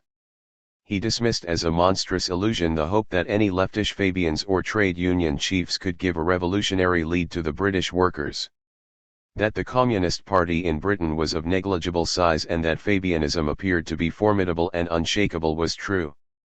But had not British liberalism also appeared to be powerful and invincible just before it collapsed as a party? When the Labour Party came to occupy the place vacated by liberalism, it was led by the men of the Independent Labour Party, which had been a small group. The shock of great events makes old and seemingly solid political structures crumble and brings about the emergence of new ones. This had happened after the shock of the First World War, and it would happen again. The rise of Fabianism was only a brief stage in the revolutionary development of the working class, and MacDonald has a still shakier seat than had Lloyd George. It was with subdued misgivings that Trotsky asked whether British communism would prove equal to its task. But once again revolutionary optimism led him astray, as it had sometimes led Marx. "We do not intend to prophesy," Trotsky wrote, "what will be the tempo of this process of revolution in Britain, but in any case it will be measured in terms of years, or at the most in terms of 5 years, not at all by decades." 36 In later years Trotsky argued that at the decisive moment, in 1926, Stalin's and Bukharin's tactical prescriptions, the policy of the Anglo-Soviet Council, crippled British communism. The historian must doubt whether these prescriptions, inept though they were the basic cause of the prolonged impotence of British communism, which 30 years later still vegetated as a sect on the outer fringe of British politics. However, the great social crisis which Trotsky forecast was indeed about to open with the strike of the British coal miners, the longest and the most stubbornly fought in industrial history, and during the general strike Britain moved towards the brink of revolution.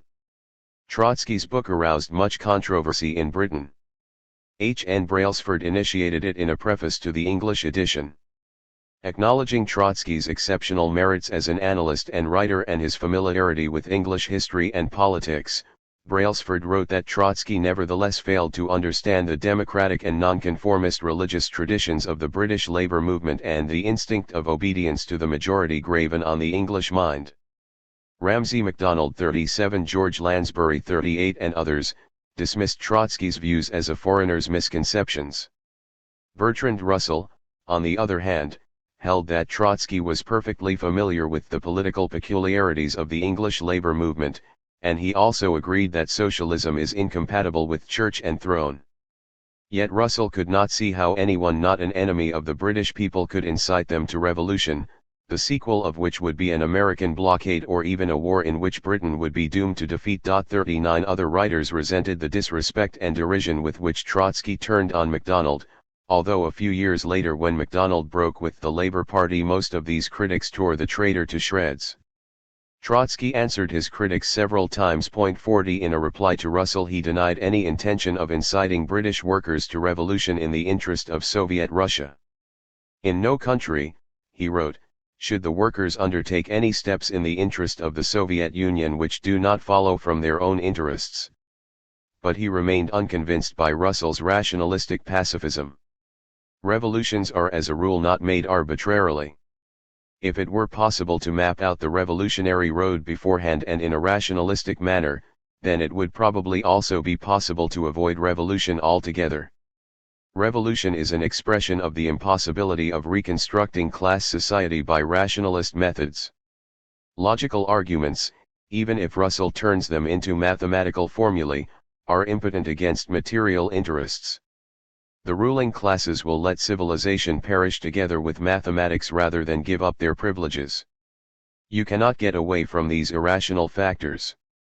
Just as in mathematics we use irrational magnitudes in order to arrive at altogether realistic conclusions, so in revolutionary policy, one can bring a social system into rational order only when one makes frank allowance for the contradictions inherent in society so as to be able to overcome them by means of revolution. 41. The British Communists at first received Trotsky's work with delight and enthusiasm. The giant had come to reinforce their puny ranks. 42 Later in the year, however, under the wing of the Anglo-Soviet Council, they had second thoughts, and began to feel embarrassed by Trotsky's attack on the leftish trade union leaders. Even earlier, in November 1925, he had already been criticized on this ground by the Russo-American communist M. Algin, until recently Trotsky's fervent admirer. 43, in the spring of 1926 the British Communist Party was already lodging a complaint with the Russian Politburo about Trotsky's hostility towards it, and Trotsky had to rebut the charge. 44. It was during this interval in the struggle between Trotsky and his adversaries that a great regrouping of men and ideas occurred within the Bolshevik Party and that a new and fundamental division appeared among its leaders and in its ranks, a division which forms the background to the political history of the following 15 years. The middle 1920s are often described as the halcyon time of NEP, as the only period between 1917 and the middle of the century when the Soviet people relaxed, enjoyed peace, and had a taste of well-being. This picture cannot be accepted at its face value. What gives the period a quasi-idyllic appearance is its contrast with the one that preceded it and the one that was to follow. The middle 1920s knew none of the bloody struggles and upheavals, and none of the famines, of the early 1920s and the early 1930s. The passage of time was healing the wounds the nation had suffered. Economic recovery was underway. The farmers tilled their land and reaped their harvest. The wheels of industry no longer stood still. Blown-up bridges and railways, burnt-out houses and bomb-shelled schools were rebuilt. Flooded coal mines were restored. Links between town and country were re-established. Private trade flourished. Shoppers no longer carried sackfuls of depreciated banknotes, The ruble, still somewhat shaky, reacquired the mysterious respectability of money. There was even a bustle of prosperity about the central squares and thoroughfares of the cities. Yet this bustle was largely deceptive. The great and now unified Soviet Republic, extending from the Polish and Baltic frontiers over the whole area of the former empire, remained engulfed in cruel poverty and riddled with social tensions. Only 1/6 of the nation lived in the towns, and not even 1/10 of its manpower was employed in industry. Recovery was painfully slow. Mines and factories still turned out less than 3/4 of their pre-war output. They produced no engines, no machine tools, no motor cars, no chemicals, no fertilizers, and no modern agricultural machinery. The Soviet Union did not yet possess most of the industries essential to modern society. The flourishing private trade, much of it barbarously primitive and fraudulent, covered the national misery as with bubbling froth. It is true that the peasants consumed the produce of their enlarged fields and for the first time since ages ate their bread to the full. But this was prosperity at the rock bottom of civilization. It was enjoyed in the absence of any higher needs and amenities, in squalor, darkness, and primeval rural idiocy. About a third of the rural population, not growing its own food, was excluded even from that kind of well-being. Because the peasants ate more than before, the town dwellers had to eat less. They consumed only 2/3 of the food and only half the meat they used to consume under Tsarist rule. Less produce was also left for export. Russia now sold abroad only about 1/4 of the amount of grain she used to export. As of old, most of her people were in rags and barefoot. Only in two significant respects, it seems, had there been a marked advance, in hygiene and education. The Russians used more soap and had more schools than ever before. Of the social tensions, the chronic antagonism between town and country was the most dangerous. The town dweller had the sense of being ill-used by the farmer, who was indubitably the chief beneficiary of the revolution. The muzhik, on the other hand, felt that he was skinned by the town people. There was some ground for such feelings on both sides. The urban workers earned far less than before the revolution, and there were 2 million unemployed, almost as many as were employed in large-scale industry. The workers contrasted their own want with the ampleness of food in the country. The peasants resented the fact that they had to pay for industrial goods more than twice the prices they paid before 1914, while for their own produce they did not obtain much more than the pre-war price. Each of these two classes imagined that it was exploited by the other. In truth, both were exploited by the nation's poverty. Neither town nor country represented, however, any uniform interest. Each was torn by its own contradictions. The urban worker knew that the N.E.P. man, the middleman, and the bureaucrat cheated him of the fruit of his labor. He paid high prices for the food for which the peasant received so little. The middleman, controlling 9/10 of the retail trade, cashed in on the difference. In the factory, the worker was confronted by the manager who, acting on behalf of the employer state, deprived him of his share in running the factory, kept down wages, and demanded more work and harder work. 45 By the manager's side stood the trade union official and the secretary of the party cell, who were less and less inclined to side with the worker and often acted as arbitrators in industrial disputes. The employer state could in fact rarely afford to meet the workers' claims. The national income was small, productivity low, and the need for capital investment desperately urgent. When the manager, the party secretary, and the trade union official urged the worker to produce more, the latter cursed his new bosses, but he did not dare to press his claims or down tools. Outside the factory gates there waited long queues of men anxious to get jobs. Once again, as under capitalism, the reserve army of the unemployed helped to depress the wages and the conditions of the employed. The cleavages in the peasantry were less marked but not less real. The mujiks had benefited from the agrarian upheavals and from NEP in unequal degrees. The middle layer of the peasantry was strengthened. There were many more smallholders now, more seredniaks, who lived on the yield of their land, without having to work on the land of wealthier farmers and without employing labor on their own farms. Of every 10 peasants 3 or 4 belonged to this category. One or perhaps two were kulaks employing hired labor, enlarging their farms, and trading with the town. 5 out of the 10 were poor peasants, bedniaks, who had carved out for themselves a few acres from the landlord's estates but only rarely possessed a horse or farm tools. They hired the horse and the tools from the kulak, from whom they also bought seed or food and borrowed money. To pay the debt, the bedniak worked on the kulak's field or let out to him part of his own tiny plot. At every step the realities of rural life came into conflict with Bolshevik policy. Lenin's government had decreed the nationalization of the land together with the expropriation of the landlord. In theory and in law the peasants were in possession of the land without owning it. They were forbidden to sell and to rent it. The Bolsheviks had hoped to curb inequality in this way and to prevent the growth of rural capitalism. Slowly but surely life overlapped these barriers. In innumerable daily transactions, which no administration could trace, land passed from hand to hand, and capitalist relationships evolved, the rich grew richer and the poor poorer. True, this was only a rudimentary and extremely crude form of rural capitalism. By the standards of any advanced bourgeois society even the Russian kulak was a poor farmer. But such standards were irrelevant. That the new stratification of the peasantry developed on an extremely low economic level did not soften its impact, it sharpened it. The possession of a few horses and plows, of a stock of grain, and of a little cash gave to one man more direct power over another than the ownership of much more capital may give to anyone in a wealthy bourgeois society.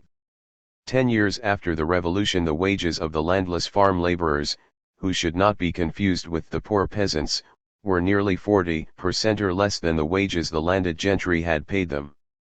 Their working day was much longer, and their conditions were little better than those of slave labor. The old landlord employed many hands on his estate whereas the kulak employed only a few, and so the laborers could not organize against him and defend themselves as effectively as they used to organize against the landlord. The bedniak was sometimes even more exploited and helpless than was the laborer. In these relations there were the makings of a violent social conflict, but the conflict could not unfold itself and find expression. Much as the village poor may have resented the kulak's rapacity, they were utterly dependent on him and could rarely afford to stand up to him. More often than not the wealthy peasant led a submissive village community, diverted its resentment from himself, and turned it against the town, the workers, the party agitators and the commissars. All these tensions within town and country and between them underlay the friction between the many nationalities of the Soviet Union.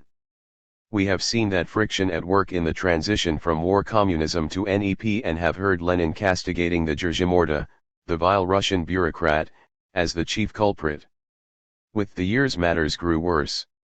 The ever stricter centralization of government automatically favored the Russian against the Ukrainian, the Belarusian, and the Georgian, not to speak of the more primitive nationalities and tribes of Soviet Asia. Great Russian chauvinism emanating from Moscow excited and exacerbated local nationalisms in the outlying republics. The kulak and the N.E.P. men were nationalists by instinct. In Russia proper they were Great Russian chauvinists. In the other republics they were anti-Russian nationalists. The intelligentsia were extremely susceptible to the prevalent moods. Among industrial workers internationalism was on the wane. The working class was reconstituting itself and growing in size by absorbing fresh elements from the country, elements who brought with them into the factories all of the peasants' political inclinations, a distrust of things foreign and intense regional loyalties. Every now and then the tension snapped. In the autumn of 1924 a peasant rising swept Georgia and was quelled in blood. Less violent but more persistent signs of the peasantry's antagonism to the government showed themselves everywhere. In the elections to the Soviets which took place in March 1925 over two-thirds of the electorate abstained from voting in many rural districts, and the government had to order new elections. There was a sporadic agitation for independent peasant Soviets. Here and there energetic and politically minded kulaks furthered their interests and ambitions through the existing Soviets and even through the rural party cells. There were many scattered acts of terrorism in villages. Party agitators sent from the town were clubbed to death. Worker correspondents reporting to newspapers on the exploitation of farm laborers were lynched. The strong farmer had used to the full the opportunities NEP had offered him, and now he felt constricted by its limitations and sought openly or surreptitiously to remove them. He pressed for higher food prices, for the license to sell and rent land, for unrestricted freedom to hire labor, in a word for a neo-N.E.P.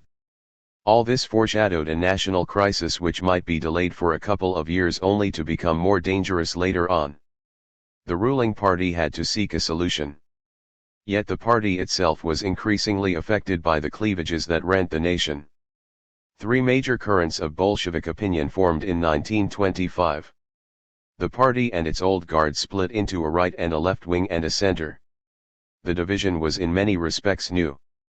In none of the many earlier factional struggles had there been anything like it. Never before had the dividing lines been so clear-cut and stable.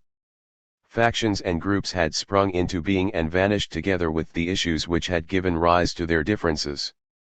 Alignments had changed with controversies.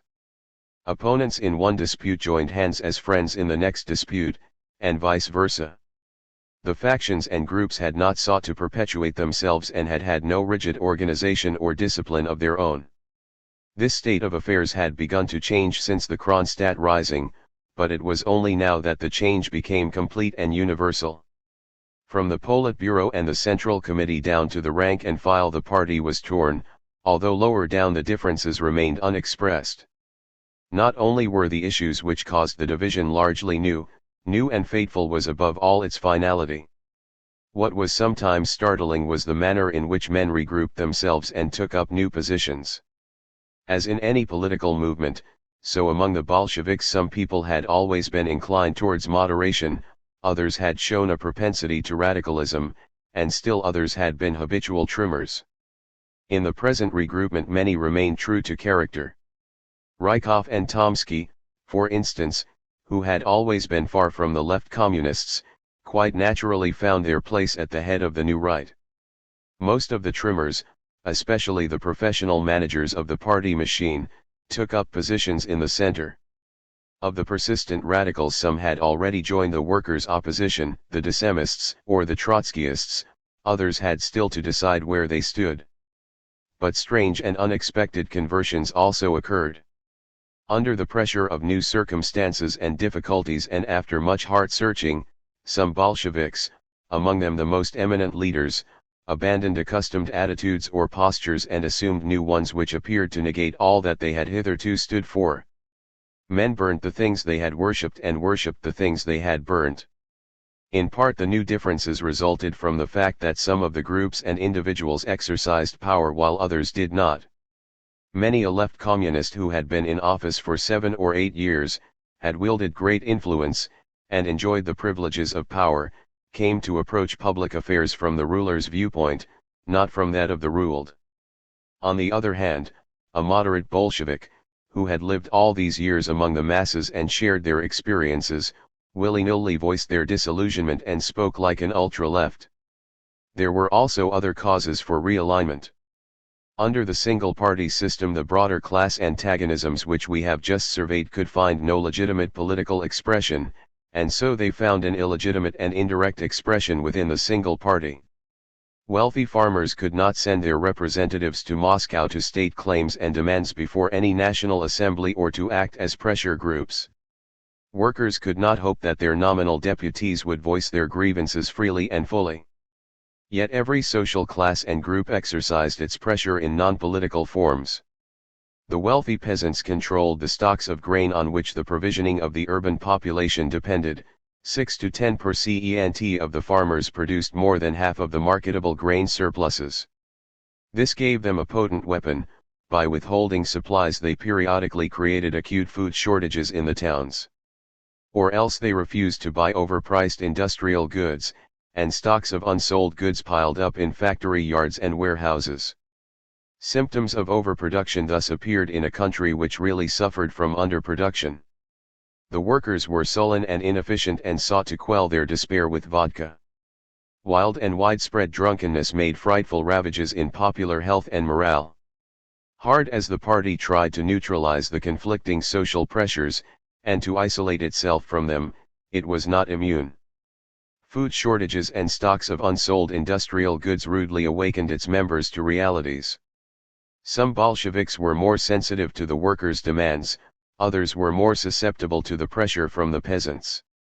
The great cleavage between town and country tended to reproduce itself within the party and within its ruling circle. It was several years since Zinoviev had spoken of the unconscious Mensheviks who could be found side by side with the genuine Leninists within the Bolshevik party and who formed in its ranks a potential party of their own. Even more important, it now turned out, was the potential party of unconscious social revolutionaries. The authentic social revolutionaries, like the Narodniks, their political forebears, had been distinguished by their bias in favor of the mujiks, among whom they refused to make any class distinctions, whom they treated neither as kulaks nor as bedniaks, whom they glorified as land laborers at large, whose interests they refused to subordinate to those of the industrial workers, and in whose striving for private property they saw nothing incompatible with socialism. Woolly in their theories and addicted to sentimental generalities, the social revolutionaries had represented an agrarian antithesis to the collectivism of the urban proletariat, a quasi-physiocratic variety of socialism. It was only natural that such an ideology should exercise a powerful influence in a nation 4/5 of which lived on the land and by it. The Bolsheviks had suppressed the party that had expounded this ideology, but they had not destroyed the interests, the emotion, and the mood that had animated it. That emotion and that mood now invaded their own ranks. There, in an environment traditionally hostile to Narodnik ideas, the mood could not be expressed in customary terms. It refracted itself through the prism of the Marxist tradition and came to be voiced in Bolshevik terms.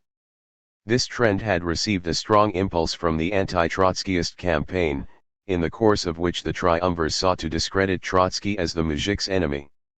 The accusation was partly a cold-blooded invention, but it also summed up a real feeling.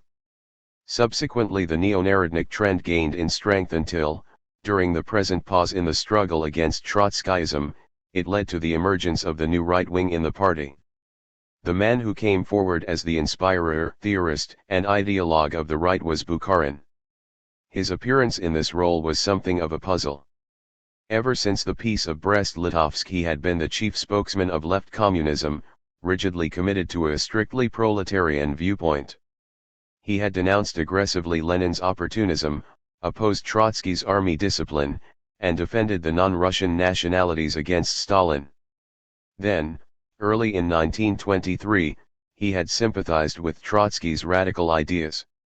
In the years 1924-5, however, his name became the symbol of moderation, opportunism, and of the penchant for the well-to-do peasant. The conversion was by no means fortuitous. Bukharin's left communism had been based on his expectation of early revolution in Europe, the prospect on which all Bolshevik leaders had staked much, but perhaps none as much as Bukharin. All had seen in European revolution Russia's escape from her poverty and backwardness. None had believed that with a small working class surrounded by many millions of property-loving peasants they could advance far towards the socialist goal. Least of all had Bukharin believed it. With eager enthusiasm he had looked to the Western workers to rise, overthrow their bourgeoisie, and stretch out helping hands to Russia. He had surrounded those Western workers with a halo of revolutionary idealization and exaggerated beyond all measure their class consciousness and militancy. He had rejected the Brest-Litovsk peace with the utmost indignation, because he was afraid that the sight of Bolshevik Russia bowing to the Hohenzollerns might discourage and demoralize the European working classes, and that Bolshevism cut off from the latter and left alone with the Russian peasantry would find itself in an impasse. Bukharin now found that Bolshevism was indeed left alone with the Russian peasantry. He ceased to count on revolution in the West. Together with Stalin he proclaimed socialism in a single country. With the same assurance with which he had hitherto spoken of the imminent collapse of world capitalism, he now diagnosed its stabilization. From this new angle he took a fresh look at the domestic scene. He could not humanly accept the conclusion to which his whole earlier reasoning pointed, that the Russian Revolution was in a blind alley. He concluded instead that, as the Western workers had failed as allies, Bolshevism must acknowledge that the mujiks were its only true friends. He turned towards them with the same fervor, the same hope, and the same capacity for idealization with which he had hitherto looked to the European proletariat. It is true that under Lenin's inspiration the party had always cultivated the alliance of workers and peasants. But never since 1917 had the Bolsheviks offered friendship to the wealthy farmer, and Lenin had always treated the middle and even the poor peasants as vacillating allies, whom the lure of property might turn into enemies. So difficult and uncertain an alliance now failed to reassure Bukharin. He wished to base the alliance on what seemed a wider and firmer foundation. He hoped to persuade his comrades that they ought to appeal to the peasantry at large and cease playing the poor mujik against the rich, and that they ought even to stake their hopes on the strong farmer. This amounted to the abandonment of class struggle in rural Russia. Bukharin himself, inhibited by old habits of mind or by tactical motives, shrank from drawing all these conclusions, but they were drawn for him and made explicit by his disciples, Maritsky, Stetsky, and other young Red professors, who expounded the neo-narodnik or neo-populist ideas in the universities, the propaganda departments, and the press. Bukharin was guided by more practical considerations as well. Within the framework of NEP, the Bolshevik alliance with the poor peasants against the rich had yielded few, if any, positive results. The poor peasants, and even the middle ones, could not feed the towns. They produced, at best, just enough to feed themselves. The well-being and even the survival of the urban workers depended on the small minority of wealthy farmers. These were, of course, eager to sell their goods, but they sold in order to grow wealthier, not just to survive. Their bargaining position was extremely strong. Indeed, never before had the dependence of the town on the country been so one-sided, so brutal, so naked. Government and party could not improve matters by vexing and incommoding the kulaks and inciting the poor against them. Pestered with requisitions and price controls, fretful at the restrictions on the sale and renting of land and on the employment of labor, the kulak plowed less, reaped less, and sold less. The government had either to break his strength or to allow him to accumulate wealth. Not a single group within the party suggested that the kulaks be dispossessed to all groups. The expropriation of millions of farmers was still inconceivable and from a Marxist viewpoint impermissible. 46. There was therefore a peculiar realism and consistency in Bukharin's conclusion that the party must allow the wealthy farmer to grow wealthier. The purpose of NEP, he argued, was to use private enterprise in Russia a reconstruction, but private enterprise could not be expected to play its part unless it obtained its rewards.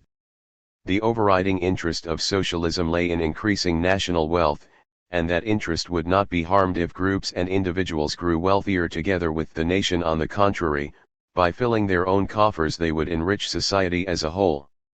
This was the reasoning which induced Bukharin to address to the peasants his famous appeal, "Enrich yourselves." What Bukharin overlooked was that the wealthy peasant sought to enrich himself at the expense of other classes. He paid low wages to the laborers, squeezed the poor farmers, bought up their land, and tried to charge them and the urban workers higher prices for food. He dodged taxation and sought to pass its burden on to the poor. 47 He strove to accumulate capital at the expense of the state and thereby slowed down accumulation within the socialist sector of the economy. Bukharin dwelt on that part of the social picture in which the interests of the different classes and groups and of the various sectors were seen as complementary and as according with one another, so that kulak, bedniak, worker, factory manager, and even N.E.P. man, all appeared as a happy band of brothers.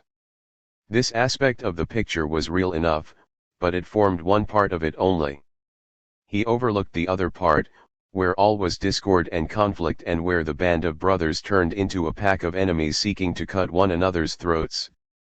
A Bolshevik-based jihad, he extolled les harmonies economiques of Soviet society under NEP and prayed that nothing should disturb those harmonies.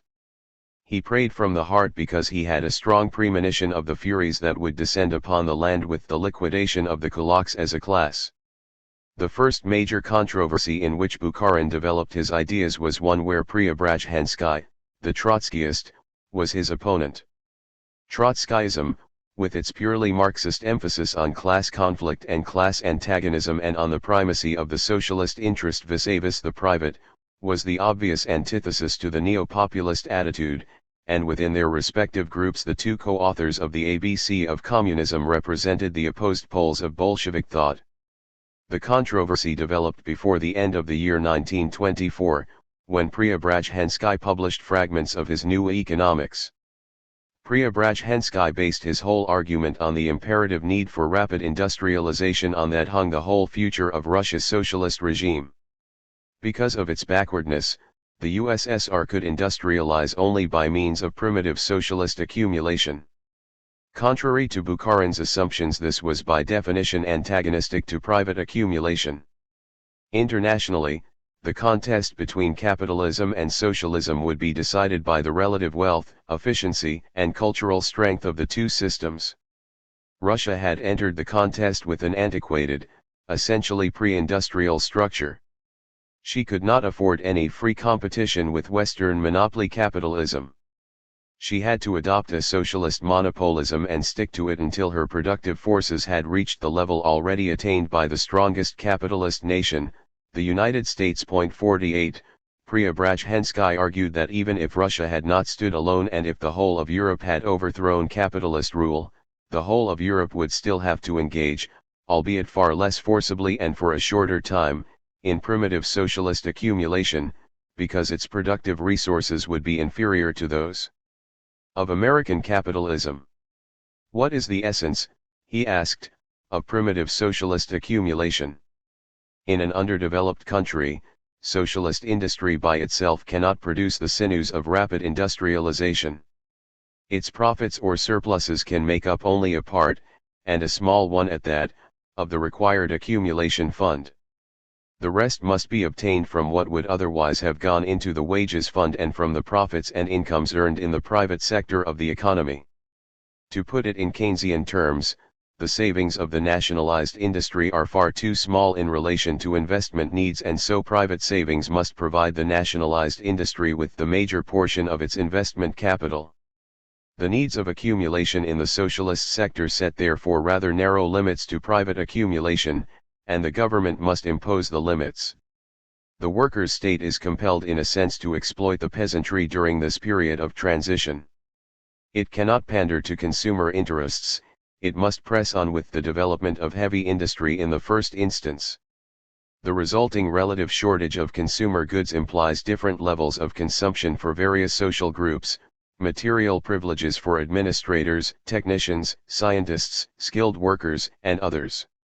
Repugnant though this inequality may be, it does not produce new class antagonisms. The privileged bureaucracy does not form a new social class. Discrepancies in the earnings of bureaucrats and workers are not different in kind and social import from normal differences in the wages of skilled and unskilled workers.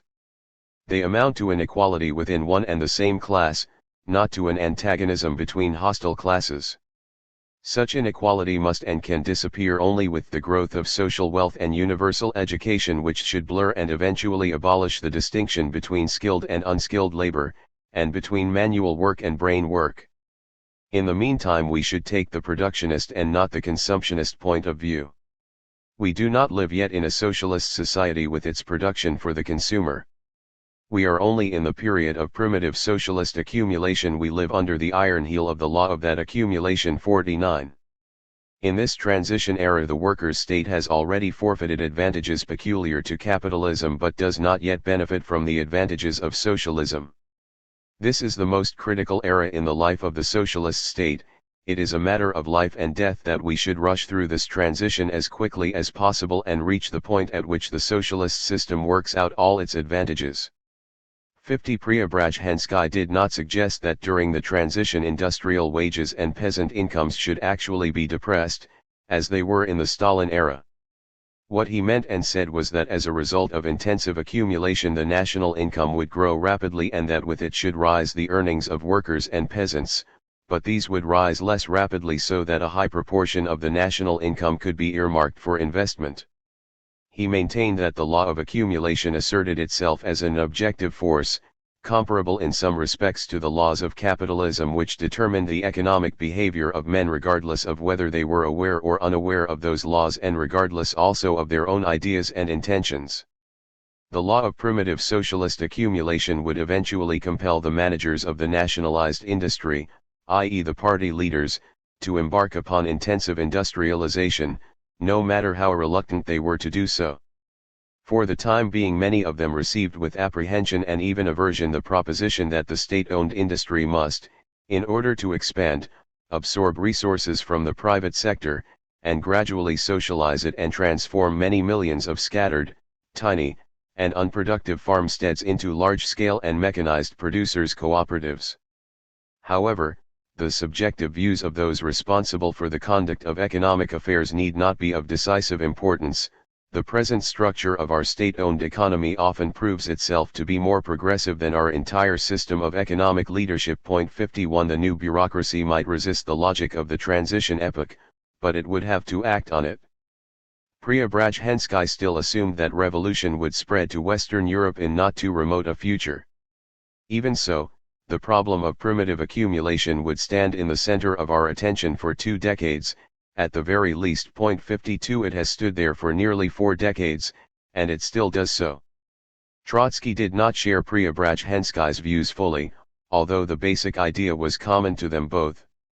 He refrained, however, from engaging in any public discussion of the differences. He did not wish to embarrass Preobrazhensky, who soon came under severe attack. At the moment their differences were of no political consequence. Only 4 years later, after Trotsky's and Preobrazhensky's banishment from Moscow, were they to acquire significance and to contribute to a painful breach. The very abstract manner in which Preobrazhensky presented his argument hardly appealed to Trotsky. He himself approached the same problem more empirically, though also less methodically. With the scholar's utter indifference to tactics, Preobrazhensky, when he dwelt on the necessity for the underdeveloped workers' state to exploit the peasantry, offered a handle to anti-Trotskyist propagandists. True, he spoke of exploitation only in the strictly theoretical sense in which the Marxist speaks of the exploitation by capitalism of even the best-paid workers on the ground that they produce more value than their wages represent. He argued that, in the exchange between the two sectors of the economy, the socialist sector would take out of the private one more value than it would put into it, although with the growth of the national income the mass of value would grow in the private sector too. Official critics, however, seized on the provocative phrase about exploitation, gave it the vulgar meaning, and so twisted it that Preobrazhensky was understood to say that the impoverishment and degradation of the peasantry were necessary concomitants of accumulation. He tried to correct himself and withdrew the unfortunate phrase. The correction made matters worse. It suggested that the critics had not been quite wrong. It will be remembered that at the 12th Congress, when Trotsky spoke about primitive socialist accumulation, Kherson asked whether this might not imply exploitation of the peasantry, and that Trotsky then jumped to his feet to deny it. 53 Preobrazhensky now posed the same question and answered it in the affirmative. On internal evidence, the answer was too blunt and too rigid for Trotsky. He, at any rate, refused to commit himself to the view that the peasantry would have, as a rule, to foot the bill of primitive accumulation from beginning to end. 54 Nor did Trotsky advocate a pace of industrialization as forced as that which Preobrazhensky expected. There were even deeper differences between them. Preobrazhensky, for all his references to international revolution, constructed his theorem in such a way that it implied that primitive socialist accumulation might be concluded by the Soviet Union alone or perhaps by the Soviet Union in association with other underdeveloped nations. This prospect appeared unreal to Trotsky, who did not see how the Soviet Union alone could raise itself to the industrial height attained by the West, and it was a prospect which created an opening for an intellectual reconciliation with socialism in a single country. Nor could Trotsky agree with Preobrazhensky about the objective force or logic of primitive accumulation which would impose itself on the party leaders and make them its agents, regardless of what they thought and intended. This was a view which must have appeared to Trotsky to be too rigidly deterministic, even fatalistic, and to rely too much on the automatic development of socialism and too little on the consciousness, the will, and the action of fighting men. These were still Platonic differences, however, containing only the seed of political disagreement. Even if Trotsky thought that Preobrazhensky had overstated the case for industrialization, it was still the same case that they were both defending. If he